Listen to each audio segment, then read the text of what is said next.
Welcome everybody to Hot Swaps, brought to you by Coinbase. We're going to talk about the hottest of the swaps coming into this new season.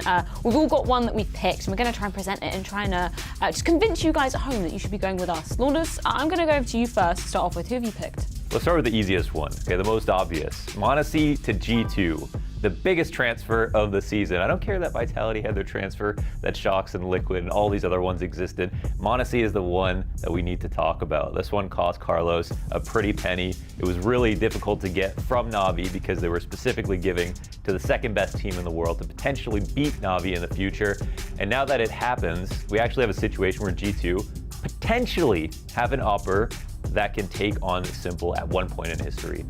He's a moonshot, but that's what we like on Coinbase, okay? That's what we like. And I think that it's a huge risk, but if you went anywhere else, it would have been disappointing. It's true that I think we expect a lot from MIBR, but what people don't realize as well is that he doesn't need to be performing like Simple for G2 to be able to win trophies. That's not the case. This is not the conditions he's in. We have all seen his highlights, FPL, and what he has done in the Academy League. He has insane talent. It'll make it easier for him to just go in and not worry too much. Most people's bold prediction for this year.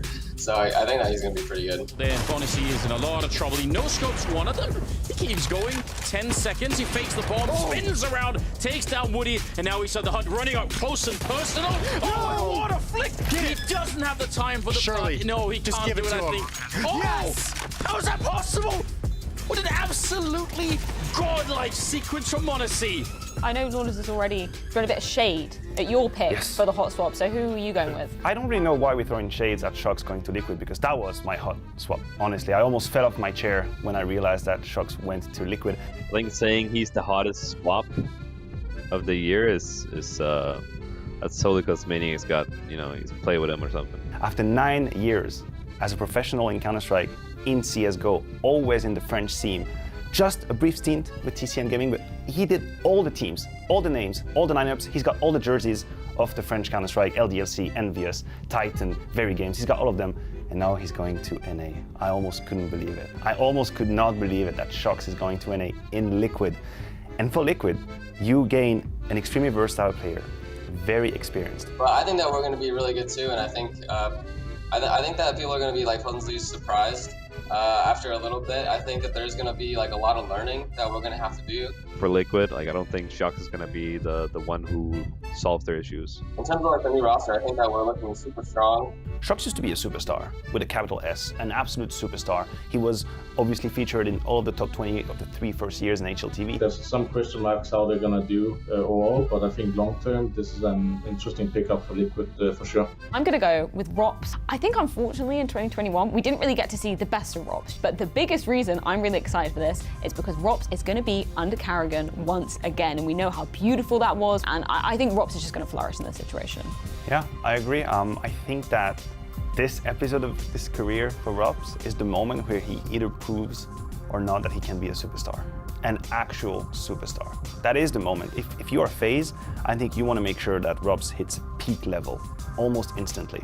Of course, you're going to have to give some space to Twist, and then Brokey as an opera is always going to have a say, but Rops is the guy that you want to be performing. When I left to FaZe, I told FaZe this is the player I want for the team, no matter how the team is going to look like. He lines up really well role-wise with all of like the guys from FaZe. I think that's going to be like a really natural transition for him. For me, the reason why I'm most excited for this is the fact that he's rejoining up with Carrigan. Rops playing a round of Counter-Strike, and you'll be purely amazed with what he's delivering to the server. So I think that's why I think this is going to be the hottest swap coming into this new season.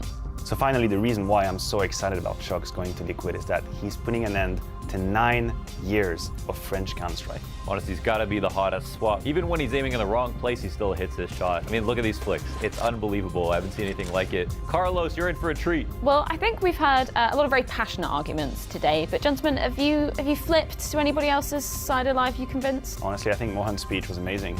Yeah. He really hit me with the flicks. The little message to Carlos really got me, so I'm going to join Mahone and say Yeah. the G2, that's the hot one. I think I'm going to be flip-flopping over there as well. Well, thank you so much, guys, for joining us for Hot Swaps, brought to you by Coinbase. Really excited to see how all these swaps play out in the 2022 season.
The showdown is relentless, and today the cutting continues. 24 kills, he's working on more. There's 25, he's gonna keep counting now. A triple, and he'll close it out with a quad kill and get ends to 16. And there's Stound picking up over the top. Madden has crouched his way into the site, but he doesn't have the bomb. They still have to fight their way in, and they're losing all of them. Losing all of the follow-up battles. And oh boy, did this round ever slip away. Heroic now 6 straight. Speaking of Madden, had a real good no way. event so far, and it's a triple spray down. Slowly sneaking in, and there's the back showing he's not going to take any more risks. He'll get that kill right away, but he can guess where Shush might be. There's really not a lot of places he could have gone either. Tries to get that jumper, sneaks in, and a straight headshot to bring him down. And they send Heroic packing. What a great upset win. It's semi-finals Saturday here at the BLAST Premier Spring Showdown. 6 teams stepping up to the chopping block, but only 3 will survive the knife's edge. Joining me to find out exactly who is going to be taking that step closer to Lisbon, I've got Nifty, I've got PIMP. Gentlemen, we had some fantastic Counter-Strike yesterday. I think we should start by recapping that. What was your highlight moment, Jacob? I think Brazil, owning NA completely and just shipping them out of the tournament has to be the highlight for me. Obviously, the first game was great as well.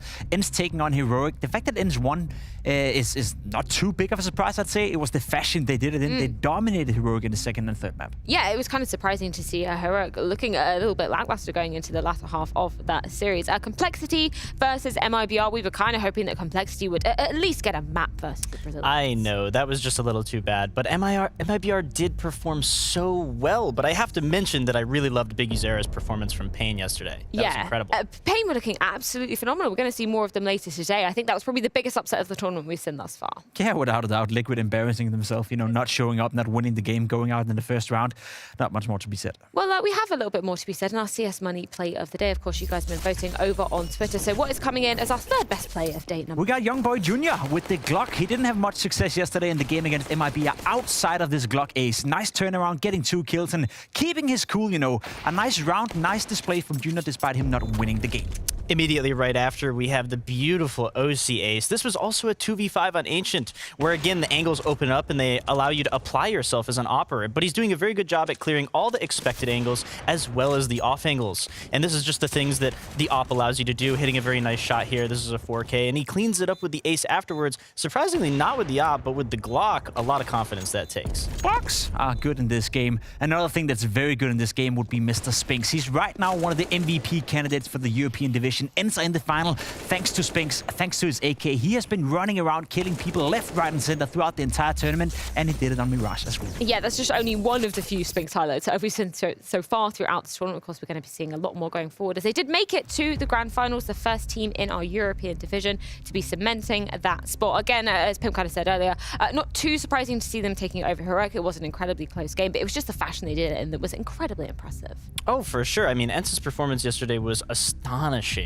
But we saw Spink show up, and we did see players from Heroic did perform well as well. I would have liked to see more out of Cadian personally, but hey, it happens sometimes, and that's just the way it goes. I think it has a little bit to do with the opping game leading sometimes, just the inconsistency of the role, but that's okay because they're looking towards the major. Of course, on the other side of the bracket, we do get to see Astralis taking on NIP. These two will be duking out for that next spot against Ents in that grand final. I'm really liking that we're getting to see a little bit of a regional rivalry, with the Swedes, the Danes, and one sort of, I guess, surrogate Swede in the mix for NIP. Yeah, it's going to be interesting. It's going to be very, very interesting. It's a good game of Counter-Strike. Unfortunately for the history, we don't have the Vice on NIP. That would have been fun to build the history, but it's going to be a good game regardless. NIP against Astralis always delivers. Well, I do want to take a look at our Betway predictions as well. I say I want to take a look. I really don't after my performance yesterday, and yours as well, Pimp. Literally 0 across the board. You're really going full force. You're even in paiN gaming. You guys are going to feel the pain today. That's all I got to say. You're just trying to make it up for it right now. This is a power play out of you. I respect it. I don't respect you at all. You're trolling yesterday actually netted you a victory right now, and I am having a very hard time accepting that. Yeah, you're trolling, man. I think not. Nifty, you've got the crown at the moment. Anybody you want to, anything you want to say to us peasants below you? No, I would just like to show my appreciation for James Banks because he had the same picks as me yesterday, so he was on par. Oh man, you should share a sofa in the green room. Maybe we'll get you on. Sometimes we do. Side, yeah. Well, you'll be sharing a sofa next time because we're going to be getting into our first game of the day here at semi-final Saturday. It's going to be Astralis taking on NIP to see who is going to be joining ENCE in that grand final for the spot in Lisbon. It's going to be coming up in just a few.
Danes of Astralis sailed past the Spaniards. Config and BlameF were firing on all cylinders, but facing their Scandinavian rivals will be a far tougher test. Config, he actually does it!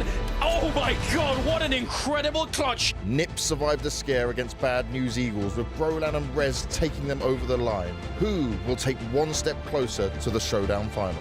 Brolin doubles back to the side of the site. The sound is there for Regon, but where did he go?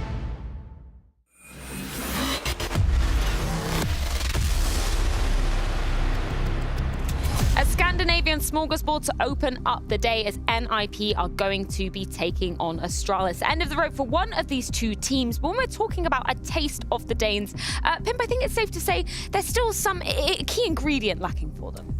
Yeah, you could say so. I mean, it's a team that's, you know, the most winning team ever. It has such a bright history. You look at the players right here, there's so much tenure, there's so much experience, there's so many trophies divided between the guys. But we see more and more of the new generation sneaking in towards Astralis. You know, have Blame, Config, those boys being part of it. We have a bit of a history graph here as well. You see how they were the best team, second best, best. They were dominating the world of Counter-Strike. But as of late, right, they haven't really found their footing. They never rebuilt into the Astralis that once again could compete for the trophies. They've been consistent. They've been competitive. They're, you know, constantly in between, you know, top 7, top 8, top 9, top 10, but there's still some untapped potential. We still need to see Astralis get back to the best, and we have not seen that in, I'm always going to say, 2 years.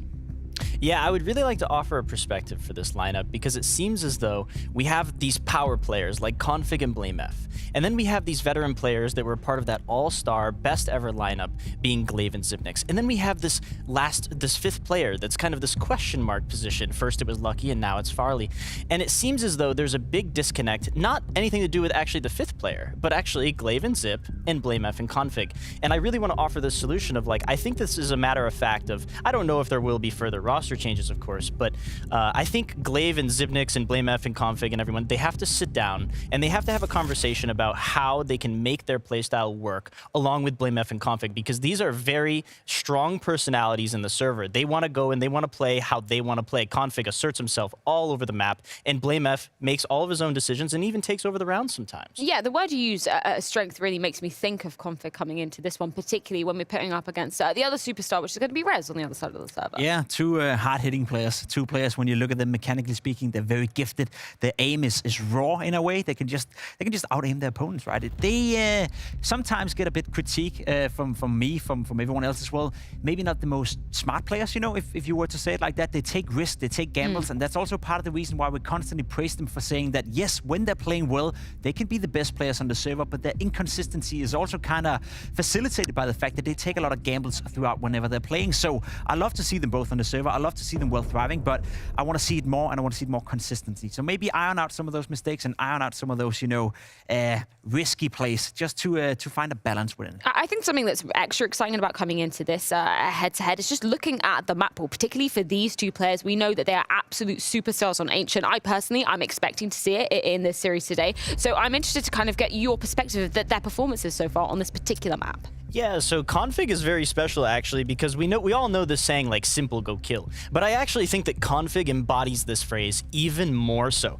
But I want to mention something that his Config style of CS is not something that's like usual. This is a mindset. This is a self-awareness of one's skill ceiling that's far beyond most players in Counter-Strike. And it's not that he just throws everything out the window. It's just he reaches this point of utter belief in himself that, like, you know what?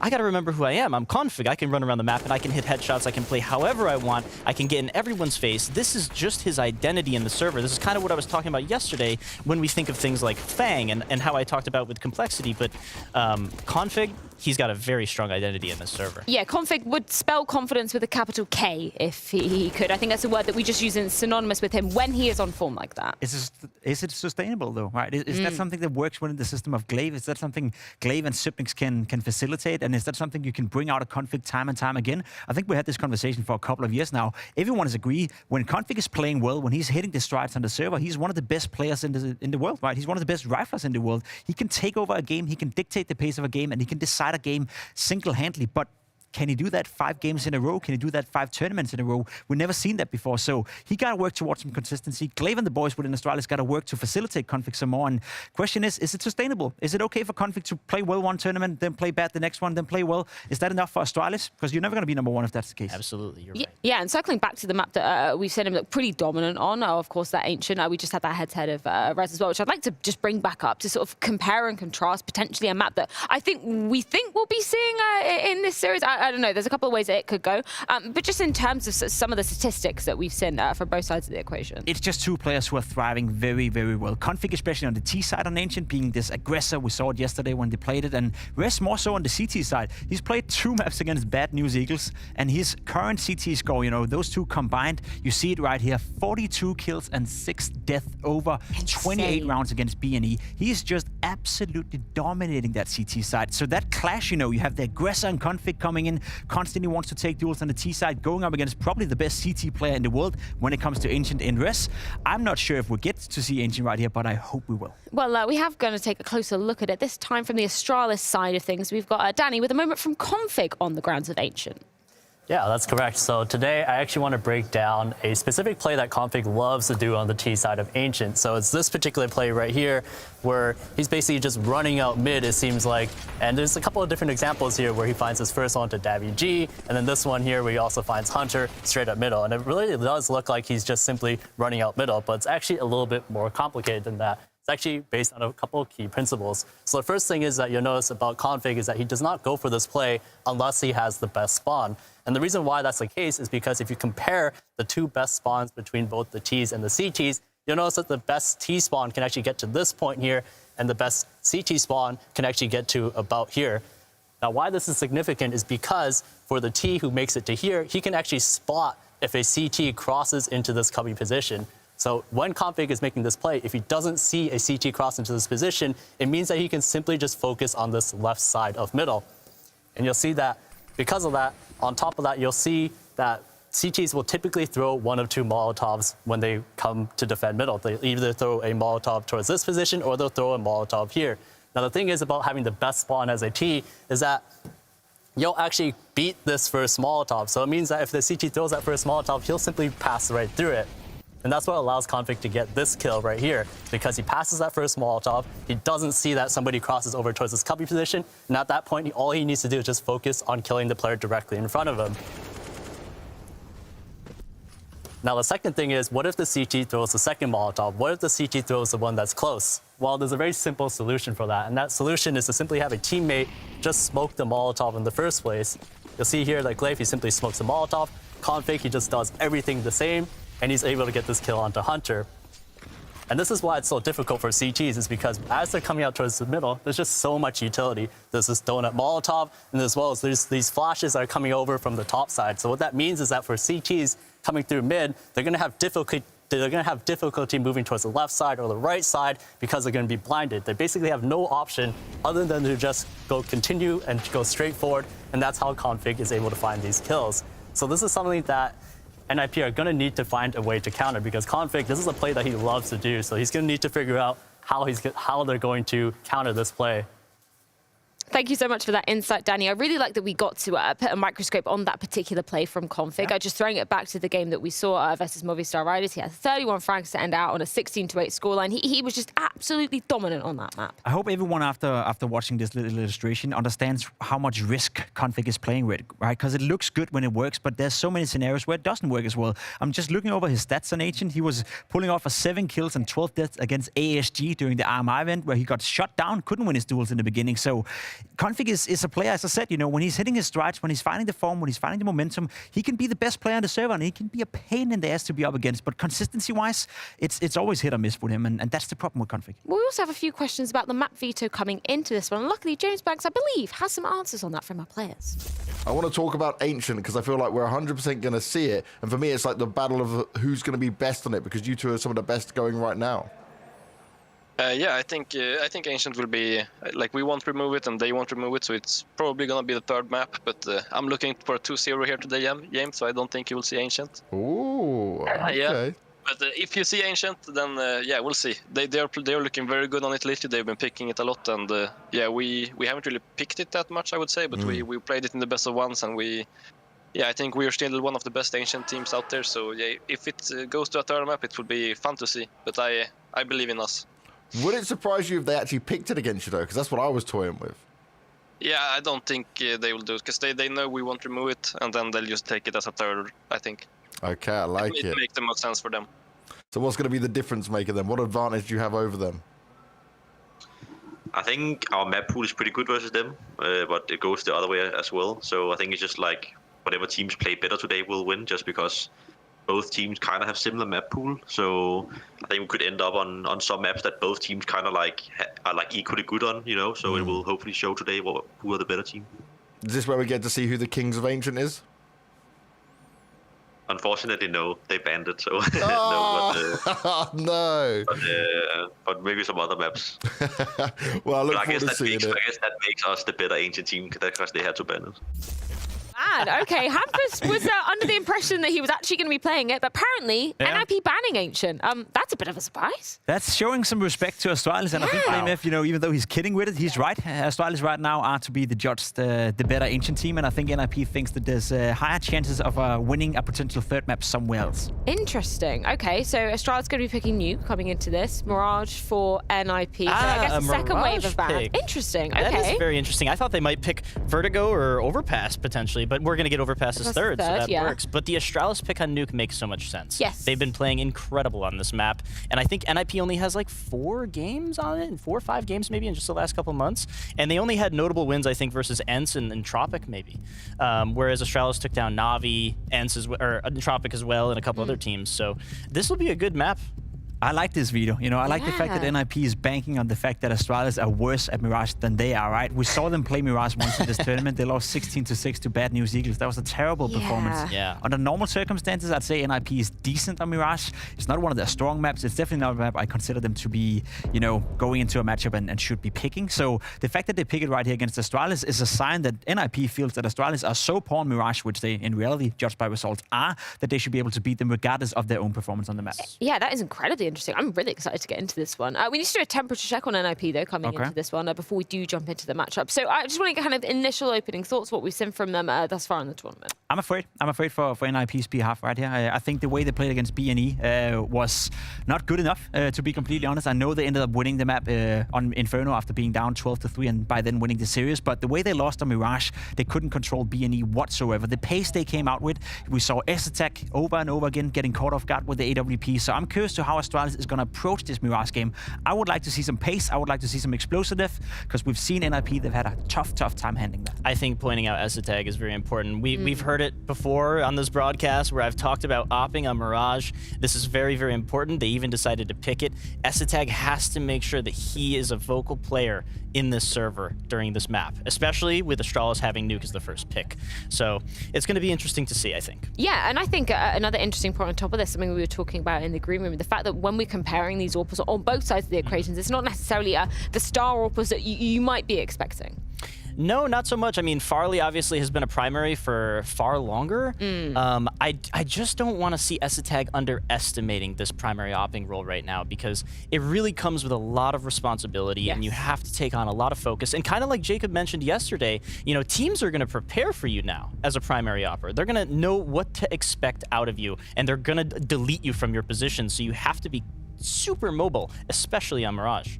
In some way, they're both placeholders, and it may sound a bit rough to say, right? But you look at Farley and you know that if Astralis ever were to go for Device, or if Device ever wanted to come back, there's probably a spot for him in Astralis, right? There's no strong candidate as the best Danish AWP player right now. So Farley and S-Attack, for that matter, is constantly playing under the pressure, knowing that if they don't perform for a couple of tournaments, they will look elsewhere, because their positions are not set in stone, as normally you look with the AWP players in Na'Vi and Simple, Saivu and Vitality. Of course, those are the stars of the team. So I like to see how these two are going to go up against each other, knowing that they constantly are under pressure. They know that if they don't play well for a couple of tournaments, the teams will start to look elsewhere. I think one interesting thing as well, just comparing them contextually within the team too, the fact that we heard from Banks, I believe it was yesterday in the interview, that Farley's saying, you know, he came in and he actually asked for a bit more space. He was vocal to Glaive of exactly what he needed to kind of shine in terms of his opening role as well, which is a good thing to hear when you're coming into a team that, you know, has been at the top of the world. They've had multiple major time winners on that server as well. For sure, as players on that team, you want that to be the case.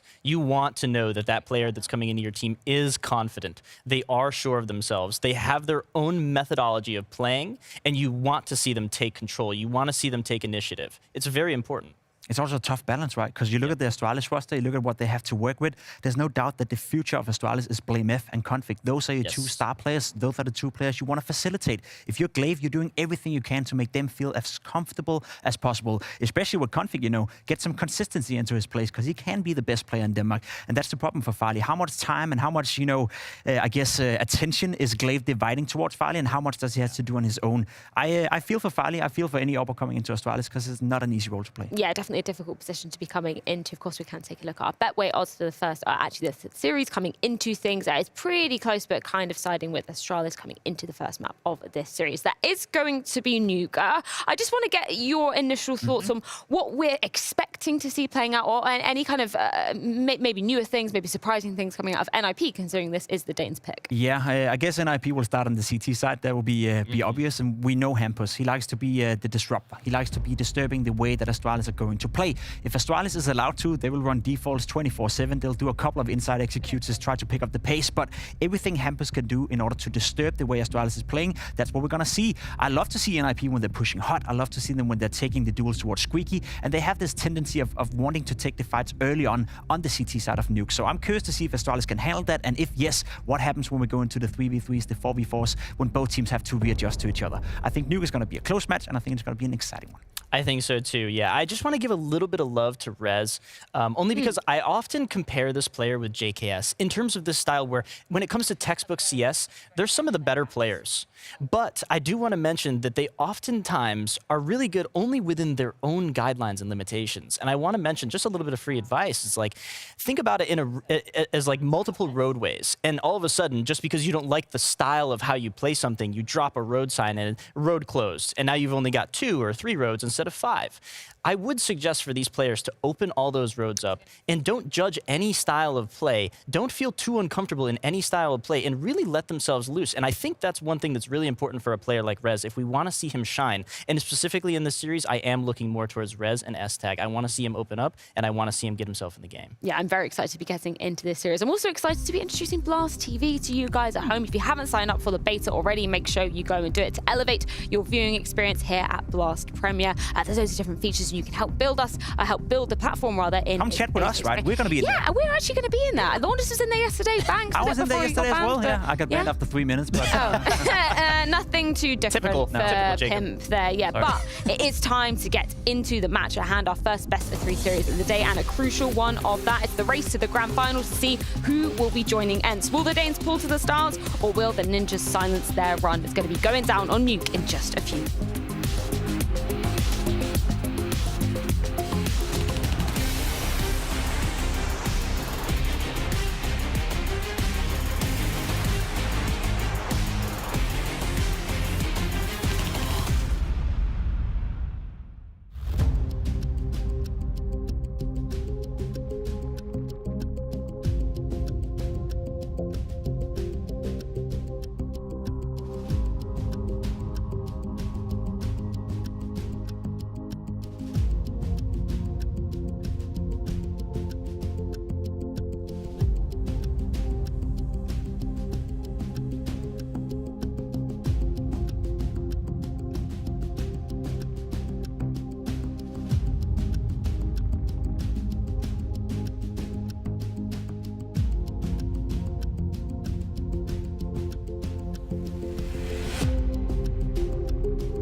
Now, do you consider yourselves in terms of an overall team better than Astralis?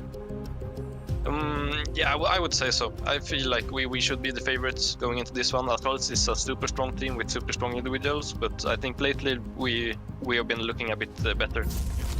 Based, Hampus. Yeah. I like that. Some Swedes with an attitude. Yeah. Been waiting years for this one.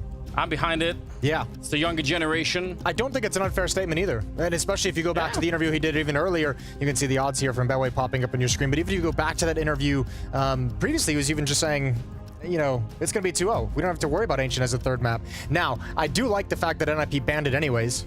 Because, I mean, as we've kind of discussed and as we've watched this Astralis project... Why take the risk? What's that? Why take the risk? Yeah, exactly. And it's like the one map that it feels like Astralis has figured out a way to make Config, like, supremely comfortable on. Yeah. Like, that seems to be his home. So just take it away. Even if you're good on it, even if you're confident on it, just don't give Astralis that... Don't give Config that comfort zone. I really enjoy this. My interest in the game immediately sparks up when I hear people say we're going to beat them 2-0. I'm like, yes, let's see it. I predicted Astralis, but I'm even halfway behind. You'd be happy with a loss there. Yeah, I would be. I'd be like, okay, that's incredible. He can back it up, or he can't, and it's still interesting. So we're just, it's going to be a win-win either way. You know, it's so funny about this NIP team because I've said this a couple of times. From talking with some other players as well, it's like from the outside looking in on like kind of, I guess it'd be, this is more surface level, but there has been like this kind of like head-scratching moment watching NIP play where they're still like being able to find success and be dangerous to the top teams. know. And I feel like, I don't know, I don't necessarily want to say we underestimate them, but I think it's a lot of it is like the optics of the device situation of not having device in the roster that we're just like, how are they doing this? They're supposed to have this all-star player who's supposed to be able to bring him to this level, and they're doing it without him. Super impressive. Obviously pumped watching Brolin come in throughout this week, his first time in the Ninja Star jersey, and seeing how he's playing with this squad. So let's get it underway. NIP taking on Astralis, the winner of this taking on ENCE for that final spot in Lisbon. This is going to be some really great matches either way. We can't really lose from here on out. It's going to be great. Astralis there on the T side to begin with on Nuke, and NIP here on the CT side. Some, just a flashbang to make the run. They almost both died. BlameF and Farlig barely alive, limping across the finish line to get down to the lower part of the map. Hampus, he's challenging them down here, but they've got a crossfire with another Danish player that they've stolen from our country. CSGO. Hampus going to go down in the meantime. CSGO falling back into the B bomb side itself, but he's got a little bit of backup at least from the ramp, and it looks like actually, yeah, they've backed it up. Yeah, split to the upper bomb side. Up come the vents. CSGO up in the upper bomb side. Brolin as well. Good headshot. Goosh. He's got to fall back. He's got reinforcements. Plopsky's gone down inside the bomb site, and there's Rez with the kill down into the site as well. Config and Zipex hit the deck. Look at the HP. Yeah, and Rez just hitting random headshots. He's trying for a little bit more. He's still got some health left on him. They are very, very low. So bomb plant is, I mean, it's a good step in the right direction, but there's a lot more that they need to do to win this round. Astralis, Brolin with the kill, and now it's all, I don't know, not much of a chance here. 2 versus 3. They're trying to get the job done. I'm not sure if they can. Sticking it. Yeah, he's just holding it in. It's over. Oh, wow. Yeah, it's all done. That is a try. No, that's a great defuse. I mean, Kid as well, he might not have expected that, but with the HP, you don't feel very confident in being able to take that. You're hoping for a fake tap. You're hoping you have a little bit more time. Just beautiful shots from Rez and Brolin coming up heaven. That's actually incredible that NIP is able to recover in that fashion, because it felt like Astralis had him fooled with that split down lower, very heavy presence towards control side. Back up the vents we go. They had a good advantage and pretty decent trades to get into the site to begin with. Yeah, I think calling the reversal to go up, especially once you get the kill on Hampus down there, it makes so much sense. You probably draw at least 2 more people down, so probably at the match there's going to be 2 people defending A, and that's a good fight, 2 versus 5. And also have some admiration for the risks that Astralis took in that pistol round, even in a losing effort. Remember, they ran the gauntlet. They crossed outside without smokes. That was just like we just don't think you guys are going to hit the headshots. We're going to get across as quick as possible. Farlig as well. There was the crossfire from secret stairs, from decon stairs outside of the vent. And he just runs across it. He's just like, yep, there's probably a second player there. I'm just going to make the run. Gets the opening kill control side. Yeah, that's not a risk that I would necessarily want to take, the running outside thing. I feel like that's kind of dangerous. Yeah, absolutely. Fair enough. And it's also, I mean, look, that's one of the traits and the factors that they talked about with Farlig joining the roster, was his willingness to be aggressive, was his willingness to push forward and create that space and be another aggressor on the map for Astralis to pair up with Config. I think that's important. There definitely are a lot of skilled players around right now from the younger generation in Counter-Strike. A lot of them in Denmark too, for some reason. And mean, if you can add that extra bit of sort of taking the initiative, having opinions about the game, find a way that you want to play, no matter what team you're on, I think that's something extra to bring in. Oh, it's a skill set in its own. Yeah. It's a hard one to develop. Here we go. 1-0 for NIP on that pistol round with the stick defuse. That was kind of interesting. As also just one other thing that I was thinking as I was watching that happen. Brolin had the kit. He also got gushed pretty much immediately after his kill, so he had like 10 HP. There's a world in which he gets killed and the kit gets dropped up top in the rafters, and they just can't recover it. However, that obviously is an alternate universe that did not come to pass. Good shot from Hampus, the man with the big mouth backing it up with a nice kill on the scout. Yeah, saying even if Ancient had been there, we would have never got to it because, you know, we're going to win it too, obviously. Good stuff. Also, fair play. Very tactical from the in-game leader, talking smack about a map that's not even going to be in the pool because you banned it yourself. Yeah, it actually is. He kind of got away with that one. Yeah. I think I respect it. I do too. Good for him. Defensive smokes down on timings. Brolin going to break the vent. They don't have information of how many Astralis players are outside. It is just the one. Glaive has gone down the stairs. Rest of the attack heading in the direction of Rez. Off angle, out in the open. Flashbang. Rez turned around for it. Still a pretty good return at the very least. Sip able to pick up the one kill there on the Rez. Not a terrible amount of damage. It's something to work with. It'd be cool if they could get one or two more here from Glaive, but not sure it's going to be easy. Don't know if anyone was near enough by to hear Glaive open that door necessarily, but maybe they're actually seeing it now. Now they definitely know. Yeah, you can at least expect it, even if you don't hear it. Especially with that ramp play coming in for 3 players and the lack of information outside, you have to assume that final one right between the eyes.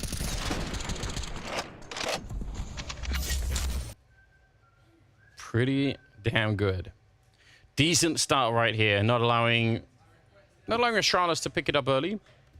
Getting a little bit of economy on that CT side, but now we've got AKs back in the mix for the third round. And plenty of kits, plenty of nades on the side of NIP. They should be well equipped to try and fight this right here. All the common smokes thrown down. First part of the wall, but the rest is being built slowly but surely. Hampus, he looks like he wants to challenge it out here, and that could be dangerous. Brolin has gone down. I think that was in mini.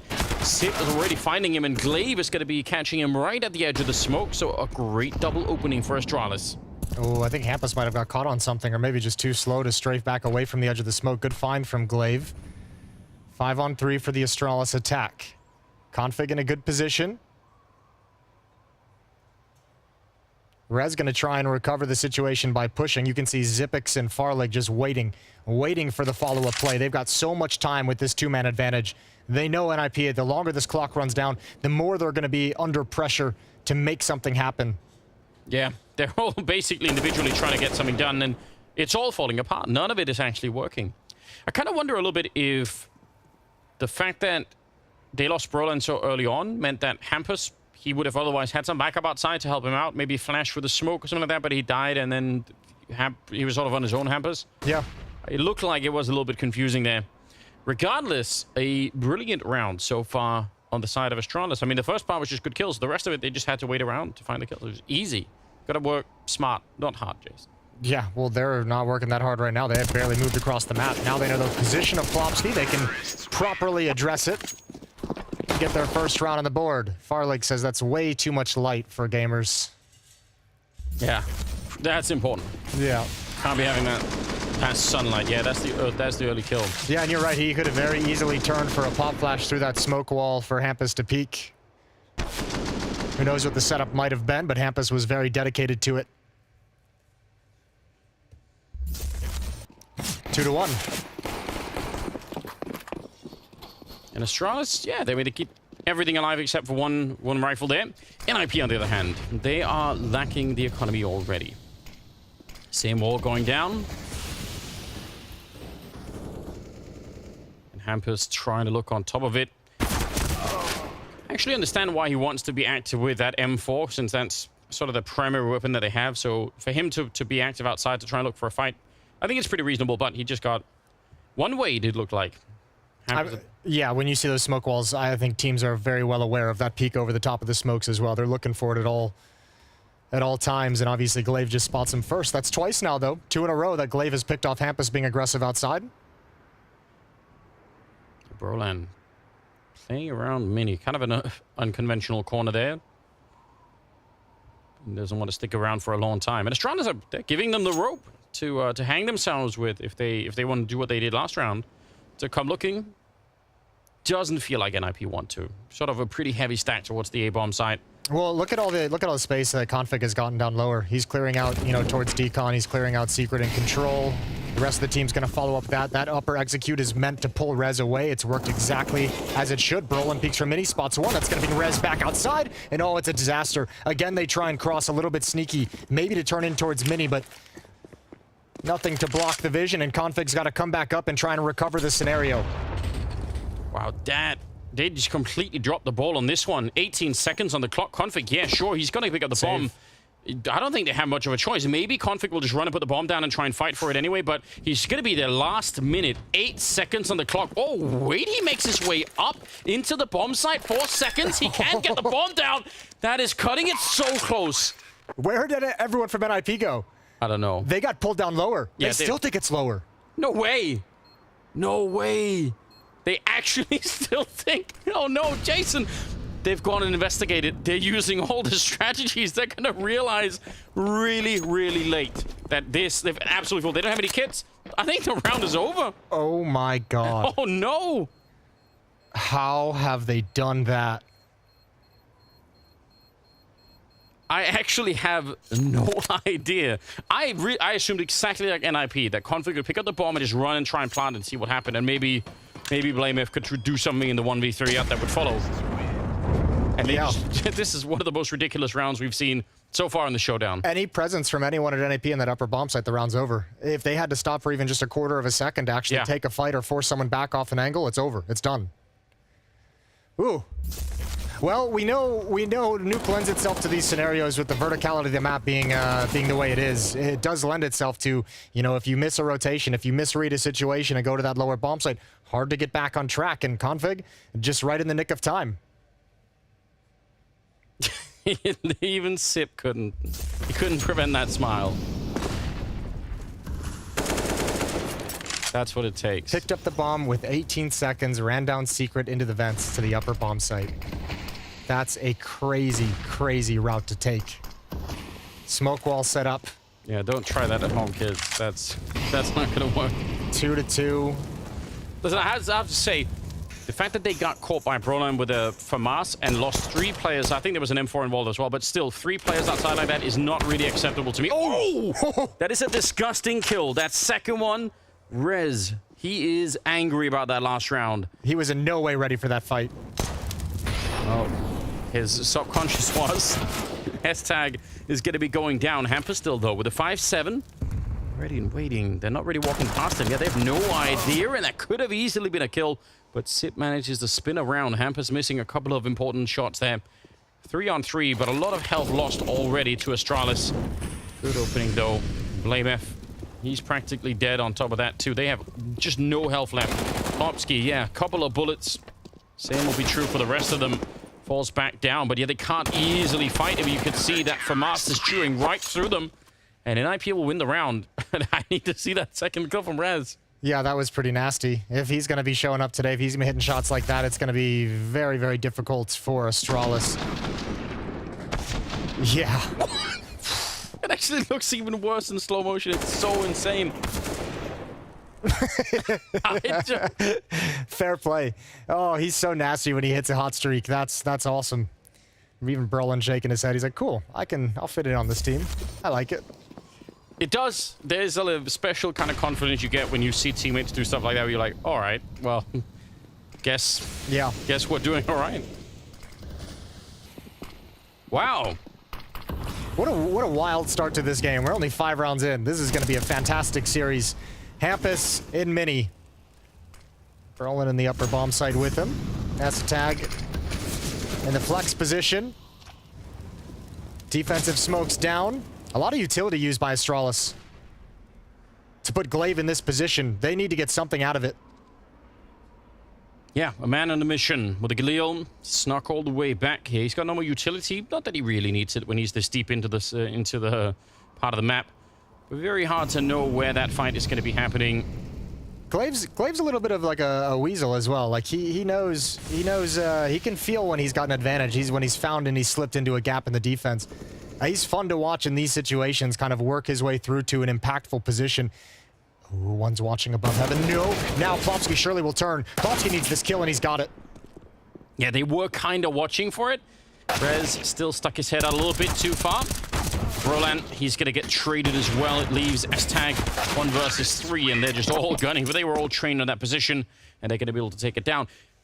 They had three defenders in that upper bomb site, and they couldn't lure anyone into crossfires. First player gets taken down. He's hiding behind the vent. The smoke clears. He gets picked off. No chance for any kind of rebuttal. Second player peeking into the doorway. No possibility of the player above getting involved in the action. You could see Plopsky dropping off the rafters because he was in so much trouble. Picked off from Mini. Good round from Astralis. Yeah, and even if they trade Glaive right away, it does still kind of confuse the defense a lot. Yeah, it makes you really curious about the rotation and how you're going to shift exactly as a defender. So even only going 1 for 1, that probably could have been way more powerful for Glaive, but it causes a lot of chaos in the defense. Well, hold up. Plopsky getting a kill. S-Tag through the smoke to take down Config. They don't have a lot to work with here. Now Glaive, again, he's a little bit... Still weaseling his way around. Slithering into the bomb site. He's going to be getting that kill on S-Tag. It's good work. Broland, some good trigger discipline here. He wants to try and get a double. Oh, and he almost gets rewarded. It is so close. He deserved that one. Very hard not just to pull that trigger right away, and he just as well could have ended the round right then and there. Varlik, though, incredible first bullet accuracy, and Hampus is gone. Yeah. Rez left. Hampus was ready for that as well. He was looking for that exact fight. That's the one he was all set up for, crouch at the angle. Rez will come pick up an AK-47 off the ground. And I imagine he's going to give this one the old college try. Without a kit, time is working heavily against him. Don't think there's going to be one on the ground anywhere either. Ooh, I don't know. I don't even know if he... How could he have seen that? Regardless... Very, very fast. Doesn't get the damage that he needed to actually get the kill.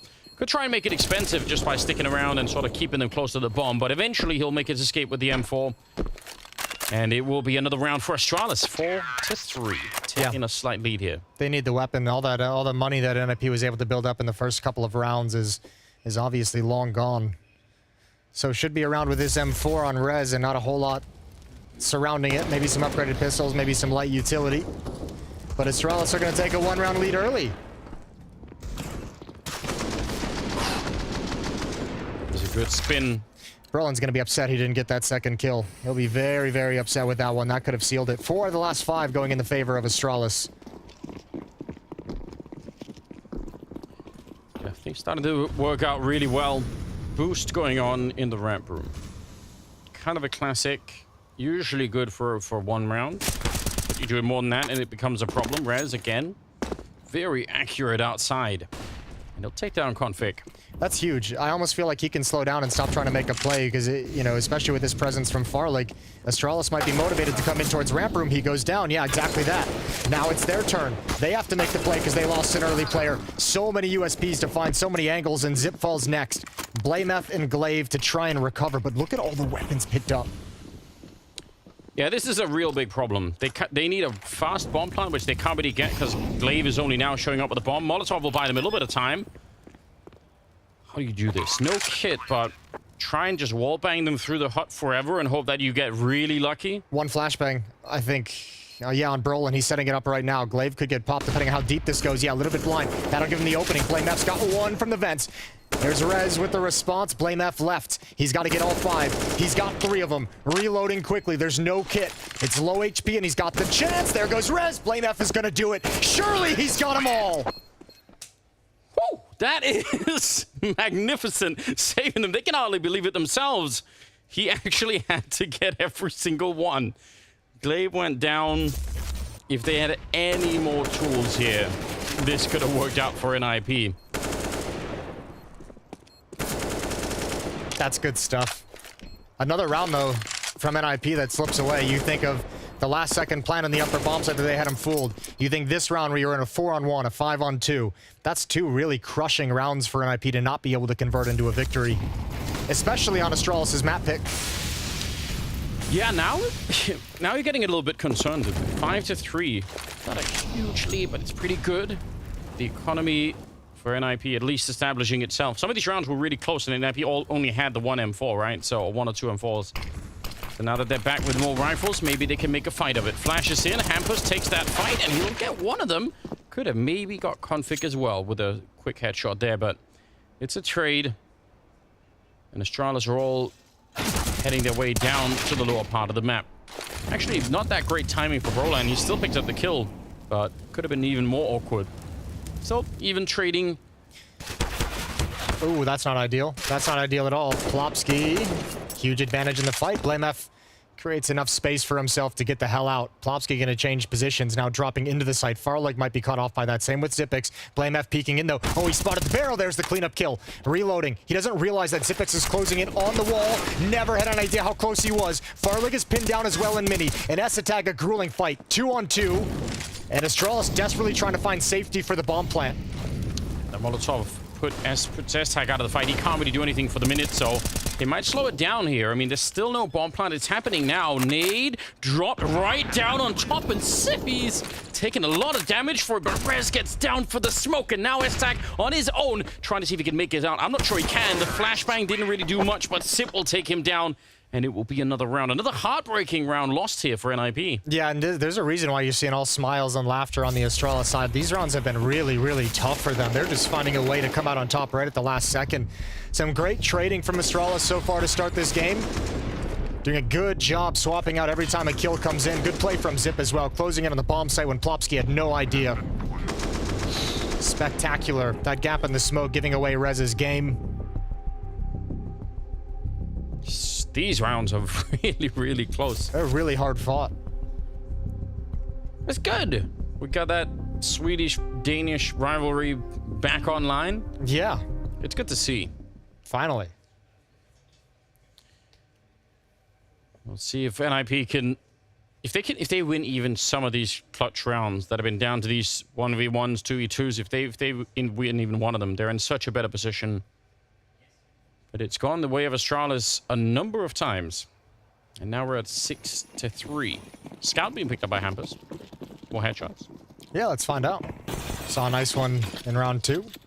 Upper rush, I think, from Astralis. Or quickly. Not a rush. Although massive bodies went towards door and hut. Slowed it down at the last second. Molotov's in place. There's that scout on Hampus. Config being very cautious in his fight selection. It's not worth it, is it? When has that ever stopped Config? Yeah, well, that's a good point. Yeah,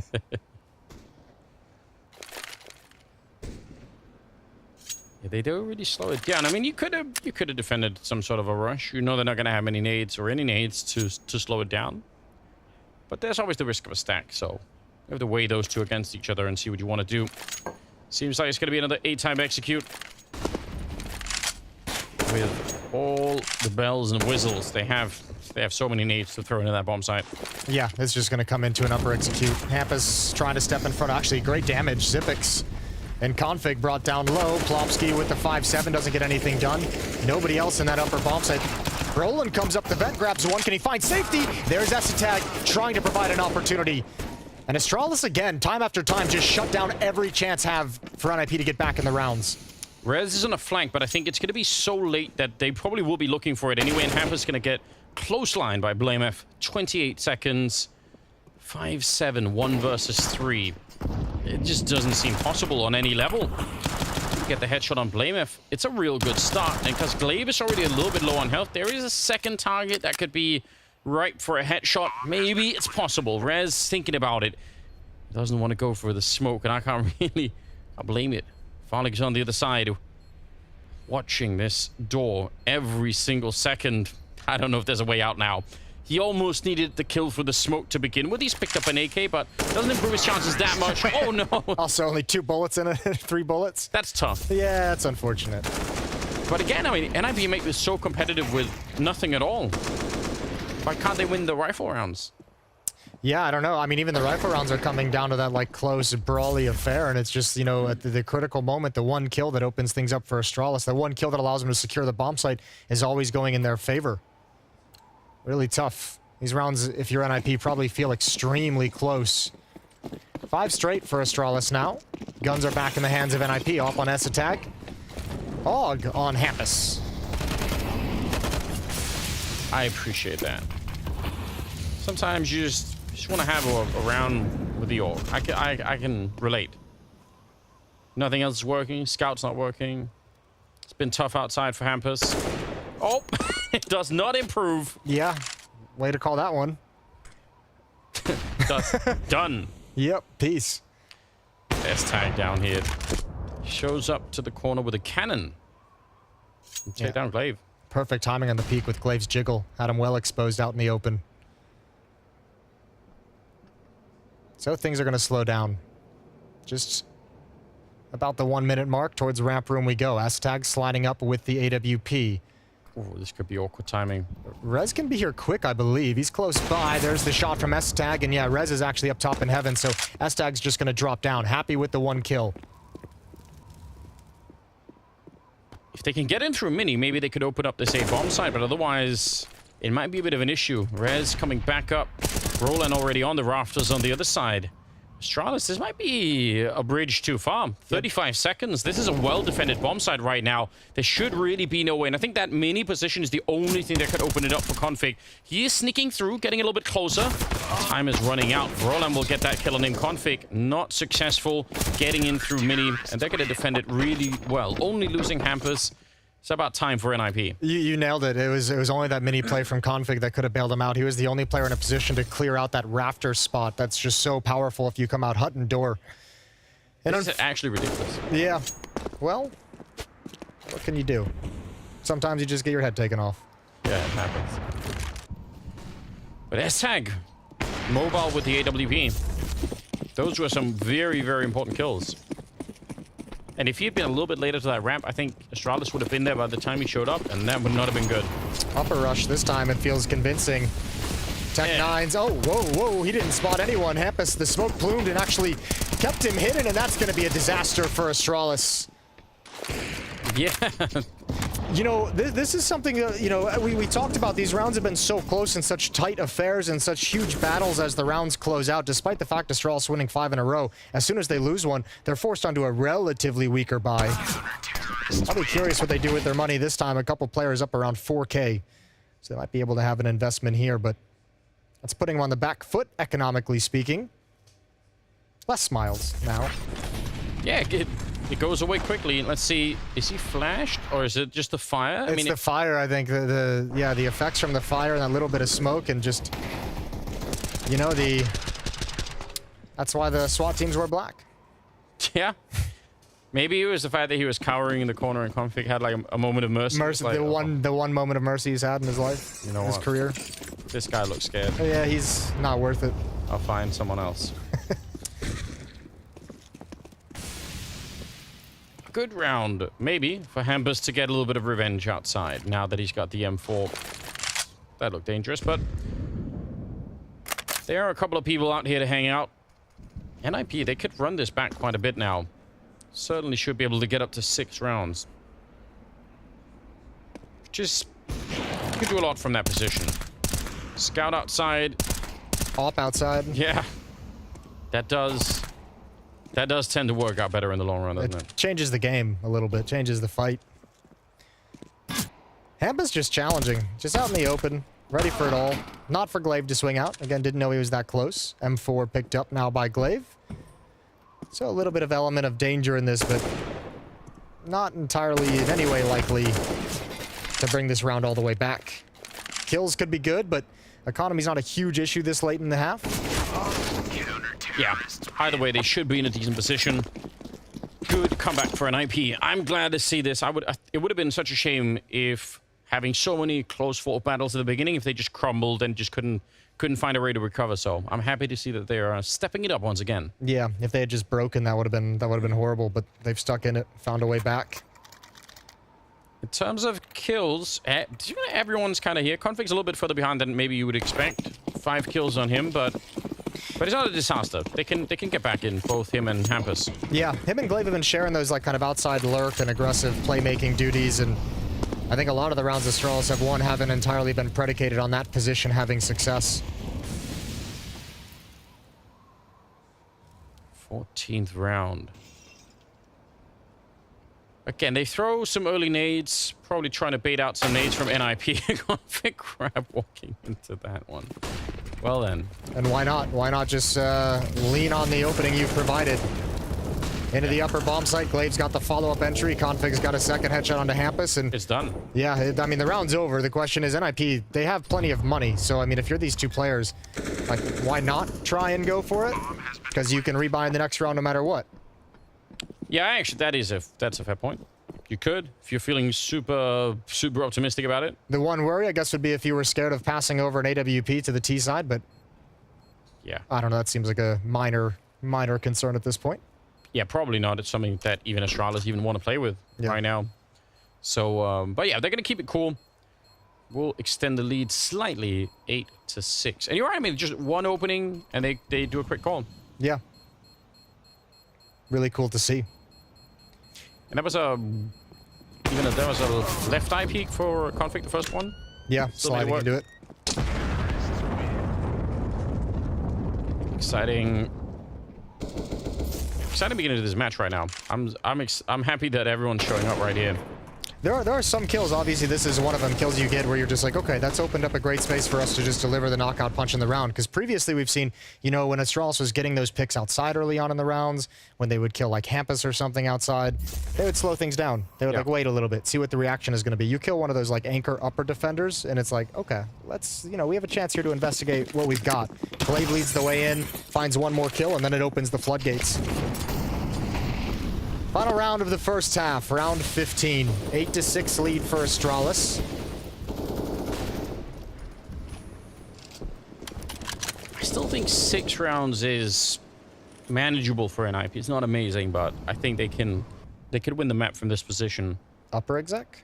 Now this could just be a utility dump to get some counter nades out. Actually, they're just going to go with it. Excuse me, Glaive. Oh dear, the vertical entry. Absolutely magnificent. Brolin has a response, and the rest of Astralis trying to stream in, but they can't even get out of the hut. They can't get anywhere close to it. Defense locks down here in round 15. Farlig is the last remaining. He's going to go down to Rez, and NIP have kept the gap at just 1. 8-7 in the favor of Astralis at halftime. We're going to close out this opening map of this series when we return from the break, so stay tuned.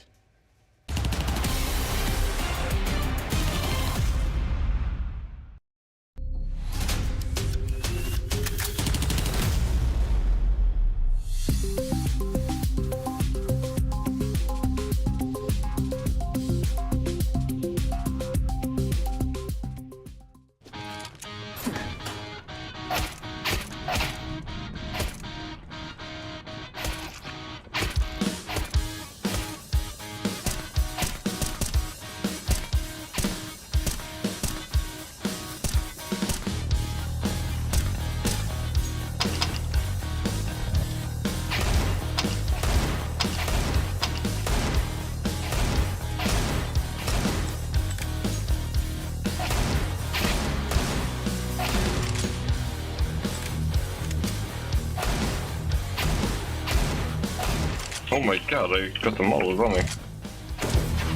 Amazing game.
Welcome back. It is the second half. First map between Astralis and NIP. Battle between Denmark and Sweden. This is old as time. We used to tax all the boats that sort of go through the little sea part between Denmark and Sweden. Yeah. And they didn't really appreciate that. I don't know why. Yeah, that's weird of them, to be honest with you. Good kills from Astralis to open up with this round. 2 quick headshots and 2 more. Adam on top. How about that for attacks? Yeah, they ended up paying the iron. I don't know what bullets made. The iron price? Copper. I don't know. Whatever. Whatever. I don't know about bullets. Yeah, you know about underwater explosives, but not bullets. It's different, you know. We all have areas. We all have our specialties. Yeah, I know. Plopsky, there's no I can't defend it. 1 versus 4, and he's gonna go down. Config will find him. When that doesn't work, it looks really silly. But if you roll those dice again in your NIP and it works, it looks great. The pistol rounds. Yeah, again, like especially like upper rushes and just fast-paced rounds in general always seem to come down to how those initial exchanges go. And obviously they go the way of Astralis, but especially in the pistol rounds, just you don't have like the tools to multi-kill and get out entirely. So just good shooting. Good shooting from the Danes.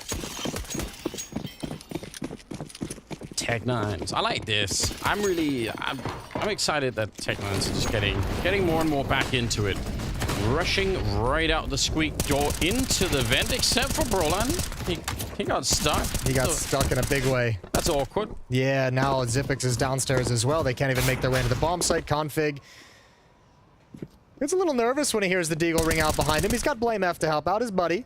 And S-Tag, the last one remaining, is going to go down next. 17 HP. Easy cleanup for Glaives. MP9. 10-7. Do you guys ever have debates on which of the 2 nations were the original Vikings, or like which were the real ones? I think we both just teach parallel versions of history where we're the cool people. Like I'm assuming in Sweden, then like it was the same exact history, except the Swedes are cool. Probably, yeah, probably. Okay, that's legit. So just try nice little stalemate there. Trying to, just accept it, you know. Yeah, I don't know. Go far enough back, I'm sure it's indistinguishable anyway. Yeah, that's probably true. So who even cares? Blame F. Oh, grenade. That could actually be really cool. Yeah, not for S-Tag, but that's an 80-pound bomb landing on him right there. Yeah, well, Rez just delivered 100 damage bullet to the face. It's even better. Blame F responds in kind. Oh, what? Okay. Yeah. God's name is happening in this round. Cool. Config is somehow in this position. MP9 runs out of bullets. He's got USB. He's going to get them both, isn't he? Yes, he is.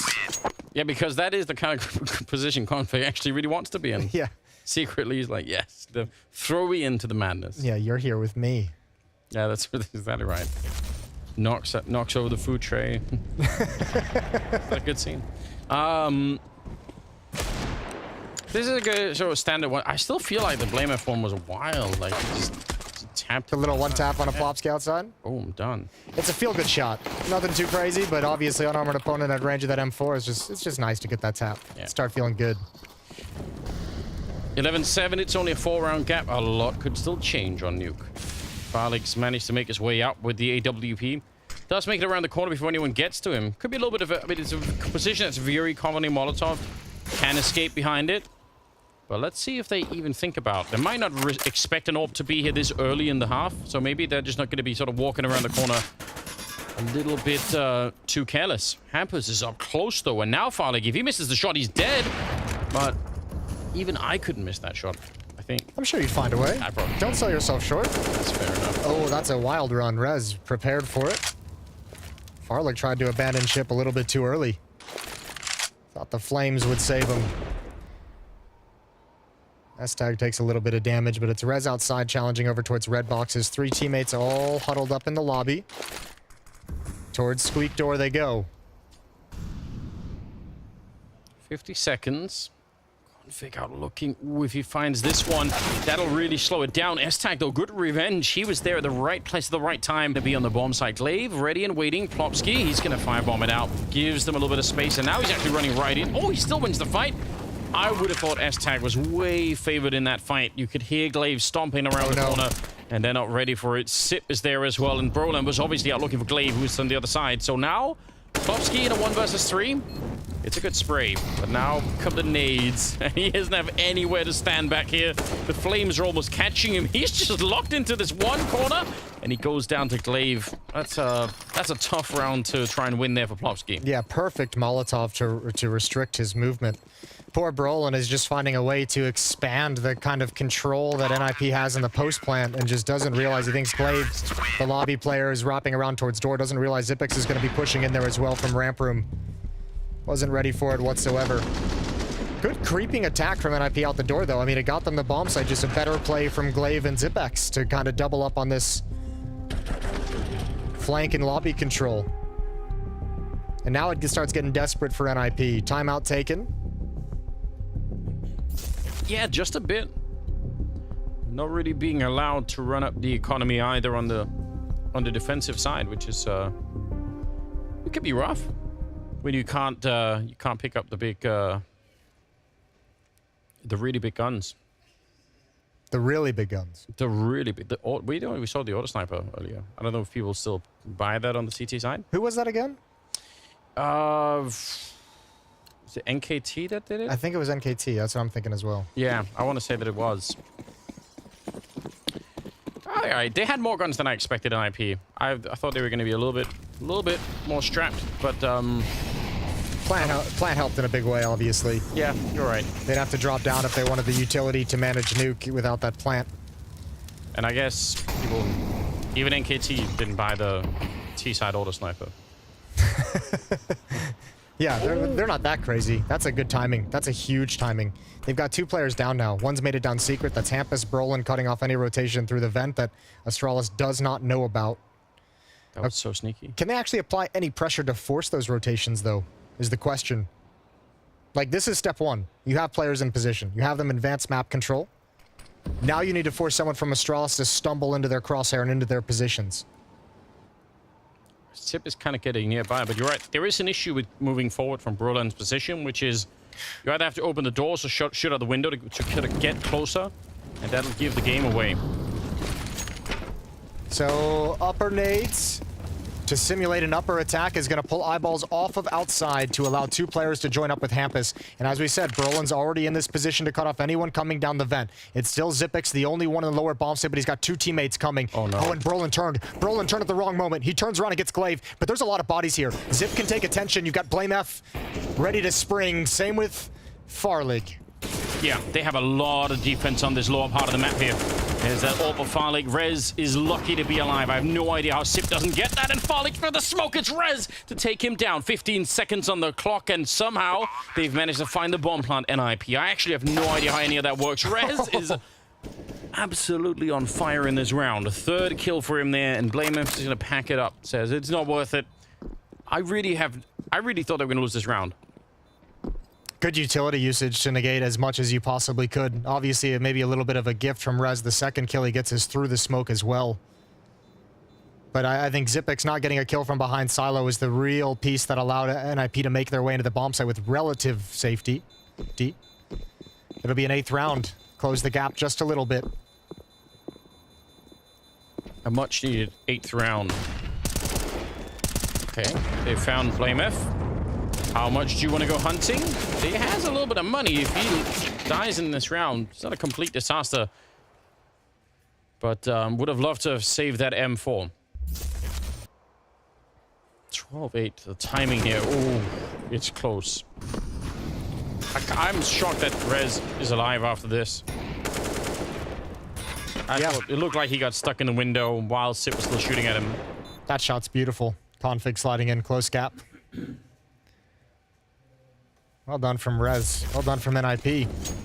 Well, this would be great for them if they can follow it up with a 2nd round in a row. Config's down to the auto shotgun. Glaive on the UMP. Out of money is Astralis after this buy. This is everything NIP need to get back into this map and start and stay within striking distance.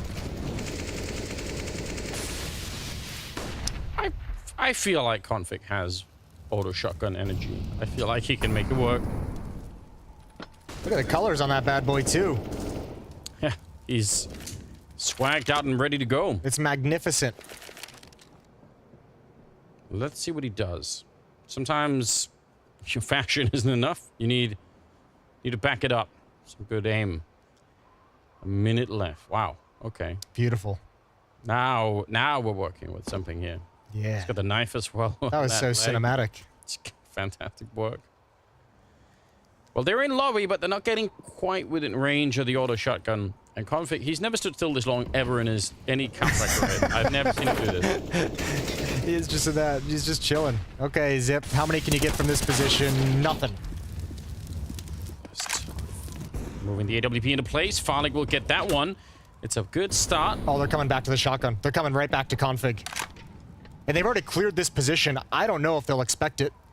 Rez, he's so smart. Surely he's thinking about it. There's the first peek, and at least they'll get the return. Hampus will go down. Farlig gets relocated this position, and the UMP on the other side is just Brolin left. 1 versus 3. And he's got 13 seconds. A missed opportunity there. 10 seconds now. He's going to go and get the bomb down at the very least. They have an HE, but it's not going to kill him outright. Could do a bit of damage, and nice peek just as he jumps. And Brolin is almost ready for more. He could have had it. Blameth on the other side, though. He'll win the round for Astralis. That got close. Yeah, I think Farlig was giving up the game. He really struggled and labored to jump up onto those boxes. I think Brolin had that information. Even with just 1 kill from that auto shotgun and Hut, BlameF able to close things out.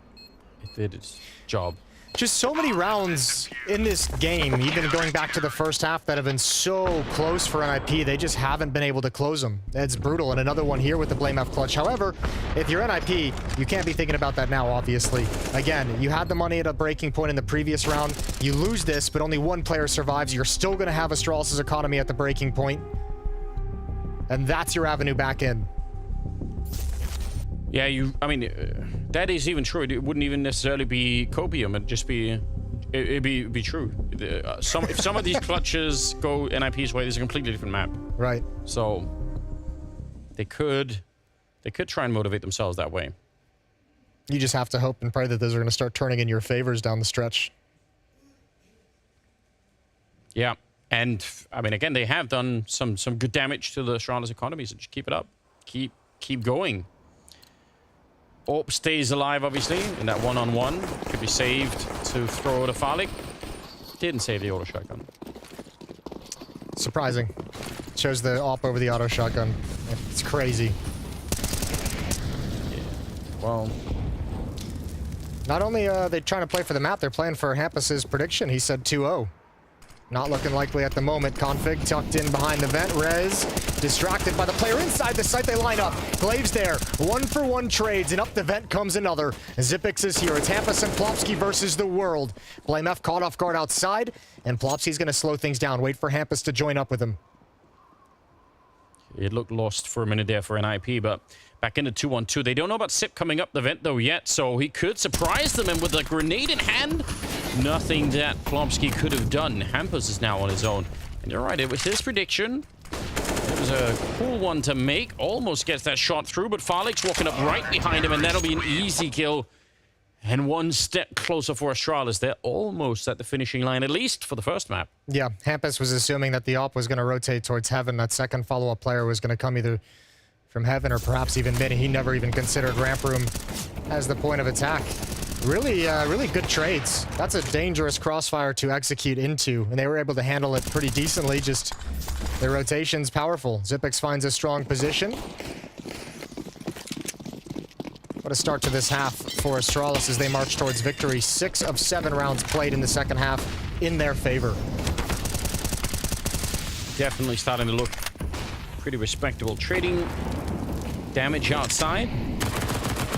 Glaive indiscriminately throwing bullets into the smoke. Not really connecting with much, but Hammers burns alive. I don't know why. I think he got tagged up just enough by the SMG to make that Molotov deadly. I just don't know. Did he really? He might not have had enough. I don't know. Might not have been aware of where he could have gone for safety. Rez up top would be a good find on a BlameF. Ooh, the dink through the corner of the box, and BlameF backs up just a little bit too much. Overexposed. Rez has found the equalizer and do a 4-on-4 with a minute remaining.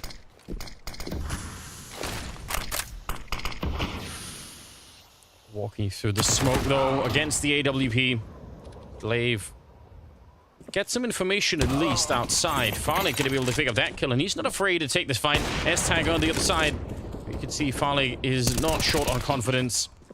Plopsky will go down. Sip and Config actually combining a couple of rifle kills there. Brolan on his own. It's crazy how I don't think NIP expected it. I didn't expect it at all, the way that Astralis just collapsed in this outside play. Zip even came from the rafters up towards heaven. Oh, this is huge. Trigger discipline. Can he get the follow-up? Spray's not there. Would have been perfect. Would have been beautiful. And put him into a one-on-one. It was Brolan earlier that had the trigger discipline with the 5-7. Yeah, with the 5-7.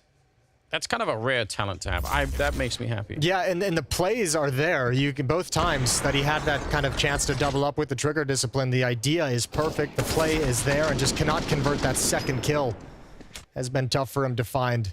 NIP, they've had some chances to get into this. I think it's just drifted away from them a little too far. 15-8. Got to be a 7-round run for NIP to take us to overtime, and they got to start it out with 3 Galils, a MAC-10, and a Deagle. Really the best of odds right now.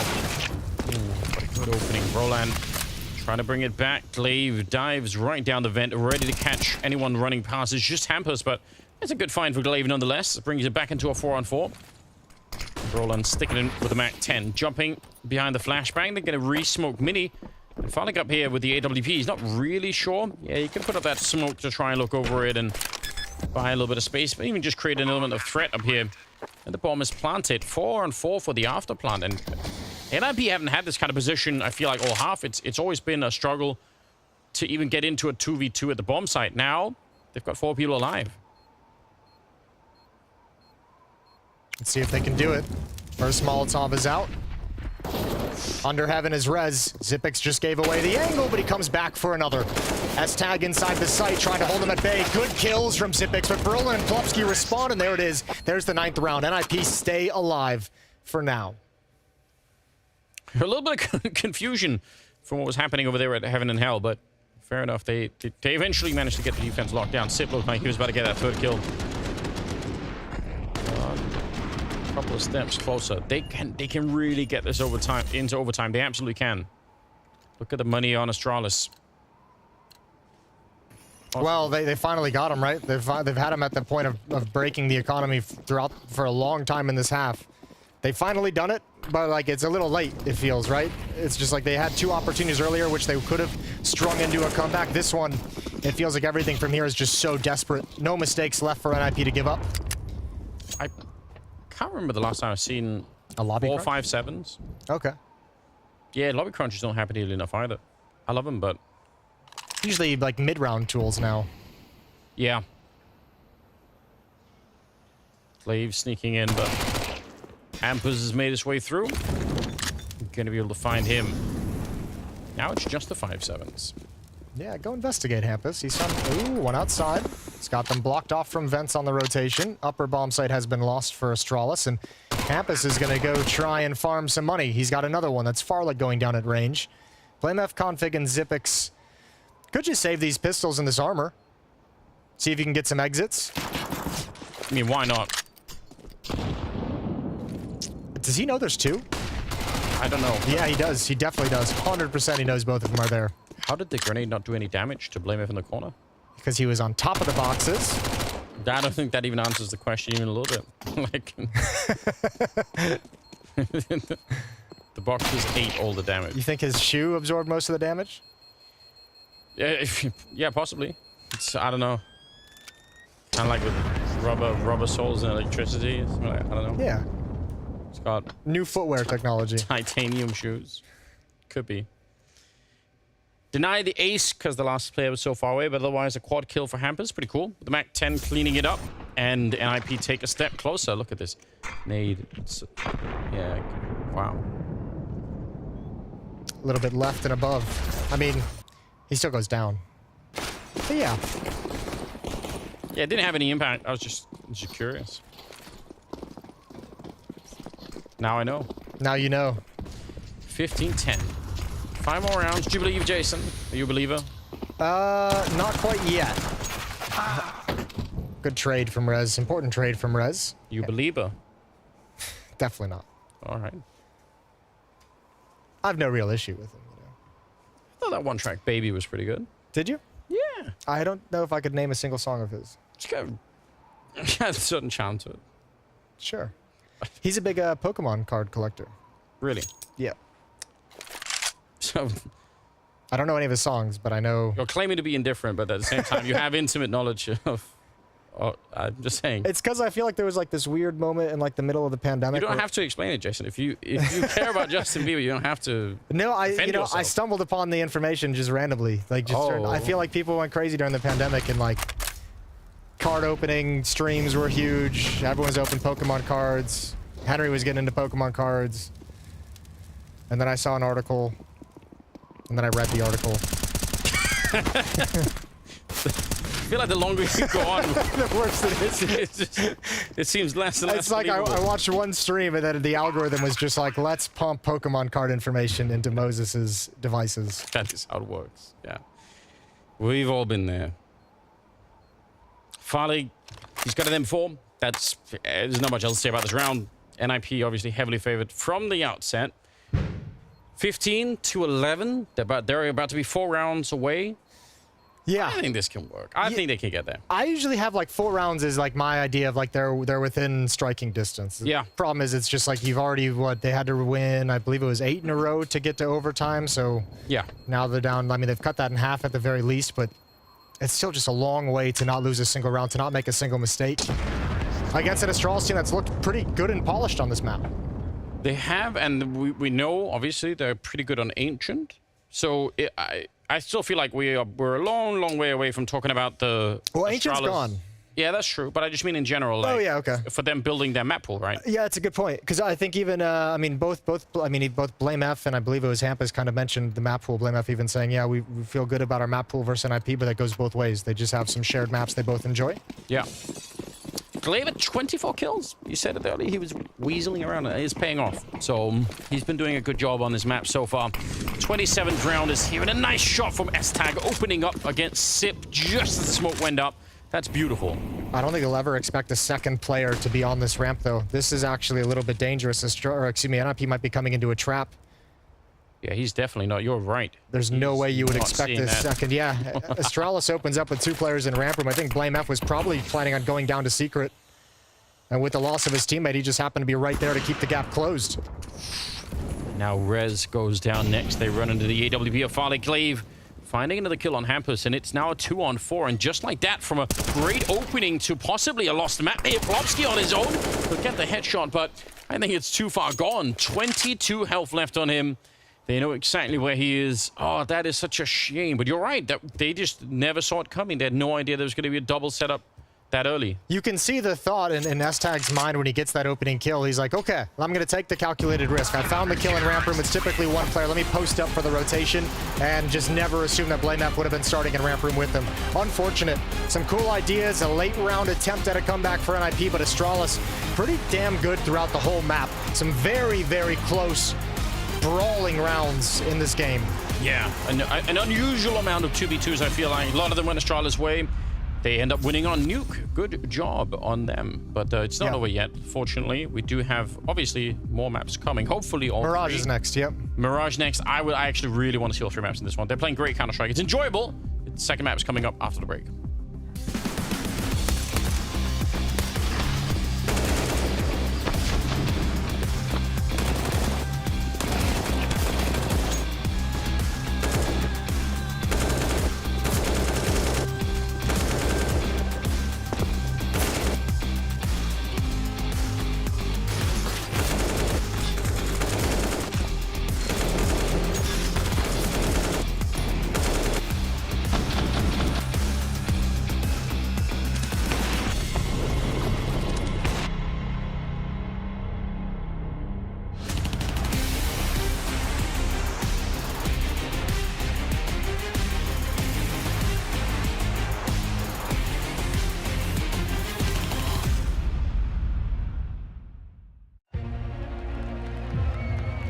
I played since 2001. I started in a basement. Now we're getting salary flying across the whole world. Giving that back to fans who made this sport a possibility, because if there's no viewers, I wouldn't live my dream today. I think Counter-Strike belongs in arenas, to be honest. The entertainment product, the sport, it's just living when the roar of the crowd is firing through the stadium. I think that the Danish CSGO fans are definitely crazy, but in a good way. 154 days we've been without a stage, without a stadium, without a crowd. But now BLAST is finally back where we belong. This feeling cannot be explained. The electric atmosphere, the rumble of the stage, the roar of the crowd, all eyes on you. The wait is over as we return to the only way Counter-Strike truly should be played. Nothing compares to LAN.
Explosive nuke to kick off this series as Astralis seal it up 16-11. An attempt from the Swedes to make a comeback into it, but it was just ultimately too little too late. Noah, a good start for Astralis on that CT side kind of made all the difference coming into that second half.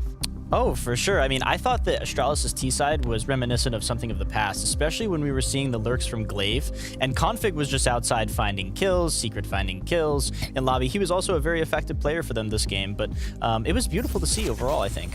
It was a good game of Counter-Strike. It started out with a very much back and forth episode, right, where one team felt they had the round, then the other team fought back, and two teams who contested each other. It just did feel like Astralis were one step ahead, and I found a little clip, just to showcase that as well with Mr. Glaive at the end of the game. Actually, it felt like throughout the game they were just slightly better. We see it right here. It's 15-8. They didn't end up winning the round, but Glaive smokes out the Molotov, goes down to vent, and it's clear to see that NIP is not communicating right here. The player going down secret thinks that Molotov is, the Molotov is being put in towards the vents. The guy in the door is not communicating to the guy. So all these small, minor details, the communication errors, etc., etc. There was a few examples like this, and that was one of the problems for NIP. Yeah, and I think you phrased it perfectly in terms of those kind of small details, something that we've kind of grown to know and love from Astralis, back in yonder years as well, back when they were at the top of their game. I like that you also were praising Glaive back in that first half as well for kind of the lurking ability that he showed. Yeah. He was just very proactive, and this is how we saw them play when they were the best nuke team in the world. Glaive was everywhere. I mean, outside, secret, vents, pushing lobby, door, ramp. He was everywhere, and in this game, he was doing exactly this. I mean, just the clip you just played, dropping down the vent, smoking that molly, and killing Brawlin coming through secret.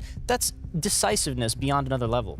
And you talked about this push and pull factor that we saw in the first half. We've actually got 2 rounds in this Eco Beta to showcase exactly that. Yeah, I think we should go back to the beginning of the game, Ko. It was a bit of a mess for both teams. It started off with this round from Astralis, right? They go down 2-0, they fight back, and then we have this execute coming in. It's not going too well for Astralis. You see here, 35 seconds left. They lose the duels left, right, and center. Brawl and Rest, they all combine for a couple of kills. And now BlameF and Config find themselves in what should be an impossible situation. 18 seconds left. Config picks up the bomb, goes towards Secret, but BlameF, well, normally he would go down the vent, try to help Config, but they have another plan. Coming up through the vents, 7 seconds left, 5 seconds left. He's just about hitting the plant right here, and you can see how it's fooling NIP completely. They weren't aware that Config picked up the bomb, which makes them think that the bomb is planted on the lower bomb side. Guess what? You're wrong, and already now, half the time is gone. So they end up saving the round. Coming into the next one, the saved AK-47 from Res puts himself in towards Secret. The first kill is good, the second one is just nasty, and then NIP ends up winning this force buy. So as said, it was back and forth all the time. The economy for both of the teams couldn't really settle, but at the end of the day, Astralis ended up winning the majority of these close rounds, which was definitely a big part of the reason why they ended up, I would say, being the better team in the first half, but maybe a little bit of lucky as well. Yeah. I wanna give love to their T side because it just seemed like they were very proactive. They were everywhere. They were taking their time with defaults, throwing that smoke wall that we know and love to see on Nuke. You have to do that to draw rotations, cut informations, but also allow your players, your outside players, to lurk. But I do want to give a little bit of love to Farley. I think he had a great game. Yes. He was putting up a lot of crucial kills, especially in the first, I want to say 8 or 9 rounds of this game. We were watching it in the green room, and even you mentioned, Jacob, like it's looking like it's going to be a really good game, but it seems like NIP just fell flat after a certain amount. I think they just took too much mental impact, you know, from losing these rounds that I feel like they almost should have won. But it is the way it is sometimes. To me, it's a scary win for Astralis because both blamF and Config didn't really have that much impact outside of the first couple of rounds on the T side. We saw blamF and Config winning a couple of clutches. We also had blamF in a 2v5, ended up winning a fantastic round. So outside of that, both blamF and Config didn't really find much impact. It was more so Farley, it was more so Glaive, yet Astralis still felt like the team in control. Well, you say blamF didn't have much impact. There was one round that I do want to put under the spotlight. This was round number 8. We saw a 2v5 then being converted into a 1v4 that blamF actually managed to seal. This was absolutely beautiful. It was beautiful. Glaive is doing everything he can, but he leaves blamF in a 1v4, and he's just single-handedly winning this round, taking the duels one by one by one. A little bit of critique could be put towards NIP. Instead of fighting one by one, fight together, for fuck's sake. It doesn't make any sense at this point, but at the end of the day, blamF just gets it done. And that was the impact he found. He finished with 15 kills in the game, but he had 10 after the first 7 rounds, I believe. So yet Astralis were able to win the game so convincingly. Well, let's hear what was going on in the team speak for the Astralis side of things in this mic'd up moment. Jeg ruller rampen igen. Jeg går ud og tager den om lidt. Ja, må du gå tilbage inden for late her. Ja, det kan du sagtens. To rampen midt. Booster. 3 rampen. 3 rampen. Nej, 3 ramp. Og små gate. Inden for clear. Ruller høj selv. Ja, det gør jeg. Det er lige smukket selv. Ruller høj her. Ja, det er smuk ramp. Godt tage op. Den holder. Og de kommer mange høje væltende på et tidspunkt. Jeg holder høj. Det er ikke sikkert, at de har nades. Jeg tror også ikke, de har. De kan måske få ud høj mange. 3. Flere ud høj.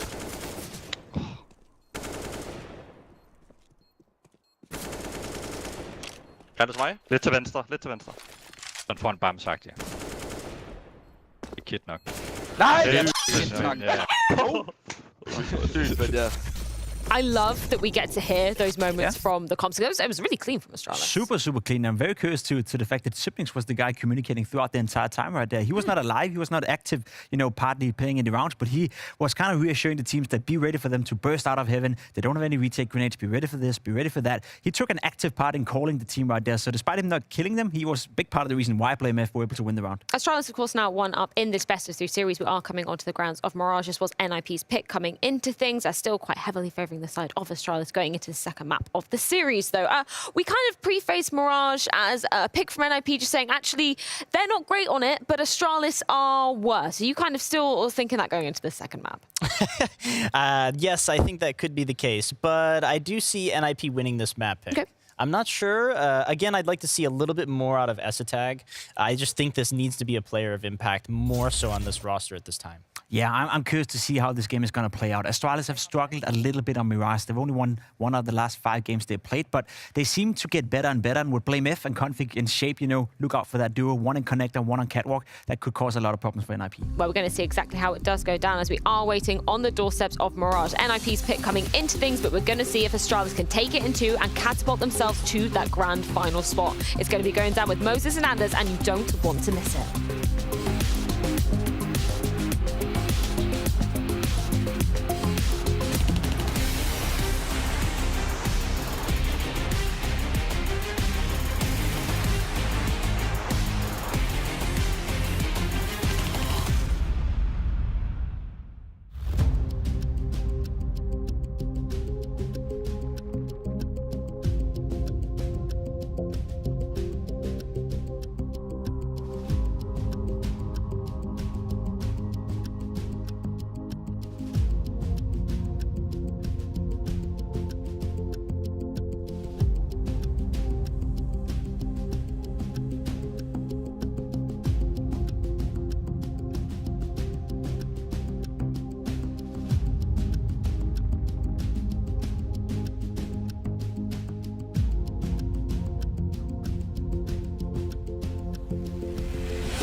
It's a wonderful atmosphere in that arena. Can't wait to be back, and I can't wait to get into the second map. Me and my bold accomplice will take you through that. Hell yeah. It's going to be somewhat more favoring Astralis now. The odds, it makes sense, but I thought NIP still... They actually looked a lot better than the scoreline would suggest, and it was still pretty close. Yeah, there were, I mean, so many close rounds in the first half, especially, that could have changed the nature of the game. But I mean, you don't get to go back and redo them. Obviously, that's just a tough loss to take for NIP. And in one sense, remember, Hampa said this was going to be 2-0, so they've already lost. They've already lost in one sense, Anders. Give up now. Yep. It's done. Throw in the towel. Call it a day. Yeah, this is going to be an interesting map to see them to go up on Mirage here for NIP as they have to make a recovery. Try to find that final place in the, I guess, final match of this bracket that dictates who goes to Lisbon, and waiting for whoever wins this series. It's actually kind of heartbreaking to imagine that only one of those three teams even can make it through, because you feel like it'd be cool to have all of them there. They're all playing really well. I think ENCE is looking like the favorite right now. Yeah. And you've been saying that from the beginning, but the rest of us are catching up. Yeah, I mean, they're just looking so good. The rest of us, the rest of the whole scene, I think, is looking at them like, oh, this team's on the rise. Finding a good little peak right before the major as well. This might just be a perfect timing for ENCE going into the major as well. Well, this looks good if you're an NIP fan. 50% map win rate to the 20% of Astralis. You have to be pleased about that. Obviously, if you look at the 5v4 conversion as well, that's a drop off for Astralis. Yeah, there's some good stats going. It's not a huge difference, but historically a map as well that the old Astralis used to ban as their permaban. True. Yeah, I know. I think it'll be interesting to see. I mean, I'm also from just a learning perspective. We know they're good on Nuke now. We know they're pretty good on Ancient. If they can add the more maps, because obviously the old Astralis lineup. That was one of the strengths. You just didn't know where to play them on. You didn't know what map to take them to. It was very, very tricky, right? Yeah. So that's where they want to get back, without a doubt. Try and get that deep, wide map pool. Yeah, because with 7 maps, I mean, if you can have one map that you can sort of permanently ban if you really want to, but you can't really necessarily have more than that. It becomes a problem quickly. So they're building it slowly, one step at a time. NIP, a lot of good things showing. I mean, Rez and Broland both look like that looks like a really lethal combination going into the future. That could be hard to bring down. Yeah, they're both of them solid. Obviously, this team hits a whole different kind of peak when Rez is playing at a high level. Broland being brought in to help NIP potentially reach that peak with more consistency, because he's a very similar kind of player. When he's hitting a good level in games, they become very, very dangerous.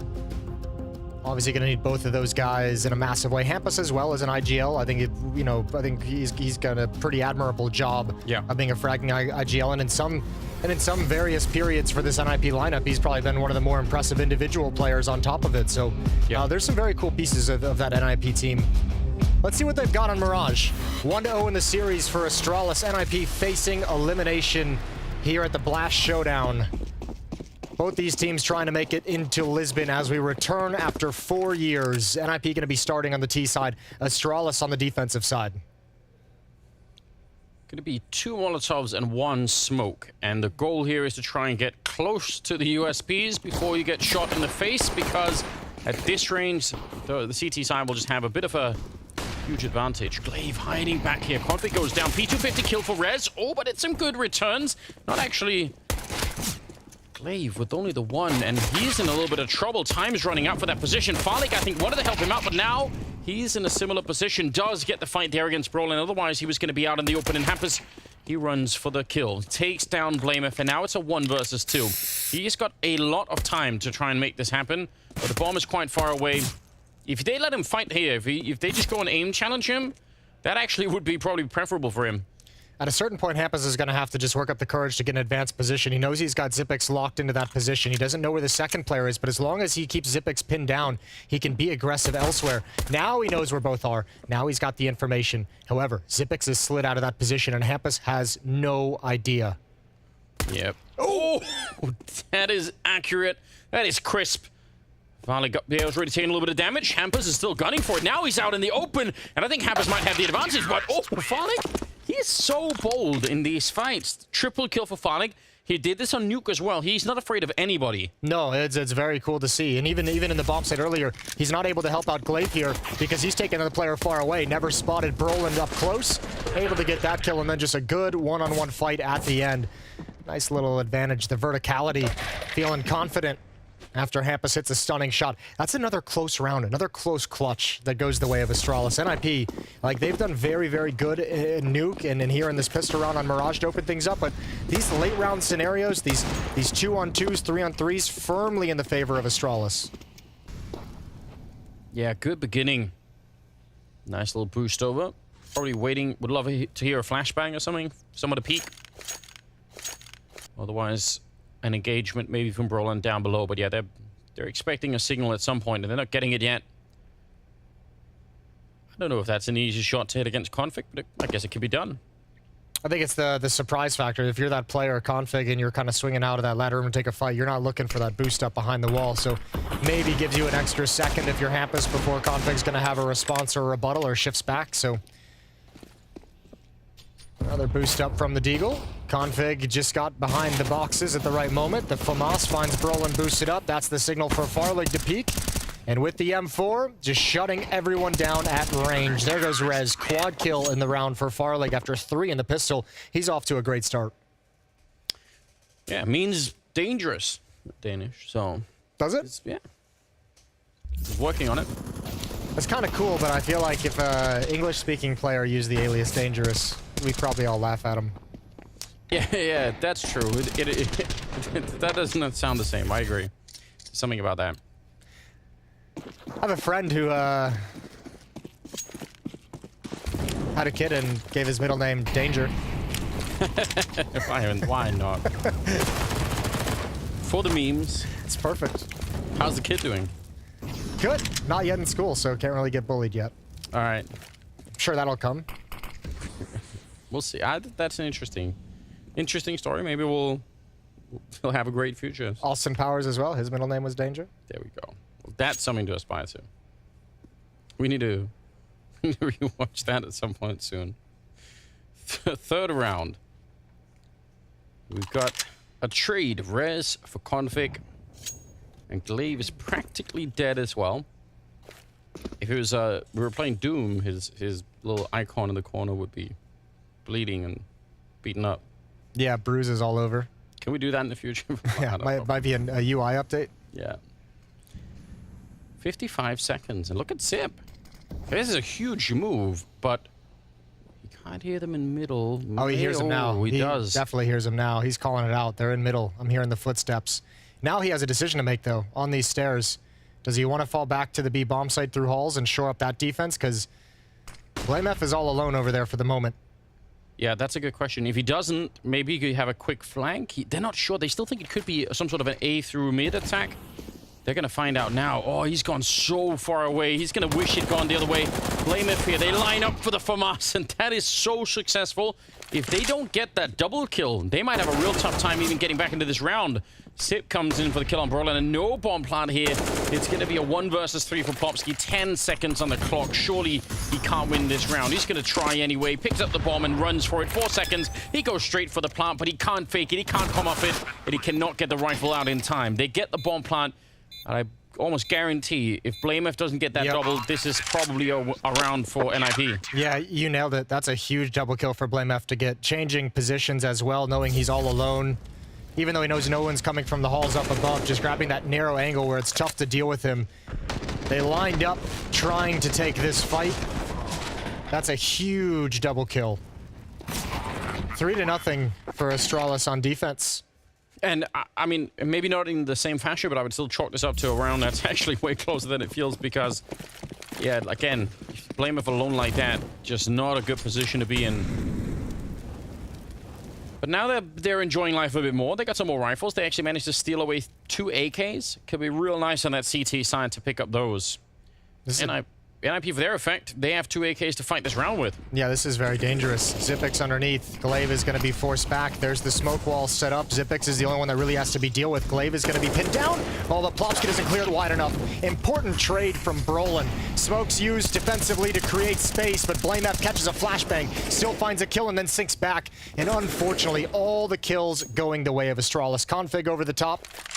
Wanted to be involved in the action. Hampus has never been able to get activated from this position. Yeah, he was staring into the smoke for a long time, waiting for a chance to pounce on that bomb side. I think they even did spam Glaive in the corner And I think they did it a couple of times, and they assumed that if he was going to be there, he would have either been hit and dead, or maybe just or swung for it early. But they just didn't really connect enough for that to really have an impact. And it's one of those scenarios where to win a 1 versus 4 like that, you need a couple of mistakes from the enemy side. You need to come and challenge, you know, one at a time to give you a lot of fights to get back into it. And he had one little catch found there by the ticket toll booth, and that was about it. And in all the chaos, Config's coming through, his teammate as well, using that smoke in the middle of the bomb site that we see so frequently now from defensive sides. Just a push into the site in the middle of that hit. NIP can't do anything about it. Okay, 5 rifles this time. It was 2 AKs previously and upgraded pistols. This time there's a lot more strength behind NIP's investment. Hampus and Plopsky down to Galils.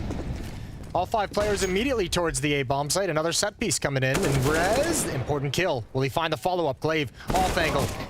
And Rez is way too committed. Molotov down to allow Glaive to retreat. That jump would have worked really nice for Rez if Glaive would have been even further back, but he was at such a wide angle that he exposed himself probably more than he was thinking about. I mean, it's still a pretty good opening, right? A 1-for-1 trade on the T side. You've got a lot of time left. You could go back if you wanted to. Oh, there's a huge gap in that. That would be massive if anyone tries to peek from Con. Berlin's loving that. Sees absolutely nothing. Now, this round, I think, almost has to turn into a bit more contact for NIP, just because they've only got the 1 smoke and 2 Molotovs. I don't think they're going to want to give away the game with utility until they know exactly where to place it. I think this is just going to be, let's see what kind of fight you can find. Still some time, 50 seconds. Good opening.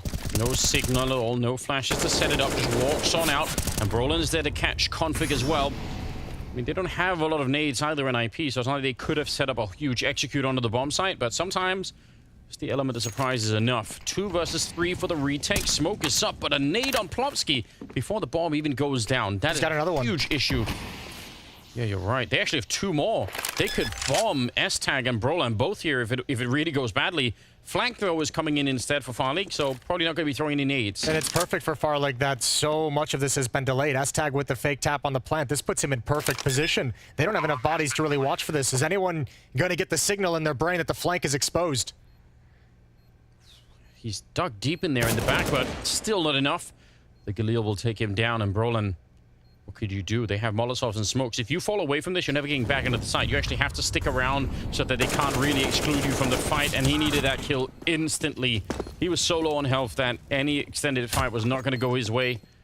It's another close round, and it goes the way of Astralis. Yeah, just the movement from BlameF fools him into taking the shot a little bit early. He thought BlameF was surely going to peek with that, but just tucked into a corner. Good win for Astralis.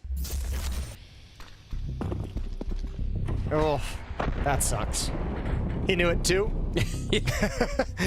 See that little nade coming in? You're like, yep, I'm dead. There's nothing you can do. Okay. Didn't even see him. No. Sometimes I guess that just works.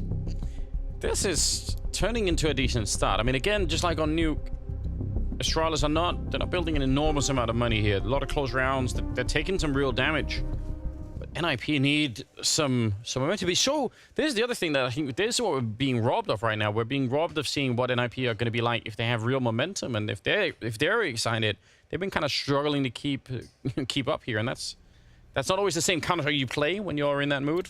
Yeah, all like the energy infusing rounds have gone the way of Astralis, right? Like you think back to Nuke, some of those close affairs, some of those kind of the silly fakes that were pulled off. Yeah. NIP haven't gotten a whole lot of those in their favor. Deep nade, deep spam. Hampus brought down to 73. Yeah, no bullets really connecting too much after the initial damage there, so I guess that's okay. Hampus in the middle on his own. They are really insisting on this A hit. Different variations of it, admittedly, but they're really trying to make it work. They feel like eventually they're going to crack it open, and they have had some good entries just walking out. Hampus did it a couple of times now. Rez is going to give it a shot. Oh, taps away and takes down Farlig. His first death of the map. That's beautiful. S-Tag will take down Glaive afterwards, and now it's a 4-on-3. Man, that is smooth. This is an interesting fight between BlameF and Hampus. Does BlameF want a clear connector? Oh, he doesn't spot it. Oh, he does now. There he goes. Thank God for that. Now knows Plopsky is over in jungle as well. Config can't land the headshot on a Brolin. Perhaps through the edge of the box, brings him down to 57, and BlameF is just going to back away. As you mentioned, economy is going to be a concern for Astralis. But NIP stopped the run at 5. They're on the board. That almost looked like a Black Bars type situation. It sure did. Horrific, isn't it, when that happens? Not me anymore. I play 1440p now. Okay. And I love it. Yeah? Yeah, I'm a 27-inch monitor. Living the dream? It's actually great. I thought about, going pro, but I thought, since it's unlikely, I guess I'll just play on this, With your 27-inch monitor. Yeah, that'll get the job done. Curved monitor? Not at 27. You can't really have a curved 27-inch, I think. I don't know. I've been looking. You have no idea how much I've been researching this topic. I know I do have an idea. I know you get very neurotic about your technological investments. Yeah, I fall into a pit of. I still haven't picked up the second monitor that I need. I made one decision, Jason, and that's got to be enough for this year. That's pretty good. I'm proud of myself. 5-1. I'm proud of NIP too. Pick up that round. Now they need to roll it into the next one. The money is not looking good for Astralis. It's completely doable. Really looks like they're emphasizing this A bomb site early on in this half. Like they want to be able to establish that they can take this bomb site and do some real damage here. Oh, Rez almost rips off the face of Glaive. Molotov extinguished almost immediately. Flashbangs come in to allow Glaive to take a fight. But Rez was never blind to begin with. That's a lot of utility forced out from the initial A defender as well. There's a lot of liberty for them to walk up the A ramp, just like they walk out of the A palace to just take those fights. I mean, it's kind of a miracle that Glaive actually lives through that one. He could have just been shot in the face right away. So, and I maybe that's what NIP have even realized looking at demos before they got into the game, is that actually we can do a lot. We can actually walk out of the palace and just take the fight, and we will. So Glaive this time moves into a better position, and that's the bomb on the ground, and it's just a disaster for NIP. That's a massive double. And after the engagement from Rez, you would have never expected him to re-aggress and get into that corner to tuck himself in small. What a huge Herculean individual play from Glaive. That pretty much ends the round as well. 20 seconds, they have to go get the bomb. Finding kills though. Excuse me, I'll take it all back. BlameF recovers one. Brolin's gonna sink back into the bomb site. He's trying to get into this duel. There's 10 seconds left on the clock. Plopsky still has to cross over. Brolin's gotta help him, and that's the round. That's the round done. Even if Config doesn't get that kill, they could have just ran away. Interesting, that fight at Brolin, because if he can get that 5 seconds early and win it, he can come back and help a lot more. So it's actually, it's really well played. Who is that playing in CT? Zipix. Zip. It's really smart for him to just keep him occupied, just toy with him for a long time. Win or lose that fight, it has value just to delay it as much as he could. So pretty cool. But yeah, this is the real deal. Yeah, what a beast. What a beast. They never expected that play. 6-1.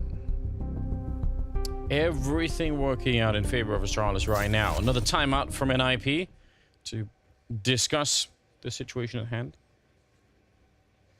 This might be one of the better team efforts I feel like we've seen out of Astralis in some time. Farlig delivering, playing very, very well. Glaive having good game. He was quietly at the top of the scoreboard for a lot of nuke for Astralis. I've actually been... Here we go.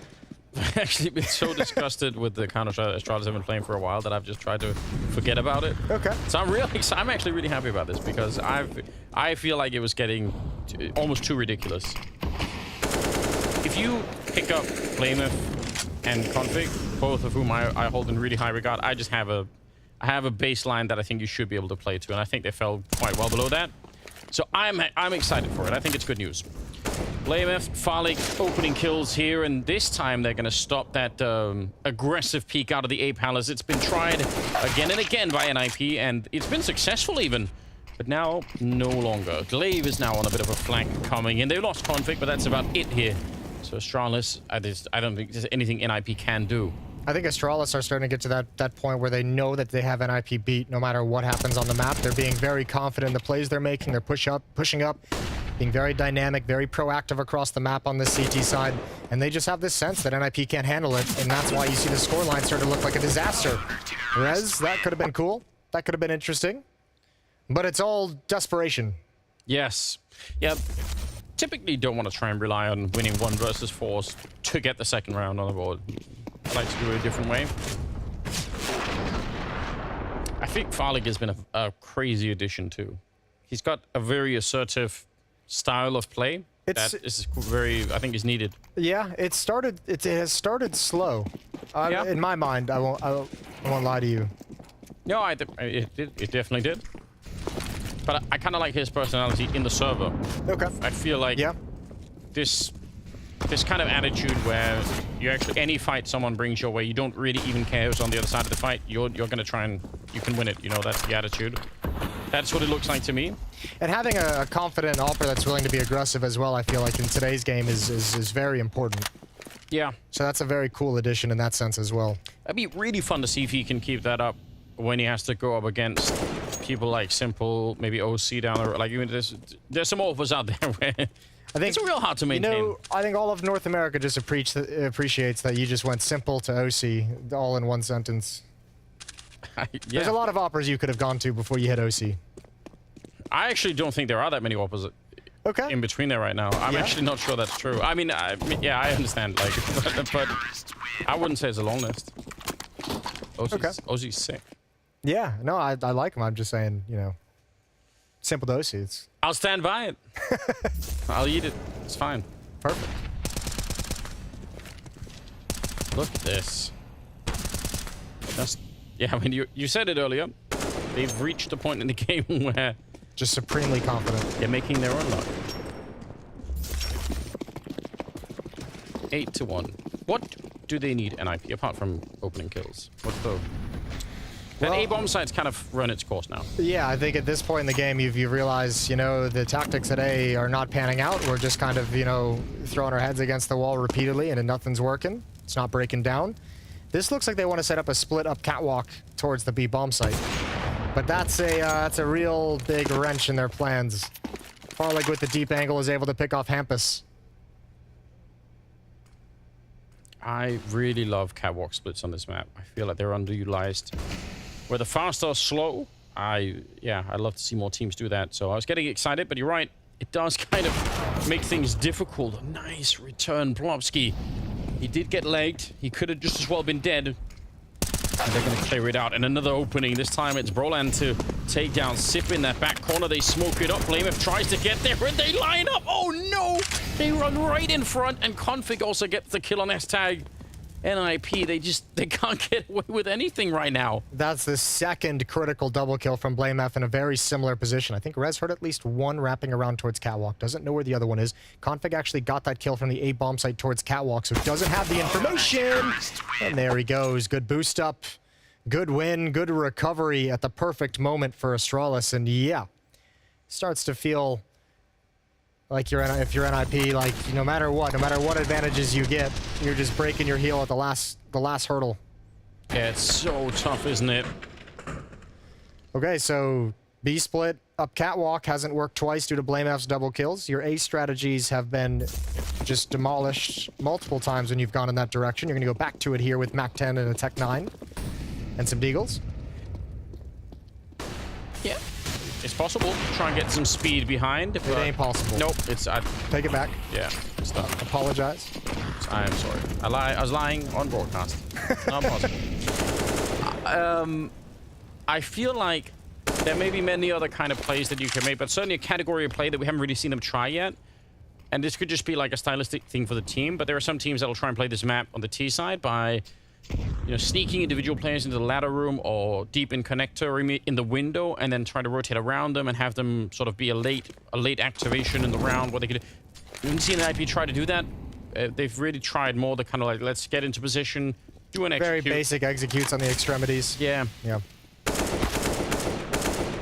So I don't know if that's just where the team is on this particular map right now. It could be, or maybe they don't trust that it'll work against Astralis because of how Astralis play the defense. I don't know. Yeah, I mean, also remember too, this is still the first event of Brolin being within this team as well. Yeah. And I think it's going to take probably a little bit more time to get him comfortable across the entire map pool and start planning some things around him, because he's a player, when you bring him in, you're going to want to activate and play to his strengths. They probably just haven't had all the time in the world to do that. Although they've had a decent amount of practice with him. That was the conversation back at EPL. Who have you been playing with? Who have you been practicing with? Through all these various roster changes and confusions. Yes, I mean, I still think it's... I think they got a lot going for them, but right now... Just not being shown off today. Not being shown off quite today, and I think Astralis also probably performing a fair bit over what at least I was expecting. So me too. It's good. Yeah, me as well. And also now at this point of the game, you have this like crushing half now where nothing is working for you if you're NIP, and if you go all the way back and think of how this series has played out on Nuke, even the close rounds where you're doing good things are slipping out of your control as well, and you're not getting anything from those. So you've got a lot of the weight of frustration on you right now if you're NIP. BlameF is 18-2, I just realized. He actually slipped past me, but he's doing very well. Way beyond what could be expected. Finally got PIMP. Moving forward is super dangerous, and you obviously cannot change the scope either without giving anything away. Nice! Oh! Never mind. Peace! Yeah.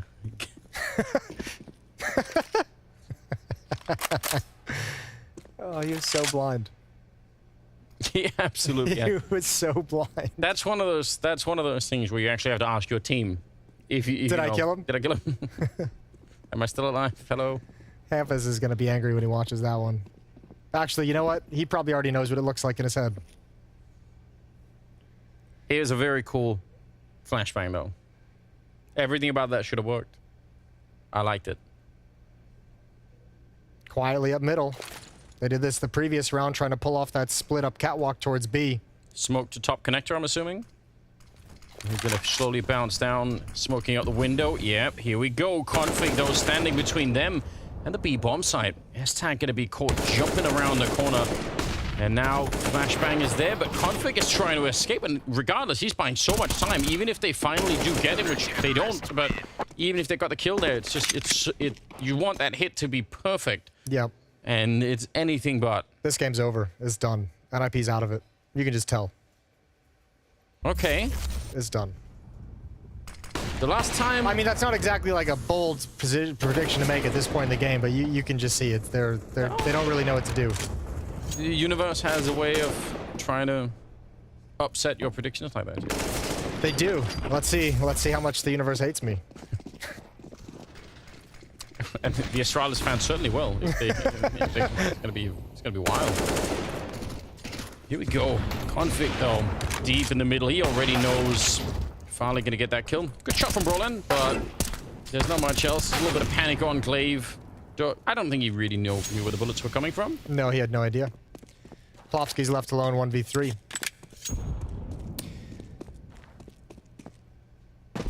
I don't really know what to tell you. This is awesome from Astralis. I think you have to be happy about this one. I don't think NIP is like the toughest competition in the world, but it's good to see these pieces kind of sliding into place for Astralis and having this kind of a performance right now. You know, we talked during one of the previous games we cast at Astralis, and I can't remember exactly what you had said. Something like you were happy to see them kind of being competitive and performing well, and I was just like, yeah, but you know, with Astralis, yeah, it's a very low bar to have for the Astralis brand and everything we know about Astralis from their history. I mean, I still kind of feel like that's a low bar, but you know, at least the steps are going in the right direction with how disappointing they have looked at times recently. Yeah, and we should probably also say this kind of play is probably what they're going to have to bring to ends if they actually want a shot at winning that, because ends look incredible right now. So ends look really good. Yeah, I don't think I necessarily want to extend my enthusiasm for Astralis' performance here beyond this game. Like I'm willing to say this is really cool. Now let's see if they can do it again. If they do it against ENCE, then it's a slow ramp to build up here. I mean, listen, if you're Astralis and you find this peak and you find this kind of confidence that you can have consistently just to qualify you and bring you into Lisbon, but not only that, just bring you into the major as well. What a timing for it to kind of all start falling into place. Yeah, that would actually be almost too much to ask for. Madness in the middle. Sip gets the kill, but he was actually trying to check the underpass and getting shot in the back, and somehow they still come out on top of that fight. It's because actually Rez changed his target from Xyp9x to Config, who was on that mid ramp, so he actually kills Config, but lets Xyp9x live for the trade, and still nothing pans out. It's gonna be 13-1. 1v3 for S-Tag to prove me wrong. TV's broken. Yeah. Or it's on that color calibration thing. It's an old TV. Yeah, not much going on there. No. Don't even have cable anymore. We're all cord cutters. Yeah, true. It's it's a different world. Leg. Oh, nicely done. S-Tag. This, surely. I feel like he and NIP and their fans, they deserve this one at the very least. There's been so many rounds where it's gone against them. He tries to fake it out, expecting some sort of a play from Glaive. Yeah, he should. Make it complicated. Oh, he's waiting such a long time. Glaive isn't thinking about it now. He's thinking, wait a minute. He might have escaped. And S-Tag goes back to the B-bomb site. He's basically using this delay, pretending to have gone to the... Oh, now he's... Wait, no, you crazy. Yeah. You crazy. Oh, he's faking it again. He's just not sure. No! Oh, no. Open. Oh, dear. Glaive, if he takes one step back, but he doesn't. There's the kill. Oh, man. After all that, you plant in the worst spot possible. No. That would have been cool. It's obviously impossible for S-Tag to know. He cleared market as best he could. There's that, but there's no way you can clear halls. He's got to plant safe for halls. He had to pick one angle to be exposed to, where if Glaive was there, he just loses. And he just picked the wrong one. Yeah, the shots that he actually hits in the 1v3 are just so cool, but yeah, unfortunate. I do appreciate seeing how much you can actually get done with 30 seconds in terms of checking and double checking and faking and then faking again. Like he's trying to optimize every single second to try and make sure that he can get the... He might have just like kind of lost himself in the clutch when he goes to like run to the other side of the map to the A bomb site, and he's like, oh wait, there's actually only like 15 seconds. I can't make that. Yeah. That might have been the point where like he kind of lost his focus a little bit on the clutch. Plopsky right on the other side. He is thinking about it. Oh, I thought maybe they actually switched places, but at least not yet. Oh, trying a bit. He tags him up, and he's very low on health, and the pistol will get the job done. Now it's S-Tag on his own. The rest of the team has died. They haven't even gotten close to the, like, everyone's just dead. Yeah. They're actually getting completely beat up. This is one of the most powerful victories I've seen in a while, and we just casted like a 13-2 yesterday. Yeah, that's true. And look at the kills even on the NIP side. No one is above 8 kills. That's Umbrella, and 7 on... They're not doing a lot in 15 rounds. I don't, yeah, that's they haven't been. But I would choose, some games you feel like NIP, like you would look at that and you'd say there's just not enough production in terms of the kills. I would say that this is more in line with just Astralis just playing such a powerful CT side. They've been in your face. They've been pushing up. They've had the perfect response to different scenarios. This has just been a great half for an Astralis defense on Mirage. Unexpected. Very unexpected. But I mean, an interesting development late in this showdown. First half goes heavily to Astralis. I am so shocked. This is a huge victory. Surely they've done it now. Second half, we'll see if they can close it out. Coming right up.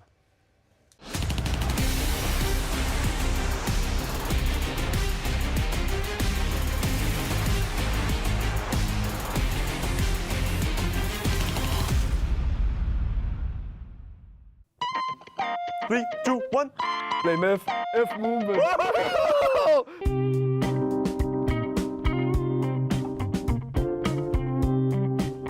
Who do you is the best CS player? Easy question, man. Change my mind. Okay, I'm ready. You ready? Oh my god. I said him, Cap, just kidding, no Cap. Insane. Boom. Can't get better. He's not. He's gonna do this because he wants some fan stuff, but for real, he is better. I love my fans and I love Blame F, so I love him. Who's the worst dancer? Oh.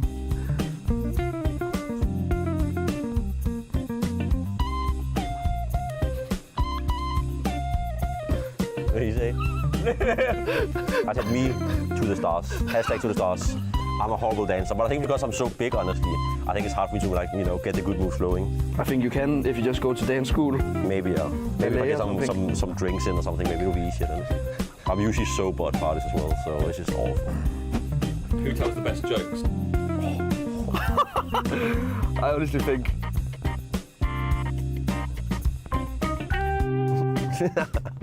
You ready one? No, I'm typing. Stop. Writing an essay. Okay, I'm ready. I wrote 50-50. Benya wins. I wrote even Steven. That's pretty good. Yeah, that was pretty good. Benny, have you got a joke on your hand? No, not really. You can't like get them for free. You know, you have to pay for that. You used to be out in the backstage room eating with us and stuff. What's my favorite CS play to me?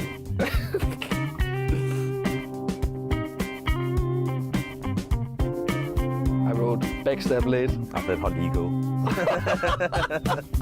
But that was also a good one. That should only get a half a point. Okay, but that's pretty good as well. Point. You should have wrote really late backstab. Yeah, the latest. The latest.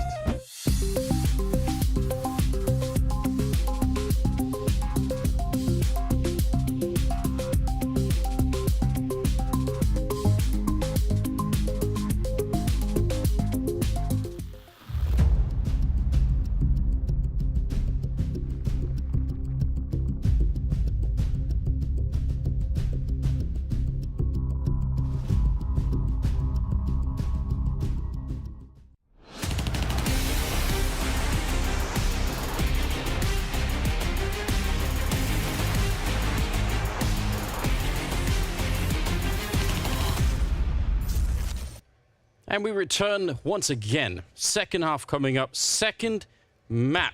So close first half, Jason, if you don't know math. Yeah. Yes.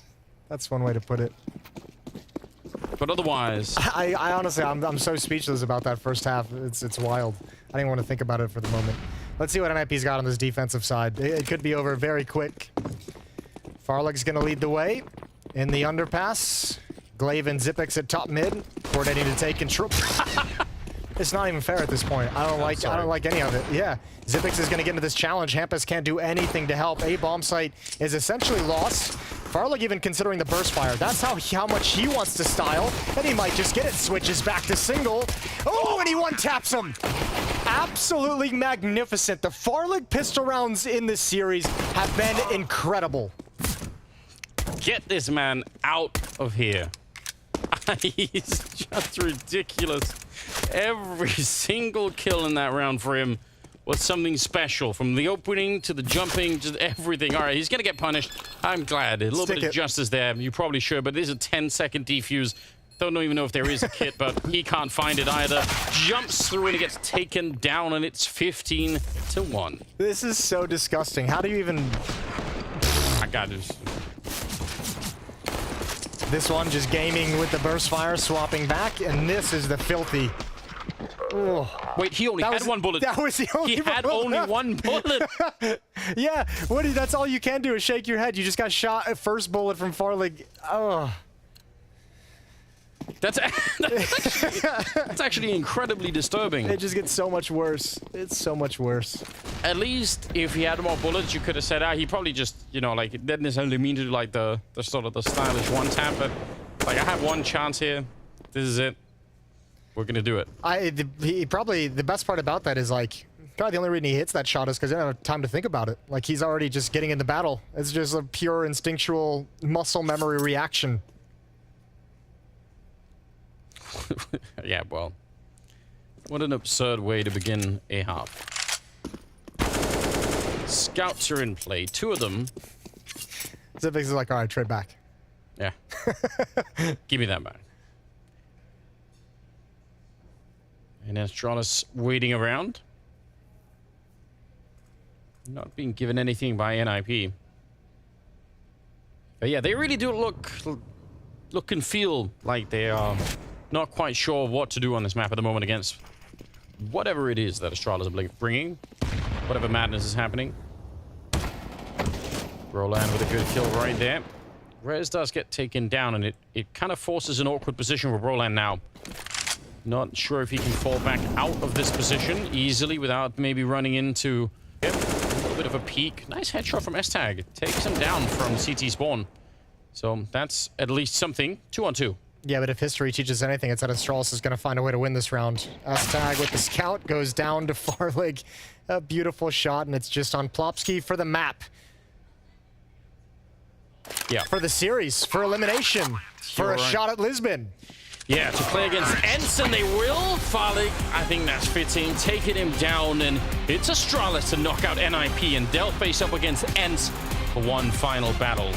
Yeah, that was quite an emphatic victory. That's a statement win for Astralis. They're hitting their stride in this showdown at the perfect moment. Yeah, we've said everything that needs to be said. That was domination, especially Mirage. Like Nuke, there was some arguments that it was close, some arguments that things could have gone a little bit differently, and we might have had a different map and series in our hand, but Mirage was just, there's no question. Yeah, super impressive. Whereas they're building their map pool, everything seems to be improving. Welcome to the party, Farlig. Yeah. That was great.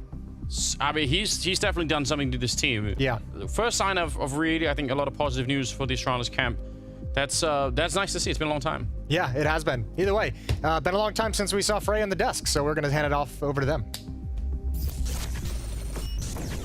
It didn't feel like a long time because Astralis made that one quick. NIP didn't even get a look, and you'd be forgiven for thinking that was a pick from the Danes after an almost flawless CT side. Only 2 more rounds they needed to net the win in this one. They'll be meeting Ents in that grand final. Pure domination from start to finish right here on Mirage. And as Moses so rightfully said, that was just beautiful from Astralis. A great victory, a statement victory, and this is the Astralis we need to see more of. Of course, winning 16-1, you can never expect that, and especially not going up against a strong opponent like NIP, but the way they handled themselves, the way they conducted themselves on the server today was very, very positive. I think Astralis, their fans, and everyone who watched this game should be proud of their performance. The energy in the Astralis camp has to be so good right now, Yeah. and we really have to give it up for Farley because I'm proud of him.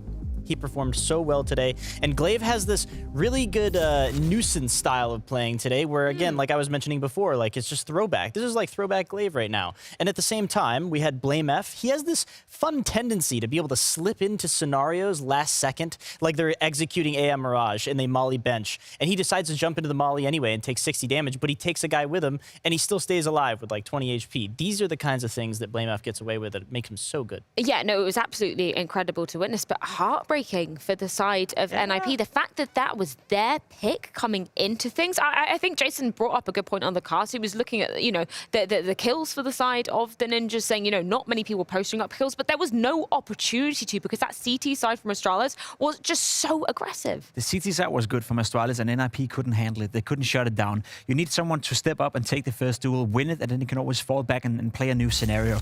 I believe both Plopsky, Brolin, and S-Tag in this game combined for a total of 0 entry kills throughout the entire game. 3 players that you normally look towards and say, you're going to win a couple of duels throughout a game like this. So, unfortunately for NIP, that's going to sting a little bit. I'm sure the players are aware of themselves as well, so we don't have to pound on it. But it was just very disappointing that they weren't able to fight harder. Yeah, unfortunately for NIP, that does mean they're down and out of the Spring Showdown. No chance for them to be making it to Lisbon for the Spring Finals. But Astralis are still in contention of that. Of course, they'll be meeting Ents in our European Grand Tomorrow. I do want to pick up on a name that you were talking about, though, Noah. Farlig coming into this, we were kind of questioning, you know, exactly what his role in Astralis is. It was nice to get to hear from James yesterday. He's been dictating a little bit more space, and we saw that paying dividends on the server today. Yeah, for sure. He found himself in all kinds of scenarios, and he was getting all the kills. I was really favoring his play early Nuke, even. He was finding all the critical kills that he needed to in order to make those situations favorable for him. And this 1v1, even just kicking off this map, finding 3 kills in the pistol round, and just taking that duel 1v1, that just expresses how much confidence is flowing out of this guy today. Farley's looking good. He's looking very, very good for Astralis. He was a little bit, you know, underwhelming coming into Pro League. He played 19 maps. His rating was 0.97, and many people thought, oh, is this another Lucky? But we gotta give him a little bit of time, right? Lucky got 6 months to realize that it wasn't working out for him in Astralis. Now, we should give Farley the same amount of time, and I already see way more progress made by Farley than Lucky ever made within Astralis. During the RMI event, he was playing well. He was one of the guys who stepped up when it was needed the most. Don't forget, they were down 14-11, second map, about to be eliminated, about not to qualify for the RMR, and Farley had a monster performance in that series as well. He's stepping up right now, he's playing well, and we actually have a little bit of a clip as well where we can show you some of the stuff we talked about. Lucky was a player who was not able to dictate space and actually take space to go for the AWB duels, but Farley is a guy who wants to do it. Kan du booste mig B-gang, faktisk? Krille? Kan du booste mig B? Ja, det kan jeg godt. Nej, Syb kommer af. Nej, jeg vil gerne have spawnet på Krille. Okay, fint.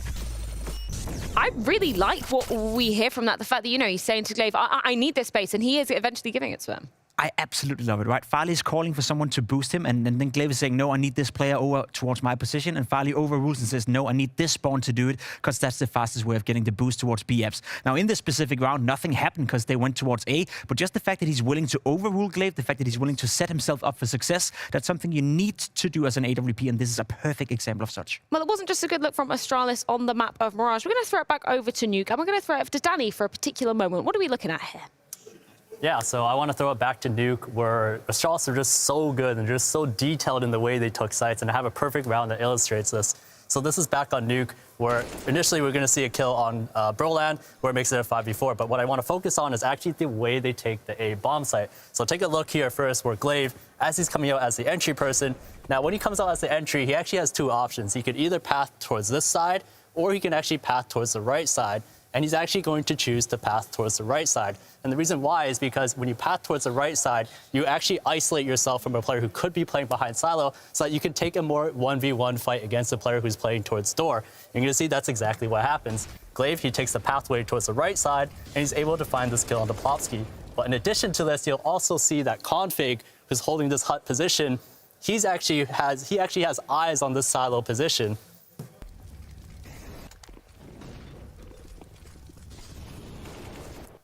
Oh, sorry, it looked like it froze a little bit. But he actually has eyes on the silo position. He's holding the left side, and then he's holding the right side, while Glaive, he's able to basically look towards the right side.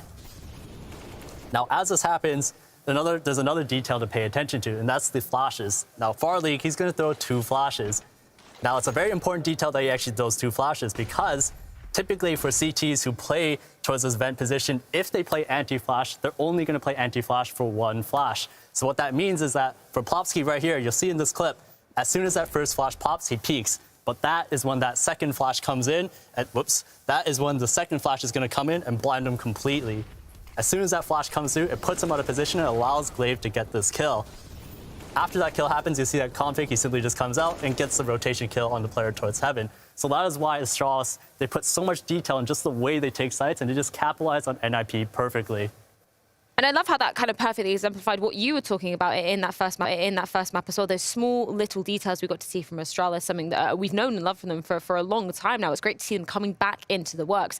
One small detail, or perhaps a little bit of a bigger detail, BlameF in that map of Mirage. I love that we get to see him coming out full force in this. I remember back in the days of Complexity, him and Config were, you know, such a difference maker on that map of Mirage. Great to see him having that proactive nature yet again. He's just a great player. He's just a very well-rounded player who can do it all. You know, I know the community and they love to call him BaitF, and I'm getting sick and tired of listening to that, because honestly, you know, just because you're playing off contact of some of your teammates doesn't mean you're baiting them. That means that you're, in most cases, is a smart player who's actually figured out how to optimize your chances of winning rounds and getting kills, which is what BlameF does, you know. So all you noobs out there calling him BaitF, take an L right here, because that's just you not understanding what he does so well, time and time again. He is the star of Astralis right now. He's the most consistent player in Astralis, and he is the future for Astralis as well.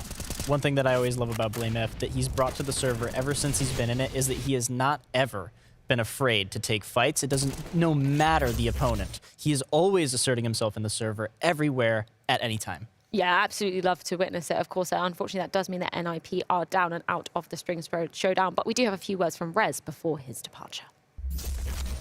So, Rez, I'm sure this isn't the way you wanted things to go down and to exit the showdown here. I want to start on just looking at the veto side of things. I think a lot of us considered you guys to be maybe the best team on Ancient that we've seen so far. Obviously not a map you usually pick into, but we're wondering maybe it was one that you wanted to pick into against Astralis. So what do you think about the overall veto process and how this went down? After this, probably not that good. But in general, when we prepared for this game, we know that they really like Ancient and they're a really strong team on it. And so we did like a surprise pick on Mirage, but obviously it didn't work out at all. So not so nice. And the thing is, right, even I was looking at Mirage, we'd say, especially with you, Broland, the team's been looking very strong, the Wed as well. What went wrong here? What went missing? Was it the fact that the nuke went the way it did, or was the team just not feeling up to it today? I think we were just completely off pace. We were not on the same page at all, and we were really unlucky in certain situations, and we couldn't get the flow going at all at any moment. So it was just a really, really bad game from all of us. And these games happen though, right? You've been here before, and certainly, or yes, it sucks right now. But I also want to touch on the fact that I can see you're in the office, right? You're where you normally play your online games from, but the rest of you are not. I guess having so many tournaments close together and stuff kind of hurts that. But do you think that's a factor as well? Maybe a little bit. I think we are playing good when we are together, and I think every team does. Like it just feels better when the whole team atmosphere is there. But obviously we have had a lot of tournaments going, so we had the choice now to play from home and to like relax a little bit for the major and stuff. So yeah, just me and Brolin here at the office. Just I kind of like it here, so that's why I went there. It's definitely a nice one to be in for sure, so I think I'll be there as well. But you mentioned it, right? The major is coming up, and it's full focus on that now. So what's the next plans? Are you going to boot camp where you are for a little bit, or are you just going to take some time off beforehand? What's the next steps for NIP? We're going to go straight for boot camp and just full focus on the major right now, and because that obviously is the goal, like to reach as far as possible in the major. So yeah, we're going to boot camp and work really hard. Props to Rez for giving us a few words after that loss. But I do want to recap our MIBR MVP before we close the show here for our EU side of the competition. Of course, we have 5 potential contenders who may be taking the crown at the end of the tournament, which is nearing ever closer. PIMP, out of these 5 players on the screen, who do you think is in contention of taking it? Not Rez. Not anymore, unfortunately. He had a good tournament, but the team of NIP obviously got it handed to them by Astralis. I think right now it's a close call. I think Spinks has played well, and BlameF so we probably have that duel. You know, Config could be in there as well. So the whole duel, Config against Spinks. You got to pick one. I got to pick one? Yes, just if I had one. to choose as of right now, I would go for Spinks. He's been very, very good.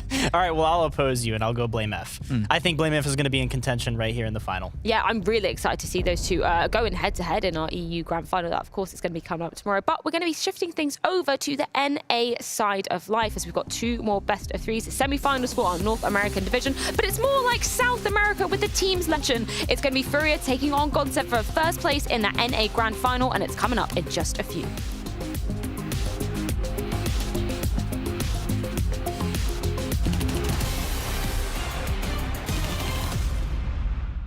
Why can I think of this right now, dude? Okay, so dang, I don't buy like with my numbers like that. Oh, this is like a mental game. It makes me confused.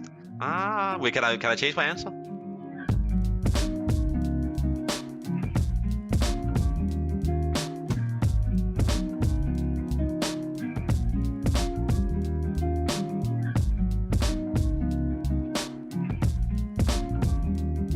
Okay, so round 1, 1-3. That is a P250. Why can I think of this right now, dude? Okay, so 1 is your pistol, and 1 CT, so USP, dualies, and then P250. So it should be P250. Okay, I think the first one is a deagle. Okay, 1-3 is the P250. Wait, can I change my answer?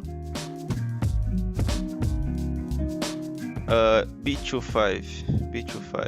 I think I never buy B25. Oh yeah, it has to be 2-5. That's heavy shotgun. I think that's Negev. I think that's a Negev. Yeah, because I always miss by it, or not always, but I used to miss by the Negev.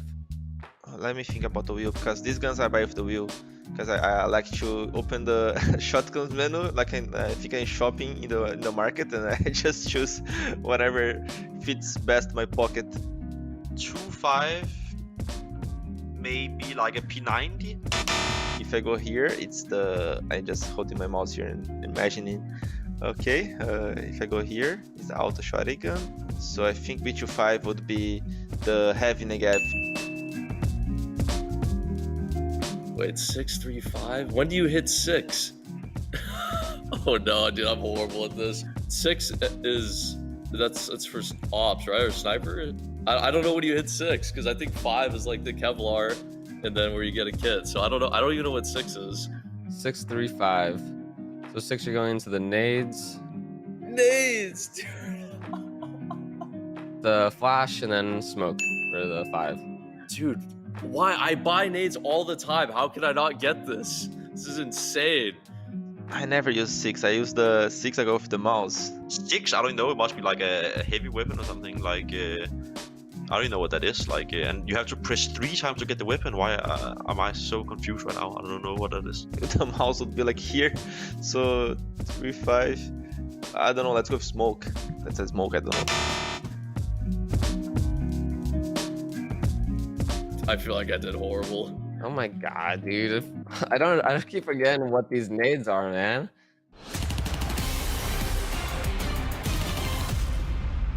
FURIA went waltzing through to the semi-finals, dominating ATK. Swiftly, safe, swiping them away, safe, 1, 2, 3. They may be the best in the Americas, but it'll only get tougher from here. Godsent rose above evil geniuses, thanks to Demao's deadly aim. He's gonna now know where Rush is at with the gun. Whoa, tries to just transition that instantly, does take Surf down low, and he gets it. Who will be crowned the victor of the Brazilian Brawl?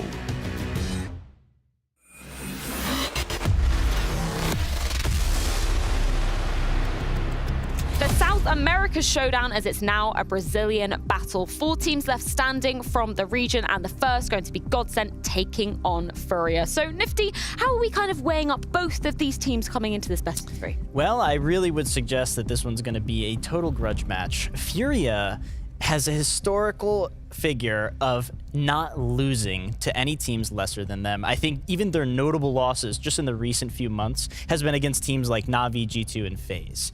But tricks do not work on these guys. So I would really suggest that Godsent comes really put together, and they have to know that it's going to get grimy, it's going to get messy, they're going to have to win clutches, they're going to have to win 2v2s. It's going to be interesting to see. It's going to be an uphill battle, no matter what, for Godsent right here. They have played a lot against each other last year as well. FURIA won the majority of those matches. The last 4 maps they played, FURIA won those as well. And that was in a period where FURIA weren't playing their best brand of Counter-Strike, whereas for Godsent were up uprush. You know, they finished last year well. IM Winter was a great result. They beat Heroic in a best of 3 and sent them out of the tournament. So a lot of high hopes for Godsent, but as of late, it's been a little bit shaky. And yeah, I guess it's going to be one of those matches where if everything goes according to plan for FURIA, it's going to be tough for Godsent. I think Connor used this analogy previously for FURIA, is that they will drag you down into the mud with them. You know, they thrive in that chaos and they want to be bringing that chaos towards their opponent as well. I do want to pick up one particular name from the Godsent side of life, though, and it is Henny. The fact that, you know, he's going up against his former team, and he's been a veteran of the Brazilian scene. Yeah, Henny was a tough guy to play against, you know, all through these past years, and I'm excited to see him again on this Godsent lineup. I really hope the best for him. He was always challenging to play against because he was always in these very tight, chaotic situations, pulling out some of the craziest shots that you could imagine. And he was always well supported by his team, and I think he has a good team around him right now, so I'd really like to see him make the best of it. Such a wasted talent. When I played against him, when you played against him, he was without a doubt one of the most skilled AWP players out there. He could dictate a game. Absolutely. He played against Henny and Mirage. He would roam around connector with an AWP in smokes and just absolutely destroy you. This is the last chance, and we've said this before for Henny. He used to be so good 3-4 years ago, but it's like he hasn't taken his own career seriously enough in order to fulfill that potential once more. He now got another chance at Godsent. Didn't work out in CSGO Nation, didn't work out at the team before now. Coming into Godsent, I seriously hope that he gets his S together so we can see the best version of Henny, because if he's playing well, then Godsent is an interesting team. I think one of the really exciting things about Godsent as a unit is the fact that we have these veterans mixed in with these younger, newer star players. Demao comes to mind when we're looking at Godsent in particular, and you know, he's only 18 years of age, and we've seen so many incredible plays from him so far. I'll tell you what, if I was working behind the scenes with Godsent, I would be talking to Demao and I would say, right now, I want you to write down what you're doing on a day-to-day routine. Because right now you are on this trend. Pay attention to when you're going to sleep, what you're doing before you go to sleep, what are you eating, what are you drinking. It's important to keep track of these things. These are some of the things I wish I would have done, because I swear those things really do make a difference, but also focus on, man, what is it that you enjoy doing? You know, because it is not only the things that you do in the server and inside Counter-Strike that really make this impact for you. He does a lot on the server, let's be honest, right? Especially with the rifle. As of late, I think one of the more interesting things when it comes to Demao was that the AWP roll within Godsent was circulating around between the players. On one map, Demao would pick it up, on another, some other player would. Now, with Henny coming into the lineup, he's been freed up of that responsibility. Now he's just a full-on rifle, and what we've seen so far from Demao is very, very, very interesting. I think that's a player that, with the right amount of time, with the right amount of guidance by players like Taco and potentially also Henny, if he acts up, then future talent from Brazil. And I like that we're bringing up this comparison from the FURIA side of things with K-Serato, because the numbers we've seen him putting up thus far, they have been mean. Sure, it is an incredibly small sample size because FURIA did absolutely dominate, to put it lightly, their opponents in 80k earlier in the tournament. It hasn't even been fun for FURIA to play Counter-Strike, I guess. Yeah. You know, they win 16-4, 16-4, 16-7, 16-4, 16-11, 16-7. Like, no one is able to pressure them as of right now. FURIA is probably in the best shape they've been in quite some time, especially bringing in Safe. Feels like he's all of a sudden finding his footing as well. So,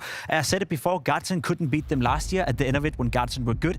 Now, FURIA is a much, much better squad. They're playing some solid Counter-Strike, coming into the major as one of my underdogs to go at least into the playoff and maybe even a semi-final. So for Godsent to beat this team of FURIA, wow, you have to play well. Oh, it's a tall task. Yeah, it's safe to say that FURIA has their eye on the ball. That's what I'm talking about with these games, especially against lesser opponents. It seems as though they are not going to let these things slide. They are just better than that. They know where they're at. They know what they're worthy of, and they're going to make the best out of it. And let's talk about this a little bit in terms of Safe coming into FURIA. For me, he was a really hot prospect coming in. I'd seen him at a lot of DreamHack Opens with his previous team, and it was just an interesting kind of story arc for him. Coming in as, I don't want to say old, at the age of 25, that wouldn't be fair, but just in terms of sort of the Counter-Strike ecosystem, I think you put it nicely. What did you say? A late bloomer? A late bloomer, right? There's always hope. We have a few examples of that. Roy is another one playing in Copenhagen Flames. Only started playing Counter-Strike 4 years ago, I believe, or 5 years ago, and now coming into the scene, and he's a star player. Safe the same, you know, he's 25, he's a late bloomer, has never been on the top scene before, and he's coming in, and I would say he's impressive. It's a player that I have high trust in. It's a player that I think makes a little amount of mistakes. He's not a player that dictates too much on the server yet, but I think he has the potential to do so. So being a late bloomer is not necessarily a bad thing for you. Well, speaking of one of the other individuals on the side of FURIA, we do have a few words courtesy of Drop. So Drop, from academy team to the main roster, does it still feel like a dream come true for you? Yes.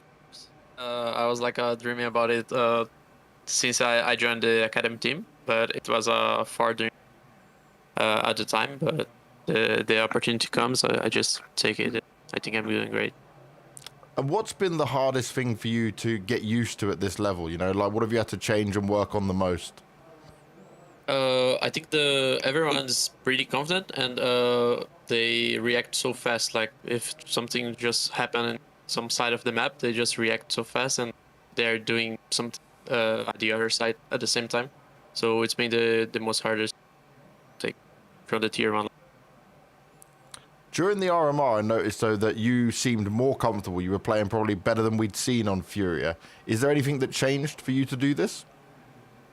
I think I'm feeling more comfortable, and I'm learning a lot more with my teammates. So I'm getting more confidence and doing more individual plays that I didn't have to do in the past.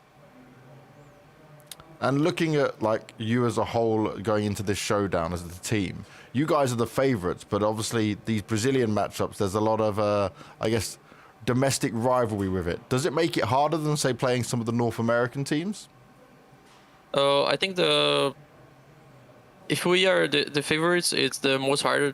To be honest, I don't care about who we are playing against, like Godsent, MIBR, paiN. We are just looking to do our work to get into the server and prove that we are a better team. So the only pressure is because we are the favorites. So that's it. I'm very excited to see how FURIA do when we enter the server. Of course, we've got to take a look at our betway odds coming into this series. No surprises, really, to see them heavily favouring the side of FURIA. But before we do make our minds up, we've got to see what maps we're playing out on this best of 3 elimination series. I just want to open the floor to both of you. Anything you want to see, anything you're expecting to see? We're not going to see Dust 2. Yeah, we're not going to see Dust 2. Oh, we start with an overpass pick from Godsent. I like that. It was either going to be that or Ancient, it seemed like. Nuke, FURIA, so difficult to play against on Nuke. These guys have been nasty on this map since day 1. Roster 1 doesn't even matter. And we're seeing Ancient as a third. I absolutely love it. This is where are you supposed to go if you got it? Yeah. You're cornered. Yeah, that's the thing, right? I tried to pull up, the argument before that the last, I believe it's 9 maps or 10 maps FURIA has played, 8 of those have been in the single digits. They're not even getting pressured, and it's been on a variety of different maps as well. So, I mean, for Godsent to come in here, the one thing they had going for them is that they knew FURIA would have to remove Dust 2 just to be safe here, but outside of that, there's no punish pick. There's nothing you can really do in the veto stages to pressure FURIA. Yeah, I have to say, one thing that I do love about FURIA's map pool is the fact that they always just stand by this Dust 2 band. Like, sometimes teams just throw that around and they'll try, like, volleying it a little bit, but it's good that they stick by it because it shows that they're confident in what they do play. And I think just going off of your point about the single-digit wins, the fact that they've taken down MIBR on Overpass 16-4, Outsiders 16-8, like this is just in the past couple of months. The fact that they're looking so dominant on that. Is there a particular reason that we should be looking out for FURIA coming into Overpass? Anything that you kind of want to pick up for them? They finally found their identity, right? Art playing the main AWP role was never going to work out with the playstyle he had. He's much better utilized as a rifle, as this maniac who's going to be involved in 15 opening duels throughout a game. Now you have that safe in Safi, coming in and being that stable with the AWP. So it looks like to me that FURIA finally found their identity. You have Quesorado, you have Euro, you have some hardcore fraggers. Drop is doing a decent job as well, coming in a bit inexperienced, but with some new energy. So you look at the roster, you look at the players, and you think to yourself, that is a FURIA you can back up. If I'm Brazilian, if I'm a fan of FURIA right now, I would have high hopes in this team, not only for this game, but also leading into the major. I think so as well. I think FURIA is a team for the ages for sure. And one thing that I love about Drop's position is that he is able to sit here and just be this sponge, to learn from all these guys around him and develop that same identity for himself. But I do want to point out for Godsent, Dumao, just through the IEM Dallas qualifier, those 4 series, he went like plus 68 overall. This guy is on fire. I'd really love to see him show up in this series. Yeah, I'm really excited to see if they can be delivering. Of course, you guys can elevate your experience by heading on over to blast.tv to help build the Blast beta to elevate your viewing experience for these CSGO matches. Make sure you sign up over there. I'm sure a couple of the talent will also be in the chat throughout this next few series. Yeah, if you're a fan of PIMP, maybe go over and join that as well. Make sure you're going over to do that. But it is time to be heading into our second best of 3 series of the day. Of course, now the South America Showdown. It's going to be going down on Overpass as our first map. Godsent taking on FURIA, and you don't want to miss it.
Good evening, everybody, and welcome back to the Brazilian Showdown.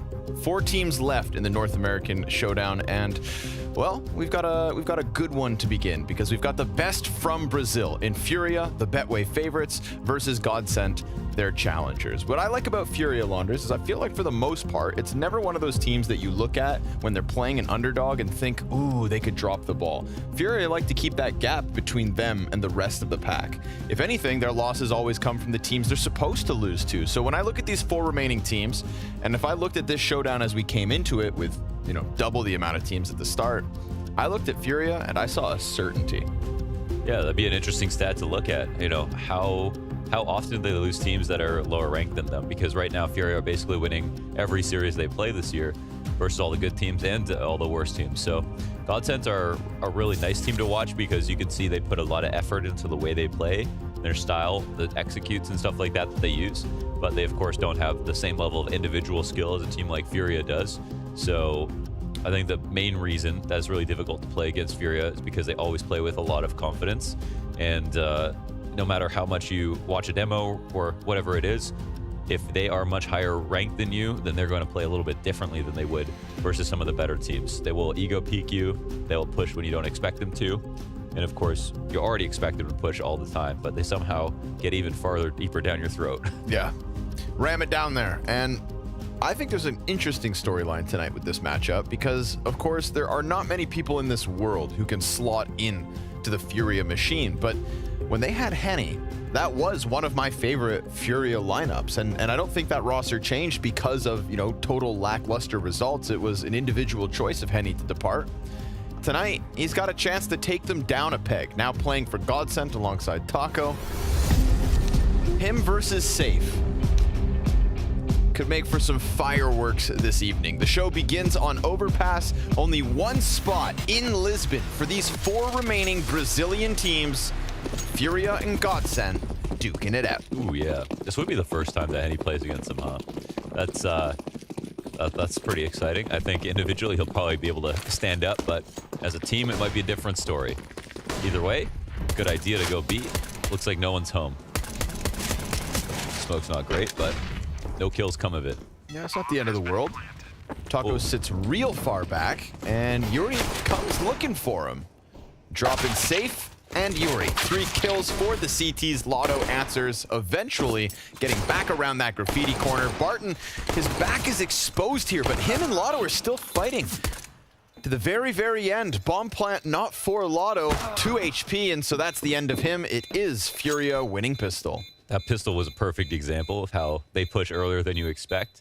Like they had the exec come out, and then they had Taco waiting way back, and he's checking the flank. And usually you have some time before they organize and start to push through the short tunnel to get into the back of Monster. FURIA were down there before he even turned around, even though he was waiting for that whole play. So the bad smoke inside of Heaven actually does result in one of them getting killed. That was something small, but could have made a difference considering it comes down to a 2v1. And FURIA will be happy to just win the first round. That first, it wasn't close.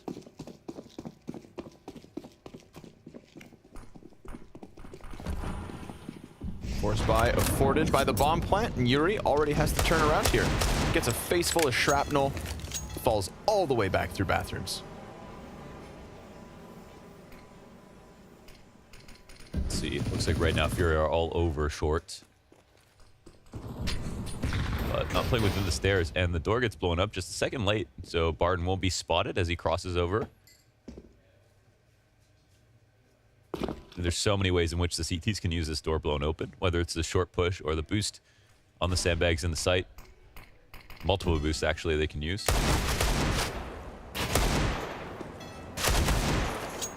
No damage there for Taco. Ooh, it's never fun. It's never fun when you know you have to give them the outside of Monster, even though they fall back off it. Yuri.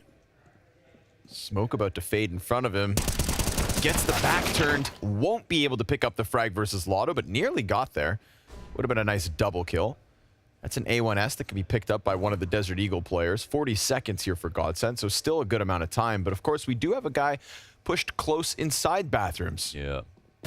Safe. Looking for that next contact. Just look at this. They're already 1B. You know, all 3 other players over on this site. prepared for this fight. Art inside Bath, safe on the outside, and the outskirts of this A site have been completely controlled. Fantastic stuff from FURIA, only losing Yuri as he took that extra dangerous play, knowing he was pressed into the smoke, but again, it was untradeable. They still watched his weapon. They didn't give him anything after that, so Yuri almost going for the 2-for-1. Instead, it's 2-0. It's always so satisfying watching FURIA play CT sides because they move around so much, and like anybody could move around, good or bad, but since they do it well, they seem to always just be overstacked on the right side of the map, and they don't like it when they don't see someone, so they keep going until they do.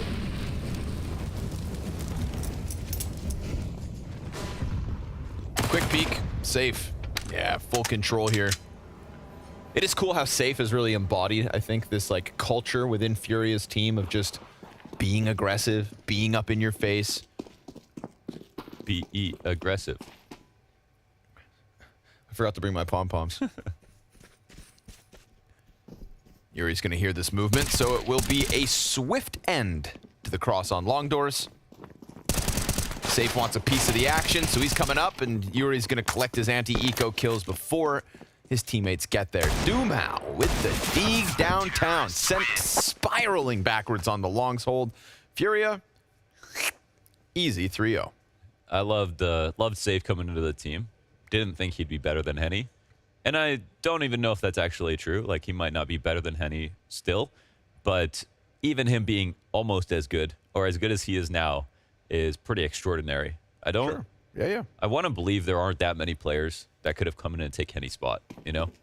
And even though Safe, I think, you know, almost pulled off top 20 level stats last year, he's just so new. It didn't seem possible that he could join a team as crazy as FURIA, make it work.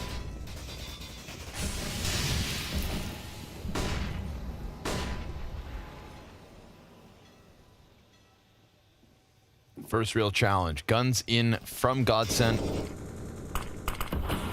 Taco. Oh, yeah, that's great spam damage. Dropping Cerrado with the double kill between them. And a deep grenade as well. Oh, destined for two. That thing bounced off the ground, flew up like a bouncing Betty. Oh, that's gnarly. Man, they smoked the close end of tunnel as well, and now they smoked the far end. But when they smoked the close end, Taco had to walk back slowly from the end of the tunnel. They started spamming him. They wanted that push to come. Damn, total shutdown. Barton will find a bit of an opening as he just times his peak towards short, but FURIA having a field day with the 4-0 start. Yeah, creaming him, really. The worst thing about overpass is when the map just starts to feel very small on T side. There's lots of space. To go and wow. That's so sick, dude. He went bowling. Wow. Bowling for Dumao. No, it was like a skee ball. Yeah. Oh, yeah, skee ball. Yeah. We hit that, what would be the highest? 10 points? 50 points? 50 points, right in the center. He hit the bullseye. Yeah. I swear he had a lot of health, too. Rocked. No connector control. This is just going to be that fast B hit, huh? Already good amounts of damage being done. AK of Cerrado turns onto Lotto. How is that? I mean, holy hell, dude. FURIA, they have shown up and deservedly find themselves on fire as quick as possible. That was lightning quick. I like that. I don't know if there was a lineup there from Cerrado, but he had a very fast pop on the smoke that he threw to stop the B rush. That one right there. He kind of did it almost while he was moving, so I don't know, maybe if it just fast bounces, but they had a good AG placed on the monster rush, that smoke, I think a counter flash, and that first kill doesn't look anywhere near a headshot. I know, but the inaccuracy reset just gives it to him. He just whipped it. He whipped it. 5-0. Whoop, whoop.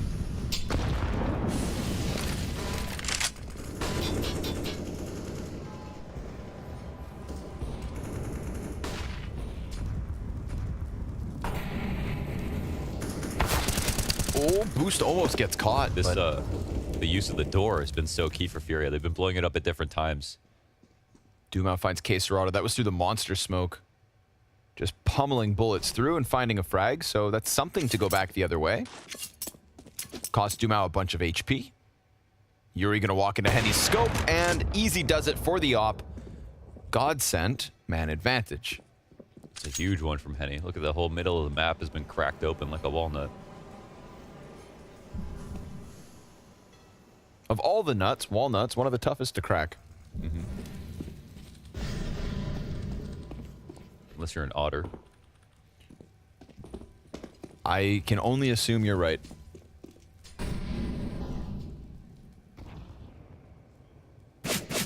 Safe. Oh. Oh. He's just walking in, scoped. Ooh, nice. They go back around through long. And this was the insecurity that they brought out in FURIA once they got that kill inside of stairs. Safe was about to do a lap with the op through bathrooms, and they beat a timing. So 20 seconds. Godsent in an awesome position now. But the 2 CTs are on the A site. 15. Oh, the fire. Oh, Molly's great. Excellent. Excellent utility. And drop also smoked out of the equation. So bomb plant here for Godsent. Hanging on. And keeping 4 up. It's a great first round win from them. Feels like the game's starting at this point.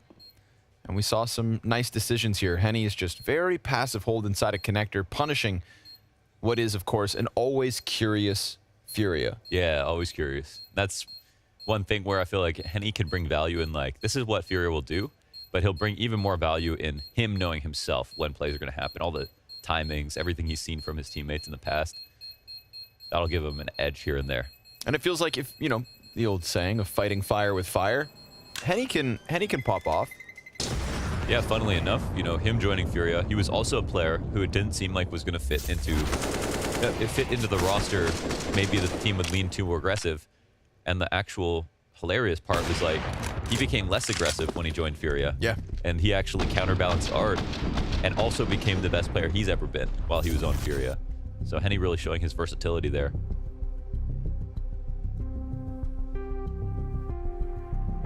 Immediately into a timeout here.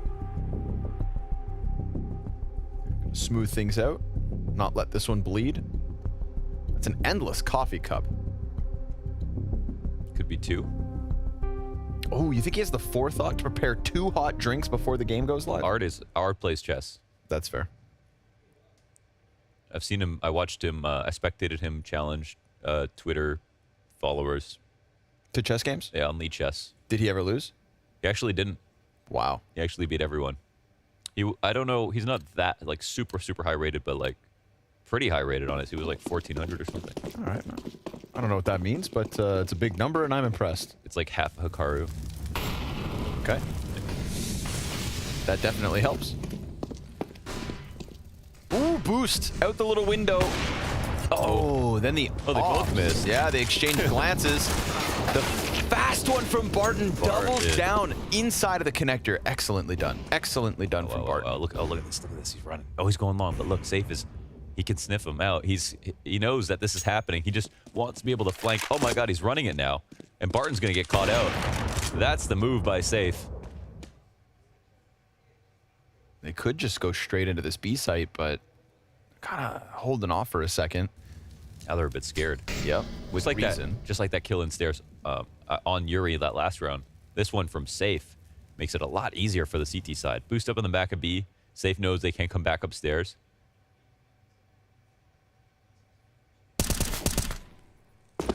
That's info. Yeah. Oh, and Quesarado with the follow-up headshot. Henny, though. Oh, Henny time. 1v3 attempt. Let's go. He's got all the nades. Everything he could ask for. Henny versus FURIA. The Streets have been waiting for this. Secured. His replacement in Safe looks to come in from short side. Henny finds a good piece of cover from heaven. But of course, it's his left side that's going to be exposed in just a moment. Once that smoke goes away, Safe starting to challenge around it. I mean, scope the whole time. Yeah, there it is. Way too locked in. A little too much tunnel vision from Henny. Not active enough, you know? Just chose his one angle, didn't get anything for it, and kind of fizzles out in the 1v2. Took his gamble. So if they come out heaven, they have to make noise, so he doesn't have to spot it. If they come out CT, then he can push into the pit, and then he can fight Safe, you know, fair one-on-one. And it comes down to FURIA. Will Safe be the first person to peek, or will that guy from CT be? Insane second kill from Quesarado, who's barely stopped moving there.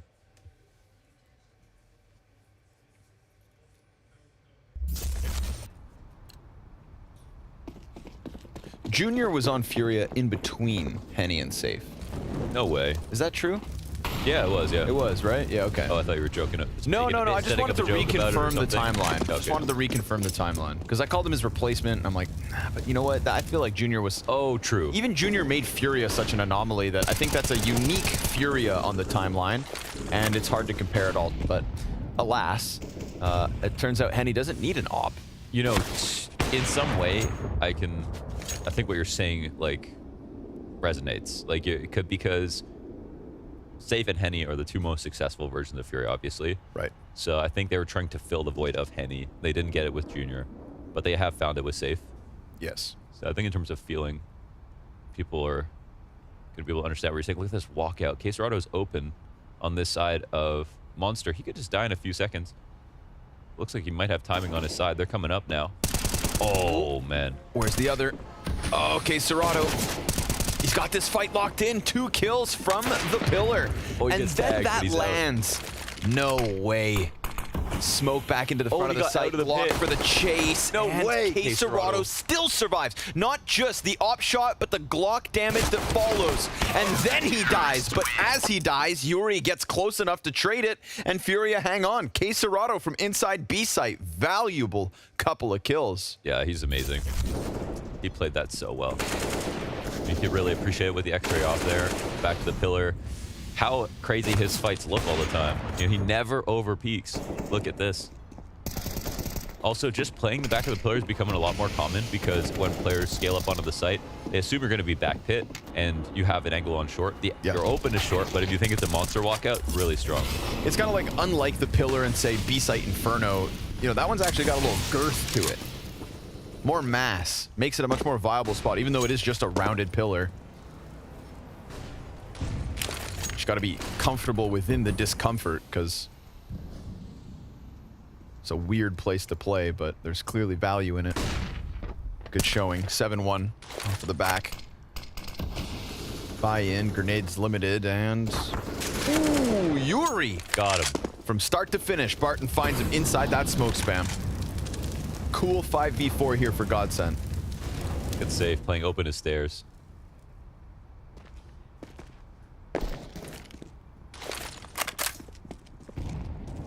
Solid nade, could have hit the tree. And the boost. Oh, I don't know if you saw anything there. Beautiful, I mean. They even have this rifler. The best part is, rifler doesn't necessarily have to leave, even if he's spotted, as long as they know an op is back there supporting it. It's kind of hard to approach him, but they do get back onto the site. Never gonna shy away, huh? Art gets as close as he can.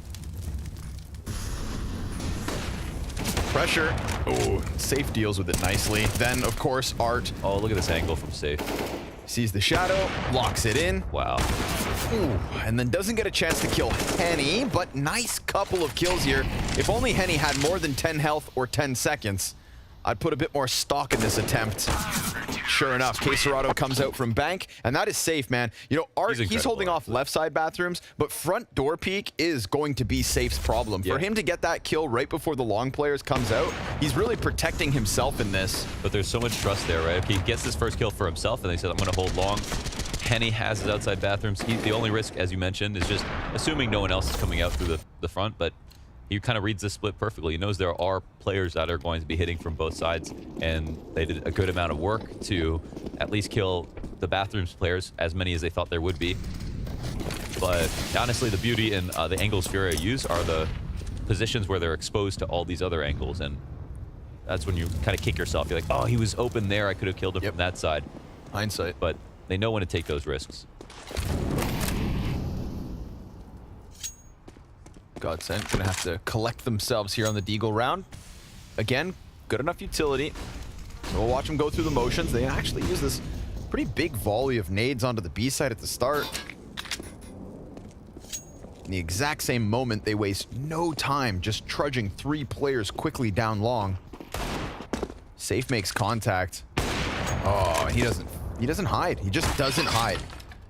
Not afraid of dealing with the pressure, and honestly, he doesn't miss very often. Safe is in such a good form at the moment. Yeah. And Art turns it on Doom just to make things sting that extra little bit. Henny, 1 versus 5, P250, 0 grenades, no Kevlar. 9-1 FURIA CT side. Yeah. Yes, you put it really well. I mean, he is really just cream of the crop.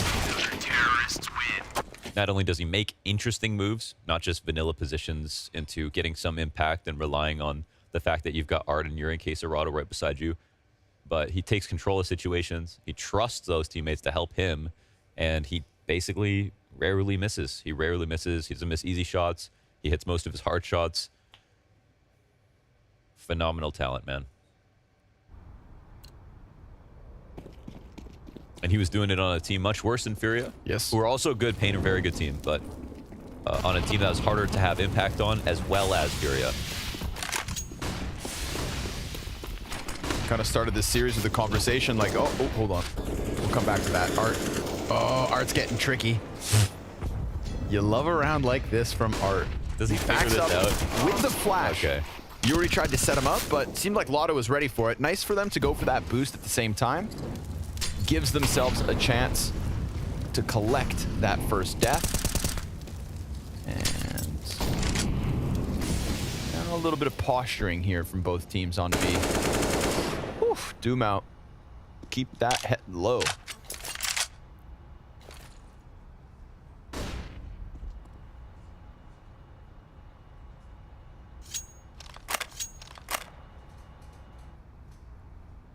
Oh, they'll try to boost. There's boost wars here. 3 on site. This would be cool if they oh, held. Man, you're in the back of default. Still alive though. Taco comes out from Monster. Very rapid response. They know there's one on short. They know there's at least one Monster. 35 seconds. CT's just leaning on their guns and 1 frag from safe. Taco, good recovery here. Double entry in this 3v3. Bomb gets to the site. He's planting it. He comes off of that plant. Chip damage against him. Jumps up. Oh, Caserado looking for the re-peaks instead. Saves Deagle through smoke. And now the op's up. It's him versus Henny. And it's Godsent's second. Wow, they pull it off. They pull it off. I thought when Yuri got the boost, it looked over. It looked like it was a wrap there. But Taco, 3 versus 4, goes for those two clean headshots.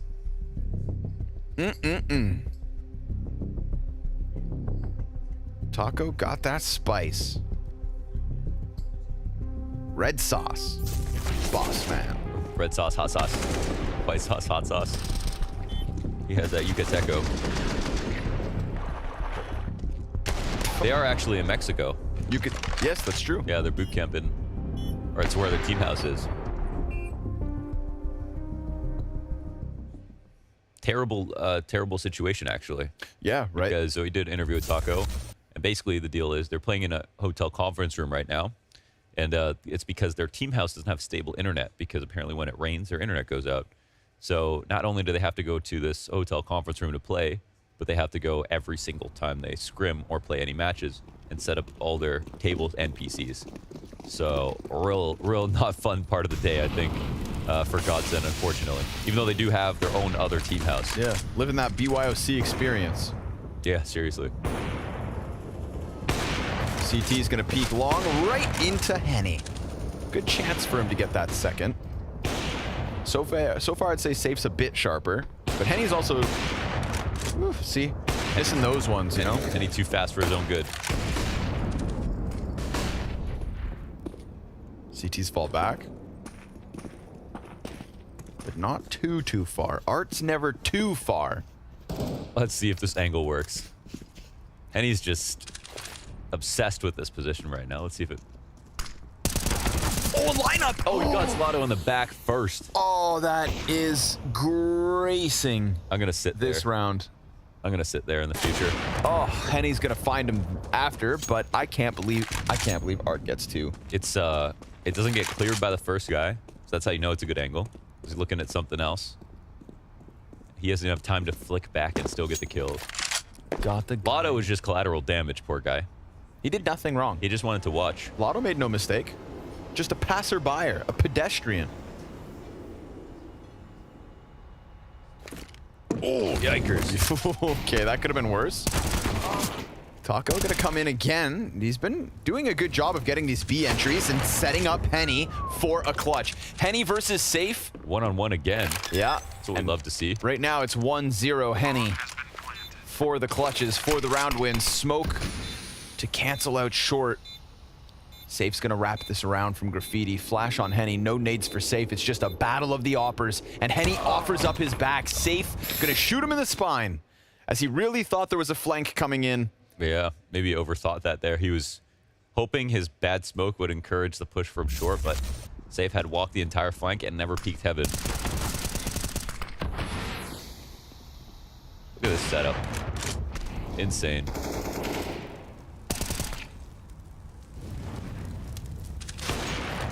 Clean shot.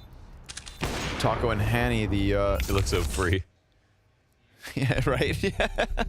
Unlucky. I mean, is the touch scared of Safe? That Henny is? You know, when you start making plays like that. Sure. Yeah, yeah. Yeah, the mind gives games. him so much credit that he's like, oh, I can go 4D chess on this. Meanwhile, Safe just walking. Sometimes you just got to play checkers. Yes, it is true. Game's much easier. It's like Yu-Gi-Oh to Magic.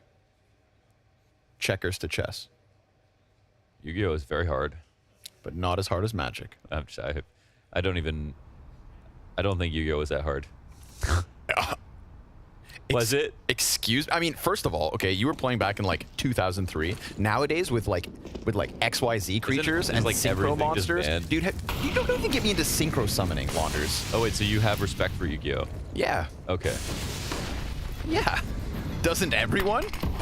I sold my deck after they banned Magic Cylinder. Yeah. Okay. Let's go. All right. All right. That was my favorite card. Okay. Besides Pot of Greed. Oh, Pot of Greed. Okay, okay. I'm proud of you. Wall bang on short. They're about to boost it. It made sound though, right? So this should be predicted. And we've already seen CTs punish these boosts, but not this time.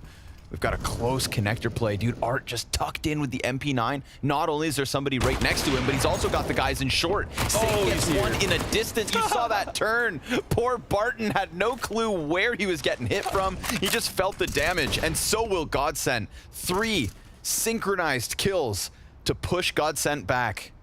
And they were all pretty easy kills too. You know, it's just full credit to the setup right there. They just outplayed him basically. It's been so much interest from Godsent about getting into short and one way or another, but FURIA have been just timing different boosts, blowing out the door at different times. Their rifler opera setup on A has been so dynamic. Between Art and Safe, they're getting real creative. I wonder what does Safe mean if it's Portuguese. Safe. Yeah. Like Farley means dangerous. Does drop? Yeah, dangerous. Does drop mean drop? I think so. Does Art mean art? Want to play this game? What game are we playing? Safe. Clean kill. Almost died there.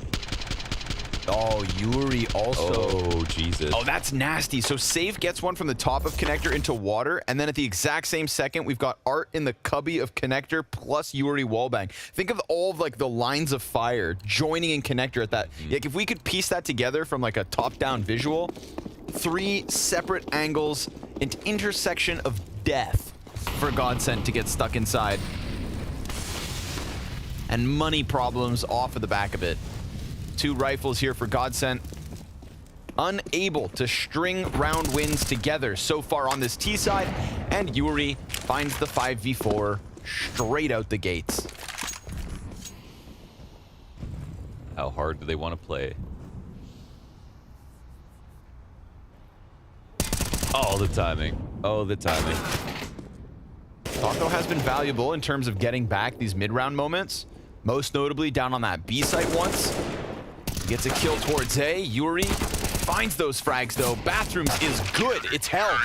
And while Lotto will crack a couple heads with that Deagle on long, it is just not nearly enough. Another round for Furia. So hard to figure out who's going to be there. Like, they killed Safe, and they're like, all right, let's attack Bathrooms. They run up because they know there's no opera on site, and then a second rifler is there supporting the outside Bathrooms guy because the rotations are so fast. And just like that, we're in round 15. Godsent looking for 3 rounds.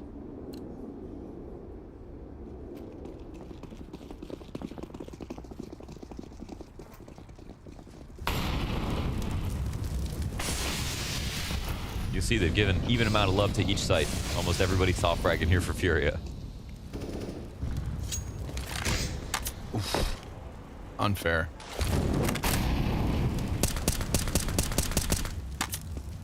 Is that art from Heaven? That must have been a Heaven into connector spam. Oh, looks like it, yeah. Heaven to connector art? Come on. Might have been jumping on the railing. Sweaty. Of course, this is Godsent's map pick. Oh my god. Wow. Bruh. You got ammo, use it. That's crazy. So clean. I can't believe it did that much damage that fast.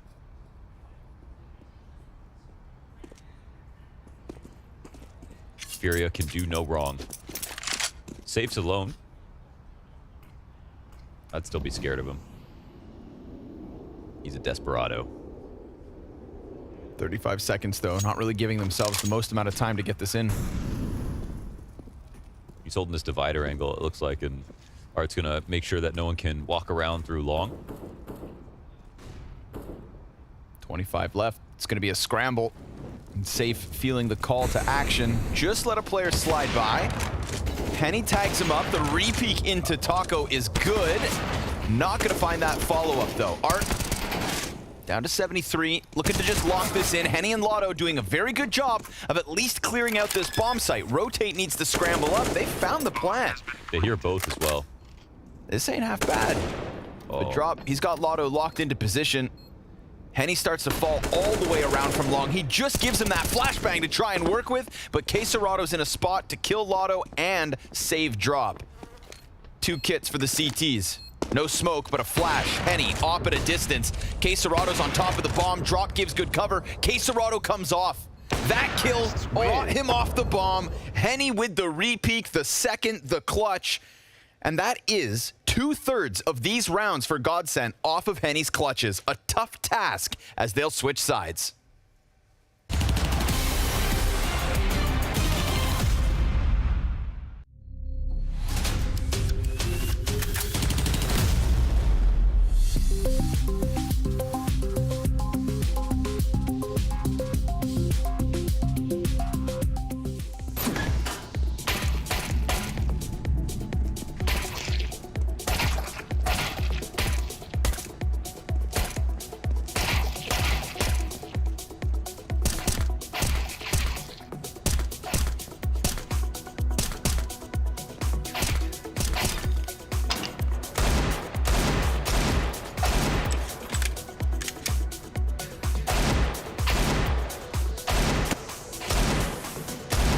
Gosh.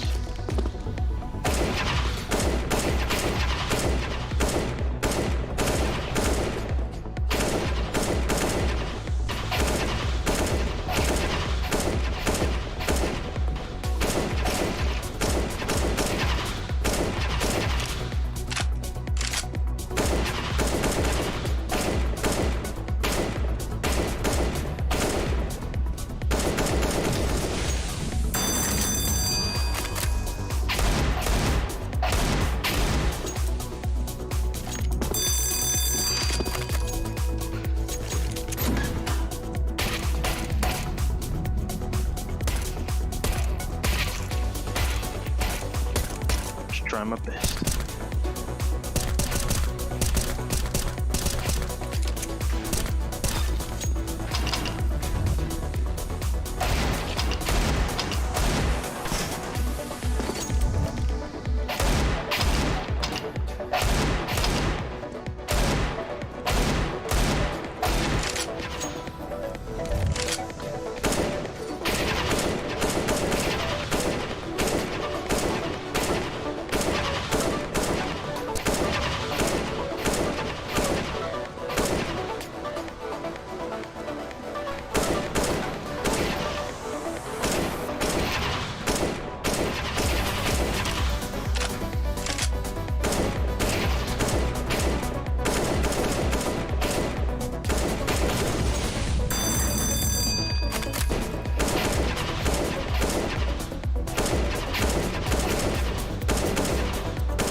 Well, Henny brought a couple rounds to the Godsent camp, but ultimately it's an easy day so far from FURIA, relying on the opping power of Safe and a lot of killer B setups. We saw wall bangs, we saw crossfires, we saw them hiding in the corners, Launders. FURIA have no shame. They're going to do whatever they have to pull out this win. Yeah, man, Godsent can upset some pretty good teams, so that was a real statement half from FURIA. Sure, they came in trying really hard. They brought a lot of dynamic and interesting setups. But here's one to answer back from Godsent with a stairs play. 3 here. Oh, there's so many players. Nice setup here from the CTs. Got to give it to Godsent. They kind of I don't know. Oh, the nade is bad. Yeah, door closing right there. I feel like if it didn't get closed, that could have been something. Still, though, Lotto finds Art. 2 versus 3 for FURIA to try and fight back from. That was kind of like also really good from FURIA. They covered the door with one guy. They covered the right side, and one person started shooting the top of stairs. B's open. Yeah, it's wide open. There is this flank outside a monster, but at least the plant is guaranteed. It's like spotted. And it's as long as they have CT, this is really smart. You know, if drop pushes CT, Caserado can fight both short and monster like this, where he has very nice angles to work with. He just has to worry about heaven, but yeah. Oh. Wow, that's huge, man. And they're behind the heaven player, so they've got all the info. They've got everything they need. Dude, 2v3. That was really smart. Really smart. So if drop goes anywhere else, then Caserado can't stand there. And if you're defending the B site, the wood wall's like one of the best spots to be in. But if they swung from graffiti or pushed out CT, he would die. So drop just trusted him, and that's the way that drop can support FURIA and allow players like Caserado to shine. It's give him open angles like this. And at this point, Caserado turns to heaven, where drop's eventually coming because they know it's already wrapped. Yep. Perfect. Perfect recovery from the 2v3. Felt like a good call out from Godsent in that pistol round. The setup they had in connectors outside short. It felt like they knew exactly what was coming. But at the end of the day, you know, ideas first, execution second, and Godsent a little short on the second step. Once more, wasting no time. Open B bomb site.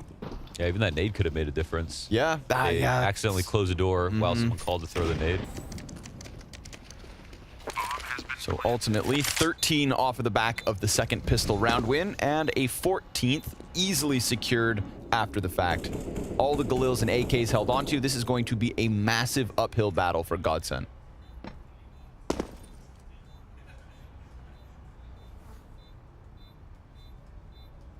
don't know if they're actually just going to save these USPs and just try not to die. But honestly, if they just throw every person at it, try to get even one AK, that'd be worth, I think. FURIA, the most stable team in the Americas region at the moment. One of the most stable teams in the world, just straight up. You know, I think people feel maybe uncomfortable with that statement right now because FURIA they still have to have the tournament wins. They're still technically like from NA, which as a region hasn't really done that much on the international stage. But they're placing at the major right now. Their pickup of Safe, all their results this year, all show you that they're actually just one of the most stable teams that in the entire pro scene. And definitely by far the best North American, South American team there is. And I think that the major will prove that. You know, that is like kind of the big result that will show. But I mean, there's like an outside chance of top 4 at the major. Honestly, there's an outside chance of that, like some crazy fairy tale run of them winning the major. It's just that they'd have to play like, you know, unbelievable. But they beat almost every single team right now. You know, that will end up in that playoff bracket. Yeah, I don't think you're a madman. It's just, there's still obviously FaZe, there's Navi. There are teams, there are problems. There are challenges. Yes. Most certainly. But in terms of like, at least getting that best of 3 win, like we saw Heroic do versus Navi, they kind of knocked out a lot of the important targets, at least one so far. FURIA always struggle with Navi, They struggle with Navi, and they lost to FaZe as well, most recently.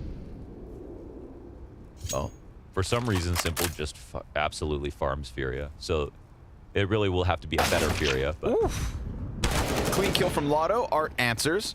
2 of the 3 left up from FURIA are very low.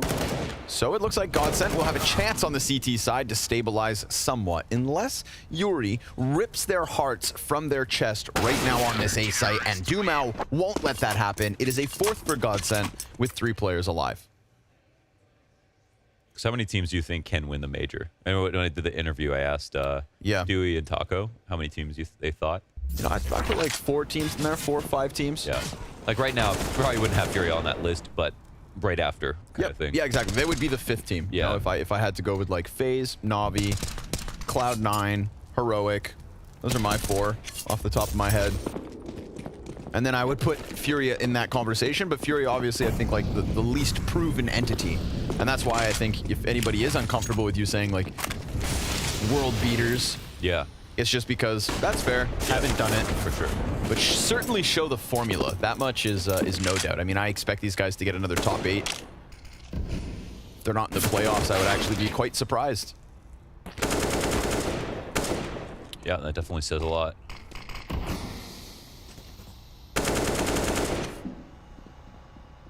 But games like this makes me want to see them play against that next level of competition. Yeah, exactly. This is, I think, exactly what FURIA are doing to Godsent right now is what Liquid should have done to paiN yesterday. Yes, exactly. And then we would be able to sit here and have the same conversation about Liquid with the possibility of pushing into major playoffs, etc. But there's been a lot of teams here at the Showdown, both European and American, where we're looking at kind of, you know, a little bit of wobble in the narrative. Just a little wobble in results. You were saying earlier that the Showdown makes the whole storyline game a little bit more complicated because, like, before the Showdown, probably have more faith in NIP, might have less faith in Astralis. Might have, for Liquid, might have more faith in Liquid. So it does shake things up. If we could have gone RMR straight to the major, then, you know, we just continue right with that one. But there's just going to be this extra little, you know, this little extra chapter that will be given to people. You know, I think give and take. It all comes down to the individual, how much you want to put stock into an online event, and one that is right before a major. But I think as still a lot on the line here, so don't scoff at it. It seems like FURIA won't. I will think about it. You know, I think about it when I'm going to do my challenger pick'ems. This event will, you know, come into mind. It will.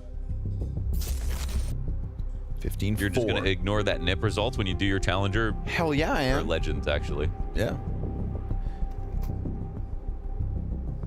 Yeah, you're going to ignore the hell out of it? Yeah, hell yeah. Ignore that. Because, you know, Device is coming back for the major. You just leaked that, dude? Oh. Are you serious? Oh, I forgot. Dude, are you kidding me? I told you not to say that. That's not supposed to be out. Okay, if you guys are here, that was a secret. Let's keep it between ourselves. That's between me, Launders, and all of you. The millions watching at home?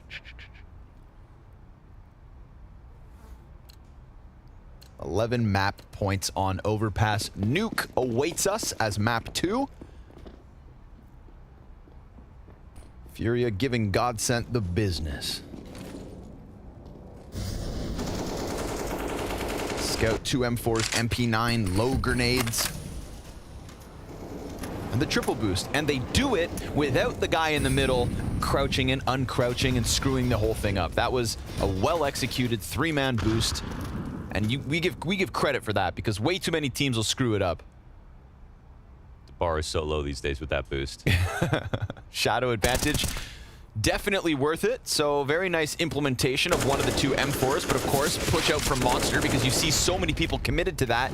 You'd think, are there really 4 here? And there was. CT inside of Pit. Oh, but the fire, it just bleeds down into the water. And with it, Henny's taken down. It's 3v3 still. Utility starts to fade front sight, but another smoke for Safe to cross. There's a gap, and he fights right through it. Taco, 1 and done. 2v2 set to unfold within this B site. 45 seconds, Safe could leave. Barton decides to get aggressive. I like this play. Proactive, and he catches the guy on short, but doesn't kill him. And if you come for Safe, you better finish your frag because he's on the cusp of a 20th in a 19-round game. Lotto's Scout versus Safe and Yuri. He's got the right idea, but does he hit those shots? First one connects, gets back behind the pillar. A powerful position. Re-peek towards Monster, and Lotto's got the clutch. Chill. He's got it. A drop in the bucket, but he's got it. It's a big bucket. It's like on Sea of Thieves when you get hit by cannonball and then you go and patch up the wood. Yeah. Man, you talking about Yu-Gi-Oh! Sea of Thieves? People are going to start thinking you're a gamer. I am a gamer. Oh, you are? Oh. I actually finished Elden Ring by myself. Oh my god. So you're not just a gamer, you're a loser too. Okay. Why did literally everyone in the building laugh at that? Because... Penny. Ooh. Nice and easy. Lotto's got a rifle frag as well. Art. Nah. Sorry, buddy. Not today. That MAC-10, not enough. 6 from Godsent. 9 to go. It's going to be 9 long rounds. Or 1 really quick one. Yeah, that's true.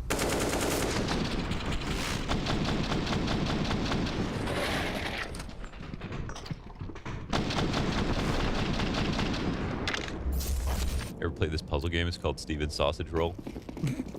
That sounds like a booby trap and a half, man. I ain't touching that. It's not a Ligma. It's the hardest game I've ever played. Steven's Sausage Roll? Yeah. Never heard of it. I know you're like scared right now, but it is a real game. I'm so nervous. Safe dead. Scout exchanges hands and then hits the dirt right away. Penny's just tapping, tippity-toeing. They're not peeking into him. It's Lotto to end it with an assist. He looks like Flamesy a little bit. Yeah, sure. I could see it. Got the same haircut. I could see it. Same skills.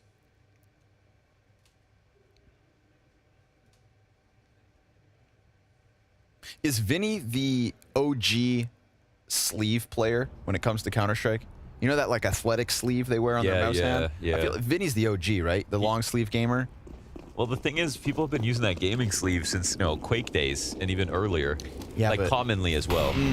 But in CS, yeah. I give it to Vinny. He's like the most, it's iconic with him. Art again, looking to chase down with the MAC-10. Smoke ahead of him. And drop kind of gets... Got his ass. They're just jumping on the other end of it. Oh, man, scrambling. Henny's putting up a fight, damn it. I'll give him that. 20 kills. Lotto, 19. Those are the 2 players from Godsent that just aren't letting FURIA kind of trip over the finish line. So they're going to force FURIA to work for this. Setup is really good from the CT side. This feels like this trade is almost guaranteed. But, oh, they're kind of forgetting about the rock. Oh, and Lotto goes down. Doom out, 1 and done. Barton's going to try to chase that next fight, my God, loses dude. his head, and So we've good. got Taco standing between FURIA and 16.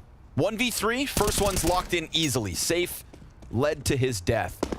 Of course, that's a position confirmed, and Taco a little hesitant, because of course this map is massive. But he hears that utility falling into the B site, and soon enough it'll be confirmed by the plant. He's really hoping it'll be some kind of fake. You know, Not he the would really case. say, but yeah. Let's go ahead, hit the site. Take it away, Scrawn. Taco, 1 smoke, a kit, and 2 opponents to topple in this one. Now, he does get here as the smoke goes away, so that's not half bad. But then he peeks into Art, who has painted the canvas of Overpass with the guts of Godsent. A glorious victory here for FURIA to send a message to Godsent. If you're going to come for the best in Brazil, you too have to show up in form. And we get that from Henny, we get that from Lotto, but there is a clear gap between these 2 teams, and FURIA just flexed it. There's levels. There's layers.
A statement from FURIA and on their opponent's pick. A confident end after a clean and clinical first half. So, Nifty, let's tell this story in a linear fashion. What was so dominant about FURIA coming out of the gates on Overpass? Sure, I mean, this was just dominance on B side from K-Serato. I mean, first gun round, we didn't even see Godsent establish a default. It was like first gun round and he's just spamming through Monster, finding like 3 kills and HEing somebody as well. But also we saw Safe just moving around the map. He was even pushing mid, flanking a guy who was pushing up long, finding himself all over the map. They were playing a lot in connector. They were just all over the place. Perfect CT side overpass by FURIA. Relentless aggression. I think that's the name of the game here for FURIA. They started on the CT side and they didn't allow their opponents to do anything. We found a clip right here to showcase exactly that. Look at the timer right here. Already a guy pushed all the way up into T-spawn. Yuri, and now Safe as well. All the way into Playground. Goes for a kill right here. Despite Godsent trying to fight back, they end up in a 3v3. And then you said it, Noah. The K-Serato show on the B-bomb side. He is so goddamn good. Look how calm and composed he is in such a tense scenario right here. He's still waiting for the first guy. Gets one, and then he plays around this little totem pole. Gets into the smoke after getting the second kill, and he just buys time over and over and over again. Dumao in this situation can do absolutely nothing to avoid this, and look at how he's playing. Goes behind the smoke, stays alive, can't really quite connect the shot right here, and then the backup comes in from the teammate. So even though K-Serato goes down right here, there's an instant trade, and FURIA wins the round. They were just dominating this game from start to finish. Not at a single point in the first half did the boys from Godsent manage to win 2 rounds in a row. And if you don't do that, you cannot win a game of Counter. Yeah, it was total and utter domination from the side of FURIA. Somebody else that helped that domination was, of course, Safe, a player that we were talking about coming into this sort of questioning how his Alpine role be fitting in with FURIA. It's only been a few months that he's been in the squad, but yeah, looked incredibly impressive in this first match. He's so comfortable in this roster already, and you can just tell by the way he plays. He picks his battles, he hits his shots, he's not concerned, he's not worried, he's not in a rush anywhere. He believes and he trusts so much in his team. You can tell that he's fitting right in with this lineup. It's good to see him finally play on a tier 1 team, right? We've seen him play with paiN Gaming. We've seen him play some of these qualifiers, some of the tier 2, tier 3 tournaments, especially regionally. But he's coming into FURIA for the first time playing in a tier 1 Counter-Strike team. And as Noah said, it feels like he's fitting right in. It feels like he's only getting better game by game. He had a bit of a rough start, so had FURIA, but that's to be expected. But I feel like the last couple of months, and especially in 22, we are seeing why they bought Cypher right here. We're seeing why they brought him in. And to be completely honest, as I said a couple of times, I'm going to read him myself. If FURIA continues to play like they are right now, there's a legit chance for them to make the major very interesting. Let's put it that way. Considering, we have the luxury of having an AWPer up here on the desk, and you're talking about the sort of comfortability that a Safe has almost immediately found in FURIA. I just kind of wanted to get it from your perspective. What do you think is important for teams to do in order to sort of allow an AWPer to be integrating into the team? Yeah, so it's important for the AWPer to know what kind of rotations are going to be made and when, but also especially on Overpass, if we're talking about just CT side, he needs to know where his site player is going to be all the time. His rifler, they have to be working in conjunction with each other. So usually you're going to have like preset setups, and you're going to have preset reactions as well. But also something that an AWPer always needs to do is just focus a lot on yourself, because you're spending a lot of time in your scope, and you have to be able to hit the shots, because you may not have so many opportunities in a round unless you create them for yourself. It's all about not overextending as well. On a map like Overpass, there's so many different positions you can take where you get a free shot. Imagine you're pushing up toilets, you get a shot, you can fall back. Then you take a new position on a bomb site, you take a shot, you fall back. There's so many free shots in a sense, right, that if you overextend as an AWP, you will find yourself getting punished, you'll find getting yourself trade fragged, whereas you can play the safe way.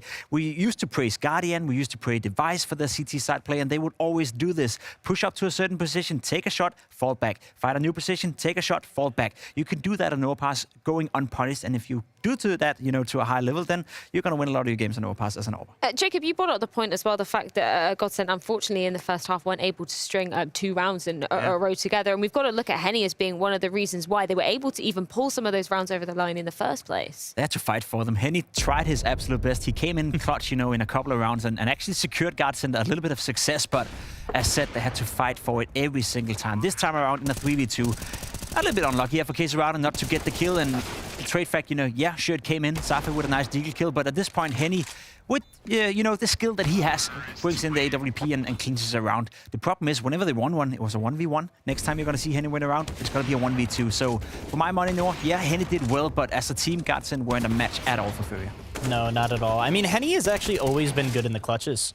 If I can think all the way back even to the Immortals days, he was fantastic in these situations. It felt as if though there was no pressure on him whatsoever. But it's funny when you watch the face cam because he's always very reactive. He's jolting his arms, going for the flicks, you know, and even in these situations right here, always coming out on top. And that's nice to see. He gave them a little bit of life, but it just wasn't enough. And that's my problem, right? Henny playing well should be a win condition for Godsent. That shouldn't be a condition where Godsent gets 7 rounds in a map, right? Henny playing well should mean that we have a competitive game. So that's, I guess, an example for the viewers at home. If Godsent wants to win this game, it's not all about Henny. It's about every single player of Godsent playing better than normal. Yeah, it is painful, and it's not really getting any easier for Godsent going forward. We are moving on into Nuke, the pick of FURIA coming into this. No surprise to see the odds very heavily favouring FURIA coming into this one as well. And we're saying that, you know, FURIA are an incredible team on Nuke. Why is that? What exactly do they bring to the table on this map? You see, it's funny, we were even talking about it in the green room that, like, Jacob was like, well, I guess the silver lining is what? He, like, Godsent's going to start CT side, and then I just look at him and I'm like, well, that's even more concerning because FURIA's T side is so dangerous. It always has been. They're quick with the vent drops. They're so distracting. They just fake things on ramp. They fake things outside, but they have great lurks, and they're just so fast. It feels though, when you're playing on the CT side against FURIA on Nuke, you feel as though there's constant action. There's almost never silence on the map, so that makes it very confusing for the communication within your team. And on Nuke, you need to hear sound cues, and it can make it so difficult to tell, is there one lower? Is there one lower? You know, your ramp player is confused all the time. I don't know where to rotate. FURIA plays a fantastic Nuke. They do. It's going to be incredible tough for Godsent. The stats you're seeing right here is a little bit deceiving in the sense that these are for the past 3 months. In April alone, FURIA have played Nuke 3 times. They've won 16-9, 16-4, and 16-7 against Astralis, MIBR, and Astralis during the major qualifier. Right now, FURIA is firing on all cylinders, and Nuke, well, it shouldn't be a problem for them at all. Yeah, no, it's going to be incredibly interesting to see exactly how they handle it going into it too. I do want to bring up Safe just one more time coming into this. Of course, we do look at Orpus coming into the grounds of Nuke. So how would you kind of describe his playstyle coming into this particular map? Anything you're looking out for? Fill in the gaps, and that's all you need to do. Yuri and Kaiserado, that duo on Nuke CT side for FURIA, we've seen it over and over again. They are so incredible strong at locking down the areas. So if Safe could just fill out the gaps, be the guy who can rotate around, maybe go ramp a couple of times, go inside hot, you know, be the aggressor from time to time, find an opening, then he's doing more than enough. Because FURIA have Kaiserado, they have Yuri, 2 of the best players in the world, CT side of Nuke. But we're going to see if FURIA can take it into, or if Godsent can hang on to their final lifeline. It's going to be a tough task because they're coming into their opponent's pick, and it's going to be going down on Nuke with Scrawny and Launders in just a few moments.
day of upsets yesterday, it seems we've kind of returned to normal here. FURIA making sure that the gap between them and Godsent stays at an all-time high.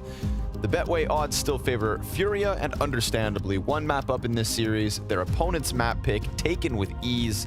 2 of the 5 guys on Godsent giving us some fireworks, but now the show shifts to Nuke. Time to get toxic. Oh, because there's nuclear energy and toxic radiation. radiation. It's all toxic. There you go. You got it. Anything to add? I just relieved that I got it so quickly. Proud of you, man. We talked about Yu-Gi-Oh earlier, and I'm gonna bring it back up. Which starter deck did you have? Kaiba. Kaiba. Oh, you're such a Kaiba. You're such a Seto Kaiba. Okay. Sounds rude, but I'll take it. You know what I mean? You know, you guys walk the same. You're a Yugi because you're a wimp. Oh no, my grandpa. My glasses. I think I'm more like a Taya. You remember Taya? She really kept the group together. That's my job. Keeping this group together. Day 4 of the Blast Showdown. Let's get it on. I wouldn't pick Godsent to win this map. I wouldn't either. I think FURIA gonna gobble them up. But still, lots of Brazilian CSGO to come. Whether this series extends or you guys just tune into the last match of the day. MIBR versus paiN. For now, it's Godsent's chance. Art, he just walks through bullets like it's nothing. He's got players all around him, gives the CTs that bomb. Tons of kills coming out from Godsent, and the hold looked good. Safe, 1 HP, 1v3, Wait, and he gets that second. 1 bullet to Taco would... No. Nay. Godsent, lock it in. Yeah, I thought that was happening. That's ridiculous. So we'll call it a 3v1, a very dominant pistol round overall for Godsent. It's a nice upper hold.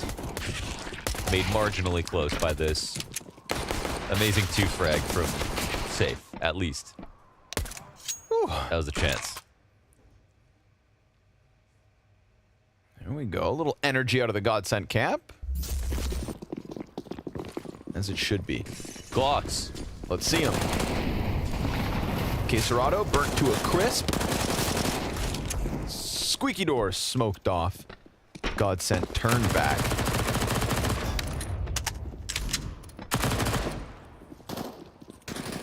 I still expect something decent from Godsent here on Nuke. I wouldn't consider them favorites by any stretch of the imagination, but I think we're gonna have like a decent CT side. I wouldn't be shocked with like 8 rounds. 9 rounds. CT side, 9 rounds? 8. I was more confident in 8. Okay. Did you think I meant total? No. Oh. Total would make, I think, actually be more reflective of the odds. Okay. But, yeah, I mean, it's not that they have a bad nuke. It's just, Fury's nuke is really sick. It depends. I mean, hey, pistol second round, so it's a good place to be. But, yeah, I mean, FURIA can toss up, like, elite teams on nuke that really are insane at this map. Art's plays, you know, I haven't re-examined actually with Art's plays, but I'd say like a year to a year and a half ago, a lot of his plays were just basically all around squeaky. So on T side, he'll lurk out to the vent, try to kill a guy top hut, but they'll use a series of different styles of distractions to make it seem like he's not pushing out of it. Somehow managed to find so much space doing that. Here, of course, he's moving incredibly fast outside already. A 135 at the back of Mini, but Dumao is going to watch it. Locks that first one in. Ooh, damage too. Dumao back to the outdoors. Drop. Oh my God. God. So clean. That's disgusting. It felt like Drop's shadow didn't even finish coming around that corner, and he already had the headshot. I thought the angle was great. But the MP9's also locking it in. Drop, oh my goodness. Kills Lotto, another instant headshot into Barton. Finally, somebody puts an end to him, and the bomb falls down with Taco, picked up by Yuri. He's gonna challenge, and Taco taken out of this. A 1v2 with now 2 health left over. He barely got out of the flames within that vent. And as he opens double doors, he welcomes Henny to drop down vent. He's actually gonna go back outside. This will be a hard play to read, but if Yuri doesn't move, or sorry, if Henny doesn't move, he's in a good spot. And look at that, he's watching outside. No matter what happens, it's all going to boil down to the headshot attempt from Yuri. If he gets that clean kill onto Henny, this is crazy. Beautiful clutch. It's actually insane from Henny to, I mean, first of all, he's watching Mini too early, but at this point, you know, it's making more and more sense the longer this goes on. And he can ask his teammate to spot the vent, or he can spot outside at the same time, whatever. And they both start moving at the exact same moment. But as long as Yuri does continue to go downstairs, he's in a good spot. Yeah, he'll get his plant at least no matter what. Henny only needs to hit 1 bullet. Technically, so does Yuri. Just got to be right between the eyes. Henny comes down vent. A1S definitely going to make his job a little easier. Yuri gets back through double doors into the vents. Now he has Henny's back. Oh, and Yuri, he takes his knife out. He's wasting no time. Henny, he never sees it coming. Wow, Yuri, that is superb. How does he come up with that? I mean... Dude, he stayed locked on that vent exit for like 45 seconds. That's just too many. It's just... Oh, Yuri. It's just too complicated. Yeah. And, you know, he has 2 HP, so he has to just do everything, and he does. He finds a way to make that as weird as possible. Like...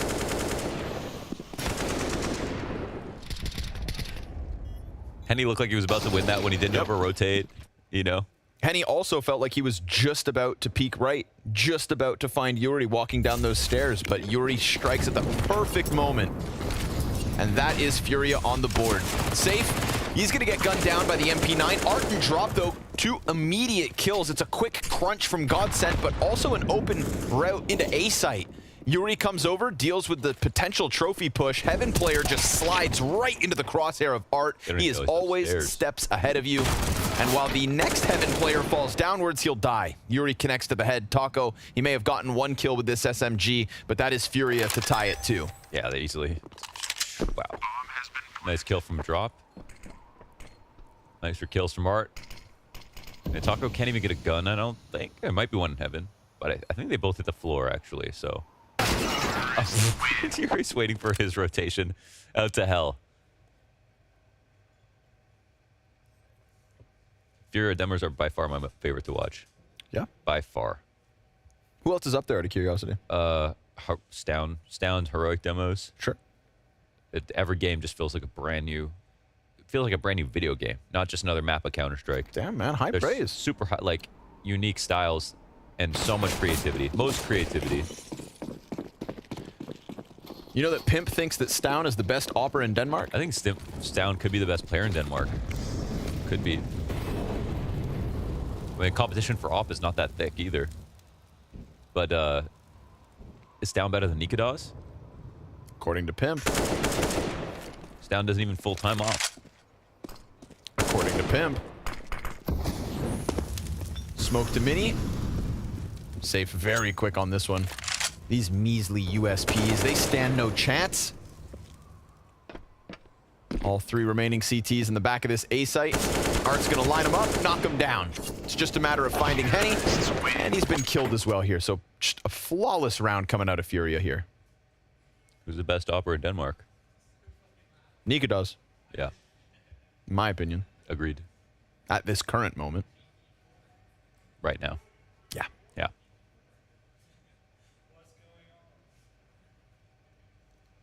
Best opera in North America? Is there even more than one? Oh, see? Play up through the rafters. Yeah, another quick one, huh? Oh, Lotto, nowhere safe, brother. There's fire coming out of the buildings. Oh, man. Serato finds him. Oh, and the point blank into Doomau, but there is this hut push. That could make things a little bit interesting. They know he's here. Yeah, they're going to find him, but can they kill him?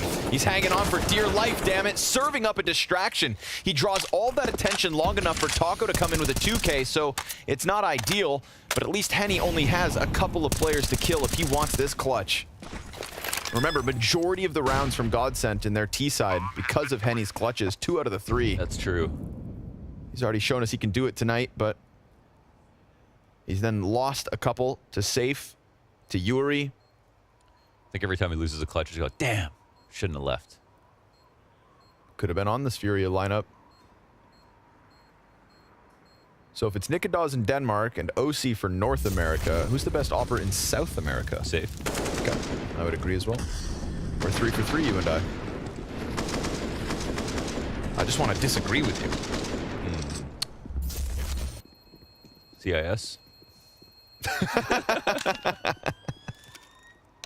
Shiro, baby. Yeah, I mean, that's an argument to make if you want to, but... I'm just kidding, guys. It's simple. It's close, though. It is. It is. It's one of the more competitive regions, for sure. Oh, yeah. You know, even look at, like, France. Zaiwu. Who's number 2 in France? Zaiwu. Forever number 2. Hey, he's the back-to-back. Yeah, that's what I meant. Definitely. Oh. Dodge that bullet. Okay. Here we are. Another gun round in from FURIA. Another nearly rifleless one from Godsent.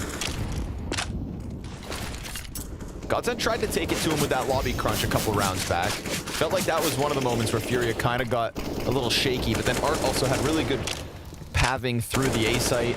Yeah. You know, it's like, it feels like once the push happens, Art just like something clicks in his head and he just goes, look at the scout mode. Look at the spams all the time on Squeaky and in Hut. Bullets are a resource. Because people are going to be crossing back and forth between Squeaky. We saw, I think, Safe go outside, throw a flash and a mini to try to draw some attention from the CT side. They're spamming the whole while. They're just like, if we get anyone, great. You know, it might help us out later. Maybe we even get a kill. If not, then the only thing we lose is a little time off the clock. Taco tucks behind gray box. Art's gonna let. Oh! Oh, what's up? I was gonna say Art will let him live. Taco doesn't show that mercy. More like fart. Blown away. Drops hoping somebody else goes for the peak, but I feel like Godsent can kind of lean back. Oh, Henny.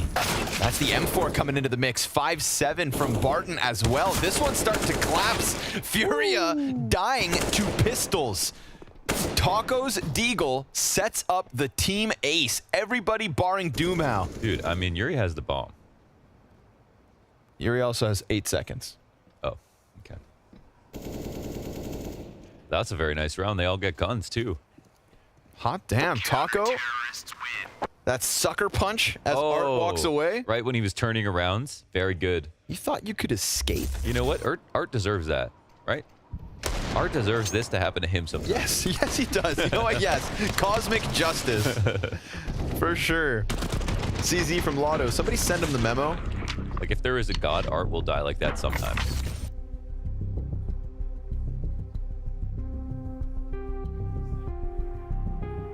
First timeout from FURIA immediately.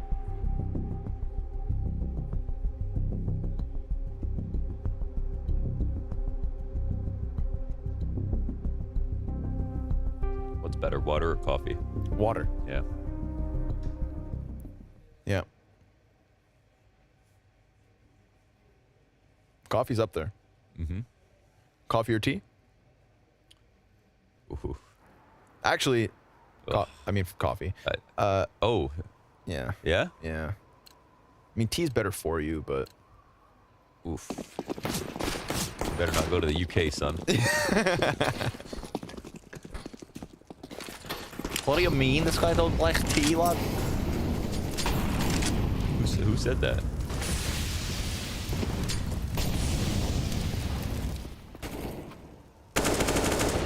Oh, Art finds Doomau. Listen, if you shoot Art in the back of the head, you better expect him to come back swinging in the follow-up round. throw the diagonal smokes a little late this time. Or they're going to boost on the back of Mini. Is that a thing? I don't even think it is. Yeah, okay. I was like, it's too high, right? Dude, just that's what I'm talking about with FURIA. I'm like, they always do some things. I'm like, I've seen this a million times. I didn't know you could do that. I thought they were gonna try. I was like, can you really get that high? They're just double waiting behind me. Imagine you walk into that. I'd be furious. Yeah.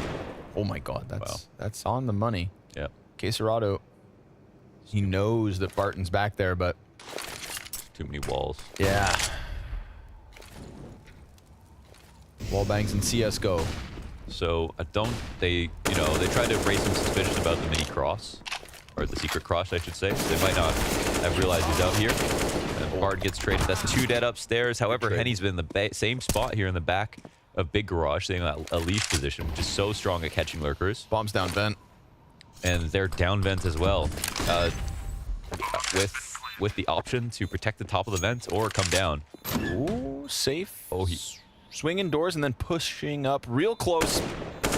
Oh, peek to the left side, almost took out Taco. Ooh, Taco maybe missed his chance there. We'll see. Drops coming down the vents now, so he could still have a 1 versus 1 with Henny. Taco busts open the windows, and in that moment, gets struck down. Patience from drop inside vent. Just sitting in the vent.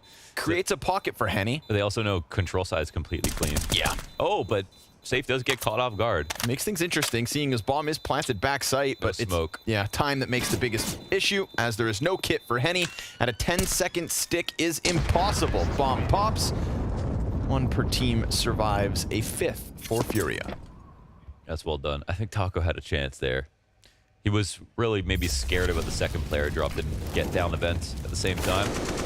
Comes out of this, okay, Dumao goes down upside, and Henny's been in this spot over and over again, but it just covers so many things that FURIA want to take advantage of. That's getting over top of Mini, crossing to the back of Heaven, lurking at all.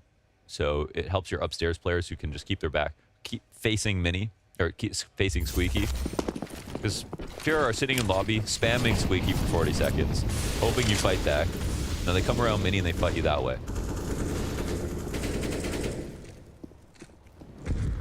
Yuri's gonna sense this opening, and that's Dumao down.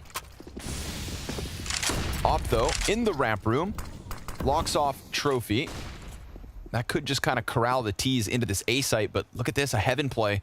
Yeah, and Yuri, he's above Henny, who comes from ramp to hell, but the timing could still definitely play into FURIA's favor. Oh, Barton on high alert within the rafters. Good call for him to come back and check that. Top hut player's down, but there's another one up there. Lotto, he could easily catch him off guard, but now Queserado's been spotted, and Henny comes out from Heaven to lend a helping hand. Safe 1v3. Oh, the timing! And still he had the chance, but the timing there works out to Godsent's favor, and their CT side gets another. Super solid upper hold. It comes with some great awareness. They lose their first duel, but I think when Yuri gets into Heaven, he gets caught off. If he wins his engagement, they're just going to hit upper so fast. He'll stay in Heaven, probably stay alive, so can come down to that kill. Just good A-site overstack here from Godsent. Yeah. Multiple guys rafters, multiple guys hut. We see good coverage. Yeah. Extra top cut guy they forgot about as well, who got art. And the money's now not great here for FURIA. Very nice. Let's see it, Godsent. Try to keep this one rolling. Art, though, head armor. He's going to do what he does. Dumao and Barton trying to hold the line with a kill apiece. Garage players smoked off from the engagement, so they're just going to try and mantle their way up around Heaven. Ooh, they're off to the plant backside. Taco looking to find a chance to come through here. Utility just flies down into this backside drop. He's going to have to give up his position, but he holds.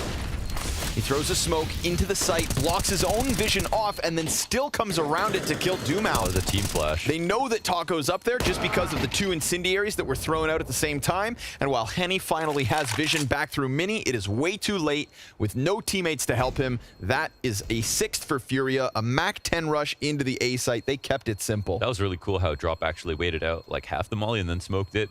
And I've talked about this before, but you can kind of use it to one-way Heaven. The only upsetting part for Godsent there is they're walking out with it, but Henny drops, I think, a right-click flash in a Mini, and it blinds them coming out of Heaven at the exact same time. Not ideal. Yeah. But you can see how useful this is actually for Drop. And that's a half-buy rush to the upper site. First player dies because Mac 10 versus no head armor. Splattered. Yeah. And some good flashes on that attack. But it's everything to do with Squeaky. Everything to do with Squeaky. Turns out helmets are not overrated. You should always be wearing helmets. Yeah. And he finds Art. The op exchanging hands pretty quickly here, as it is just pistols around it. paiN into the vents. That's going to be problematic for the CTs. They've got nobody downstairs, and Yuri comes in through mini because outside control is non-existent for Godsent. Another pickup of the op, but the only frag was Henny's first. Excuse you? He's getting shot from everywhere. Poor guy. Gary, don't laugh at him. No, you should. Don't laugh at him. You should spray him after they die, too. This is the opener. Clean start, but found by the smoke spam. And that's, you know, we saw rounds from that prior as well, where FURIA feel like there's a potential for the push. They'll just send tons of lead through the walls, through the smokes, and make sure that you don't feel any chance to push through it. Like, from the T perspective, they want those. They want to win. They want to go participate in spam battles through Squeaky. CTs want to be more scared of that. They lose a single player by accident, then upstairs is so weak. Okay, fast vent drop with a fast cross outside, and Art just scared the crap out of this player rotating into the site. But now they can't get the clock, so he does have the site. I mean, they're not. He knows they're not going to get in there, and they're spreading across decon and control. And yeah, Taco's in the exact same spot, and he just dies there as well. Art just opening the door and scaring them is all he needed to do. Right, but that's what FURIA do. Yeah. They're horrifying to play against. Yes. it's a whole different experience. As soon as he saw that rotation, he's like, all right, they're not committed in here. Yep. Reads it. This is why FURIA are a world-class Counter-Strike team. Which is awesome. And I think FURIA and Heroic are two teams that I hope can find a lot of success, because I want to be in a world where, like, you know, this style of CS is just as viable as with the really slow and methodical style that Cloud9 will bring, for example. And then the more kind of really well-balanced, optimized style that Astralis will bring, and, like, you know, all these different styles. I want them all to be able to work. I just want everybody to win. Yeah? That's what you sound like right now. That's you. It's more like I want all countries to win. Oh. Like, all countries that have periods. Okay. Yeah. It's a much nicer thing to say. I'm not as mean as you. Poor Dumao. FURIA is so liberal when it comes to just spamming things. Just keep spamming. They really embody that, like, you know. Yeah, they're on that frontier that I'm talking about. Yeah. They just been spamming. Oh, hell yeah. The map is never quiet when FURIA is on it. Until it's into the 1v1 and Yuri just holds an angle for 45 seconds. Then there's not a peep. Rest in peace.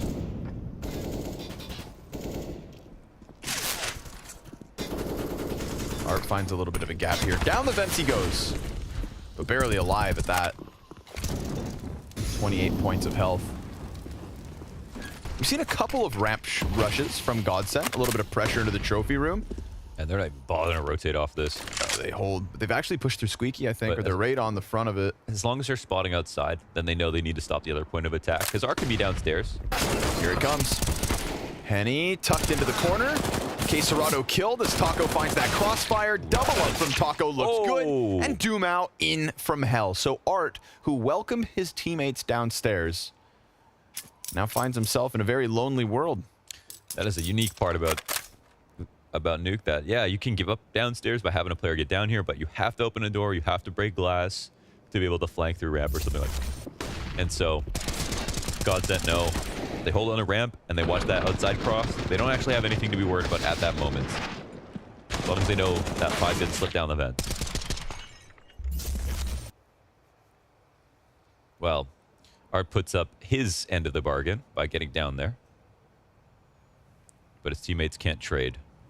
Yeah, Henny and Taco over towards that ramp. We've seen Henny do it on his own. We've seen Taco at times also just tucked into those corners, but the two of them on this specific round, the success story of Godsent, and the reason that they now have 5 on the CT side.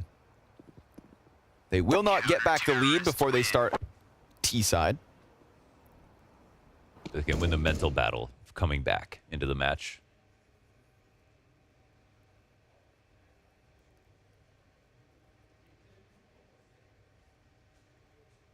How come you never dye your hair? I don't know, man. Okay. I don't know. Just gonna. I like my hair. Yeah, it's good. Been thinking about getting a mullet. It's better than Jason's. Talking shit about Moses? To be honest, Whatever okay. Jason is there. Here is my take. I think Moses actually has the best bald head in all of esports. Yeah, I mean, he has an amazing head. It's an amazing. It's so round. Yeah. And it's not just like, you know, it's not just like, you know, some bald guys just have short hair. No, Jason is bald. I mean that in the most. That's a compliment. I'm sorry, Moses. It's so round. It's the best bald head in esports.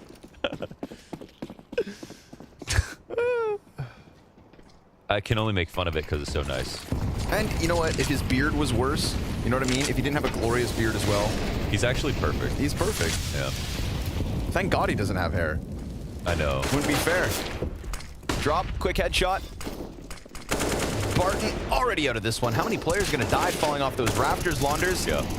Feels like every time they get in here with explosiveness, Godsent just try to throw themselves at the threat, and by throwing themselves, they die. It's crazy because every round they've been pretending they're about to hit upper, and then they just do sometimes. Ooh. Yeah. And then they pretty much picked all the right times to rush. They didn't really lose. They lost maybe one of the rounds they rushed. Full hard commit. Oh, it's so awesome to watch. What was your favorite Yu-Gi-Oh monster? I know you're talking about Magic Cylinder and Pot of Greed. Jinzo. Jinzo. Oh, you're such a Jin. Yeah, it's so true. God, the hell. That's true, man. Blocking all the trap cards. Yeah. Jinzo was freaky, dude. Honestly, kind of made me nervous as a kid. It was just like my favorite holo. It looked cool. Yeah. Bomb pops. Henny and Taco survive. That's 9 for Furia. What did Furia do well? What Furia always does well. Played hyper aggressive, hit clean kills, and followed through with everybody. So many Ts just onto this A site in an instant. 4 of them swarming. Look at them spinning, trying to find frags, man. It's like a What's it like? It's like a box of Tasmanian devils. Yeah.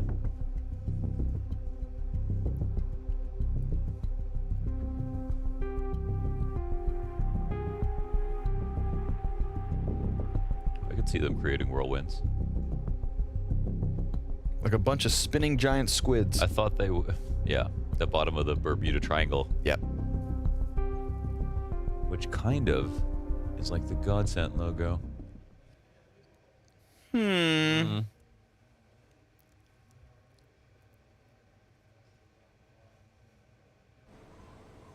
It's good to know that the Illuminati have Counter-Strike's back. Let's go. You definitely can't beat them, so might as well join them. Yeah. Final round of the first 15. Furia shooting for them there, double digits. How many assists does Henny have? If it's 3, it's less. I don't know. I don't have that information. All right. Hate to break it to you. They're pretending to hit upstairs again. And so the CTs, good response, overstacking the site. They are everywhere. But who's going to win the gunfights to end this CT side? It is Taco. 3 kills, all headshots. A lockdown inside of the A site. He got him from the rafters. He said, I'm not playing ramp anymore. No, sir. Like a daddy long leg just stuck on the side of the wall. They needed his help. It gives Barton a chance to clear K Serrato safe. Feels like he has an open route towards ramp, and that is the case. This is very much his for the taking. How did Taco piece together the 3K? Started upper. Ooh. Nice. The third one, the only time he's really under pressure. Oh, he just owned them. First 2 kills just before they had any chance.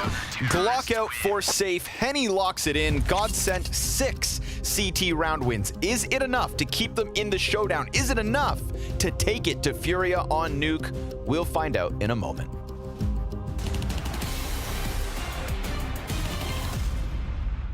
Full eco, you probably try to be sneaky. You study how the other team plays their ecos. You need to be, first of all, patient. When you win an eco, usually you demolish the opponent's economy and you will get your economy rolling much easier.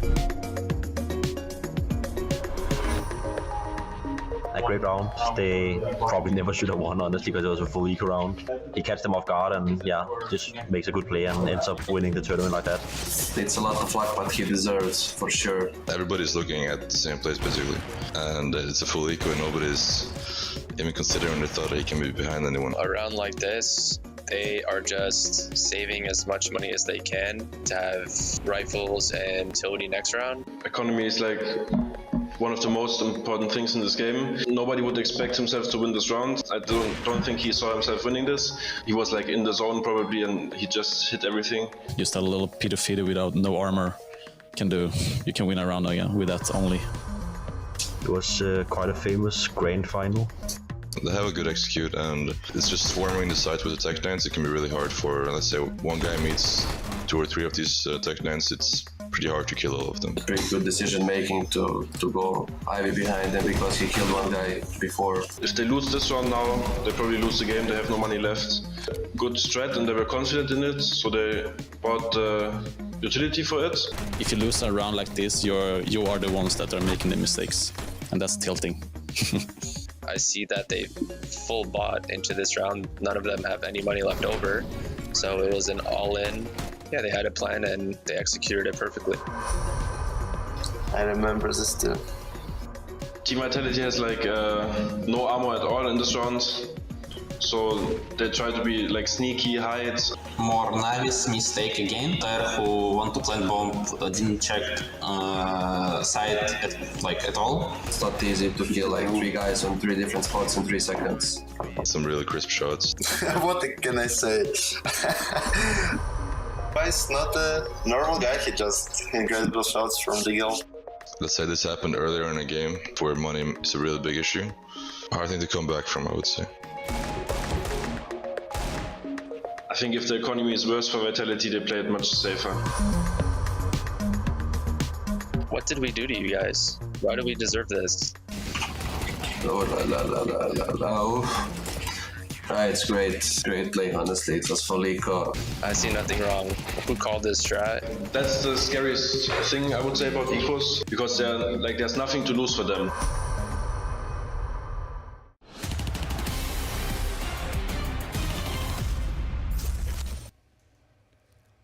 And so we return to the series that seems like FURIA will complete with a victory here at the Showdown. They will move forward into the finals. This is the all-Brazilian semi-finals. Day 4 of the Showdown. Just like you promised. Just like I promised. Of course, FURIA should be the favorites, are the favorites. Proving why. 9 terrorist round wins here on Nuke.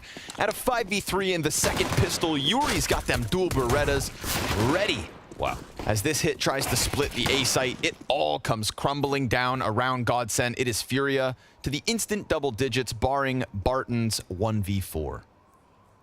Ramp is open. And a bomb plant could be valuable. Oh, it would be huge, actually. But now, of course, we've got CTs down on that B site, so all this free real estate will eventually come with a cost. But you know what? At this point, if he gets the bomb plant, that means he probably has to kill 1 or 2. Which at that point means there's actually a chance you could just win the round. Because now they're split up on sites. So Barton doesn't realize it, but there's an extraordinary opportunity at hand. Oh, he's playing it seriously. E-site's the harder site to plant on when you have no utility. Mm-hmm. There's no real safe plants when you haven't cleared out decon, can't clear out control, don't know about the vent rotation. There's a dark spot here. There's door swing crossfires. Yeah, it's tough, man. You can tell how horrified he is. Yeah, it's just objectively the harder site. But then it's also why CTs don't play as many people here. And right now there's 1 in decon. Okay, let's see it. It's a little offy there. Barton, after all of that silence sneaking around, knows he has to just go really hard through the door and One bullet tap Caserado. Just takes all the life out of that one. Caserado would have dived him. You know what I mean? If he went for that plant, even if it was on the other side. So quick little hold in the 1v4. Hold. Easy does it. Furia, 4-round lead. Their CT side's even more nuts than their T side. Favorite nut? Cashew. Cashew. Good answer. Cashew everything around me. You know what? Honestly, this is going to be a quick one. And with just the Glocks, I mean really quick. Ooh, not even a single bullet lands against Furia. So, yeah, laughs all around. They're going to be feeling real good here about this match. CT side going swimmingly. Underrated nut? Brazil nuts. They repair your DNA. Really? Wow. Like stem cells. Yeah. Well, yeah, I guess so. Is that true? I don't know. Well, stem cells can just become any cell. I think that's the thing. So I guess maybe. It could be true if you just don't fact check me. If you just don't think about it too much. If you just go on here into the 18th round like it's all good. They either repair your DNA or protect your DNA. Oh, see, now all of a sudden you don't know what you're talking about. 100% one of those two. Spam through Hut. Taco, I like that he just kind of plays this back for a little second. I feel like you already have a sense that Furia are going to play aggressive. Come charging into your lobby. But we've already got 2 players pressed against this secret push. MP9 first contact right into the A1S. Insta-kill on Barton. Taco, the second to fall, but Henny's going to continue this fight, and Art gives him a little bit of respect, a little bit of space. 3 versus 3, health advantage easily here on the hands of Furia, but Henny didn't seem to get the memo, and will catch Art through smoke. Safe tries to find contact outdoors, but these T's... Look at this move. Oh, hello? What are you doing? What? Play native, noobs. At least someone has to. At least one person. You can't make a team without at least one person on native. What is that? You know the worst part is they don't even know they missed it. Sure, yeah. You know? Yeah, they don't know. They think they're so cool. They don't know. Look at this. Look, I don't even. I actually don't.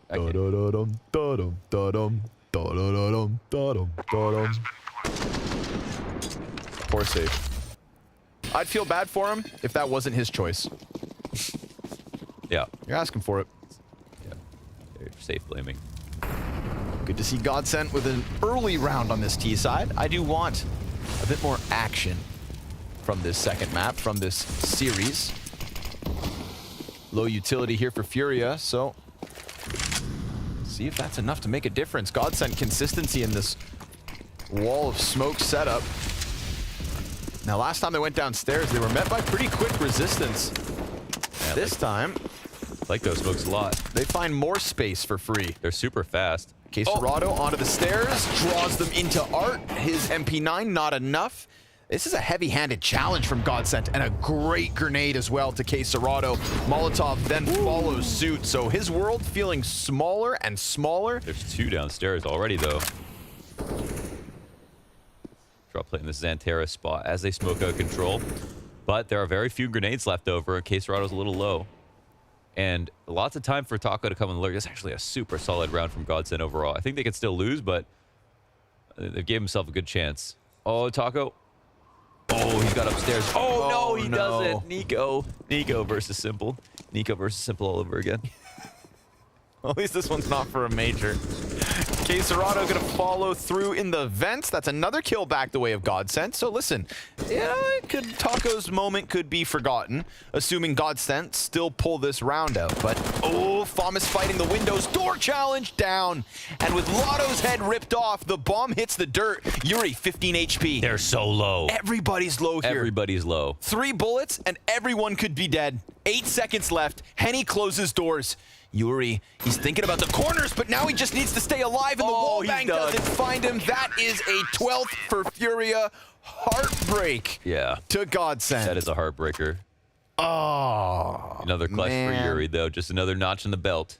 Just another tally on the wall. Another drop in the bucket. Another leg on the centipede.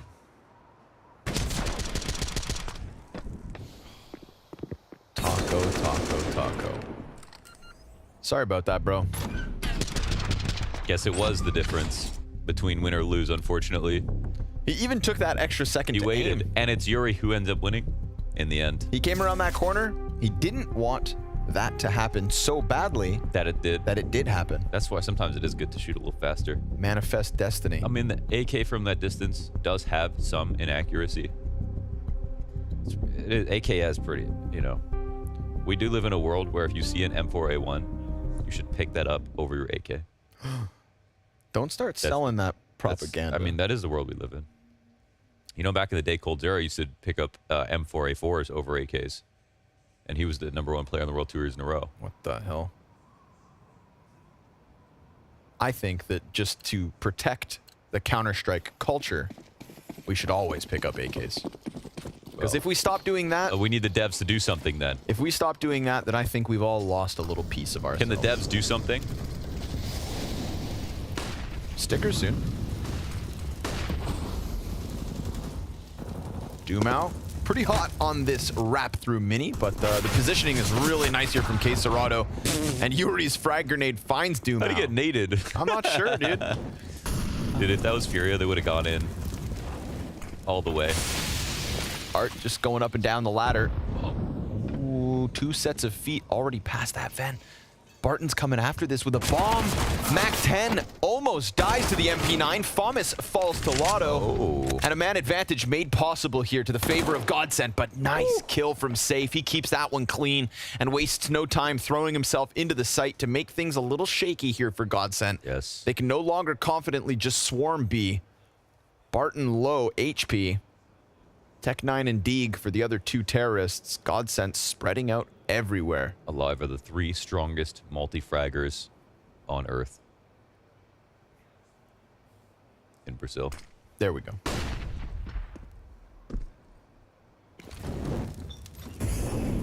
Ooh. That's spooky. Safe knows he's in there. What if the doors... they're walking up on him. You know, open slowly. They're trying to... Is he going to think it's clear? Are they going to clear this properly? Oh, he doesn't clear it, yeah. Oh, but now he has the double peek on He's the door. still, like, walking over. Oh my god, he dies. They found a way to unravel that? Yuri gets Barton on the crossover. Bomb goes... Okay, Yuri. Headshot to Taco. That one's clean. Bomb plant is in. But 3, Henny 2, 1 is down. And that's a 13th for FURIA. Still, the fact that they're able to get a plant there and that they can get him out of the back of the bomb site, that's something. It's not much, but it's something. Funny part was they were walking that deagle along the catwalk. I thought they were going to double peek it, you know? That would But have as been... soon as they didn't clear it, you realize, like, okay. Oh. Yeah. Like, what? Look at this one. Oh He my bends God, it like there it goes Beckham. again. Watch this. Whop! Okay. You know. Yeah, he was near him. Yeah. No, he was near him. That's why you should pick up AKs. It's called rounding up. Because they're inaccurate. I'm a round up kind of guy, not round down. Economy starting to force a bit of pressure onto Godsent and their decisions. 2 Galils, AK-47, 6-round deficit. CSGO uncomfortable with the amount of fire that's blanketing this site. Doomau looks to wrap in through Mini, and he will find the back turned. That's Art. Taking off this one. Safe reveals himself from the Raptors, falls down into the site while hut pressure is also applied. Dropped outside, is dead. And they know that Safe was here, but he has the bomb. That's what makes this situation interesting. And as they peek him one by one, Safe is going to connect with those 2 heads. A 1v3 from the back of the site, and he gives himself some space. Henny walking in will end him, and the Henny versus Safe 1v1 fight continues. An edge back to Henny. Is it? By 1. By 1. That's sick. But it was Safe 1v3. Yeah. That was sweet. The patience as he fell down. Saw when Safe landed on the box, he's like, oh, now I got this edge. Aim here, just stop. Oh, the patience so good. Shroud wins this. Did you ever watch his 1v5 versus Netcode guys, Mike? When he was playing on Mama Jumas? Mana Jumas. Mama Jumas. Father Jumas. Yes. Sweet Mama Jumas. Bahama Mamas. Dumao. Ooh, they're close, bro. He knows it. Oh my god. Art and Safe. No way. Don't do it like this. Oh. Not with the MP9s. Not with the CZs. Yeah. Henny was able to pull off that 1v1, but now he's in the 1v3. Clean headshot into Yuri, a fight at a distance, and knowledge that CESGO's downstairs. Chucks the bottle at him. It works. Just wants his bomb back. Oh, they're hitting him back. Yeah, Henny finds himself on 50, and down he goes as he tries to push out through that smoke. It is MP9s and a CZ. Furia not supposed to win that. Really good with anything, really. Oh, what is this? Super quick push from Safe. Yeah. Onto the rooftops. This setup was pretty brutal, too. Just 2 off angles, close range. I didn't know it, but downstairs was not fun to take. Yeah, slight variation to the 2 close secret positions that we've seen them play before. Last time it was a guy on the corner and one in the deep spot. This time, Pistol pushed up closer and successful. So, unfortunately, Godsent running out of gas. Running out of wiggle room. 2 more rounds, and we've got Furia over the finish line in a 2-0 fashion with convincing victories at that. Art goes ahead, backhands Lotto. Get him out. Dumao, 1v5, Tech 9, all in Furia. Oh, yeah. Anything extra we can get. There she goes. There she goes. 7 map and match points. Furia doing a very good job this evening of keeping the status quo in their favor. Indeed. And keeping a meter stick between them and their competition and setting themselves up to be taken very seriously versus, the harder teams.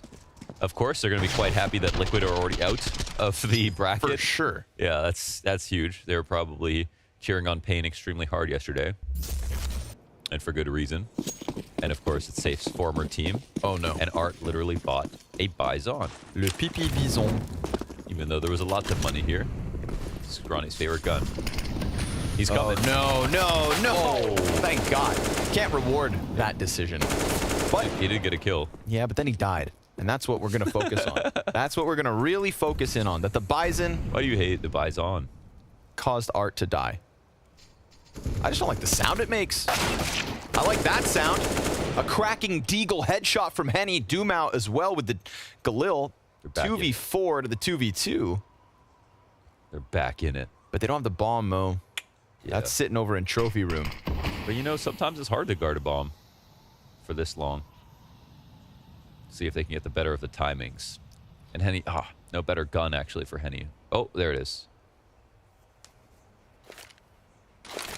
Drop in CESGO. Yeah, Smoke gonna buy more time for Furia to remain comfortable, but arguably sure enough, the 2 Henny best comes players back. on Godsent. Henny's series has been, I'm going to talk about this as if it's all still over, but he's been good. He's had a very good series. He showed that, he can take it to Furia on an individual level. He was there, present across both maps, and maybe he still has a little left to show us. Sure enough, 2 clean duels. Godsent, they just find them kind of pulled apart. CTs give them 2 separate peaks. Godsent, happy with that one. Yeah, they're crossing that point where if they had left, then they could just pick the bomb site that would be gone to. They could leave the bomb. So Godsent picked the perfect timing to really just attack this just after the smoke, past the 30-second mark, and yeah, you could reasonably predict where the fights would come from. Made sense. It didn't really mean they would just win it, but they're good. Dumao, Henny, solid players.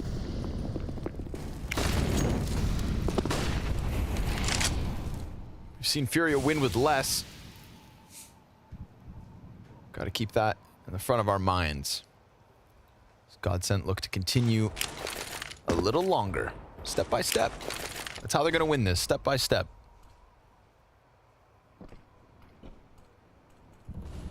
Got drop on boxes, alone here towards the ramp. Ooh, does damage to 2, but doesn't kill anybody, and that's a scramble from Furia downstairs real quick. Yeah, they went down quick. Safe's still outside, and he's listening to them cross, but this rotation looks good. Oh, Yuri will finish off Lotto. 2 versus 4. Art's Desert Eagle drops the bomb. Now the bomb on the rafters makes it interesting, because if Art give them, that'd be something, but Safe is going to have vision. Safe is coming in from the top of ramp, but he exposes himself to the window, trying to hunt the guy in dark. Really looked like Safe was trying to play and keep Art alive, as opposed to putting himself in the 1v3, where the terrorist would have had to still awkwardly collect that bomb. I can respect it, but ultimately not a winning decision. And so FURIA are going to give Godsent a 10. That's the Stico angle on the ramp. He actually promised that you always get a kill from there. So I think that drop can write him a letter. And you know what? I bet you Stico would respond. Because he's that nice. He's that kind of guy. 1 Desert Eagle, 1 P250. If FURIA win this round, I will eat an entire hot pepper on stream. 1 shot. Whoa, okay. You didn't say what kind. You can choose. Carolina Reaper it is. All right. Bet. Uh-oh. Scrawn, they just lost outside control, and the Deagle didn't get killed. Mo, I want you to paint this picture. This is your moment. I mean, they're going downstairs, but they're not alone.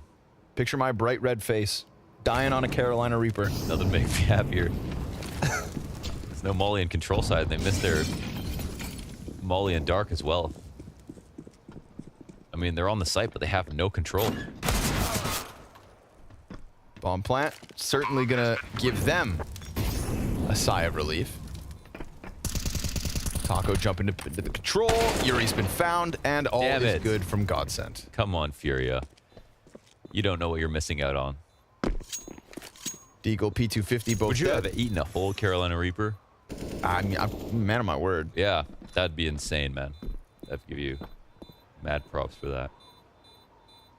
I can also say I'd do it because I don't have to. You know what I mean? Ooh. Right? I guess so. If you want to just leave that out there, that your word means nothing. I wouldn't, though. Of course, you know, I would. That's not what I meant. Who would do something like that? Like eat a pepper or lie? Lie.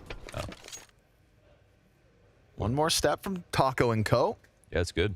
Godsent keeping this one close. You love to see it. And they're doing it on the T side as well. Honestly, I thought... Yeah.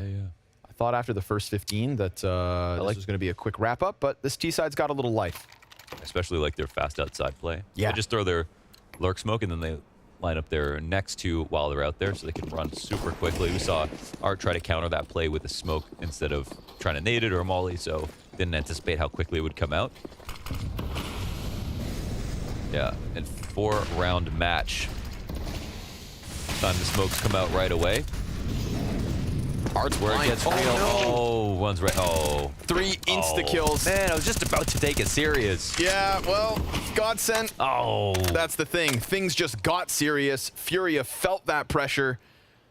And with a sweeping 4 frags, they have this one locked in. Henny versus his old team. He gave us a stellar showing, both across these 2 maps. However, not enough, man. It's a 1-man army. He had a little bit of assistance from Lotto there on Overpass to kick it all off, but FURIA, the heavy favorites at the showdown. The heavy favorites here versus Godsent. An all-Brazilian semifinals, and it will be FURIA locking in their chance. One more best of 3 from this team, and they are going to Lisbon for a very rowdy crowd. Yeah, and man, it's 15-11. It's marginally close, right? But FURIA never really pushed that far. If they had won that round, that would have got very intense. Sure. But Overpass, nuke, felt like it was done. It was a wrap. Sure did. So a 2-0 for FURIA. We throw this one back over to Freya. What do you think of that one?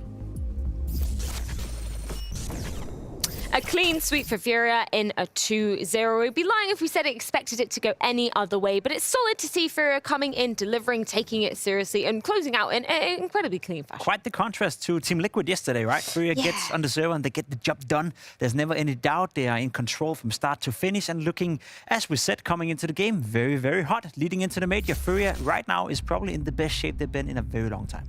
Yeah, kind of as I stated before, I mean, FURIA just does not lose to these lesser opponents, and they always close it out in convincing fashion, and I think we saw that showcase today. Yeah, their proactive nature, again, shining through, a reason that we know and love FURIA to watch them on the server. Of course, did come a little bit closer than we saw on Overpass. Some signs of life coming in through Godsent, but unfortunately, that does mean they are eliminated from the tournament. It will be FURIA going on to that grand finals to battle one last best of 3 for that spot in Lisbon. Yeah, and they're looking scary, man. It's hard to imagine FURIA not winning, and it's hard to imagine FURIA not being in Lisbon at the moment, to be completely honest. I think you have to catch them on an off day, or you have to play your A game yourself if you want to even make the competitive game out of it against a team like FURIA right now. Props to Henny, props to Godsent. They did pull off, a couple of rounds here. They made London's believe just for a split second, but at the end of the day, FURIA were just the better team. Yeah, unfortunate to see them eliminated from the competition. But I like what you brought up there, the fact that, we were prefacing Henny coming into this as being a real shining light for the side of Godsent. Unfortunately, not enough for him on his own to be able to pull them over the line. But the fact that we did see still some good moments coming in off that overpass and then into nuke for Henny, I like what he tried to bolster there. Yeah, I think so as well, and who knows, I wonder if it was just because they were playing against FURIA, and of course there's some history there, but it does seem to be that Dumao kind of went missing a little bit today. I mean, Lotto played second best, I think, on Overpass, but we just didn't see too much of him today, and that's a little disappointing, but that's all right. I would really encourage Godsent to take a look at this series and use this as a learning experiment. There is so much to find in these demos when you get crushed by teams like FURIA, because they expose so many mistakes that you make, so many that you weren't even aware of before you got into the series, because from Godsent's perspective, you get into the series and you think that, like, okay, our game plan's good, I like this approach, and then all of a sudden everything gets crushed, besides maybe one idea that you have. So it's interesting. I think it's just the, different caliber of opponent than we saw Godsent playing earlier on in the tournament. Of course, that was EG. They managed to take down a pretty convincing 2-0, but then you come up against FURIA, as you were saying, poised to be the best that they've ever been going into the upcoming major, and looking like they're going to be taking that spot in Lisbon. That's the thing with FURIA, right? They shut you down just when you start to smell blood, just when you feel you have a chance to just shut you down. I have an eco player I want to show you guys at home, because Godsent did win a quite interesting round right here with the pistols. A lot of the kills coming in. One from Taco, obviously, right here, just removing Art in the back of his head.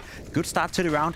That's the way FURIA plays Counter-Strike sometimes. They take a lot of individual duels. This time around, it didn't go too well for them. The CC coming into play here as well for Lado, and FURIA ends up losing the round. Look at this, though. Instantly, they take a timeout. It's only 4-3. We're only in round 7. But as we saw yesterday with Team Liquid, it took them 23 and 24 rounds before they used their first timeout. FURIA, they realized we lose the first round right here. There's no need whatsoever to lose grasp of the game. Let's stay in control. Let's talk about what happened, and let's move on. They ended up winning the next, I think it was 2 or 3 rounds. Yeah, and shut down the game, right? That's the difference between FURIA and Liquid right now. A good team and a team in, I guess, in a bit of a crisis. Yeah, clear head on their shoulders, and the fact that, you were praising Art so much coming into this as being the in-game leader, and we were talking about the fact that, he can kind of relinquish that AWPing role as well, gives him a little bit more focus to play that Art style that we know and love, and kind of lead the team to victories in a more clean fashion. For sure, and I think that off the back of that timeout that you're mentioning, like, this is just a proper representation of a team who really has their bases covered, and they really care about how they perform in every single match. They don't let anything slip by the wayside. But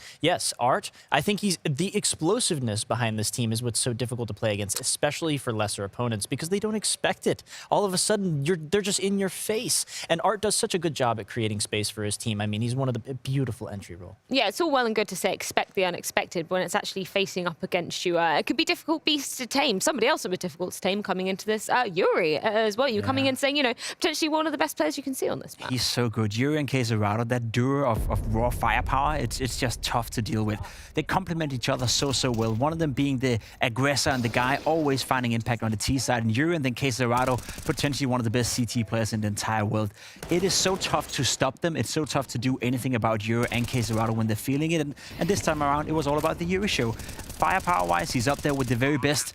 I know people outside of Brazil have a bit of a habit to underestimate him a little bit. I know he's one of the, I'd say, 10 best players in the entire world, and he consistently plays in the top 20 HLTV ranking, but for some reason, we don't really hype him up that much within Europe, but he's a fantastic Counter-Strike player, and when he's feeling it, there's very few players in the world who can do anything about Yuri. Do you think that's maybe just a question of the other players around him in FURIA, kind of a reason maybe why we don't harp on about him so much, because we've got this explosive firepower coming out of Art, we've got, Safe coming in as a new AWP role, we've got CSGO as well. Do you think maybe it's just because there's so many other kind of stars around him that maybe we don't fixate on him too much? Yeah, I mean, maybe so, but honestly, he's just one of those players that flies under the radar because he just plays such solid Counter-Strike. Honestly, if we were talking about other environments or other spaces of esports, we would refer to Yuri and Queserado as a duo. These guys are stone-cold killers in the server. It's so nice to see. They've always been, like you had mentioned, Jacob, like CT-side destroyers. These guys with the M4, 20-plus kills, CT-side, it's no issue. Well, we've been praising him up here on the desk. Let's get a few words from the man himself. It's Art with thanks. So a very confident win here against Godsent. You don't drop a map, and I want to start with Overpass here, right? It's been a very good map for them overall. I think it was really the only chance they had against you in the veto, but you guys were full confident from start to finish. Is there really any team that can challenge you guys within this region right now? I don't know. It's up to them, but we're trying to play our best. Doesn't matter the opponent, doesn't matter the opposition we're facing. It's a Europe team, Brazilian team, or any team. We're just gonna play the same. We're gonna play our game and try to do the best we can.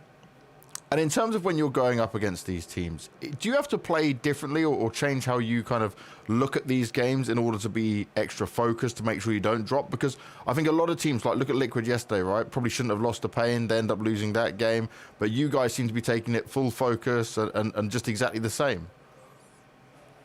Yeah, I think we have been doing a very good preparation against the teams we're playing recently. I guess we found a very good pace between counter strategy and playing our game. I think that balance is something that we are doing really well. That's why we're managed to get some clean wins against those teams. So I guess it's up to that. And in terms of the mood in the team when you're having games like this, I'm guessing everyone's feeling really comfortable. But what do you learn from it? You know, what can you take away from it to make sure it's better next time? I don't know. It's just like finishing like the end of the rounds that we have like some very good situations. We are messing up a little, but overall I think there's not much to change. We can improve on some maps, but I guess our confidence is just way up high there, and that's a very good thing for us. We're playing very well, like rotating well and doing different strats. I think our game style right now it's very nice, very like compact, and we are feeling very prepared. So I think there's a small room for improvement on some things that can get us way better. And I've got to ask you before we get to the next game, who do you think you're going to meet in the final? Do you think it's going to be paiN or do you think it's going to be MIBR? I think that's going to be a close match, but I think that's going to be 2-1 MIBR. I think they have been evolving a lot, and recently I saw them playing, and I think they're a very solid team right now. I think paiN still has some gaps. I watched them play a lot, and I think they still can improve a lot more. And MIBR, I think, is just the team that's more ready for this BO3. Well, let's see who you get. Art, thank you very much for your time. Go off and enjoy the rest of your day, and we'll see you tomorrow. All right, thank you. See you tomorrow. Jacob, looks like Art doesn't agree with your prediction for the next game. How does that feel? There's a reason Art is a better Counter-Strike player than I am, but I'm standing up here being the expert. Also, I'm jinxing everyone, so maybe he's right. Yes. Maybe MIBR is going into the final. Who knows? I think he's spot on, though, when he's saying it's going to be a close game and one that can go both ways. Last time they faced, it was a 25-23 game on Vertigo during the Armar qualifier. So these two teams, they know each other in and out. Yeah, they do indeed. I do just want to bring up one final point that Art kind of brought up in that interview. I like that Banks posed the question of going, you know, what are you looking to improve on going forward? Sure, these are incredibly clean runs, but coming into the major, going into, you know, one of the toughest tournaments of the year, the fact that he was saying, you know, just keeping a bit more concise towards the end of those rounds, making sure we're all on the same page, we're not getting ahead of ourselves. That's a really good thing to hear from him at this particular point. For sure. Again, that is FURIA covering all their bases because they know that if they want to go deep in the tournament in the major, potentially even win it, of course, that's on their mind. They know that they can go at least semifinals. Then they have to be able to close out rounds convincingly without losing anything. Well, we can take a look at the brackets, see exactly how we are looking, heading on into the final game of the day. Of course, FURIA are the first America's teamer in this Brazilian brawl to be cementing themselves in that grand final. Next up, MIBR paiN. I know I spoiled it a little bit because you're going with paiN. You're going with MIBR though, Nifty. I am indeed. I think MIBR will be the one to pull it out. Any reason for why? Just feeling. Just feeling? Yeah, just feeling, yeah. But there's also statistical evidence. I mean, they're 7-1, I think, in head-to-head matchups, like just over the last 30 days. Well, I'm sure we will be getting into a bit more in-depth analysis, but we are going to take a bit of an extended break. We'll be back in roughly 30 minutes' time to be wrapping up day 4 here at the BLAST Premier Spring Showdown, our America's semi-final, on the way with MIBR versus paiN.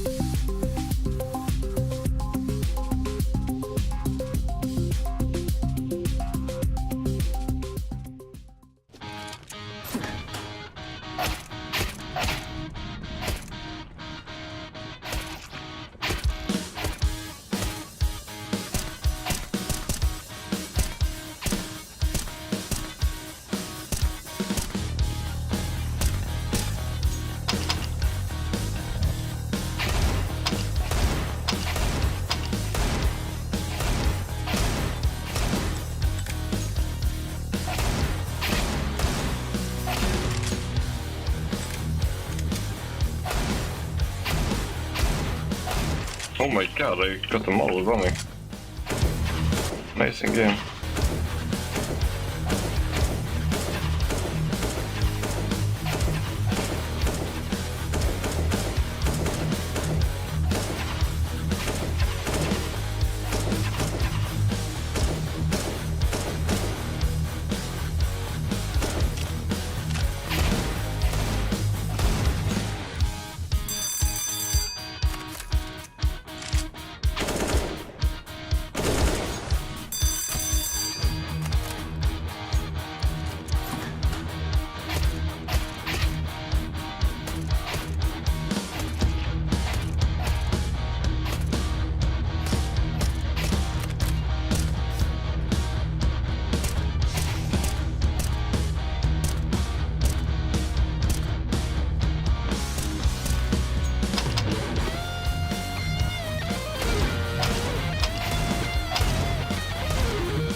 look like they have an insane lineup on paper. Gonna be interesting Zonic approach with his superstars.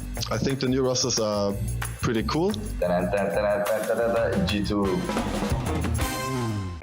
International rosters, yay or nay? And if yay, who's going to get it done? No international roster has ever won a Counter-Strike major. That's always kind of this fact that kind of floats around this conversation. So, Mathieu, I give you the no, actually, let's change it up, man. Anders? No, I'm sad. International teams? No, I'm sad. Yes or no? Definitely yes, but I think from a historical point of view, there's actually been like a real dividing line at a point in time where Counter-Strike was not played really with international rosters. I think a huge disadvantage of having an international roster is things outside of the game. Cultural differences can be hard sometimes to figure out how people want to do stuff. We had that in complexity as well, like how people solve problems, how people want to schedule the practices, how people want to do all of this stuff. I think a lot of that can clash sometimes when you come from a lot of different countries. Like maybe you can communicate really good in game, but maybe outside of the game you have like problems just talking about basic stuff. You know, getting a team to work on a personal level and bonding can be hard with a lot of cultures. All of them have different personalities, all of them have different mindset, like most of them from different countries, so sometimes it's pretty hard to find the same level of communication team. I think from a resource perspective, it is so powerful to be able to pick sort of players from different regions and put them into a team. Switching to an international roster just gives you a lot more options on the players you can pick from. You can pretty much build a really super team if you go international. You don't really have to think about language barriers and stuff like that. So I think that's a really good thing in that part. So you can just take all kinds of player with just the skill. I think language is not as important as I thought it would be. Especially nowadays where everybody speaks really good English and people have already been playing CS for 10 years, even though they're like 15. There's lots of challenges, but I just think those challenges don't actually overcome the power of being able to pick someone who's a star in their region and put them with other people. I think it's a huge yes. It's obviously the unicorn of Counter-Strike. Like, it's the ever-given conversation of would an international team actually have success, and then we have to agree on what success is. Let's just say top 3 in HLTV for a relatively long period of time, right? If it's going to happen this year, which I think it will, there are 2 ways for this to happen. One way is FaZe, that are used to the international Counter-Strike, are used to the English conversation. Yeah. At this point, it has pretty much become a second skin for them, and they have revamped their roster with Robs. So you take a team that was used to that, and now arguably is better, stronger, more deadly. I think FaZe is going to be really tough to beat just because of the raw firepower they have. They have a lot of great individual players, and it's going to be difficult to win any 1v1 aim duels against them, stuff like that. So if you're going to have to beat FaZe, you're going to have to play a really good structured game, and it's going to be difficult to beat them. In 2022, I think actually FaZe is going to be the one bringing it out on top, actually. I mean, if you're looking for international teams that can win the major, it's probably G2, Vitality, or FaZe. The other route is the crispy one, and it's Vitality. That is the crispy one because all of the elements that we usually talk about when we address the limitations of international Counter-Strike will all hit Vitality straight in the face.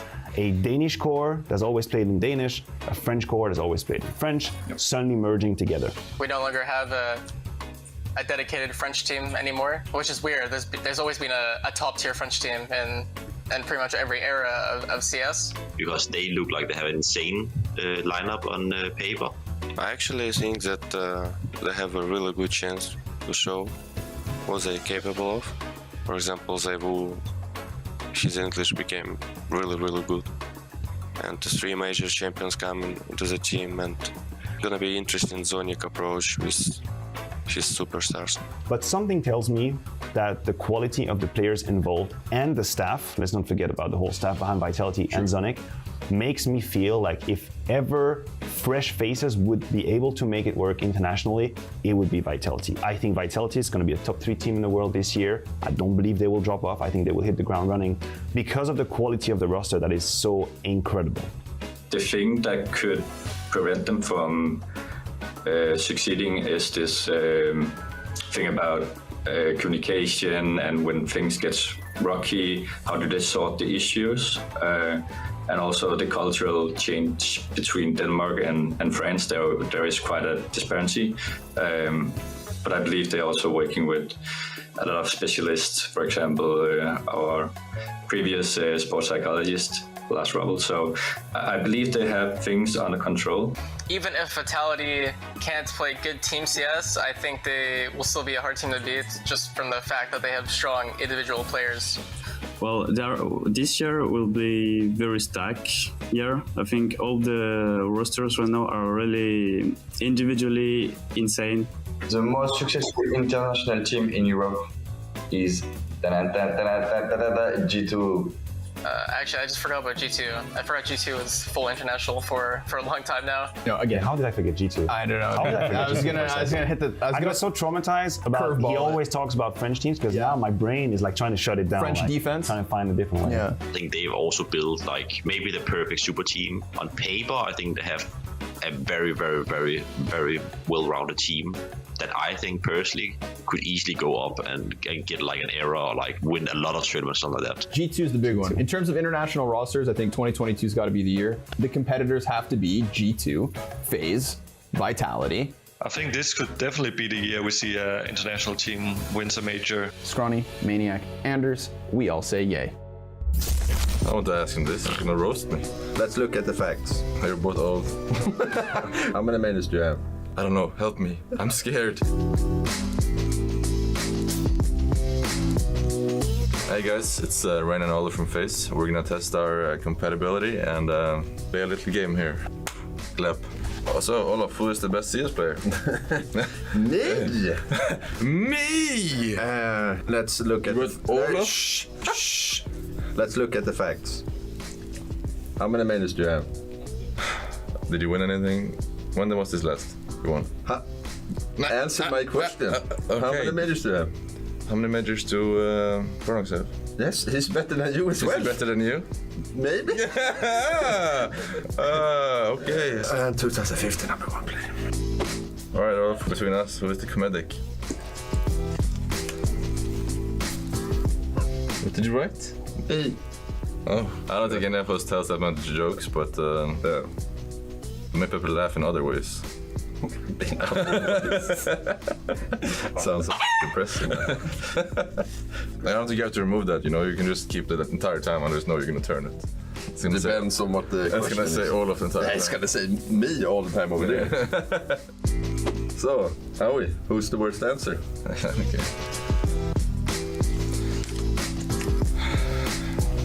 Me. Yeah. I have one dance move and it's fingers in the air. When you see how we do the dance like that, you know he's in a good mood. I want to ask him this. He's gonna roast me. All right, Olaf. What do you think I should work on as a CSGO player? No, I don't know what to say. No. Baiting, lurking, playing smart. I don't know. What does it say? Comms. Comms? Yes. All right. Playing slow. That's actually better. Comms. No, that's not true. You're baited. Mumbles over here is always last alive. Guys, where did you go? No, I used. Where's the racer? If I have to play with one guy, who would I like to play with? I know who. No, you don't. Saivu? Forest? Yes. You're both old. Okay. Young boy. All right, Olaf.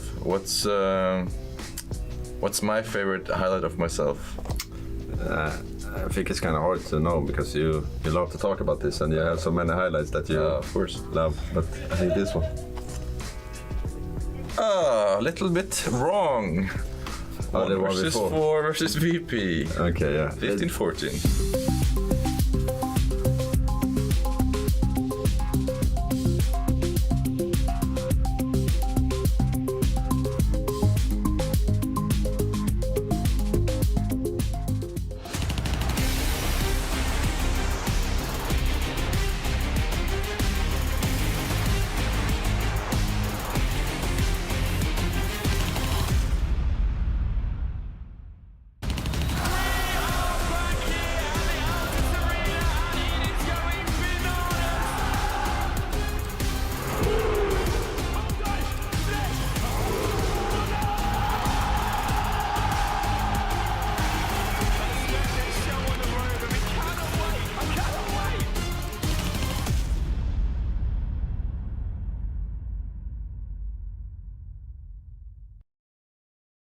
look like they have an insane lineup on paper. Gonna be interesting Zonic approach with his superstars. I think the new rosters are pretty cool. G2. International rosters. Yay or nay? And if yay, who's going to get it done? No international roster has ever won a Counter-Strike major. That's always kind of this fact that kind of floats around this conversation. So, Mathieu, I give you the... No, actually, let's change it up, man. Anders? No, I'm sad. International teams. No, I'm sad. Yes or no? Definitely yes. But I think from a historical point of view, there's actually been like a real dividing line at a point in time where Counter-Strike was not played really with international rosters. I think a huge disadvantage of having an international roster is things outside of the game. Cultural differences can be hard sometimes to figure out how people want to do stuff. We had that in complexity as well, like how people solve problems, how people want to schedule the practices, how people want to do all of this stuff. I think a lot of that can clash sometimes when you come from a lot of different countries. Like maybe you can communicate really good in game, but maybe outside of the game you have like problems just talking about basic stuff. You know, getting a team to work on a personal level and bonding can be hard with a lot of cultures. All of them have different personalities, all of them have different mindset, like most of them from different countries, so sometimes it's pretty hard to find the same level of communication team. I think from a resource perspective, it is so powerful to be able to pick sort of players from different regions and put them into a team. Switching to an international roster just gives you a lot more options on the players you can pick from. You can pretty much build a really super team if you go international.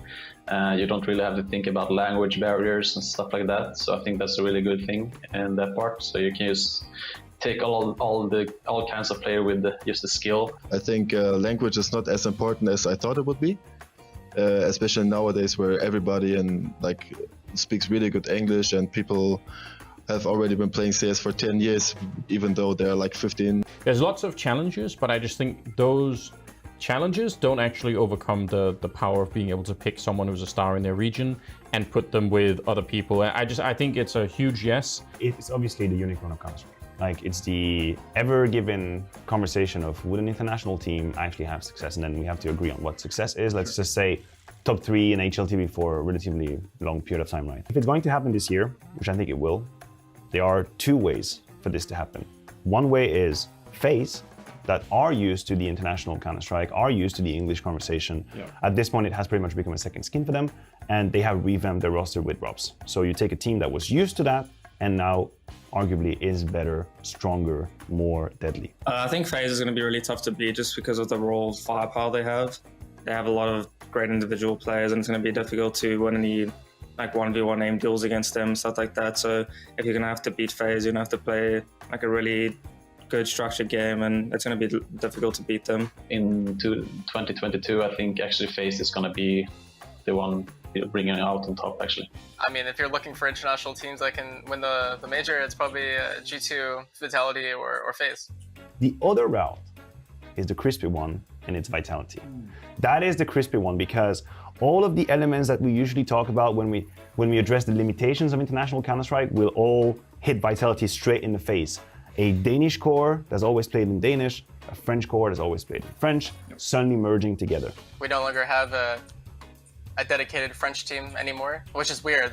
There's always been a top-tier French team in pretty much every era of CS. Because they look like they have an insane lineup on paper.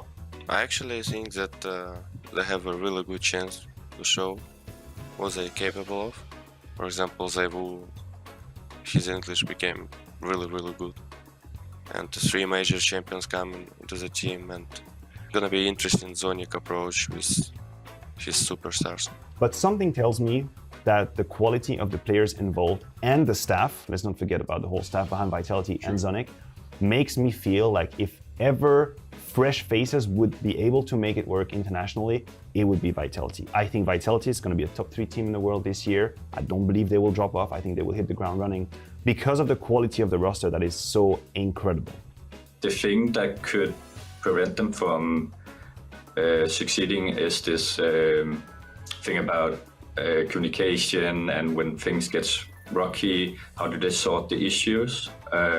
and also the cultural change between Denmark and France. There is quite a disparity, but I believe they're also working with a lot of specialists. For example, our previous sports psychologist, Lars Rubbel. So I believe they have things under control. Even if Vitality can't play good team CS, I think they will still be a hard team to beat, just from the fact that they have strong individual players. Well, this year will be very stacked year. I think all the rosters right now are really individually insane. The most successful international team in Europe is G2.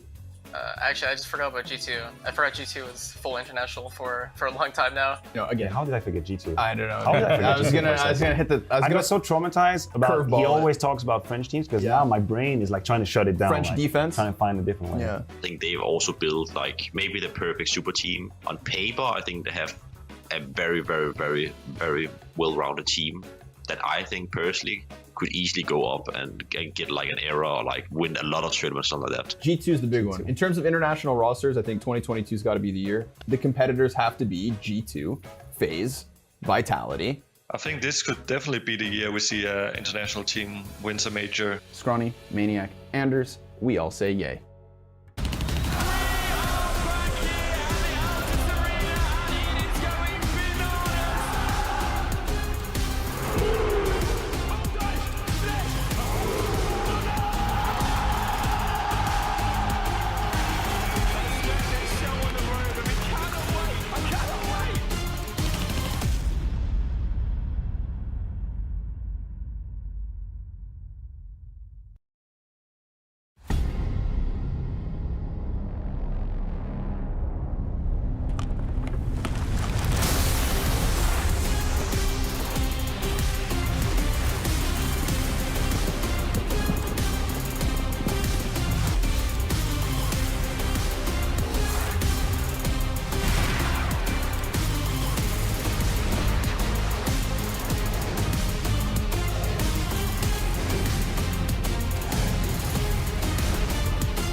MIBR swept aside complexity in a swift 2-0. Cello and Jota stealing the show. Jota? Oh, no. No way! He comes back for a third! But now they will face an unlikely opponent. paiN went the distance to upset Liquid. PKL's men playing with no fear. This Opera goes up close. Oh. And Nifty, he earns that clutch. Yeah, he's not scared at all. A showdown final spot is on the line.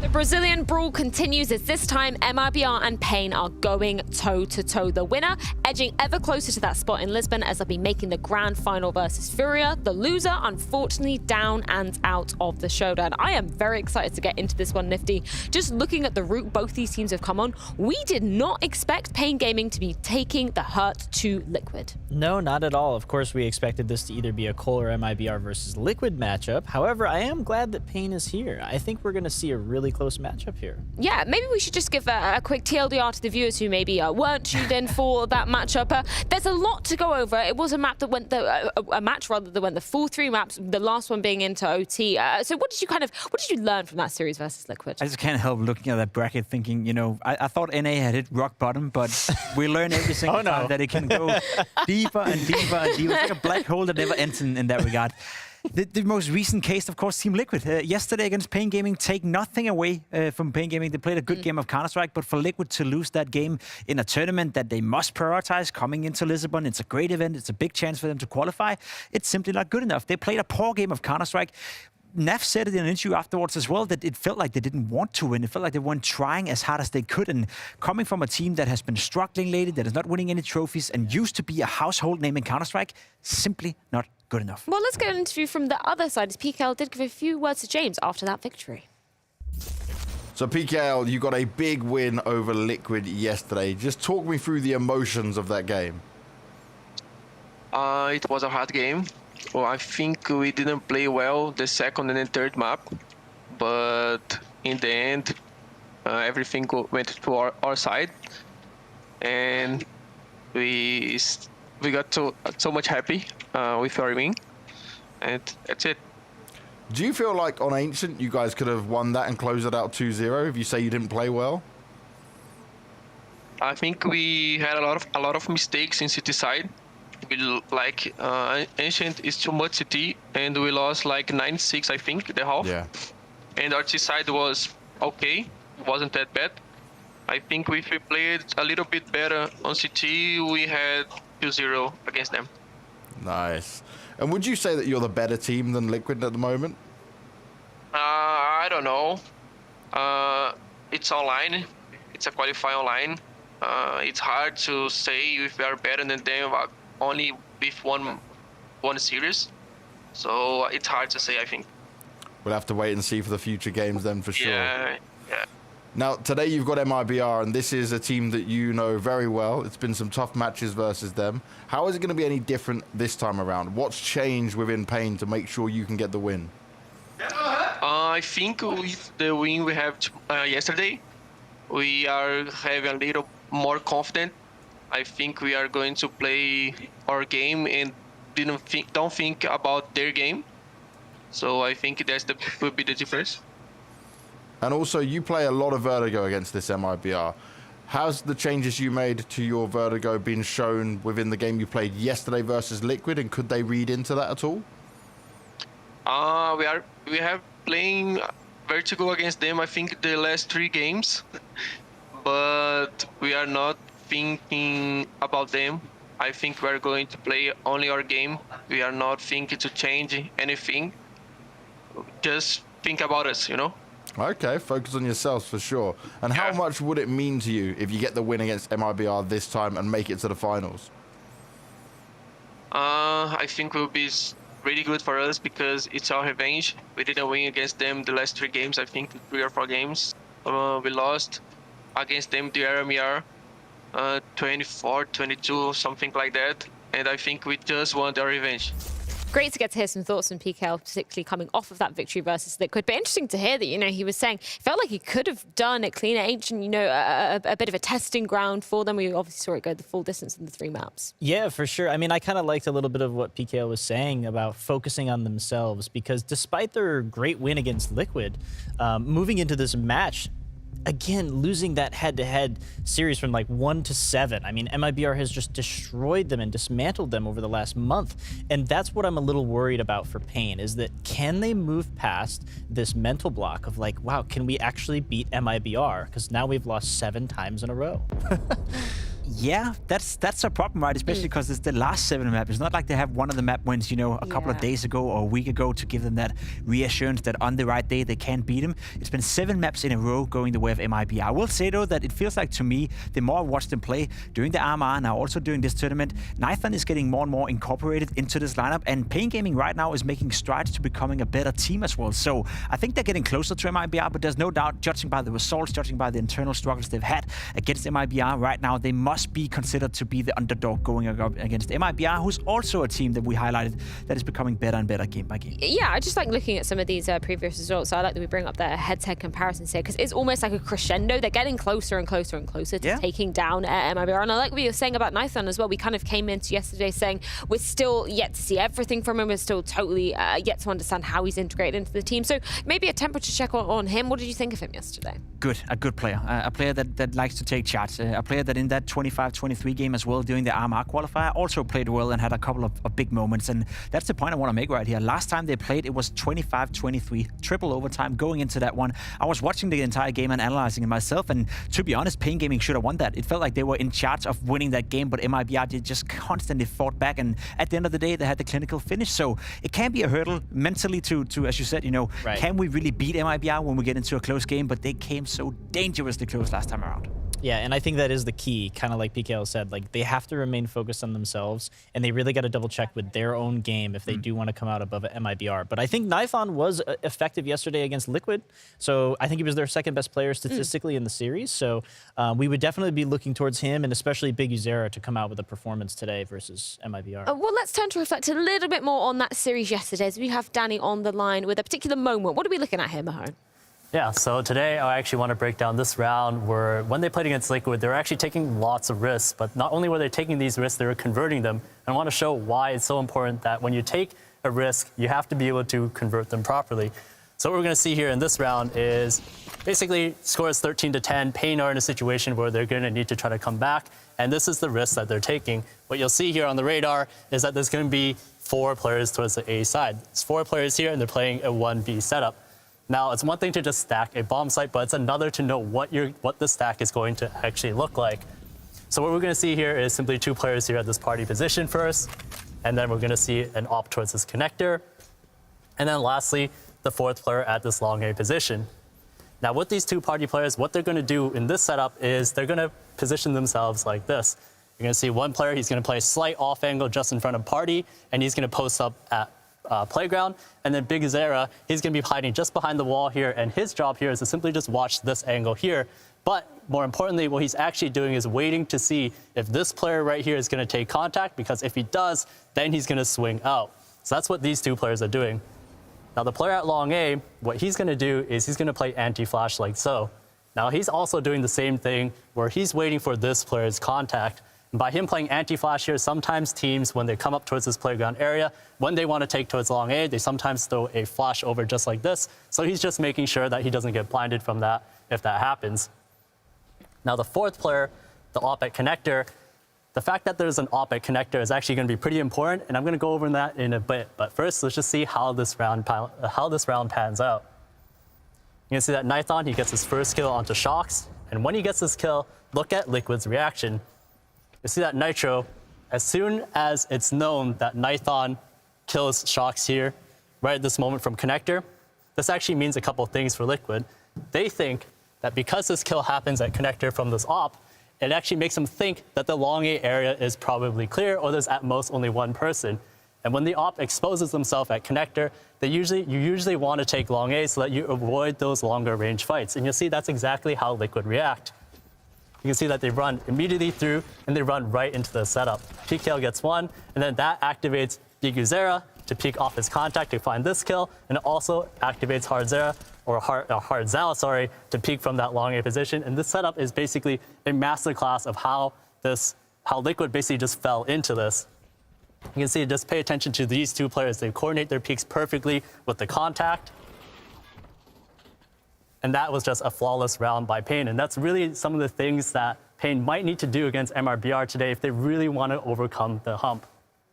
And that's a really great thing to be breaking down, particularly coming into this, because that was something we were saying yesterday, the fact that Liquid just looked kind of more disjointed as a team. The team unit for paiN, that was something that was really propelling them forward and managed to net them the win. This was a great example of the thought process going into a setup like this. paiN Gaming playing as a team, you know, and outmaneuvering Liquid in many instances in that game yesterday. This was a great example, but it happened more than once in that game. And as Mahone said right here, it's very important that when you have a setup or when you're doing a certain thing on the server, there has to be a thought behind it, right? All of us, whenever we play Face It or matchmaking, we like to do a certain push or we like to do a certain play, but we don't really know why. And if someone asks us, it's just, I just had a feeling for doing this, right? That's not going to work at this level. There has to be a thought process behind it, and it's great to see paiN Gaming coming out of South American Counter-Strike as well, who has this repetition of being, you know, playing with emotions, playing a little bit loose. They have some solid team play and some solid synergy. What are you thinking of kind of paiN's emotions and stuff coming together? I know that's something that you've been interested in looking at for some of these teams. Obviously, we have access to the webcams and stuff. What have you kind of made of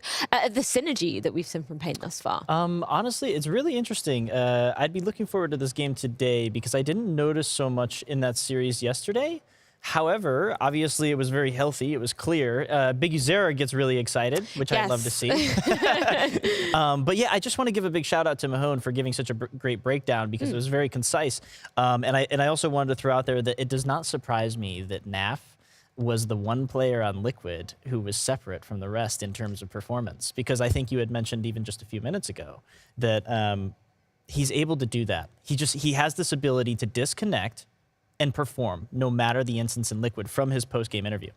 Yeah, but it wasn't enough, obviously, for Liquid to be taken over the line with that one, which was one of the biggest upsets we've seen thus far at the Showdown. I do want to flip on over to MIBR because, thank goodness, we actually get to see the full lineup for the first time here at a BLAST event in quite some time. And Cello, he was such a difference maker in that series yesterday. He was doing well, and it's great to have Cello back. His rifle presence is unmatched, I'd say, you know, when it comes to MIBR. Him and Yota, as a duo, they're doing a solid job, and there's quite a lot of firepower coming out of MIBR lately. I've said it many many times, and especially the Brazilian fans out there, you know my voice, you know my face by now. The last 2 years, it's been boring as hell to watch MIBR, but as of recently, it is a team that is growing on me. They're playing some fun Counter-Strike, some exciting Counter-Strike, and there's some quality behind it as well. The way they qualified for the major was solid. The way they played in this tournament so far has been solid, and to see Cello finally being a fit, for this lineup and playing, I guess, continually is a good thing for MIBR, because they are a tough team to beat at the moment. Yeah, I had mentioned this before, that I think this is MIBR's opportunity to solidify themselves as that next up Brazilian roster. Obviously, they need to take down paiN and then maybe put up a good series against FURIA in the finals. I would be looking towards a 3-mapper. And just in terms of what we saw from MIBR managing to take down Complexity, we were kind of saying it was a bit of a coin flip going into it, much more so than that Liquid versus paiN series that was our last game last night. But what do you think was kind of the key difference maker for MIBR being able to take that series from Complexity? Oh, man, it might have been those tech pauses.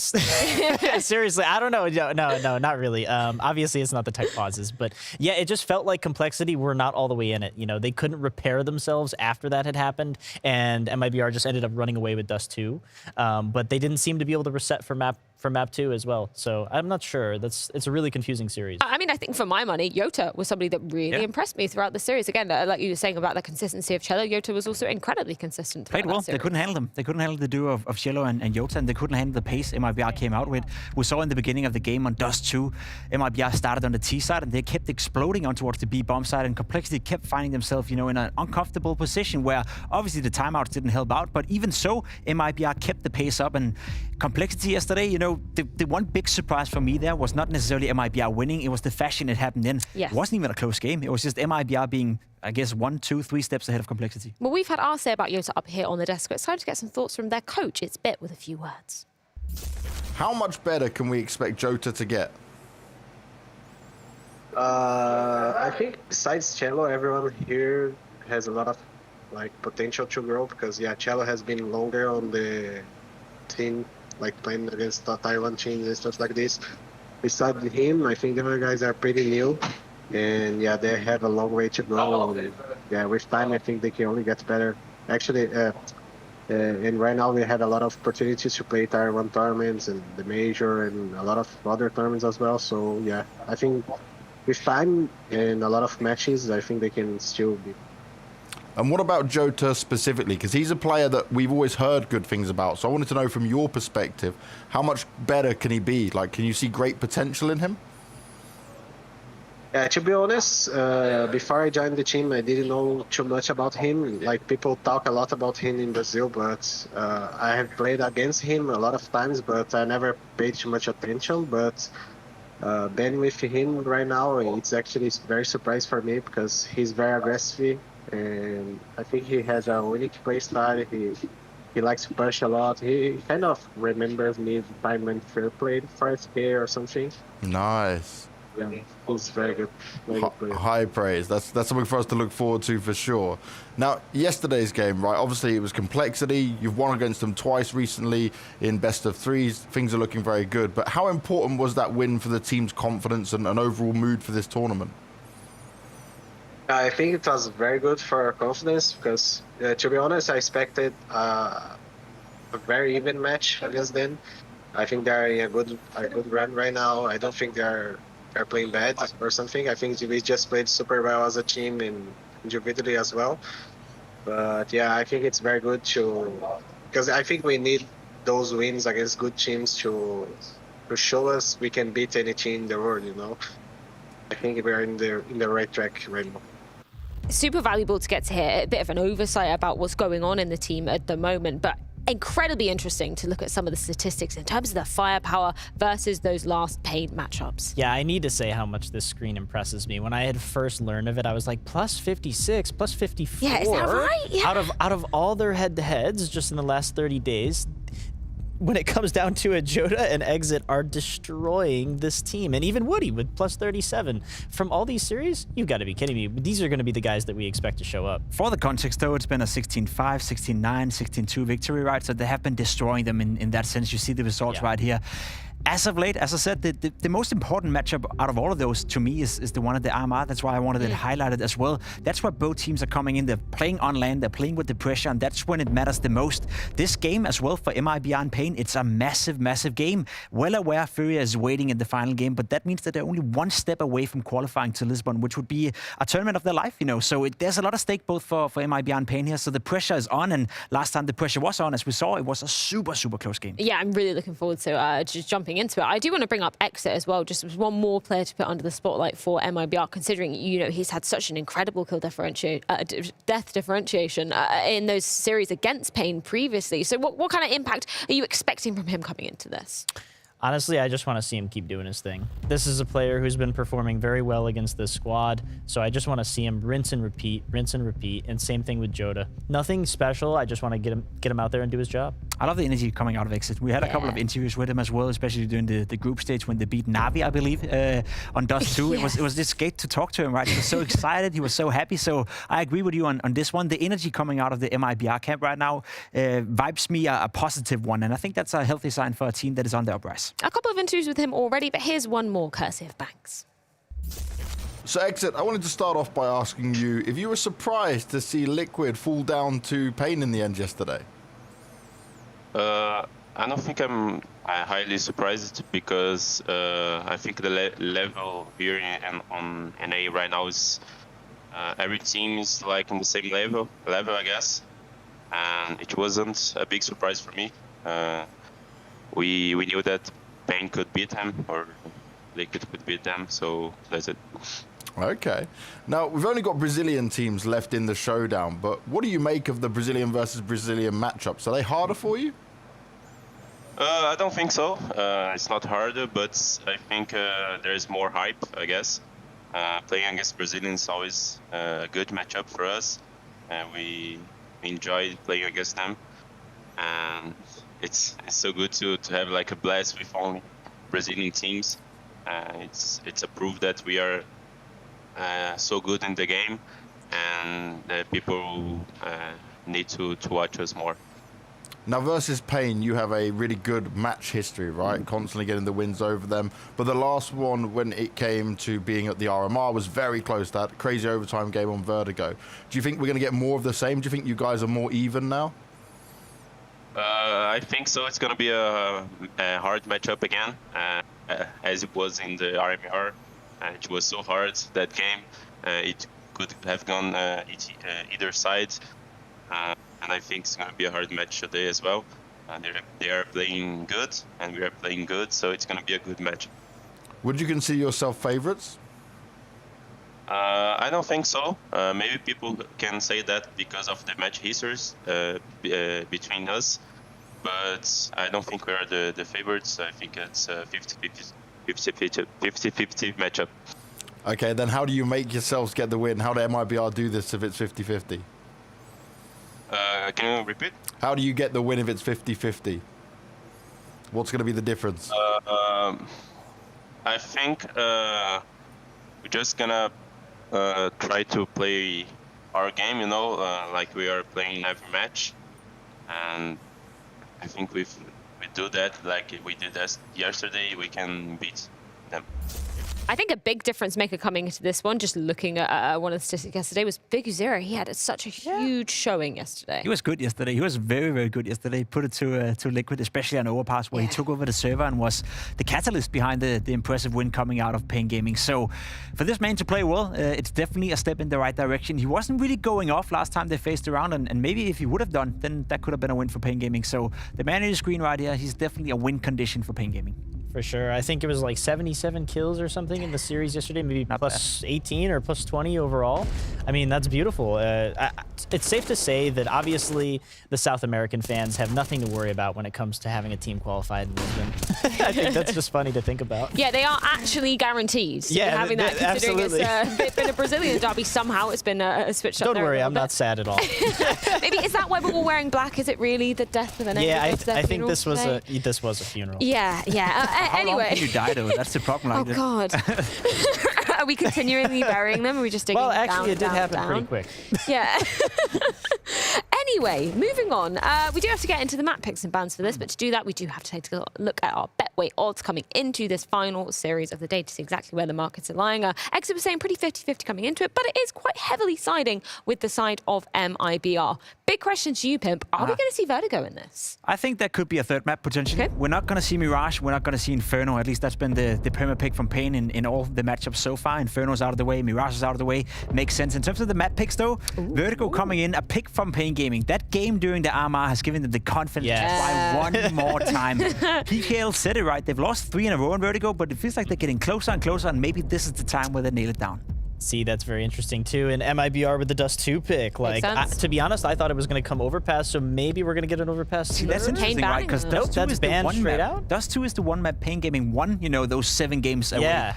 I just think it's MIBR going, you know what? We want to be one of the best teams on Dust 2. Let's take it to you. We took down Na'Vi just a few months ago. But I love a video like this because you could change the names right here. You could have said, okay, MIBR picked Vertigo, paiN Gaming picked Dust 2, and it would have made some sense anyway. These two teams, they share the map pool, they're not afraid of each other, and they're ready for a game of Counter-Strike. And I love that when teams are not trying to shy away and trying to push each other into uncomfortable scenarios. Play the games you're good at, play the maps you're good at, and let's see who's the better team. I do love this. It does feel like a true challenge for them to be opposing each other on these maps because obviously, like you said, they were taken down on Vertigo a couple times. And now they're like, you know what? We're going to get him this time. And then MIBR being very ballsy, taking the Dust 2 pick when that's the only map that they've lost versus paiN. What are we particularly looking at then coming into this Vertigo, considering, you know, we saw paiN Gaming manage to take down Liquid yesterday. We saw it getting ever so close in that RMR matchup as well. What do you think is going to be kind of the win differentiator? The boring answer, the A-ramp. There were so many duels between MIBR and paiN Gaming during the RMR and A-ramp. Pimp. Yeah, it's just the same time over and over, right? But A-ramp is essential. There was a lot of clutches as well. There was a lot of 2v2s, a lot of 3v3s, and there was a lot of rounds where the time was dragged out. Normally, when we talk about MIBR, we talk about paiN, we talk about explosive Counter-Strike teams, but a map like Vertigo offers the possibility on the T side, at the very least, to drag out the time and play a slow style of Counter-Strike, especially when you're in a 3v3. So expect initial duels, expect aggression from the beginning of the rounds, but then expect, you know, a stabilization period in the middle of the round where one team will try to drag out the pace and make the other one sweat. Do you think paiN Gaming have what it takes, you know, bring it to MIBR finally able to take them down on this map? It depends. When it comes to Vertigo, how good are you at running your head into a wall over and over when it comes to this A-ramp, kind of like Jacob said. That's what it seems like when this Vertigo plays. I mean, anybody that you're particularly looking out for then? I don't know necessarily. I mean, obviously we want to see Big Uzera show up. We want to see Nithon show up. But again, I've always had this point the entire event with Vertigo and Opping, so I don't know how effective Nithon will be. So we might need to see somebody else step up along with Big Uzera. Well, Nifty, your questions, they're about to get answers. We're ready to jump into the first map of this crucial best of 3 series. paiN's pick coming into things as it's going to be landing on Vertigo. We're going to see if they can push MIBR over the edge, and it's coming up in just a few.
Yeah, for sure, it's a big match, especially because we really want to get like revenge against them, MIBR. We lost like the past three games, I think, 4, I don't know.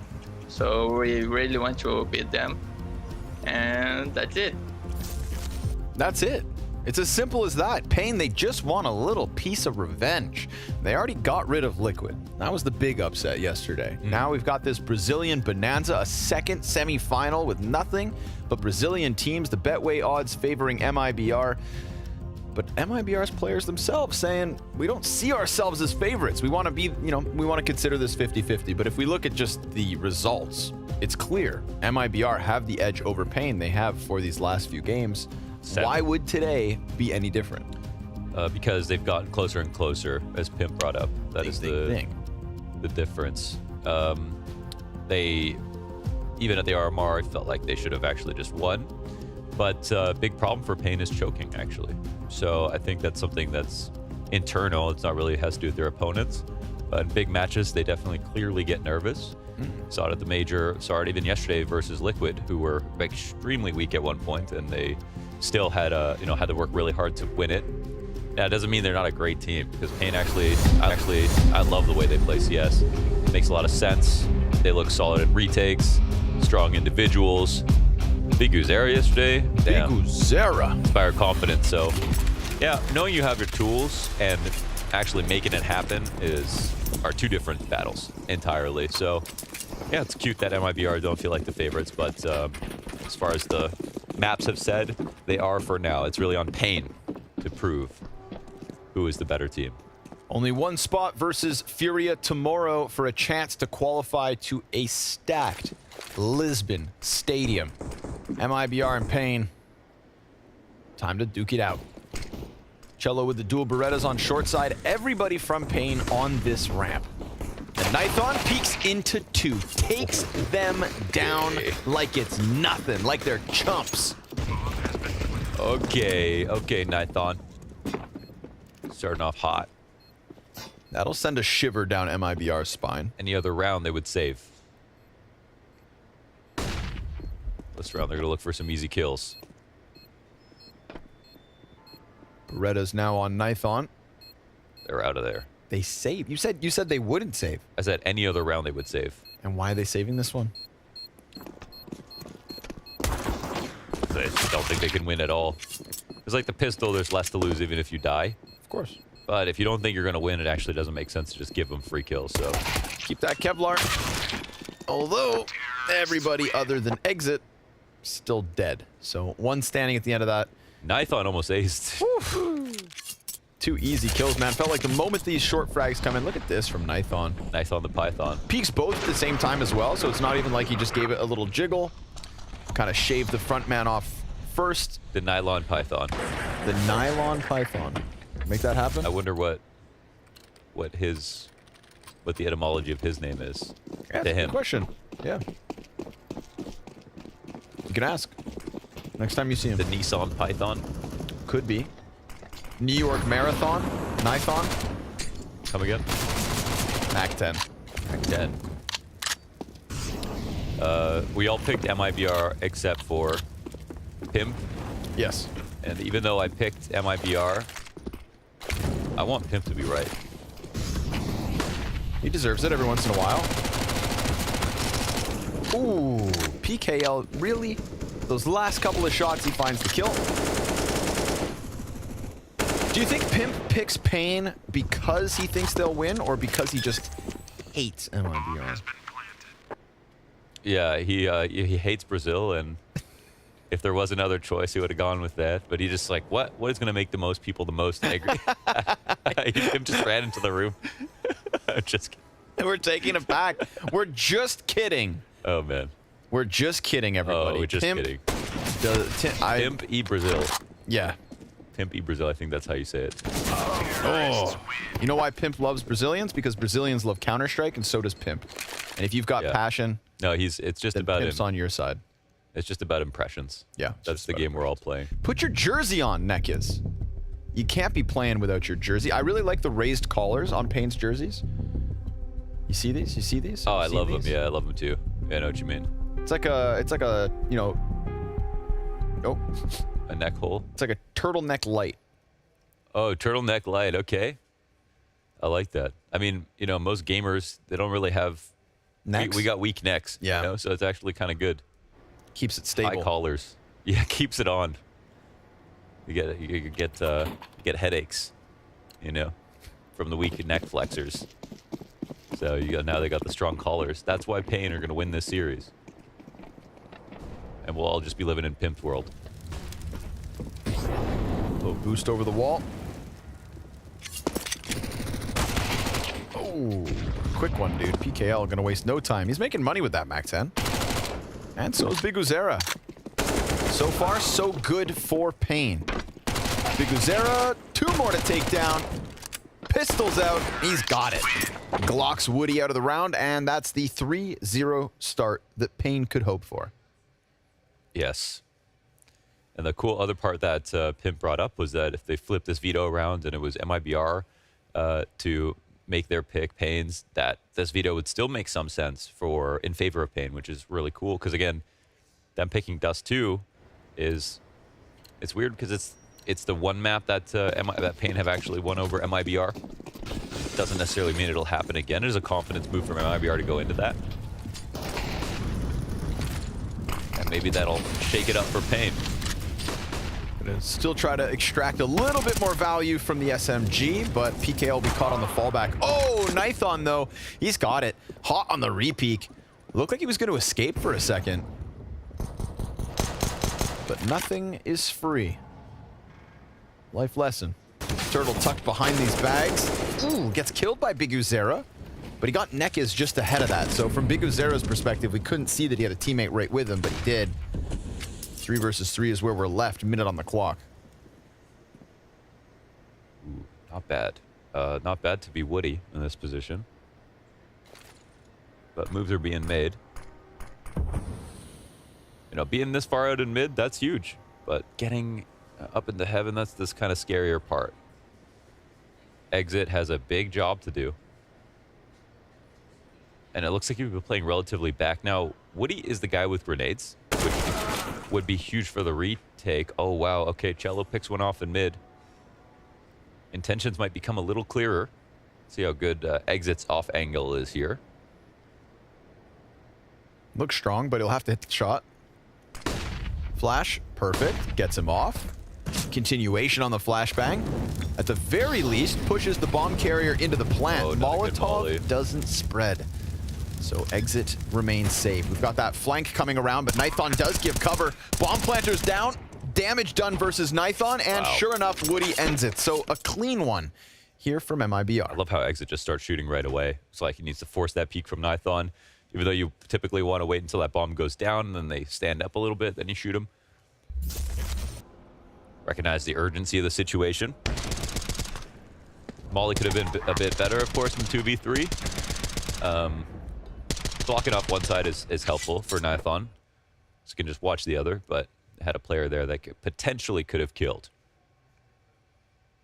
So just like that, MIBR back in the game. 1-by-1 win. No coincidence. Everybody vibrating on MIBR's side. It's good. Got to stay vibing. Yeah. Got to get this game going. Opt for Woody, opt for Nithon. Pressure at the base of both sites. Cello. Oh! I thought he had PKL pinned to the wall. Yeah, that was done. That was done. PKL is quick. And we saw that with his Mac 10 kills to start this map. Joda holds on. Woody thinking about a peek, but not quite yet. Repositioning is paiN. I think I saw a bunch of emphasis towards mid. Yep, sure enough. 3 guys here, 2 at the base of B. So the old B crunch. And with nobody in middle, this is a straight up 5 versus 2, essentially. You know, PKL is a bit shaky, but he'll be the guy bringing in the bomb, hanging out in the back, just behind Hardzao, pressed close against the wooden wall. This could be one of those positions from Exit where he gets 2 kills and cuts everybody off. Turtle, good dodge.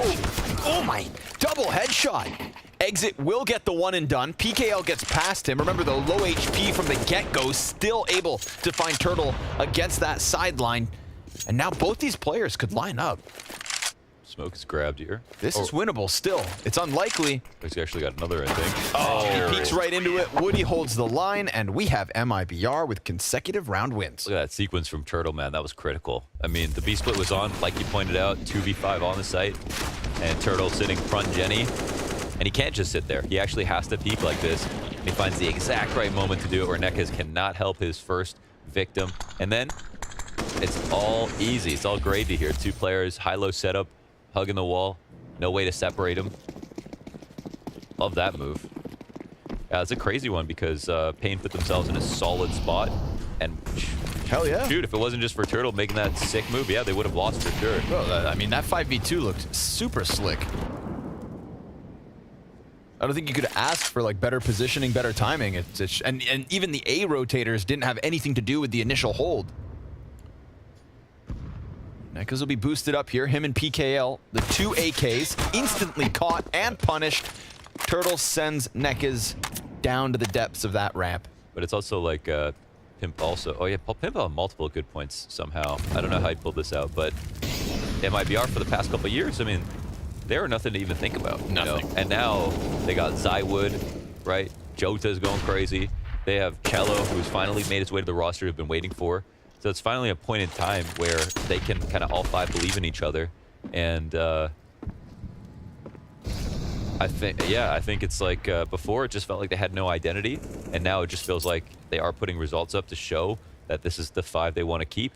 I mean, results were kind of flat for so long. We have to remember they're here at the showdown because they were sent packing from the spring groups, but they're no longer a Blast partner team. Yeah, they're replaced by Heroic, so there's no more free invitations to the Blast series. True.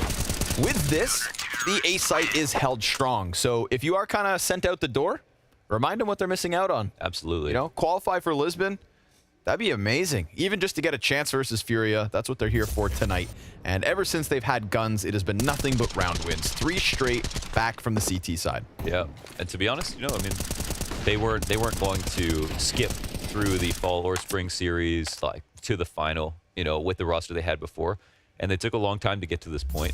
But if they really are that good now, that's what the showdown's all about. 100%. So, yeah, one series away too from being able to prove that. But FURIA will be hard. paiN will also be hard.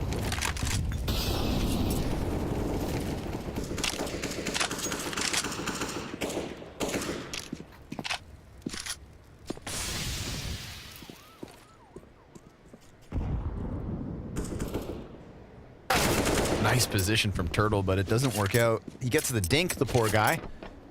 He gets dinked. Nekez gets the job done. MIBR looking to recuperate the kill here. I believe a long time ago, Nekez and Cello used to play together with Steel on Immortals. Been a lot of iterations of all these different rosters. But check out Cello, even though he's been long awaited, he's not new. Oh, missed shot. That could have been one taken down from Woody, but he's going to give himself a little more room to work. Smoke and, of course, 2 teammates, 1 on each side. The short player falls back, doesn't want to die. Dota has 1 point of health. Biguzera getting clipped here. That's not bad. 30 seconds. There will be a moment in this round where paiN just kind of have to scramble. And if they scramble into the CT side, comfortably locked on this site, there could still be very real problems. Let's call them pain points. Cello here's the utility usage. Woody's just stuck on this crane. Good timing here from Cello. Hearts out. The first victim, Woody's going to swing out. Nekez gets Cello in the background. 7 seconds, and they don't even get a chance to push into that site. Did a great job of keeping all that space. Taken down. And Woody, you know, Biguzera was jiggling so hard. I mean, he really just wanted to punish any kind of overextension whatsoever, but he was playing with a lurk smoke, and Woody had the advantage with that op, and he was also very careful about how much he went into this angle. Look, I mean, barely catches the shoulder here. No chance to even shoot back from Biguzera, and that was where they put all their stock in this round. Just winning one fight on the ramp. From there, the tension is released. paiN start dropping like flies. And MIBR are probably pretty confident after that win. That's a 4v5 as well. Solo AK here for Nekes. Oh, but you know what? 1 AK, that's big find. Hell yeah. Oh, that's an even second. bigger find. Oh, goodness gracious. Well, well, well. And you know what? They don't know about all these pistols behind them, so MIBR might get scared. Like, there's a weird situation where they could cause a save. For sure. But only because they don't know about these guns. B players looking like they want to come over and try to hold this line. Woody's going to put the op up. They're going to start upgrading, too. They left all this ramp space. Because Zero actually has armor as well to pair with this M4. Lackluster nades, right? If this was a gun round and paiN get those 2 kills, then they're going right into the exec, smokes on the bomb site, things are comfortable. There's 1 smoke on Nekes, and Turtle tries to crank the dial. But Nekes is doing everything he needs to. Woody's going to take the sandbag spot. It's a great spot to be. I think he would rather have a rifle at this point, but it's going to be hard to get out of here. 50 seconds, he's chilling. And this 1 smoke they have is going to go to the site cross, and they're going to try to score a plant. But that means the plant will be... Oh, Nekes! He's not stopping. 4 kills. Wow, wow, wow. Every single player that puts themselves in that crosshair, he rocks their world. Damage through the smoke. PKL, dead to exit. Everybody buys the hero AK and dreams about this kind of round. And Nekes pulls it off. Yeah. Hell yeah. That's an individual round from Nekes and a 4th to tie this game. Interesting turn of events. Yeah. Especially since MIBR know they kind of crushed the money, so they were probably feeling really good. Use this spawn to cheat over to the left side to tuck into the wall, and Johto just didn't assume he could be there yet. And even at that point, it felt like Woody, if he was slow enough, could find 1 or 2 off shots from sandbags. They didn't have any molly to get him out. They weren't going to clear him with guns either, running around from short side. So there was still a chance for Woody to bail out MIBR. But the stars align here for paiN. Great shooting. You know, it looks like it's somebody's birthday at the MIBR camp. Production, if we can find... There's a camera with... Look at that. Felicidad in the back. We see plates, Coca-Cola, pizza boxes on the left side. If it was somebody's birthday, I wish I knew about it. You're not invited. Somebody let me know. It's always fun when Counter-Strike players are gaming on their birthdays. High risk. Yep. Can't avoid it, but, you know, you gotta win. Sometimes it happens. Yeah, right. You know, happy birthday, you're old and you lost. Yeah. Can't be losing on your birthday, but someone has to. Yeah.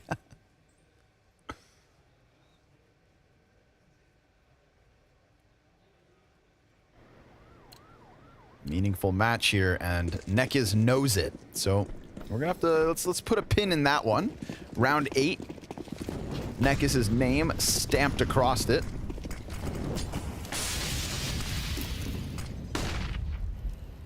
CT side not gonna shy away from this pressure. Cello's real close. Heard that. Goes for the spam and falls away. Nithon, no gap in this smoke to try and punish, so it is still just paiN waiting things out. Seemed worried it was some kind of bait. But that it wasn't. paiN being quite shy on the ramp, I think they should probably not. Because it's understood there's T's back here. You know, they know you're here. It's the CTs who can be in jeopardy at the top of the ramp if those spams are targeted in the right spots.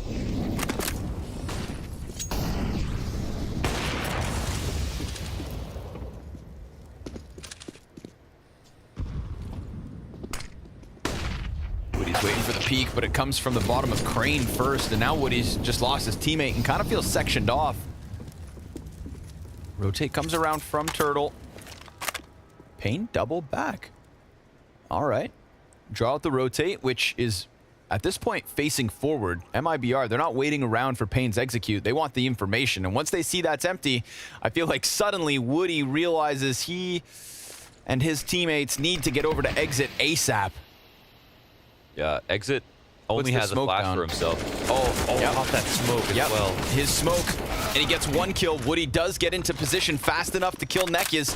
Hartzao with the flash over. Woody eats it. Turtle finds a kill, and they're holding on for dear life. But Nithon's able to find that op frag. He burns Turtle. Joda runs in 2 kills with the USP. He taps to the head of the bomb plant, and MIBR, because they waste no time on that A site, very quick to sprint towards B. And of course, I mean, we get that position where you're underhanding a smoke at the top of the stairs, peeking over it on your own accord.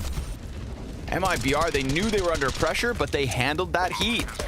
I feel the confidence from MIBR. Like, they, even though paiN seemed to take every round and they think about it really hard, MIBR make one read and they just trust it. And they moved really well there. I mean, they didn't know that they were going to peek that crane and not see anybody on the ramp. But the speed at which they did made me feel like they knew it was open. You know, they knew they were going to have to rotate in a second. Yeah. They didn't approach that with from three different directions with a short shelf peek, a bunch of nades at the same time. Turtle just kind of like walked up. They might have thrown one flash and took a swing. They're like, yep. Felt like they were going B. They all made that rotation. It definitely wasn't a bad round from paiN, but in these moments where they're going quiet, I feel like they're just getting red. I think a part of that could come down to just how many times these two teams have been locking horns lately. Yeah. Feels like there's a lot of layers, a lot of precedent. Real interesting part about CS is some people aren't aware of their own tells, even though you know, someone else has that information.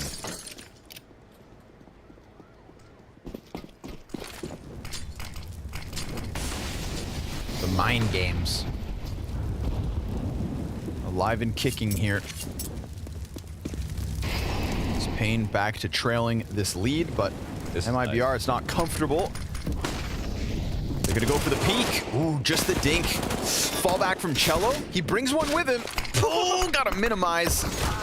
And even then, still through the side of the smoke, Cello down to the AK of Hartzao. Nekiz, he sees the barrel of the op, peeks into it, but doesn't get either kill. Turtle giving great cover. Oh, they're going for the quick boost. Hartzao's got a single point of health. He gets spotted and then spammed through smoke. They find him. Man advantage here for MIBR. Spotted, I think, as well. It's Nithon behind the sandbags with the op, a smoke, and 2 flashes. God damn. He'll win over Woody. Down to a single flash here from the CT side. It's worth. They got Nithon, bomb, ticking quickly. No kid on the play. CT's got to stick this. Nithon toying with the peaks, goes right into the chest of Turtle, and that's going to be exit, true to his name, running for the hills. Thank God they won that. They felt like they were supposed to, but then it got really close. A couple shots get missed. MIBR again, like really confident, even though they're in a really tough spot. Woody provided some great cover, but Nithon won that duel over Woody right after that. That was a tipping point. But all that ramp control, great idea from paiN. Like the change of pace. I feel like they've got the players to play fast if they want to, but we've seen paiN, they go really slow very often. I think this round's a good example to show their range a little bit. And they got that fast top ramp control with sandbags, and then MIBR made that very simple mistake of trying to retake the A ramp when all the T's are already there. Once they realized the error, they just tried to hide inside sight. paiN not going to let off of this. PKL, early kill versus Cello. Insta-dink. Joda down to 16. And it doesn't feel like paiN are panicking to play an all-in. Little contact here, little contact there. You know, a recalculation of risk. They assess. And then they'll find their chance to commit. So everybody side by side gonna trail over towards the A site, Bogdan's Law. And sure enough, this one very clear for the taking. So it looks like paiN have established a lead on the T side, assuming Woody's op can't do anything, assuming Woody's op gets into position. It's just crawling around this site, but with the utility now being hurt, of course, that's Woody on high alert. Yeah, you gotta have a lot of faith in paiN when they have a man-up situation. Nades are always very sound. Press for space really well. No return grenades are available. And of course, Woody has this op that he just wants to keep. It's an heirloom. Would you rather be Nico's cousin or Queserado's cousin? Queserado's cousin. Hell yeah. Yeah. Then you got like all of Brazil behind you. Zywood. Woodzera. Would you rather be Freya's cousin or Pimp's cousin? I'd have I mean, I love Pimp. Can you answer? I feel like we are their cousins. Yeah. Broadcast family is True. extended family.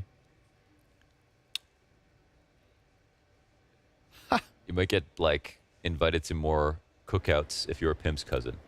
Yeah, he loves grilling the hot dogs. Yeah, that guy loves hot dogs. I don't know That's what it one is. upside.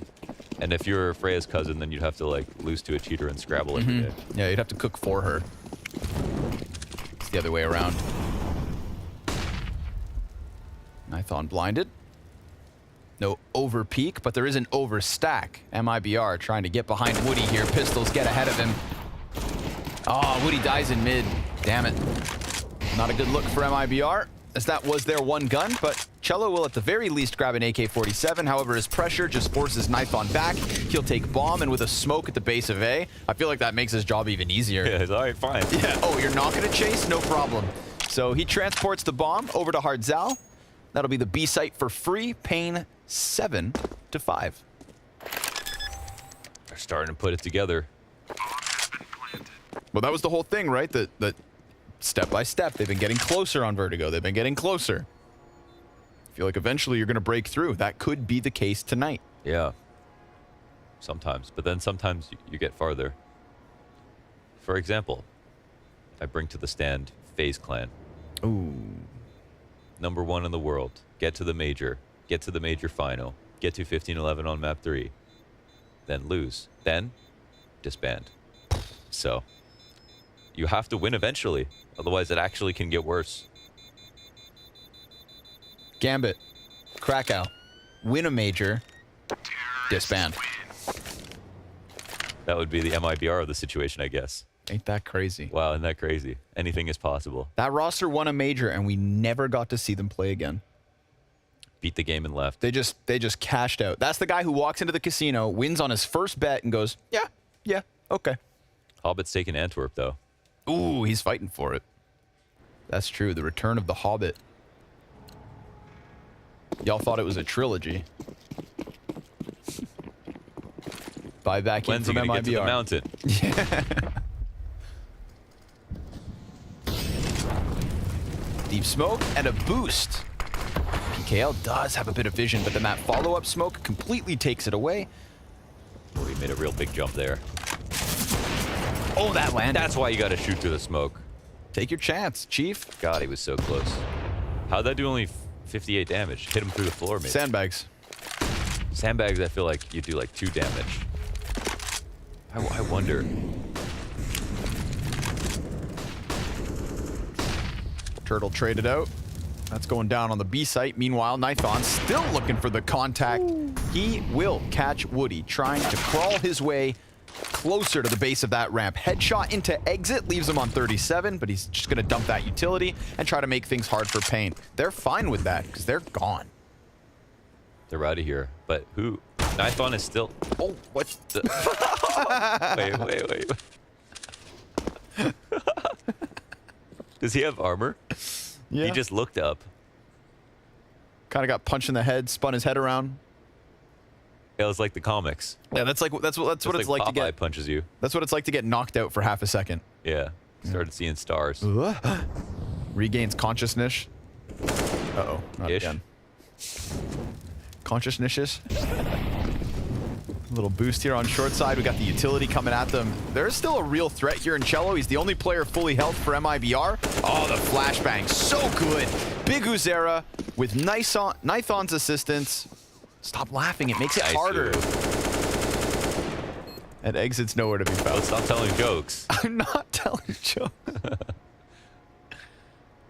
Sometimes my tongue just feels twice as wide. We got a big ass mouth, so It might be the ayahuasca. ayahuasca on a show day.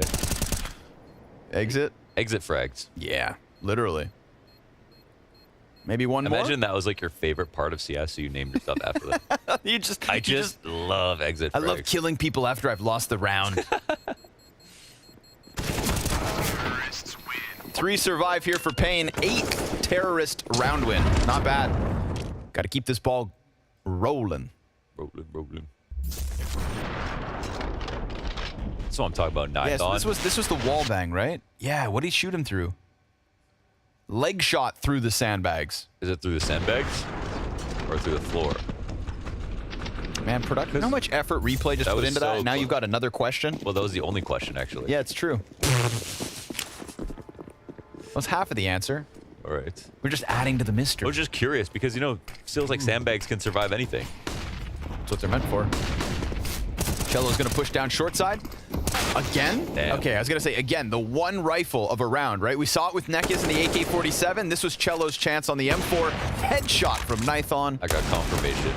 It was through the floor. Through the floor. Through the floor bang. Into the leg. Thigh shot.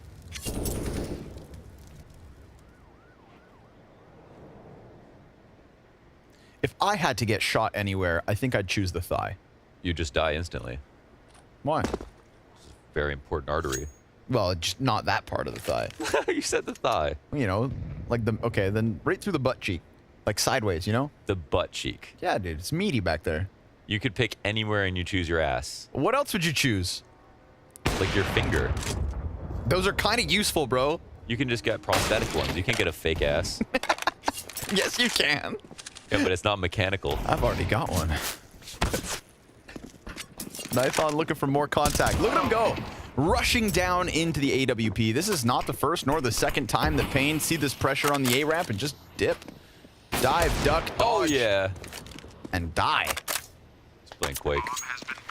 Turtle with the M4 wants the op instead. That's a freebie of an upgrade, but this round, too much to ask. So 9 on the T side. Maybe like the tricep could heal pretty well. That's fair. That's fair. I know there are some good options here, but you don't usually get to choose if someone's going to shoot you anyway, so it's not really much point in thinking about it. I feel like that's half the things we talk about. Yeah, things we have no control over. What would you rather? Are you Freya's cousin or Pimp's cousin? paiN's on fire with 9. Oh, and they're going to get that op out of the hands of Turtle. Tries to shell up. Yep. Gets shredded. Nithon's had some hot shots. He did the Teenage Mutant Ninja Turtles reference. Yeah, not bad, eh? Solid. On the sly. This is just a shooting gallery for Nithon, no problem. That one was under pressure. Yeah. Give him credit for that. Exit thought he could steal one away, but no sir. He's solid. Second timeout here from MIBR. There's a fly in his room. He keeps swinging at it. It sucks when there's Imagine trying to play an important game of Counter-Strike like this, and there's just a fly around his face. Like, does the fly have any empathy? It was sent by paiN. And there's no way you could figure that out, right? No. Someone sent a fly into your room. They need me to go kill it. Yeah. Oh, yeah. Ronnie is insane at killing flies, actually. When he respawns, he's going to become one. And then I'll be the best evasive fly you've ever seen. Oh, yeah, because you know the best I know the strategy. There's triple ops here for paiN. Everybody's looking at Nithon, seeing how much fun he's having with the AWP on ramp. And they decide that they want a piece of that pie. Oh, I think he saw him. Yep. Or maybe he felt him. Oh, Jello peeks before the molly hits him. Oh, man, what a trade from Biguzera. CT Incendiary also pops on Biguzera's feet, so he was forced into that fight. He goes ahead and wins it. Frag grenade also finding him. So he sits on 44 in the 4v4. As paiN, they want to close this half on fire with 10 T rounds. That'd be dope. Yeah, man, that's sick. They, also, recovery. Those early rounds, MIBR looked so confident. Game plan always looked good from paiN, but it just felt like they were just like, didn't feel like they could win. Ooh, wide swing. Even with it. But nobody goes around the corner with Woody.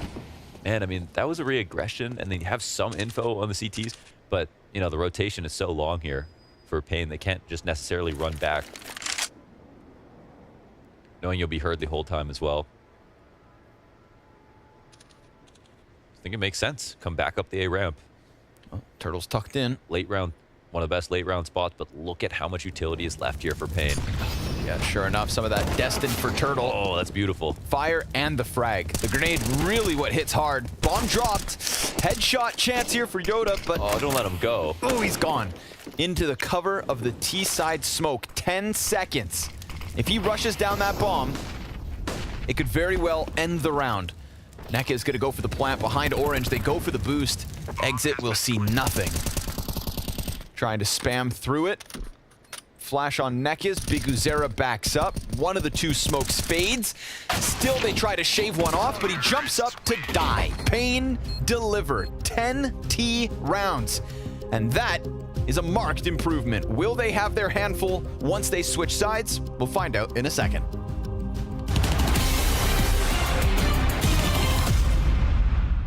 Hello everybody, welcome to episode 3 of the EPOS Audio Advantage. Today we're going to be running through a bunch of clips from the best Blast moments that have to focus in on communication. Up first and foremost, we have one of Simple's best Blast clips, his Ninja Defuse. Четвертый входит. Удымись. Тихо, я дал смог. А малый, типа мы все.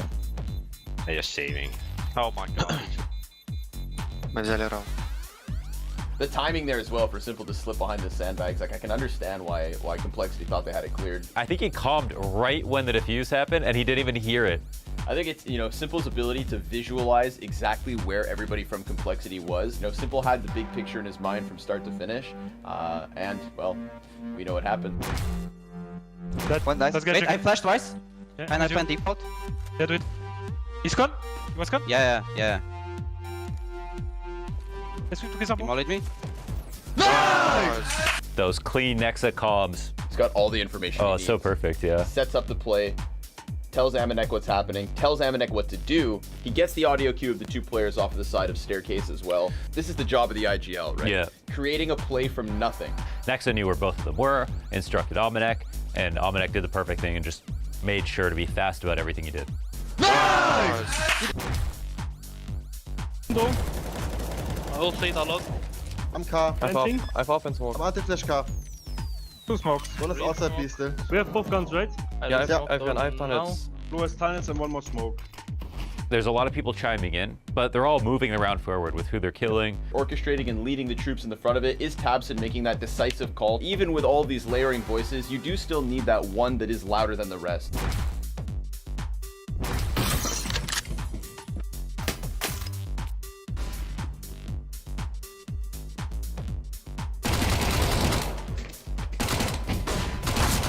The synchronized window smash. So right there, they break the window outside the lobby, and Breeze breaks control window at the same time, so he can pull the lurk off. Now, you hear the glass breaking on top of the roof. That's normal. You hear that every single round at some point or another. Yep. But if you don't know somebody has gotten downstairs, then you're not gonna expect it mentally. He just tucks into the corner and waits a second, just to make sure, like, had anybody in ramp heard that, maybe they jump down, maybe they give him the kill. He sees that nothing is happening, there's no reaction, realizes for sure we've gotten away with this, walks up and gets his frags. That is a classic audio trick in Counter-Strike. Thank you guys for watching. This was EPOS Audio Advantage.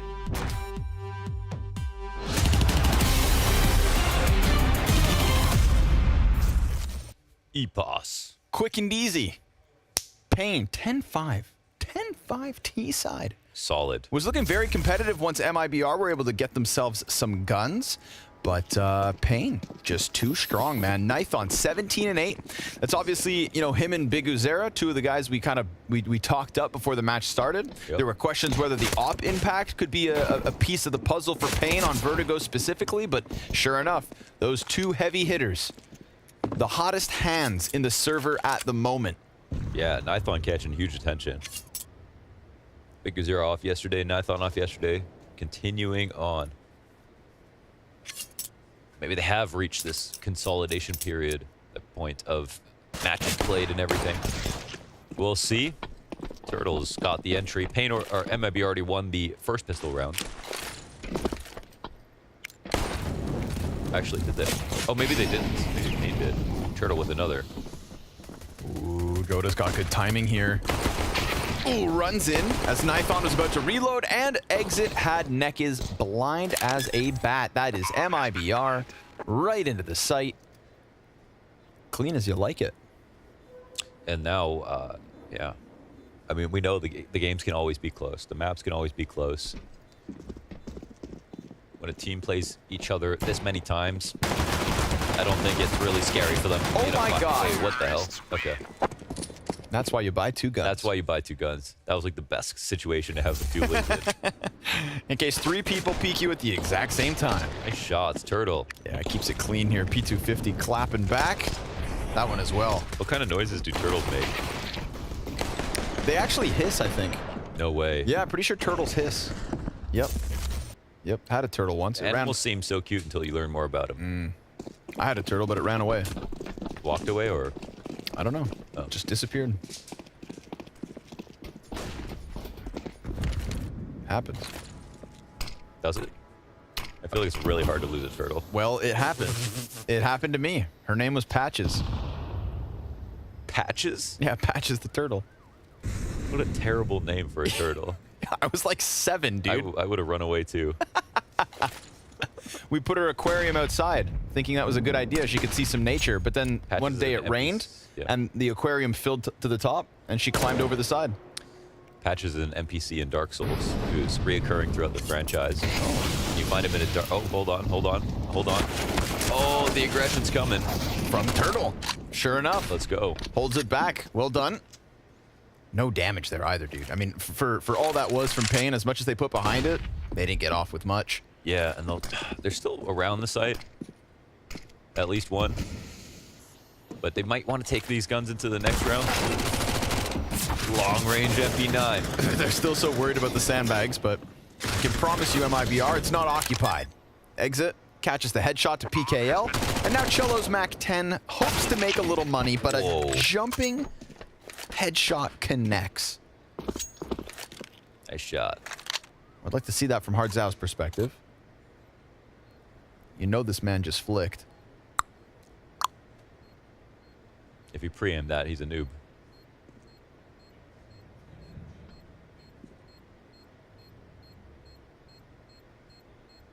Bomb explosion will mark the 7th win for MIBR within Vertigo. There's an NPC named Patches, Yep. Dark Souls, and the first time you see him in Dark Souls 1, you're in like the bottom of a deep, dark cave. And you see him and you initiate the conversation at the top of this cliff, and he just kicks you into a black pit. It's terrifying. Oh my god, look at this. This is terrifying too. Oh, nasty. Magnetized. He just kicks you into a pit. That's kind of ruthless. It is. Don't trust Patches. Yeah, she'll run away. 3-round lead. Can turtles run? Turtles are fast. Tortoises are slow. Oh, I see. Yeah, turtles, they'll move quick.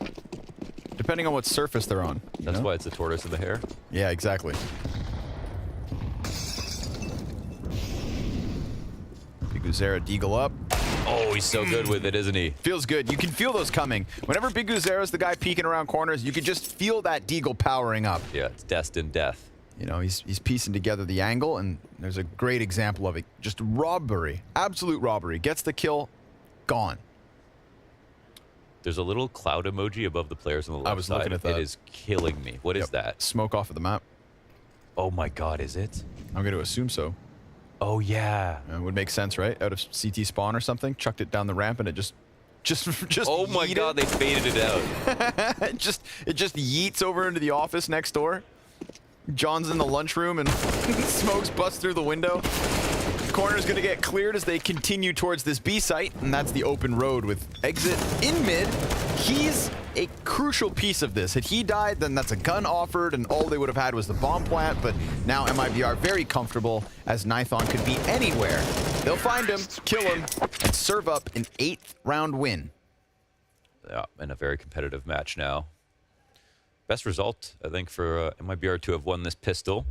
For sure. They'll have a chance to now prove, you know, their T-side's just as good.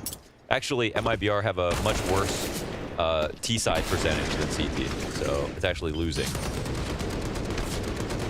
I think paiN feel pretty happy because they normally get 7-8 rounds T-side, 9-10 CTs, where, you know what I mean? So even though MIBR win these first 3, paiN still feel pretty happy. Yeah, they've already improved on their usual scores. This is the side that they just need to do par for the course. But of course, MIBR could also kick it up a notch on this offense. So far, so good. Guns in, and Neck is dangerously close. Are they flashing? Nope. Oh no. Oh, just phasing it. Ooh, double kill. Clean as can be. Turtle not able to come around that tall box. Peek out from Yoda, and that's Nithon's chance to get in on the action. Neck is not going to peel off the pressure one bit. Instead, goes for another. Tons of damage versus Cello should make this close easy. But you've still got Exit, full grenades. And Cello's no chump. Exit the best performer versus paiN historically. These past 7 games. And it is also crazy, not only have MIBR won, but most of the time, they've won without paiN even getting double digits in any of the maps. So that's a story that's changed a lot too. You get enough tries, right? You have to improve. Yes. So far, decent. Bad nade from PKL. Not the end of the world. 30 seconds. B site has 2 players on it. You know, it's not like that opening was enough for MIBR to start some sort of robbery, and Nithon arrives from the flank just in time. 2 clean headshots to close it, and paiN continue winning ways. It's paiN Town, population MIBR. Oof.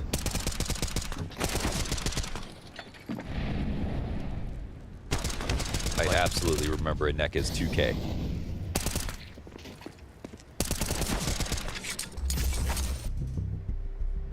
Pistols. Ooh, this one's not pretty. Timeout from MIBR to try and figure things out. Yeah, they have some plenty of money. Just, yeah, Jota, Exit. Actually, yeah. It's up and down. They can get an op if they want to. Try to run off that. I would be tempted to buy, certainly. I would think about it. You could even Galil armor on the 3300 player, pistol on the last guy.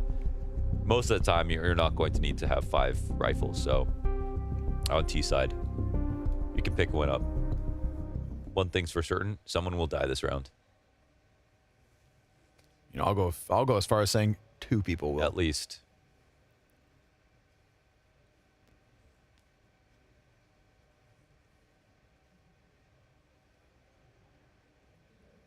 Jota back in action. Jota's birthday. We still don't know whose it was. Maybe it's just the whole team's birthday if they can win this. You know, they were celebrating their victory early. That's how you've got to visualize. So they don't go for an op on this one. Jota will just stick with the deagle.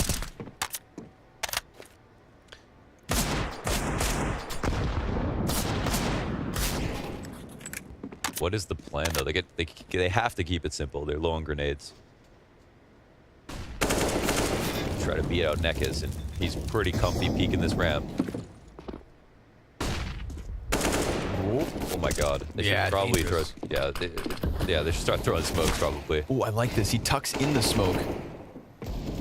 Thought maybe Nithon would go for the peek. Nekes could just stay here, but now Nekes can only stay on that spot as long as the smoke grenade is his. Yeah. But that's the whole thing, their utility. They can keep kind of chaining them. And yeah, they actually do it. They throw another smoke on the ramp. This will slow MIBR down more. And they know that MIBR have to make a decision sooner or later. Nekes, wow, they're not seeing anybody. This is, honestly, it's a smart move from MIBR, but it's also a big risk. So now they get spotted later on. The rotations are still pretty close. Oh, just gets into the sandbags. Jesus. Molotov on him. Nekes gonna lose some health, peeks wide. Oh, he gets away. A grenade landed on those players as they were setting up on ramp. That's the damage on Woody and Cello. But Nekes will not escape. Brings one with him. 15 seconds. Oh, it's gonna be a tough one from MIBR if they decide to commit. Everybody's now sprinting over here from paiN. They've got to get PKL out of this corner. He drops the bomb, but Jota could still pick that up. He needs to run in and plant. He's got no extra time. He's done for. This one is a victim of the clock. Oh, they're gonna run him down too. I don't know. He could probably get away. but it's pretty close. Whoa. Oh, he survives. That would have been no money, no gun for Exit. But not a great round for MIBR. They didn't have much to work with. That was clear to paiN. paiN fought just enough on the ramp while staying alive, and they chained the ramp smokes with this molly as well. Every little bit they did to stick around at the ramp, playing on the sandbag, this is all just bleeding time off the clock, and it gets to the point where he has to plant in a molly. I mean, there's literally no chance. There's no chance. Yeah. You see, from the third person's perspective, yeah, that looks so foolish. That round does really show what MIBR are missing, and paiN have already proved a very, very strong T side, even though that's their weaker side as well. MIBR having problems this late into the game, not a good sign. And now they know Exit's the only one who saved an AK and was probably broke after that. That should be clear. Money's actually really messed up right now. One set of armor for Cello, in addition to what Exit was able to save. P250s for Turtle and Woody. paiN in a great spot right now. Again, right, bringing up how usually CT side's the majority of their rounds. They had a marked improvement on their usual T-side stats. Like, those are the kinds of pieces that lead you to a victory. Yeah. It's the warning signs, the red flags. Hey, remember, we moved this forward, and MIBR picked Dust 2 again. That's where paiN probably feel even better. Whoa. Good flash. Nice peek. Big Uzera. Cripples Exit. Turtle's able to get closer. And they're going to go for the boost again. You know, they've got 2 AKs. What's going on down there? Weird smoke, so that Cello could try to just peek over top of it. Big Uzera throws his back. A jump over the wooden wall will be the end of Woody. Turtle, the only player who gets a chance to even face, and while he does kind of catch them for a second off guard, he doesn't have the tools for the job. Flawless, rock-solid defense versus the 2 guns on this B site. Sometimes we talk about the balance between ideas and execution, but right now MIBR don't really have that much in either department. You know, the execution's definitely not there, and the ideas that they seem to look a lot more stale than when they were on CT with their rotations, their reaggressions, their setups to start the rounds out. I'm sure paiN can sense that right now. They're playing great CS like they did yesterday. They're here to break some new ground.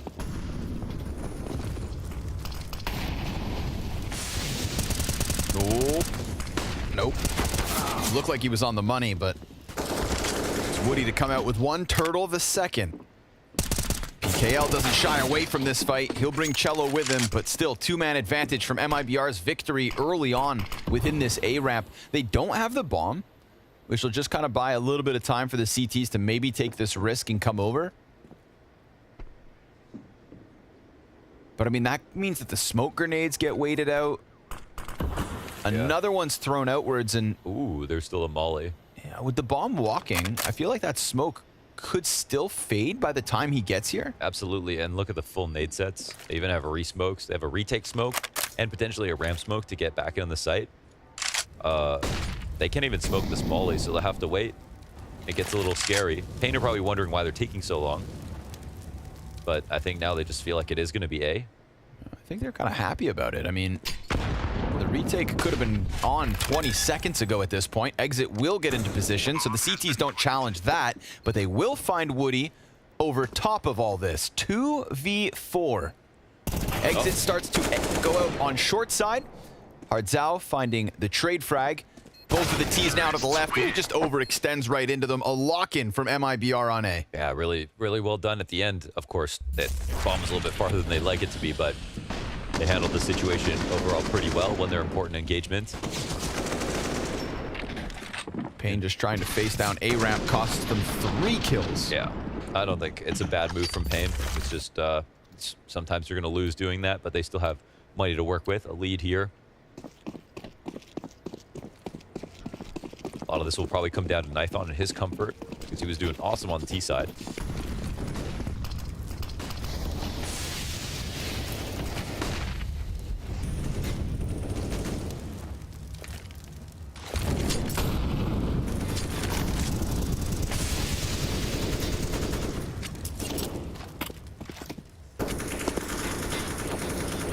so much progress. Look at Turtle. Oh my god, he's getting in there. Oh no.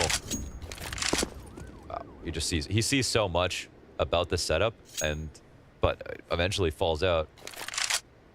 Wow. I feel like there was a chance there, like an opportunity. But look at the CTs are immediately just disrespecting the space. There was something weird about, right? That engagement from Turtle. Yeah. Felt so frantic, right? Like he wasn't sure how much he was going to get away with. Well, they get called out just like MIBR did to them in the first half. Yeah, good proactive moves here from both CT sides. Cello could get ahead of this or around it. Could also do that with a boost at the same time, but Nithon, I feel like more often than not, these have been getting punished in this map. You never know what you're boosting into, that's the problem. And a quick off can make the difference. Yikes. And now they're going to run back. 30 seconds. PKL, wait yeah, he for pushed this. down the ramp. Oh, look at this. Dirty. 2 easy kills for PKL, bomb included. And now there's just 0 chance here from MIBR. That is paiN's 14th locked in. I thought it was MIBR who had the reads. paiN are equally as confident to try. You know, what's crazy is like Turtle was in such a spot, so aggressive that like if they supported his push at all, honestly, I feel like he should have just committed there to one duel. Even if they had 1 versus 1, there would be 2 players on the A site. They'd be trying to figure out how to fight. And right now, there aren't many options for the CTs when they're behind default. They have to kind of sit back and wait for a retake situation, boost in the back of the site. They can't set up the boost behind yellow. It's too late for that. And there's always the chance that MIBR, if they see Turtle on that peak, someone could have come up short as well. Yep. So I think you really had them. But really prioritized not dying. Yeah. Got out of there instead. You know, and information, it's a part of the game. Yeah, he kind of like didn't want to throw the round. Yeah. But sometimes that's not the best thing. Just kind of like probably didn't feel like a comfortable shot to take. So many people just dodged, but obviously in our perspective, that could have been 1, 2, who knows. Quick fight. Uh-oh. paiN, again, you know, not afraid to take these risks, but this will be the second example of it not going their way and the duels just being won by MIBR. Nithon could still recover as he does shave off Turtle. Not able to get the exit kill. And with that, Woody clamps down on the A ramp right there with his teammates. So sure enough, MIBR, they keep it simple. They're at A, ready for the fights. The fights are given to them, and they win them. Double digits for MIBR. As Hardzao heads elsewhere, but you know what? So does the bomb. Oh, we're getting weird. Uh-oh. Yeah. We're gonna get freaky. So they're searching the A ramp or the A site right now. So eventually the bomb will start to go back. Hardzao gets to hear this from beginning to end. And yeah, he knows he has to make a play. It's the scariest guy to go up against. The smoke actually gives him some space. Planter's busy. Yeah, he's looking for the other guy. Short guy's sitting on it. Ooh, whips it over to the right. Oh, he can feel it. 39 health versus exits 100. He's still behind this smoke. He's patient. No He's patient, but exit is sharp. Honestly, Big Guzera played that well. Hardzao. Excuse me. Yeah. That was... Hardzao. Yeah, he was putting that together. I hope I don't have that wrong. No, you don't. Okay. You don't. That was... Yeah, looks like there are some struggles from paiN here on the ramp. Like that could have been something easy for Big Guzera, who came in to support Nithon. Nithon had the right idea. He was playing up in Henny. He said, you're going to come help me or we're going to lose this round. Yep. He plays a committed spot that's really good for fragging, but very hard to get out of. And that was the right move, actually. But none of his teammates were getting kills. Ooh, the only weapon for the CT side is Hardzao's MP9. Instantly to the 5v4. Oh, with the boost.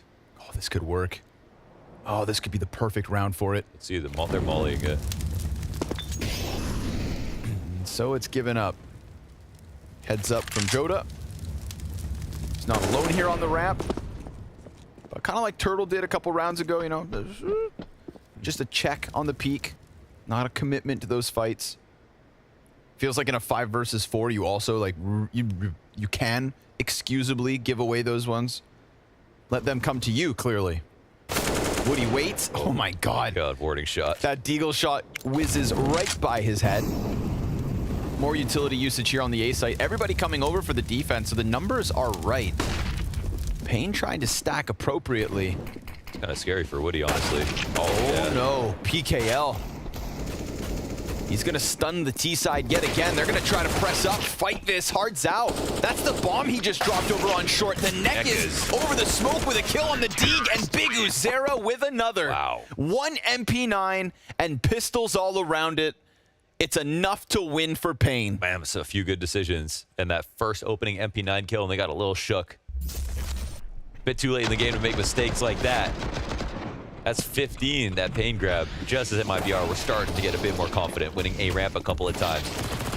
The molly that Woody throws for himself on short, they flash with him so he can peek, but the molly spreads a bit too far back, so he can't even peek all the way behind it. That would have been probably his best opportunity to take that deagle out that ended up killing him. 5 map points. A marked improvement by paiN. No rifles.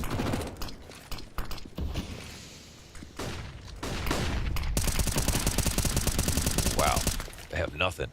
Trying to lift that curse They're already MIBR have had over them for quite some time now. How many matches in a row? 7. 7.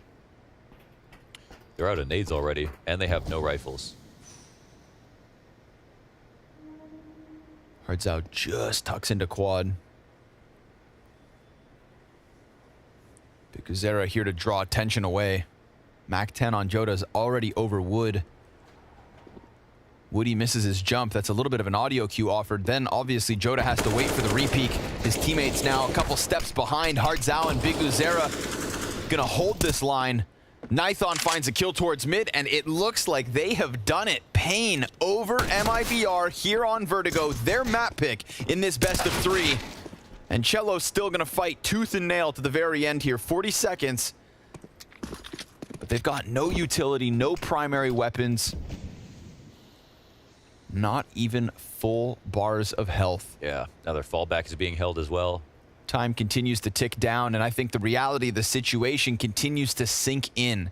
paiN are no longer your victims. MIBR not able to win this time around, so paiN will take that map advantage, and that leads us to Dust 2. I feel like a map that paiN would much rather, you know, be on already.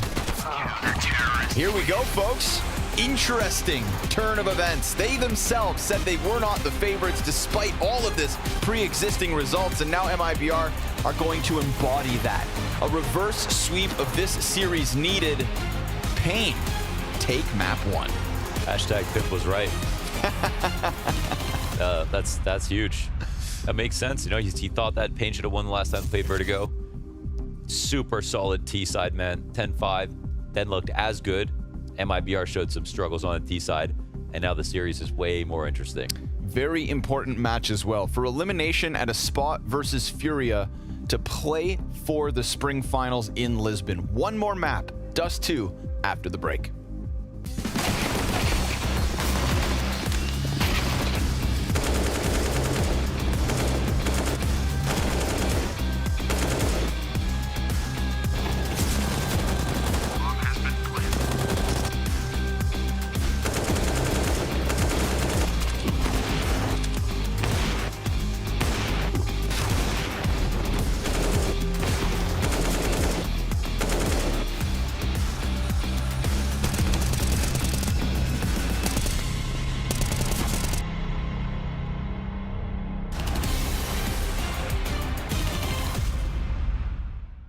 Why can I think of this right now, dude? Okay, so dang, I don't buy like with my numbers like that. This is like a mental game. It makes me confused. Wait, can I change my answer?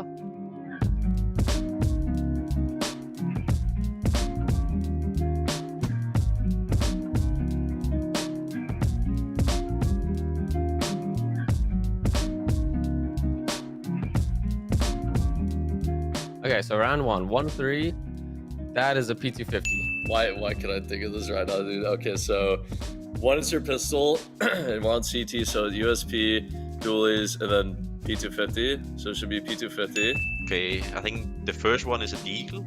Okay, 1-3 is the P250. Wait, can I change my answer? B25. B25. I think I never buy B25. Oh yeah, it has to be 2-5. That's heavy shotgun. I think that's Negev. I think that's a Negev.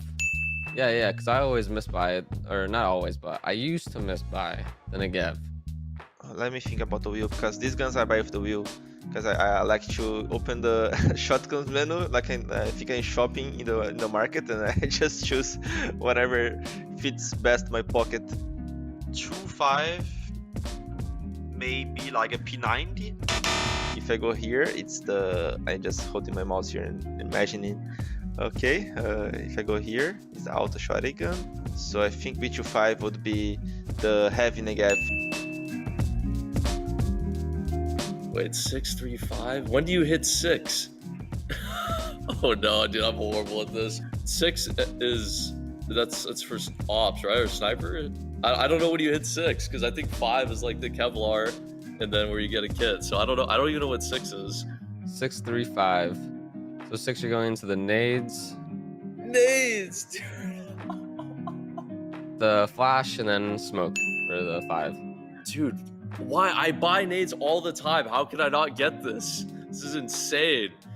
I never use 6. I use the 6 I go with the mouse. 6, I don't know. It must be like a heavy weapon or something. Like I don't even know what that is. Like, and you have to press 3 times to get the weapon. Why am I so confused right now? I don't know what that is. The mouse would be like here. So 3.5. I don't know. Let's go with smoke. That says smoke. I don't know. I feel like I did horrible. Oh my god, dude. I just keep forgetting what these nades are, man.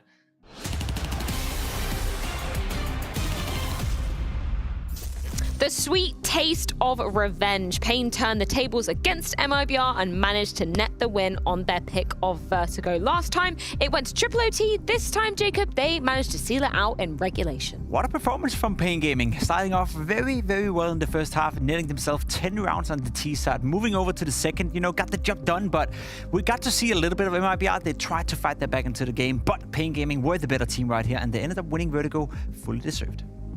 Yeah, to be honest, it was pretty cool to see. We obviously saw a lot of action out of Nithon, which was very interesting. And I don't know if that's just because there was too many peaks and too many mistakes from the other side, but he found a lot of kills. Well, let's go back to the first. Actually, no, let's go up on Nithon a little bit before we do that, because we saw a lot of focus towards that A ramp. That was something that you were predicting coming into this game, Jacob. And it really was, I hate to say A ramp simulator, but it kind of was living up to Vertigo's reputation. It was just like a good game of truck simulator, just a ramp, It was just the same over and over and over again. Nithon, though, found a lot of impact with the AWP, and we spoke about it, Noah. As an AWP player on a map like Vertigo, it can be tough to find openings. It can be tough to find impact, but it felt like, to me, MIBR were giving it to him. Yeah, it did so, and we even mentioned as well, like, he even played a post plant from behind sandbags and did extremely well there. Like, those are really going to be, like, the only opportunities that you are going to have to find kills. I mean, there was even one time earlier in the game where they took B, and he also had post plant from behind the square as well, and he just missed a shot, but it is what it is. Right? I want to ask your thoughts on Nithon sort of thus far in the tournament, because I know when you were coming in, Nifty, you still had quite a lot of question marks surrounding him. So kind of how would you kind of exemplify him as a player? How would you kind of describe him, and do you like what you've seen so far from him? Yeah, I think so. He seems to be versatile. He also seems to trust in himself, which is very important as an opper, because you can always tell when an opper is indecisive or when they're second guessing themselves. You can always tell just in the very moment that they take shots. But he seems to be pretty comfortable, especially in this map, and this is the exact time that they need him anyway. So, well, let's go back to the first half, because there was a moment where there was a clear momentum shift for paiN Gaming. Yeah, we got a bit of an eco round for you guys, because MIBR actually got off to a good start, but when you make mistakes like you're going to see in this round right here, you are going to lose. Jota getting caught off guard with a nade in his hand, then Cello trying to make up for it, going for a 1v1 duel against the one weapon on the side of paiN Gaming. Look at the buy right here. It was just one AK and some pistols. It is super, super stupid, to be completely honest, from MIBR, and they continued, right? At this point, in a 3v5, they have to try to be aggressive. Turtle getting one here, and then again overextending. Why don't you fall back? Play the 4v3 with your teammate, leaving Woody by himself up by the sandbags, and Nekis with another kill. Got all four kills right here, and ended up winning the round. The problem for MIBR was that after this round, after this loss, they only ended up winning one round on the CT side that was so strong last time around they played.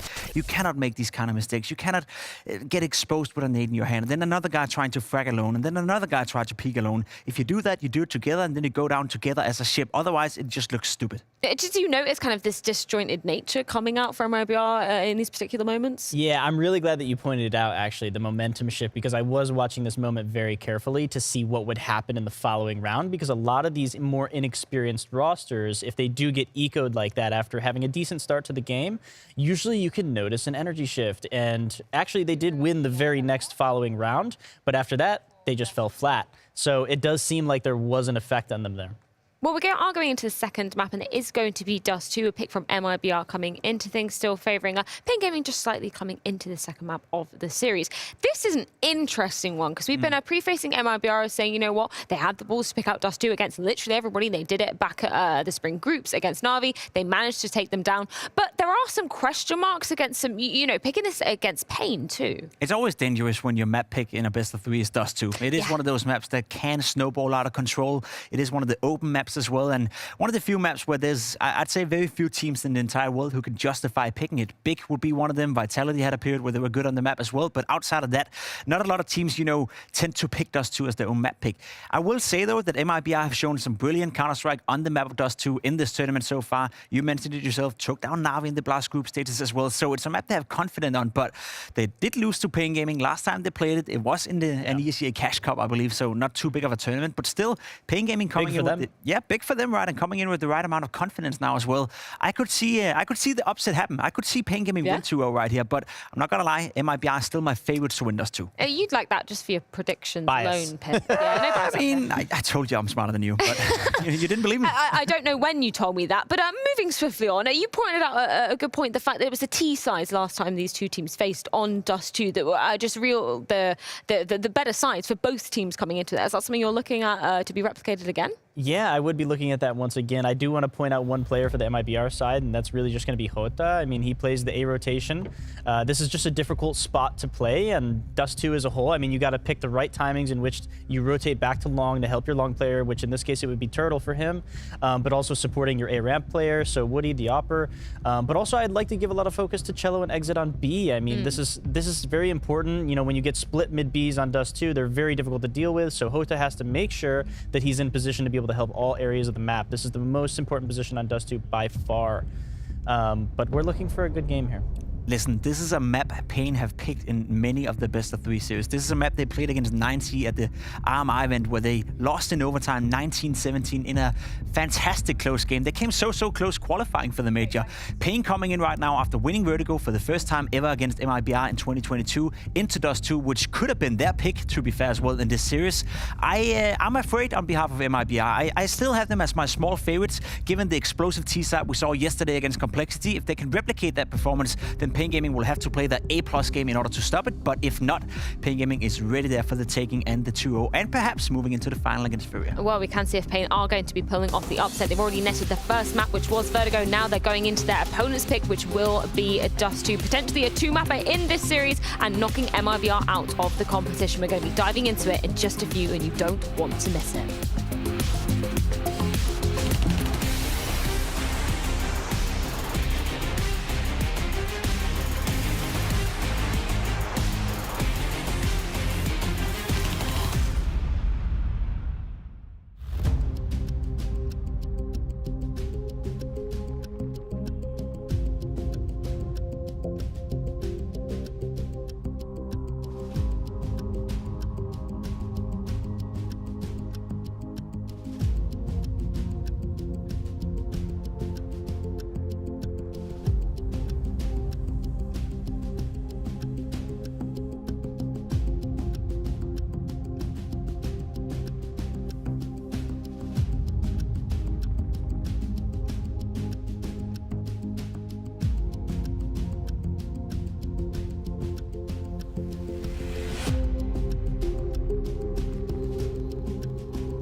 Altus Arena gonna be packed. Lisbon, they show up when the Counter-Strike circus comes to town. The Betway odds gonna be giving this one to paiN Gaming. Did you know that paiN had an impressive plus 80% win rate on Dust 2 throughout the year 2021? Yeah, because I was watching the halftime break slideshow that listed all the paiN facts. Well, it's a good thing to pay attention, Launders. And if you were paying attention on Vertigo, you would see that paiN have come to play tonight. They've already got a map win under their belt in this best of 3. And if they can take it on Dust 2, FURIA await them tomorrow. That'll be sick. Either result would be sick, since these guys are kind of, well, at this point now, feels very evenly matched. Man, last map, they were just clearly the better team. Straight up. Let's see how good they feel about Dust 2. MIBR's pick, however. And that might have been somewhat of a surprise, but almost maybe in a good way. Nithon, Biguzera, these guys were nuts on Vertigo. They'll be key players on Dust 2 as well. Sign me up, folks. Let's see it. 2 chances to close out this series. paiN falling short at the RMR will not be in Antwerp, unlike MIBR. But look at this cheesy position from Biguzera. Joda makes so much sound, he's not going to expect this one bit. Wow, that's cool. But they should be hearing the long plays as well, but they aren't actually kind of responding in an interesting way, just sussing out middle. Now going for the cat retake. 4 guys strong. Biguzera going to be pushing up front. Oh, they're all lining up here. That's a lot of USP shots being streamlined towards this site, and paiN looking to win pistol in a 5v1. Wow. Everybody alive at the end of that. Easy first round for them. That was a perfect counter on the tactic. Xbox smoke came down, and Biguzera just stood in it as Hardzao found a lucky shot through the smoke on them crossing up cat. Obviously, had the audio to help him out from his teammate right there. And then Biguzera just appeared after the smoke ended, and that was half the split gone. But as impressive as the pistol one was, there was a bomb plant and all of that in the 3v5. So it's not the worst situation here for MIBR, who are obviously going to buy. I think one thing is, you know, high praise and hopes for Woody, but Nithon's been stealing the show. For sure. Yep. South American offers, dude. Yeah, there's a lot of good ones. I would.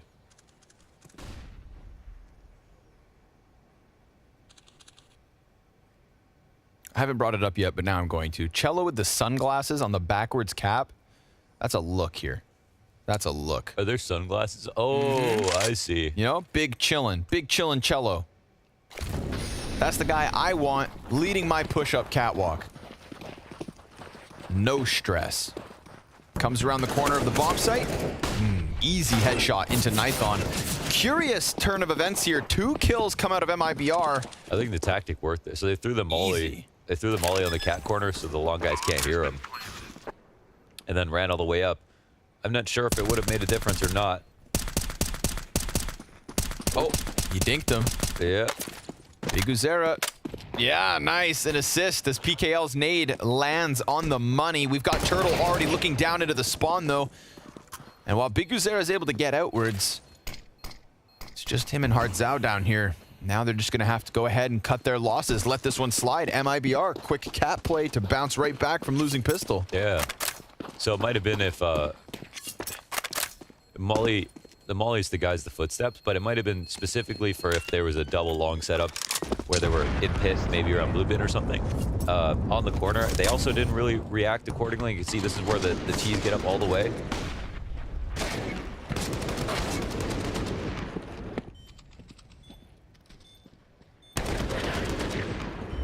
But yeah, that's it. They made that progress all off that bomb plant as well. They got that pie. 2 scouts? 2 scouts. Neck is 5.7, M4s, and a full belt of utility for Hardzao. Could be worse. Yeah, I mean, listen, we've seen much worse buys still win rounds.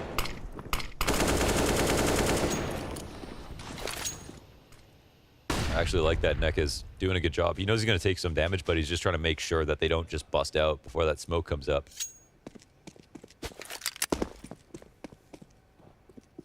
Really force him to work for it. Give away a ton of real estate on long doors. And MIBR going to gobble it all up real quick. Woody's Mac 10 at the helm. CT is going to go for the boost inside sight, so it's timing that works out decently for the CT side. No damage off that scout shot. Nithon begins to fall away. Smokes all over the place, including here on elbow. That one does land. Suddenly, Cello no longer feeling as confident. A1S over the smoke.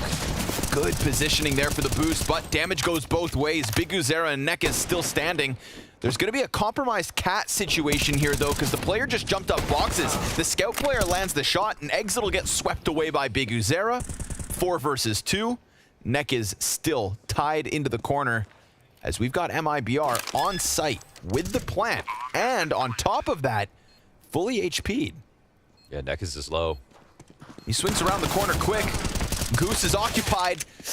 Gun's empty. USP's now out, and it's enough to get the job done. Hardzao sidearm. 2 CTs survive, and paiN bounce right back. Damn, they actually they dealt with all of that resistance on the A side hit.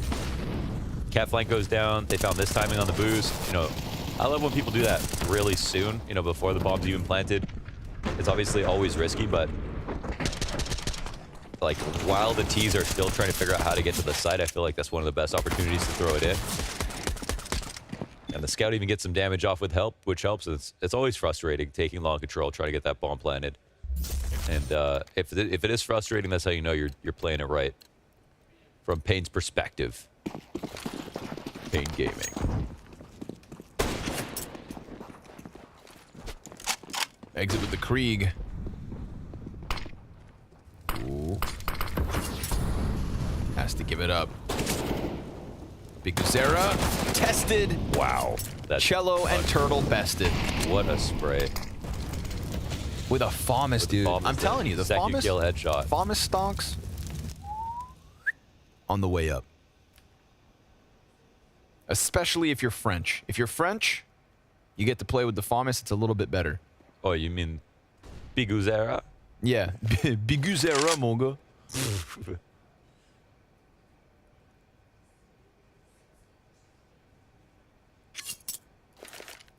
It's because the FAMAS, it's a bullpup rifle. Bullpup. It's not like the other ones, man. It's a bit unique, they say, you know. Big jump from Joda. CT spawn is clear, so he's now in a pocket. But then the problem becomes like, well, how does he help out on the bomb site? He's just going to go running right up that ramp, wastes no time, and finds Big Uzera. Nithon tries to get that trade. He's stuck within these smokes, and he's got Woody right next to him, looking to plant that bomb. PKL was out of this the entire time. Joda comes from CT on ramp, gets a, impact, and then goes all the way back down. PKL clears him, so we've got a 3v1. And if Woody had killed Nekes down long, that would have made his job way easier. Instead, he's going to hide from that player, and he has to let these counter-terrorists start to get closer. Flashbangs line up just like those CTs do, but it is paiN with another retake. A site belongs to them. Yeah, man, they handled that well. That got really confusing there on A with Nithon backing up through the smoke. Big Uzera, though, starting out 5v3 with this. So clean. That second kill. Spray is insane there. Yep. Quick little FAMAS headshot. This is also solid from PKL. It seemed like he knew someone was maybe there, but knew he also had other targets. And then the flashes from back at long, the first guy that should have died, maybe. Gets away with it. It's frustrating because paiN's nades are really good.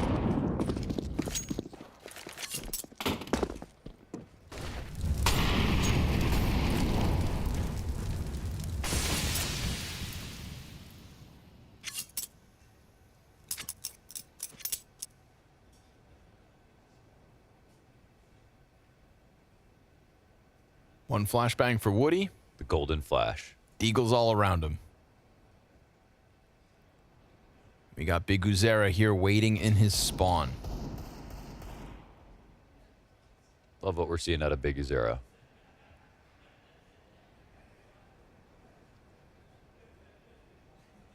2, 3 players already through the door. Cello, though, easily swept away. That's a simple one from BigUzera. Woody goes from Glock to Desert Eagle. Still holds on to that flashbang, so there's a chance they could just kind of kickstart something somewhere. Looks like it'll be destined for Catwalk. The highest flashbang of all time. There's that mid walkout from Joda. Gets dealt with pretty quick. Nithon, nice and easy. 3 headshots before exit. Whoa. Just cranks it up a notch. Double deagle kill. Neck is down on long. He's got space because nobody's coming up cat just yet. Exit confirming their positions.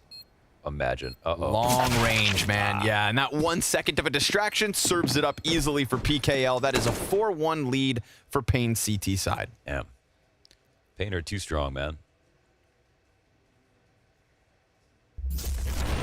Who is it that said they don't feel it was exit? Yeah.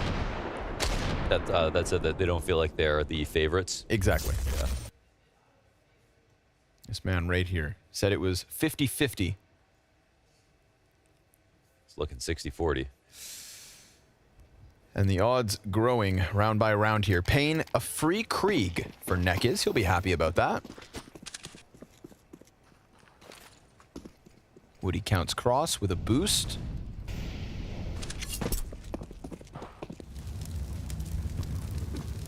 Ooh, Nekiz. Oh, goes for the fight. Turtle's gonna win it. I mean, that was his choice, his decision. Put his head on a silver platter. Turtle chomps down on the delicacy. And a 5v4 for pretty little effort. Cello fighting in tunnels, though. That's the bomb confirmed. And as Hardzao falls back, he'll get away with the exit. An incendiary to confirm it, and Joda's going to come out middle. So this B pinch looking alive, or at least it probably feels that way. But with Joda so far ahead of everybody else, it wasn't a pinch. Woody's patience pays off. He holds, and BigUzera walks into the scope. But that could actually create some false confidence because Nithon right here to bring it back into his hands, into paiN's favor. Looking to cut rotations off, but MIBR could still go back to B. So this one guy who's outside of Hardzao, I don't think he should end up crossing. Oh, they flash for it. Ooh. Oh, Turtle shoots. Long range shots. He damages 2 players but kills nobody. Oh, man. And now Woody's tasked with the 1 versus 3. 30 seconds to the clock. First fight's Nithon. This is the hardest one because it was fully HP'd and an op posted on the angle. paiN win again. Turtle has good aim, but he took such a hard shot, you know, on that one player crossing the site, and that guy didn't know he was there. So he had the chance, actually, to maybe get 2 kills in CT spawn, and that would have opened up the B split shortly.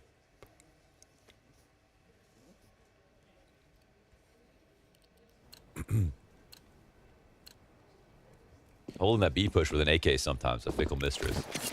Right? Yeah. Yeah.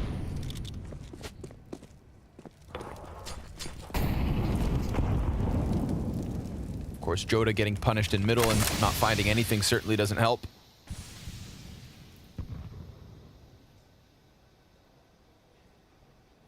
paiN's B hold, name of the game in that previous round. Now here we are, number 7. Hardzao tucks into the corner. Turtle's going to be that entry man. Runs right past. Hardzao with 1. PKL does die back sight. We've got a quick peek in from window. Oh, an exit with the deagle. Great cover. Considering it's just that Galil that Joda entries with, everybody else on measly pistols. That's such a huge frag, though. Woody wounded. Cello CZ with 1, and MIBR. They've got no business winning this, but Cello with the no-scope. And that is such an explosive entry to the bomb site. The Galil kills the guy back plat, and then even with Hardzao getting 1 from the corner, he's just swarmed, overrun. Jota, man. So clean. Great trades. Smokes up on the door. This shot was insane, too. Everything lines up. They could have saved themselves at all of these kills, different points. BigUzera nearly killed the bomb planter with his HE in the first place. If he had dropped the molly first, he would have got that kill. Hits him with the no-scope.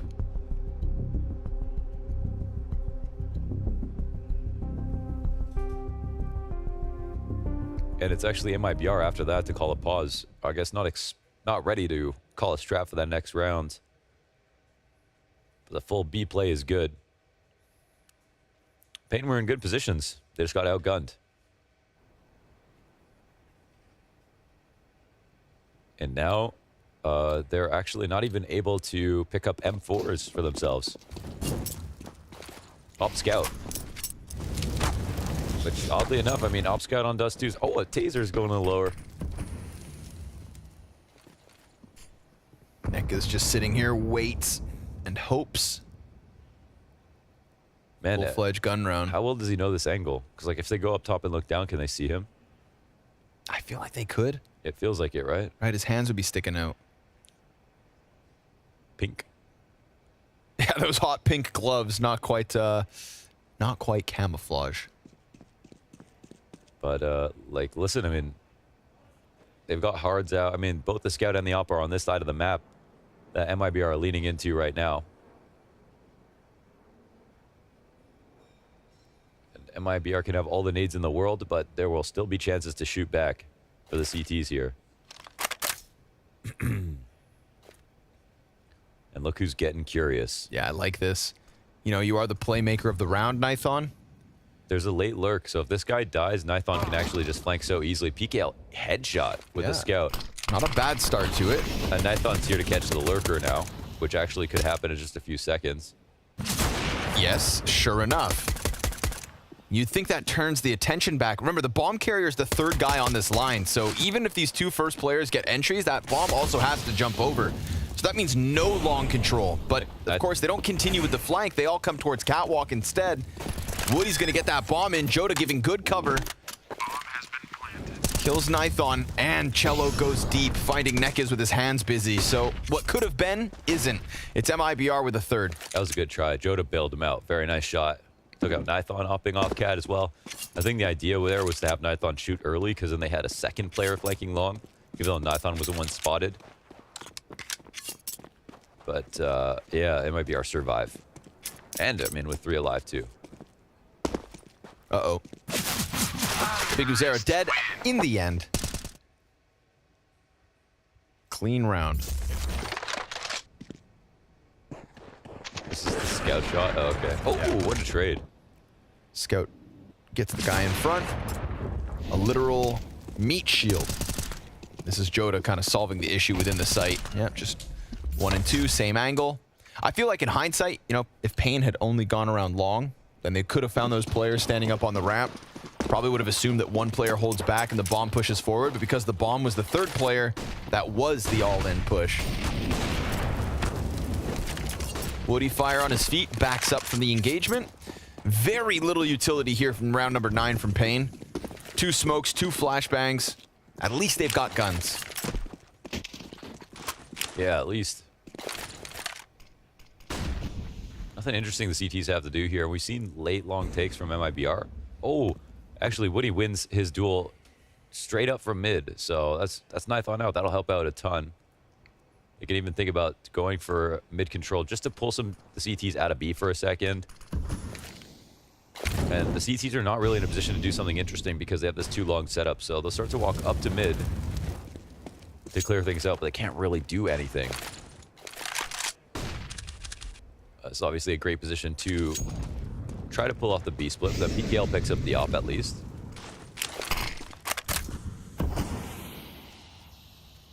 And the long guys are just playing blind, you know. Good luck, boys.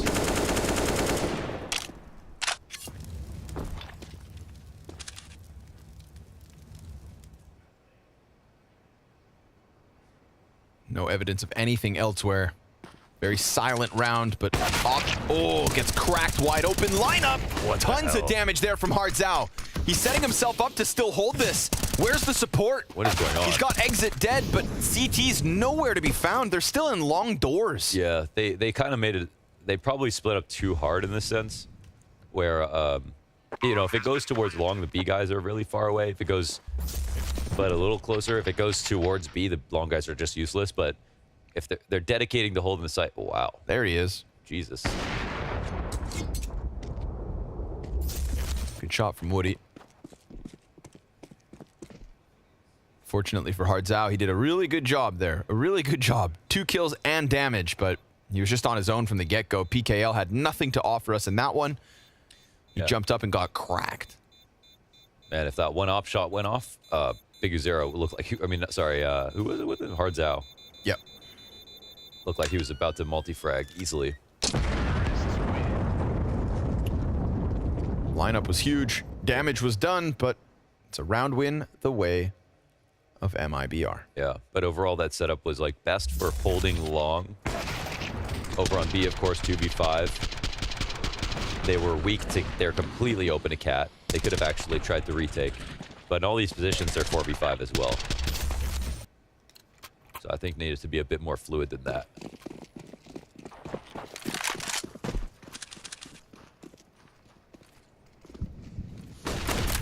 Ooh. Joda's able to cross. Guzera doesn't see it, gets dinked instantly, and loses his closest support in Nekis. Wow.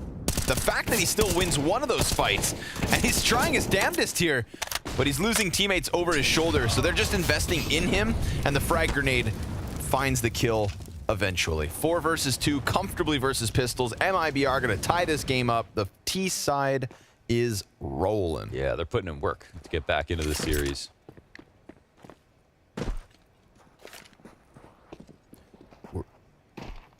You got to work. Work. You got to work. Molly on the car. Deagle's downtown. Ooh, they're getting closer. PKL, though, he gets killed first. Hardzao, no teammates. MIBR, easy. 5-5, no sweat. You game with socks on, or? Yes, socks and slides. Oh, socks and slides. Yeah. Okay. Yeah, I got, like house slides. Like they'd never go outdoors. Oh, yeah, of course. Just for the inside. Barefoot in the summer. Outside? I like to walk in grass barefoot. Yeah? Yeah. Once I ran on turf barefoot, and I didn't realize that your feet will get burned. Yeah, it's not very soft. Yeah. Burned the bottom of my feet. Ooh, Cello. Sharking his way through mid here. Oh, they have no idea what's going on in mid. I like this, dude. Crossfire on the prowl. He's still ready, man. Big Uzera able to chop it down on the first fight. PKL peeks into it, and Big Uzera's got himself 2 kills this round, just holding what I thought was going to be a really nice kind of lurk out mid. MIBR, they haven't indicated that they were going to do something like that. They tried a fresh face. Just happens that paiN smashed it. Yeah, there was a gap there for paiN, and MIBR found it, and they still didn't win their duel. I mean, if you're Big Uzera, the guy peeking Big Uzera, you want that fight. You want him like walking down the ramp, not really ready. We saw what Big Uzera looked like when he wanted to be there, who was really tucked into the box inside of middle. He's kicking it up a notch. 12-7 now, Big Uzera. Yeah, he's definitely the strongest rifler. Going crazy. Nithon Hardzao trying to keep up. Neck is having a bit of a harder job here on Dust 2, but they're not looking at him. Oh, Turtle will clear him, and the fact that he doesn't offer us anything puts that single-man advantage under question. Smoke grenades for the cross. Big Uzera could just come down to a nice time peek. Easy. All too easy. Neither of those players ready for the Big Uzera. This guy's something special, man. He's mad with this rifle. Sharp frags. See, he's like half ready, but he's still totally exposed. And this is a round where I think, I guess paiN or MIBR must have thrown a couple of grenades out long, right? Yeah. Keep their attention, then just squeezed out for mid. Neither of those last players, though, with anything in their hands, just knives. An error. Kill comes way too easy. Ooh, Cello's gonna take a little bit of responsibility into his own hands, but instead, Hardzao, just a quick crack of the AK-47. Smoked him. Flash on the corner. Turtle in the smoke. It fades. Ooh, he goes for Nithon, and I'm surprised that Nithon hits that. I thought it was going to be Nekis to kind of catch him off guard up close. 5 versus 3. paiN, their lead was under question the moment MIBR tie, and paiN looks to pull back ahead. Luckily for MIBR, because of the consistency in their round wins, they've got money. They've got rounds to lose. Chances to rebuy. Oh, what a disengage. Yeah, very nicely done. Smoke ahead of the Molotov. That'll slow him down.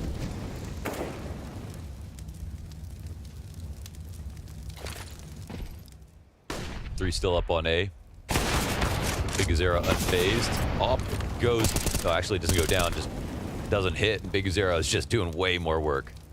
Clean 2-piece for him. This guy's actually unstoppable. Right now, this is like a map-winning performance from Big Azera. If he just continues with this type of consistency, this CT side will lock in more round wins. Joda trying to recover this, but there he is. Big Azera. Yeah, Big Azera. What a god. What a god, actually. So many good plays we've seen in the past 2 days from him. Big Azera, the better Zera? The better Zera. And they got... that'll get the people going. The cousin of Cold Zera, imagine. Big Zera. The cousin of Cold Zera versus the cousin of Queserado. And why don't we get Hunter on paiN? Why not? Yeah. You can have what you want, Launders. Thank you. Because it's your birthday. No, it is not. Oh. It's Jota's. Have we confirmed that yet? Has anybody confirmed anything for you? I totally made that up. Man, I thought, I thought somebody here, somebody here would be feeding us the information. Where's the support staff? Yeah, how come that wasn't the first thing you asked in an interview, James? Unbelievable, I tell you. Neck is having a hard start, but on the winning team, so who cares? Yeah, as long as Big Azera keeps it up. Flash into the smoke. Turtle just dodges that one. No threat, but of course more utility inbound. Follow-up smoke from deep. No peek. Deep. Cello stickers built for that elite build. Yeah, true. Look at that color palette. Looks correct.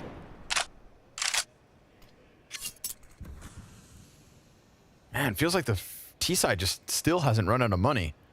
You know, consistency in the rebuys. But this is the one. Bank accounts bottomed out. Round loss mounting. Maybe they should buy Big Azera. I feel like right now, dude, that price tag would be far too much. Yeah. 17 and 7. Worth his weight in gold for the CT side. He cheats over to the mid B. We haven't seen a mid B in a while. See if this game sense is correct. It's good. Yeah, it looks like it is going to go this way too. Yeah, he's been holding off on mid, but normally from the CT spawn. Nifty was talking about how this is a really hard spot to play, and it's because of these decisions. You have to use utility. You put your team in jeopardy when you make the wrong rotation. You are the difference between a stack to one side or the other. And look at this. Big Azera makes it over to B. 2 on the site. They can focus in tunnels. He can hold mid. Lots of bodies coming in here. But they don't hit a shot. PKL dies empty-handed. 3-player peek, and here comes Big Azera, also down at the hands of Cello. They chew right through that 3-man setup as if there was nobody there. Kind of messed that up, didn't they? The extra up on B hasn't been too good. True. Once versus the rush, no kills. Now no kills. True. No cap. No cap. Nice group peek on that one as well. Ooh, what a spray. You know, Cello's trying his absolute damnedest to be the, counteract to Big Azera. Yeah. He is the top fragger here from MIBR and keeping him close. A 1-round lead held onto by paiN and the first 15 waning.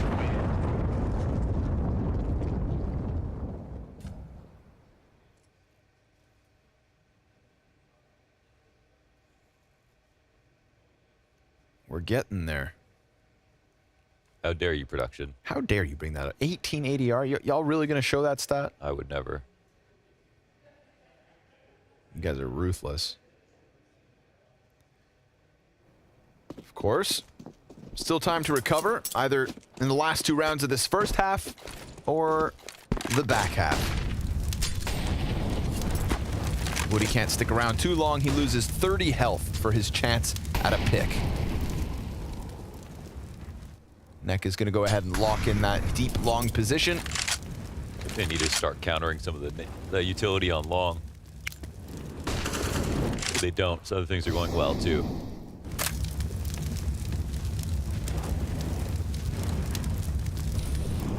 Hardzao, similar position. Maybe won't peek out as much on the box, really force those players to come out and clear him. Now this is a double reinforced mid-B. You know, they've got one guy close, they got two pushed on Cat. And we have seen MIBR skip some stuff. The last round they went mid-B, they had the Opera come up to the corner. This is the right play. Oh, Nifon drops completely off. That might be a mistake. Neck is... Ooh, okay. No way, gets the guy in the back. Kills Joda in the background. Oh, poor Joda. Dinks Cello in the process. You know, that would have been a really nice 2K for Nekiz, but honestly, he still set them up nicely. Yeah. Man, Nifon left him to die. Oh, dunked on. Big Uzera with the drone strike. A1S swapped out. Woody now at the front, and another great grenade coming out of the CT side. That is immense amounts of damage from utility and dwindling amounts of time. But Turtle comes out from long A, gets the headshot into Nithon. That's going to create a ton of space for the bomb to push up, and now Woody's got a post plan. Turtle comes around on long in a crucial fashion, and Hardzao, now it's him versus Exit on the close corner, and yeah, he made that sound jumping up, so you'd think Exit's on high alert. PKL can't find his contact. Hardzao just blasted back by Exit. PKL's gonna find the contact on ramp, gets the kill, but now they're peeled, and they're thinking there's still a player on long. That is not the case. It's a double up towards Cat instead. The bomb's planted back single. They've got a Molotov to try and land on it. Turtle gets killed. PKL, it's covered in fire. He's got the kit. He's got 16 health. He needs to jump on top and stick this. That's going to create the panic. Exit comes out, and it's PKL with the frag, but it's MIBR with the round. Man, what the hell? I don't know. MIBR, like, it's sick to get the full flank off, but they were full flanking when the bombs planted back single.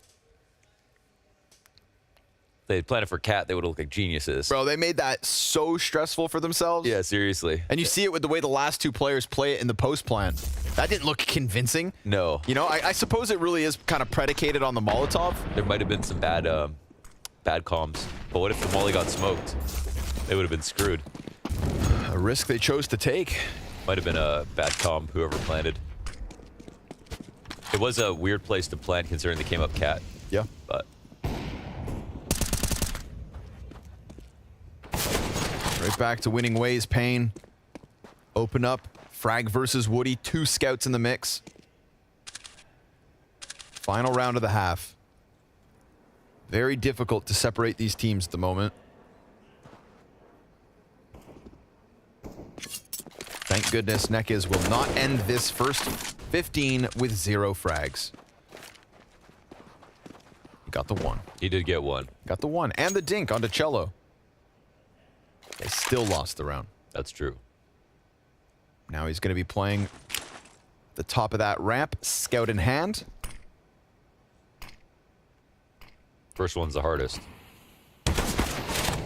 Tag. Oh my God. That was a quick scope. I thought that was a no scope for a second. Jesus. I would have thrown something. Yeah. AK's picked up. Big Uzera. Nice angle. They didn't see that one coming. Cello insta-killed. Plus we've got this stack up. T's throw down a smoke, but that's their last smoke, and the deep one is soon to fade, so they've got to cross before that happens. Both players go over.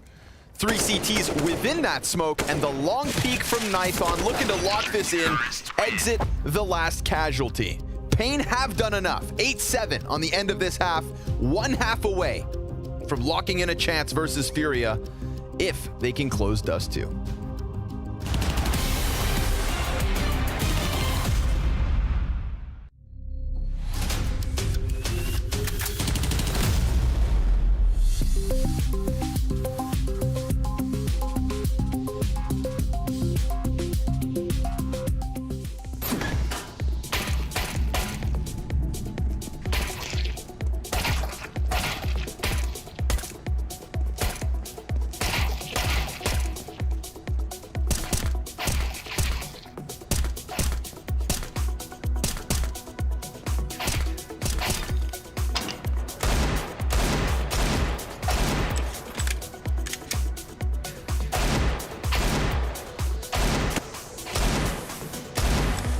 punished.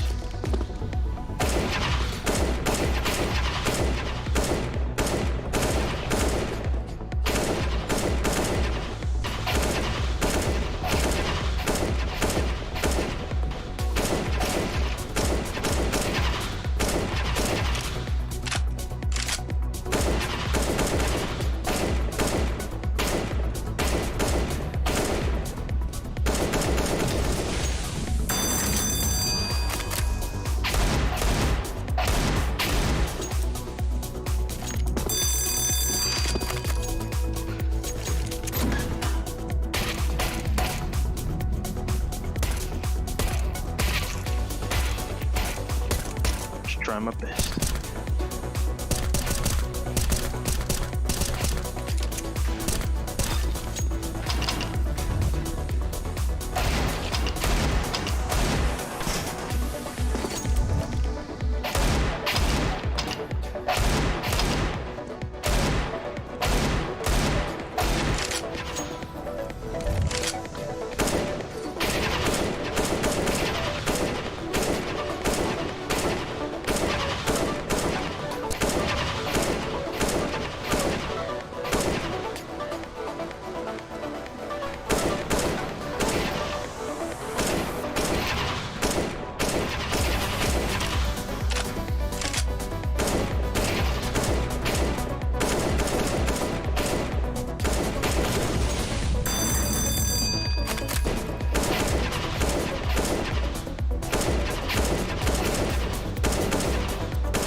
It's the BLAST Premier Spring Showdown North American edition, or should I say Brazilian edition. Yes. All Brazil semifinals and potentially the last half. If paiN can close out this T-side here on Dust 2, a map that they are fond of after all.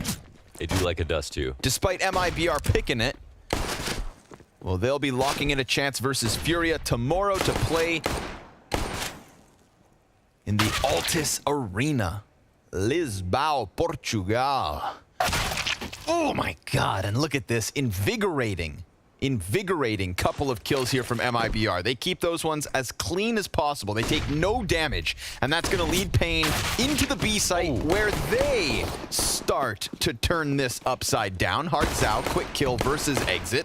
They confirm the numbers inside of the window. They wait for flank to come through tunnels. PKL, doesn't want to fight it on his own, but at the same time, if he gives the angle to Joda, then it's a real problem. 3-on-3. Very critical 1v1 going down in the tunnels. Meanwhile, all the other fights are being won. This is perfect. Yes. They got 3v5. They won all their duels. They smoked it. They held on to tunnels control. That tunnel guy gets lazy and he's like, I don't want to stand here, then you're just going to lose the round. He needs to make sure that the guys who are in the site can fight the door and the window. If he comes to help and the tunnel guy's flank, it's over. So done. Really key that PKL plays with that perfectly. And give some space for Hartzau and Big Uzera to fight.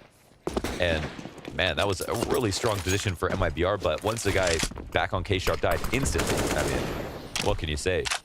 paiN earned that one. Double scout, pistols around it. paiN going to kick off the second half with a tidbit of momentum.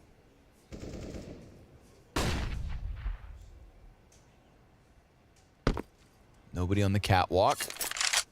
Because there's this lapse in pressure from paiN to MIBR, we get a reshuffling of the CTs. Scout on catwalk now. Exit. Deagle close door. Very close. Dangerously close. Yeah, no mollies here for the T side. They want to be careful about their commitments. Can't help but feel like this comes down to remembering what MIBR do as well. And look, they're about to kiss in the doorway. Oh. Joda, I'm surprised he doesn't get one there. Biguzera, I feel like that takes pressure off of him in the mid play. But with that damage, he actually allows for the CTs to cross over to the A site. 30 seconds. And that stack. Yeah, that stack's going to get into position before the commitment happens. Yeah, very long grenades, no mollies. Scouts are both on site, but one gets taken down by Nithon. Good cover from the depths of long.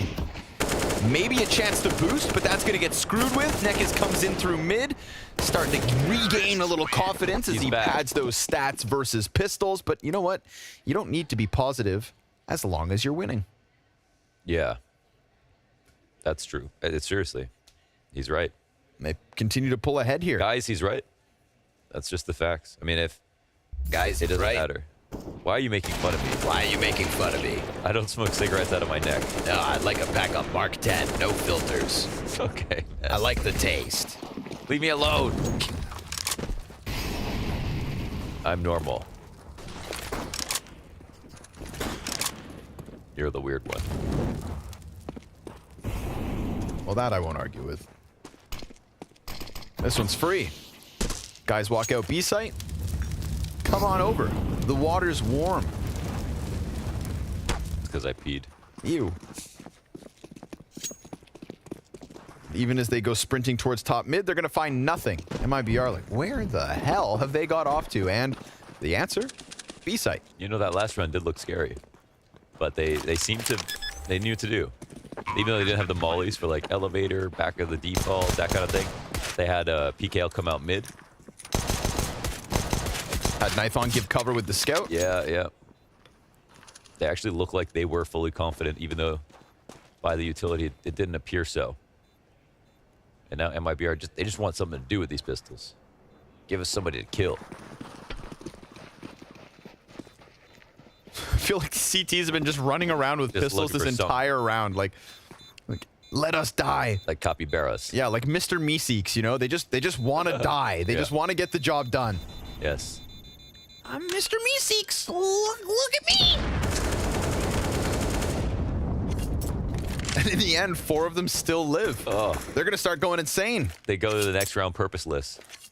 With no mission, no objective. Oh, man. That's the real killer. That's when he died twice. What is my purpose? You pass butter. Oh, God.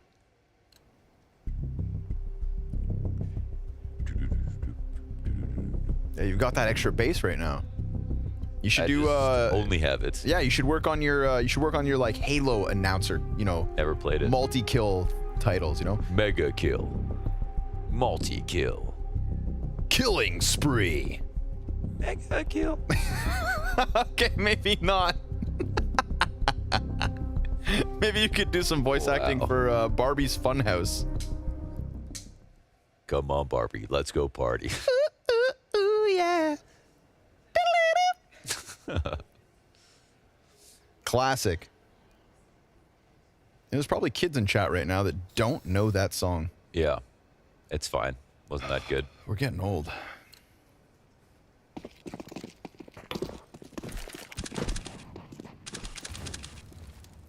Here we go. This is a big one. All right, paiN, win your pistol, pull ahead. MIBR, CT side. Oh, and Woody's going to drop his chance at what would have been a nice, clean, easy 5v4.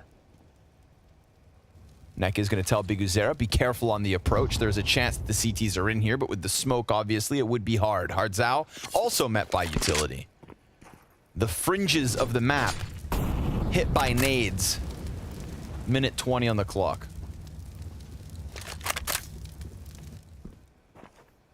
Opportunity in mid. I thought can really control it.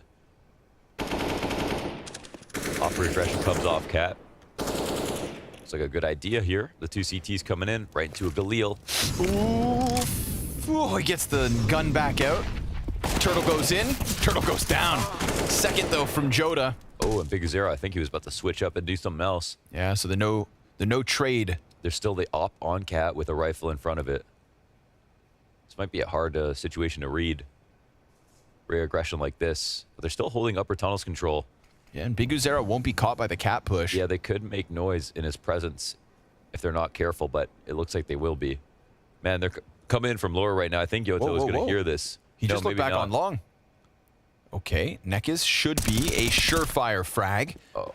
Long player is going to feel compromised in a moment, so they decide to just get the train rolling. This is interesting because Big Zero is going to come in late. Dude, at 15 seconds. I mean, they can't even stop to watch their back. And Woody, he finds a kill because there's a gap on the smoke. Oh, improper smokes. But Big Uzera still comes in from catwalk. However, Woody, he did a good enough job just slowing down the bomb planter. Yeah, I guess because that re-aggression from Cat, they just didn't expect it. Nope. With the out behind it. And Yota, once he got that kill on the lower player, they just didn't know what to do from there. Runs around long. And this part looked good. Big Uzera just came up like a little too late. Got sent spinning. Big Uzera came back a little late, and then of course the player up close took out a grenade. Didn't expect the duo peek. See, just there, you know, player almost slipping into the bomb site. Good speed from Jota, not wasting any time, able to catch that. You know, the post plant still could have been won by MIBR, but it's better to just not let it happen. They also went long with one smoke left. I think there was two actually, but it missed the mark. I think there were like two that looked like one. You know, like one in a blob, like a blob of smokes. Yeah. But maybe I'm wrong. Happens. I need you to be more confident, man. They had two smokes, idiot. That's better. Was that obnoxiously confident?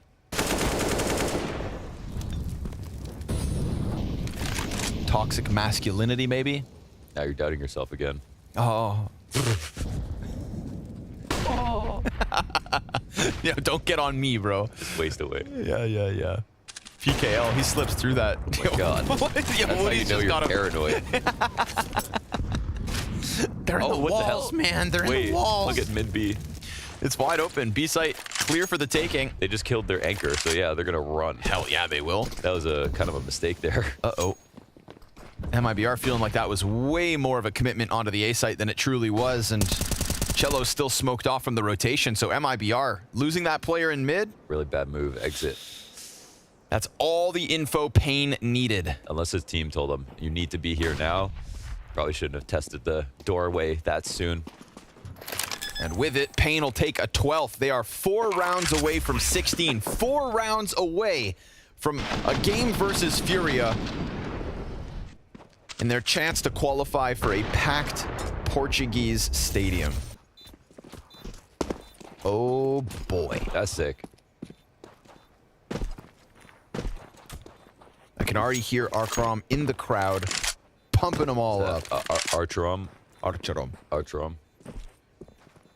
That guy's watching a master at work when you watch him go up there. Yes, sir. Soccer.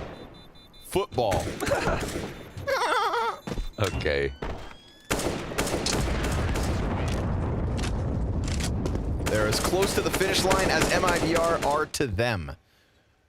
4 rounds the difference in either direction. That's a comfortable place to be, but still one, of course, that indicates work to be done. paiN versus weapons once more. Final 10 rounds of regulation here.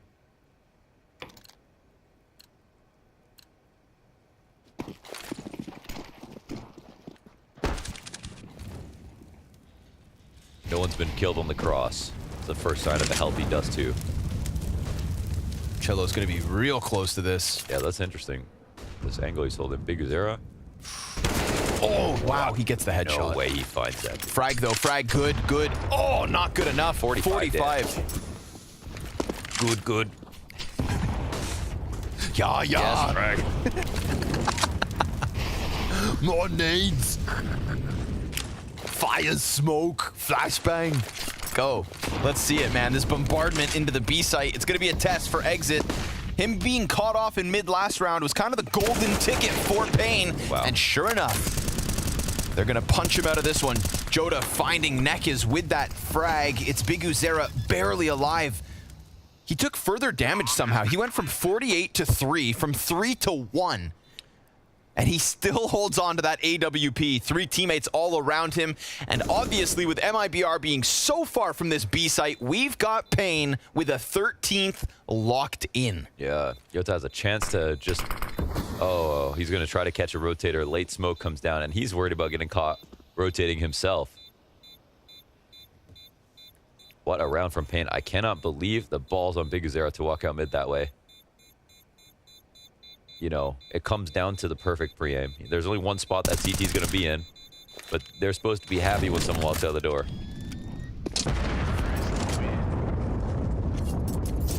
One. He wins this fight. And he shows his gun, too. He knows he does. Nekiz as well, kind of getting the better of Exit. He says huge nuts. Whoa! Nekiz gets sent back into tunnels. He got blown home.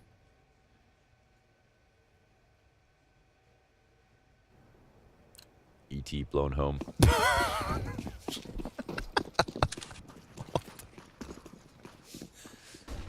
E.T. Okay, sorry. Cast. AK's back out. Oh, I like that, Joda. A little bit of aggression, a little bit of pizzazz. He's fighting for it, right? Because I'm sure MIBR at this point, they're starting to feel that squeeze. paiN pulling ahead by 5. paiN choosing when and where to fight and winning those duels. Joda's going to try his damnedest. He gets the 15 off the back of that one, but he's leaving Woody and Exit, who are struggling here on Dust 2, to try and support Cello, who's really been Joda's right-hand man. Cello finds the nade kill. That's going to help to at least even this 3 apiece. Looking for the boost, maybe. Oh, okay, what? Dude. All right, man. Intuition. PKL comes off of the plant spammed from Cello, and Hardzao looks to go big.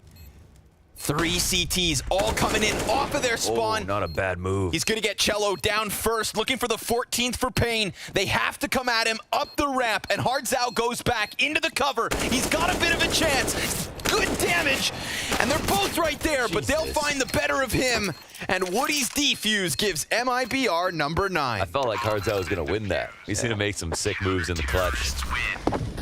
But look at this shot, man. What? Okay, that's hilarious, too. But then this.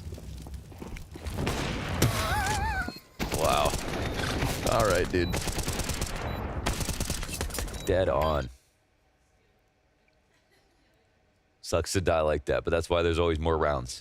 2 rounds in a row as well. Nekiz has just been killed by frag grenades. Speaking of which, we're going to have a surplus of them here in the CT spawn. Okay.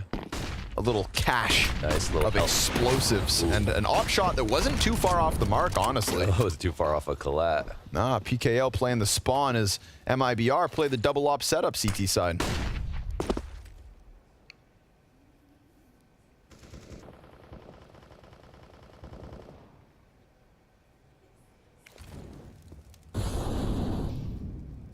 What's Nithon's favorite shisha flavor? Mint apple? Double apple. Shut up, dude. You always got to get mint. Come on now.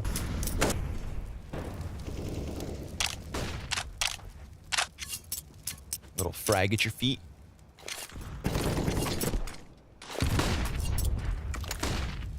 Look at these nades go.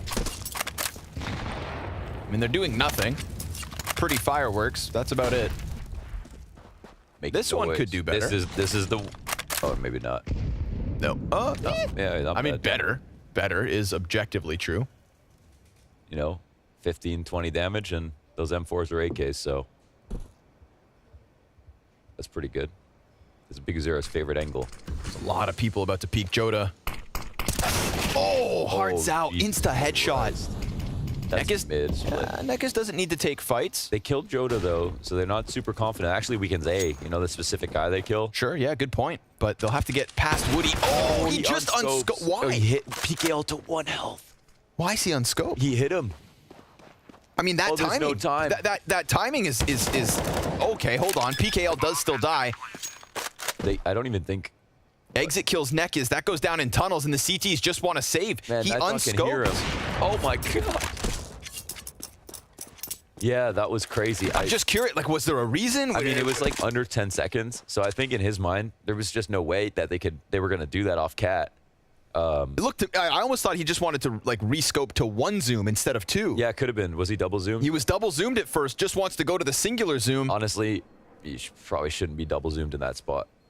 So that makes sense. That makes sense. But you know, to make that decision and to change the fact that you're already scoped in, it takes it takes less than half a second to get back to 1 zoom. But that is the moment that they hit him. And it's not like they announced it with utility or whatever, where maybe he would have stayed double scoped. Yeah. We call it timing. And he still hits the shot. So I mean, it's just not a kill. Yeah. It's okay, man. That's what you gotta tell him. It's okay, man. But is it? Not really. MIBR now on 9 rounds, paiN 14, and a bottoming out of the bank accounts for MIBR. At least Woody gets to try to up again. Oh, he needs that thumb. That's his mouse thumb. Ooh, what's in there? No, shut up, dude. What? Can't ask a question. Why do you have to say it like that? You never know where you'll find treasure. Oh my god. Oh, that one's a keeper. Okay. Yeah, I put it over the line, then you pick it up and throw it. You want to play games, chump? MP9's up, MIBR. Ooh, tell me they're not feeling the pressure of this situation. So many times it has been MIBR over paiN, MIBR over paiN.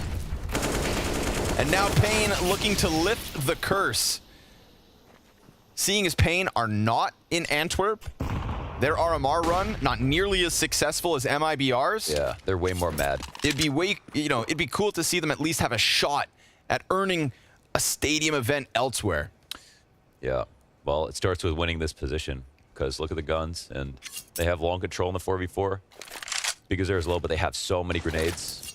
And this is where paiN, should be able to edge out another team. Oh, they miss a nade. They molly and miss car.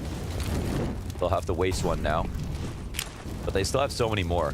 There's actually not many options here for the CTs. They're going to have to get some kills through smokes, basically, if paiN are to use their utility correctly.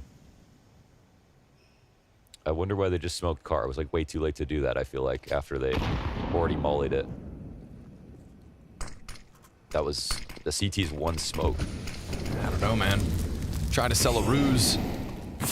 They know they're going to try something random. Yeah, Joda starts just shooting through. Oh, Nekis finds Woody behind that box. That's the biggest weapon that MIBR had to use. Joda, I mean, does this not scream of desperation? Oh, it is desperate, yeah. He's just spamming through the smoke, jumping up, trying to find anything, and that just transitions into a save. There's nothing you can do. Absolutely no foothold on this A site here in this round. paiN 15, and with that, 6 map and match points. Best case, you flash an MP9 through the smoke, you catch them all on the wall, no one's playing anti-flash. Not going to happen. They get Woody to have the smoke himself, so he can use it on the elbow and then off of that and then try to get some action, because they would have to molly him and they'd have to stay there. That could have been possible, but instead they threw a smoke at car after it already been mollied. They could have delayed paiN if they threw the smoke into the molly and then made it seem like someone was still car, but that wasn't there. So MIBR didn't have a lot to work with and didn't do anything special, and paiN's nades have been solid. That's basically what we saw happen just now. This kill from Nekis as well. Sees the jump up, thinks, finds Woody through the side of the box. Yeah, that molly ended up being a one-way for him too. No escape either. So paiN in a very comfortable position. And of all the matches that you're finally going to get over MIBR, doesn't it feel good to make it where it's meaningful, where there's a clear path to a huge reward? Would have been slightly better with the RMR probably. Yeah, that one. Yeah, okay, that one, sure. But by a hair. Also good. This is also good, yes. Second best. Yeah. Cello. Oh, he's down, dude. This could be it. paiN, clean as can be. And who other than Nekis, who had such a rough start on Dust 2 in that first half. Nithon finds Woody. Bombs a little bit late to the party, but PKL still gets here. And it's going to have to be Joda and Turtle. in a 2 versus 4 with now non-existent utility. They underhand a smoke to just come through this door, give them a little bit of a poof to work around, creates uncertainty, but there's so many sets of eyes for paiN to just keep fixated on this entrance that it is a doomsday type situation. They jump in desperation, and Nekis 4 kills in the final round of Dust 2. paiN will eliminate MIBR. They are your second finalist for the North American Showdown alongside FURIA. One more best of 3 for these two teams before one of them is confirmed in Lisbon. It's been an amazing run from paiN already. They've taken out Liquid. Now they've taken out a huge rival in MIBR. They've shown some great CS, man, straight up. Even if they lose these games, you could see it. They play very well. And now they're going to get to play against FURIA, which will be the hardest of all the challenges. Sure. But also would make a great fairy tale run for them. And for MIBR, they've got now a new challenger. They were getting good, you know. Yeah, exactly. But paiN are stepping up like crazy. You know, you never know. You never want a head-to-head to get too lopsided. Hashtag Pimp was right. The one man to predict paiN today. The one guy. You know, his heart filled full of joy for the very first time. What a sight we will have to behold. Here you go, Freya. Deal with him. Do I really have to deal with a gloating pimp up here on the desk? The only one to pick paiN. I'm sure he'll remind us throughout the segment. I don't need to say anything. No, I guess you don't, because we should be celebrating paiN coming into this. They managed to upset Liquid, then they managed to finally claim revenge over MIBR. What was it, 7 maps that MIBR had taken them down on before this, and finally now they're claiming that spot in the grand finals against FURIA, and that is going to be a matchup and a half considering what we've seen from paiN thus far this tournament. I know, and I'm actually so proud of them because it does seem like there was not a mental block by any means. They came in and they just played great CS. I mean, we saw another huge performance out of BLAST. This guy is a star player. Sao as well. He had a massive performance, especially on the T side. He went 7 for 7 in opening duels, and there was a lot of rounds, especially in the second half, where I felt MIBR could have fought their way back into the game, but every single round started out by a paiN player finding an opening kill. Whether that being BLAST, Sao, even that sometimes PGL was the guy finding the openings. It was a team performance, obviously, from paiN Gaming, but you gotta give credit to BLAST and Sao. They carried that T side finding the openings. Yeah, and it was a huge amount of confidence coming out of paiN as well, and that's what I really like coming off the back of Vertical. Obviously they managed to take that off of MIBR as well. The fact that they could just continue that momentum, it was really great to see the fact that they could keep on stepping it up. Oh, without a doubt. And there wasn't even like a whole ton of excitement in the camp. They all just looked as though they were focused. They had a mission and they were going to execute. I like that you bring up BLAST's name as well. I think we should bring us some highlights from him too, whilst we celebrate this victory from paiN. Because, you know, coming into this, we were kind of prefacing what we were expecting from each of the players. He was a name that was on our lips, but the fact that he's come up so consistently again, I'm just really excited to see what he's going to be delivering versus FURIA tomorrow. It's been 2 days in a row. He took down Liquid yesterday, and we thought to ourselves, okay, BLAST, you had a good game yesterday, but how many times have we seen you play so well? Not too often, to be completely often, and we don't really watch paiN Gaming that much as well. So to see him play well 2 days in a row, to see him dominate Liquid and now dominate MIBR the way he's done it today is very, very interesting. I'm curious to see more of BLAST, and especially, as you said, Freya, tomorrow the final boss in FURIA. If you can play well against that team right now, you're the real deal. Yeah, that is going to be a tall task going up against him. Of course, unfortunately for MIBR, that does mean they are eliminated here from the Spring Showdown. Coming into this, we're saying, you know, maybe a 50-50. I think our talent predictions maybe painted a more of a heavy favoriting MIBR picture coming into this. But I did think this had the potential to be going to 3 maps, considering the maps that we saw in the pool here. I thought so too. I was predicting a 3-map series with an MIBR coming out with the win, but I mean, it is what it is. I just want to say that I also encourage this team to relax from this disappointing performance here, because I think they could have gone to the finals and played against FURIA, but they still have the major ahead of them. Yes. So that's where they need to set their sights, because this is where they could really change their lives. The real surprise to me is the Dust 2 performance coming out of paiN Gaming. I saw Vertigo during the RMI event. It was a 25-23 game, 3 overtimes, and I felt paiN Gaming were the better team. They just couldn't close out the game. So I actually felt relatively comfortable in paiN Gaming on Vertigo, but on Dust 2, we've seen MIBR play well. We saw them play well yesterday as well. Seen them take down Na'Vi as well in the group stages. So for them to fall so flat here against paiN Gaming was a little bit of a surprise to me. Do you think it was just the proactive nature from paiN coming out on Dust 2? Was there anything kind of, maybe on the MIBR side, just lacking for them? I mean, the ability to deal with that proactive nature, I'm sure, is one of them. Exactly, right? You saw almost every round, not every round, right? I think the opening duels went 14 for 10 or something along those ways for paiN Gaming, but it felt like all the buy rounds, all the important rounds, you had just a paiN Game player walking out middle, Big0 winning the opening kill, Hartzau walking over Catwalk, winning the opening kill, so it just fell flat for MIBR. There was also a lot of saving going on for MIBR on the CT side, right? They lose the first initial duels, and instead of fighting it out, well, they decide to save, so the scoreboard doesn't really paint a clear picture of how one-sided this was. paiN won both pistol rounds as well, so I'm a little bit sorry to say, but MIBR was disappointing here in Dust 2. Yeah, no, I think that it is fair to say. Just speaking about paiN for a little bit more, I think Nithon has been a real revelation coming into this. I personally wasn't sure exactly what we were going to be seeing from him, considering, you know, the times that I've been watching paiN game mostly was when they still had Safe on the lineup. But I like this integration. I know we were speaking about how it can be difficult to integrate an AWP into the system, but I think he's been looking really, really good, looking like a solid part of the team. Yeah, and honestly, I think we've already said quite a bit about him today. There isn't too much more to say about him that's outside of just being special. I mean, I want to see him show up against FURIA tomorrow and put on an exorbitant performance, but who knows what we'll see. I'm really excited for this game tomorrow, considering Safe going to be going up against his old team and most of his old teammates as well. That's going to be fun. I think he's going to have a field day. You know, I'm very impressed by paiN Gaming so far, but going up against FURIA, it's just a different kind of beast right now. I'm at the point right now where if paiN Gaming can get, you know, double digits against FURIA, which seems to be a struggle for any team facing them right now, I would be happy. A competitive game, I would be happy. And then the Nithon, you know, going up against the Safe duel could be interesting, but then again, Safe just have the better team behind him, so it's going to be tough for paiN tomorrow, no doubt. Do you see kind of any chances for paiN, maybe even taking a map off of FURIA? I know that obviously paiN going up against them, this is just going to be a really, really good matchup for them anyway, but, you know, we've seen paiN coming into this hungry. Do you think there is any chance of maybe even another upset from paiN?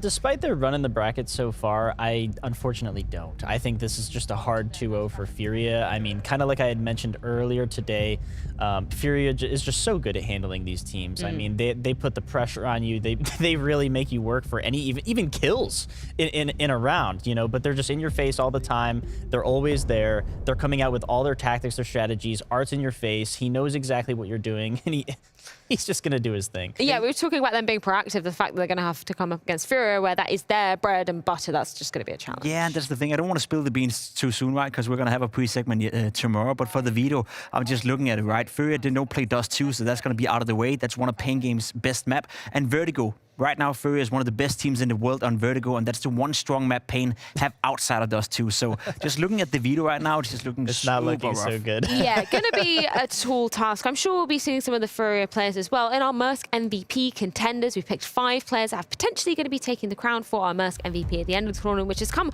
very thick and fast. Of course, it is the final day of the tournament tomorrow. Nifty, who do you think is currently leading for your money? I think for me, it's got to be CSGO, but I love Yuri as well. I mean, if somehow there was an upset in a few like worlds away, I would of course choose Big0, but I think I'm going to have to go with CSGO. Yeah, do you think anybody else could steal the crown, Pim? I think it's a good shout, Yuri and CSGO, but I'm going to go with Big0. The fact that he's been able to play so well for paiN Gaming, playing in this underdog role, 2 close games, one against MIBR, one against Team Liquid, and still producing, I guess, you know, MVP-worthy stats. I think it's very, very impressive, and yeah, Big0 right now. He's going to have the final task tomorrow against FURIA and this man on the screen, Yuri, but he still has a shot at it. I think that's the really interesting thing about them going up against FURIA tomorrow. You know, the fact that they're such a well-rounded team, when we literally could pick out anybody from the side of FURIA. There's 3 players from FURIA right here. Yeah, it's basically the entire squad taking up the roster there. And I think that's what is so scary about them. It's just the consistency across the board for every single player on that. Listen, there's no weak link in FURIA right now. It looks like all the players have found their role. It looks like all the players are feeling comfortable at home right now. You can argue Art and Drop can play better, but they're not needed right now, right? There's not enough frags for even everyone, Drop so. was super sharp today. He was good, yeah, and he has been good as of lately as well. And it's just tough to see FURIA not winning tomorrow. Let's be honest, but it's just going to make the surprise even bigger if they were to do it. Well, we can be getting into one of our winners' interviews for this one. Of course, we just saw paiN taking the win there. So let's throw it on over to James as he had a catch up with one of the players from that side. Neckers, finally, you get the win over MIBR and an important one at that, 2-0.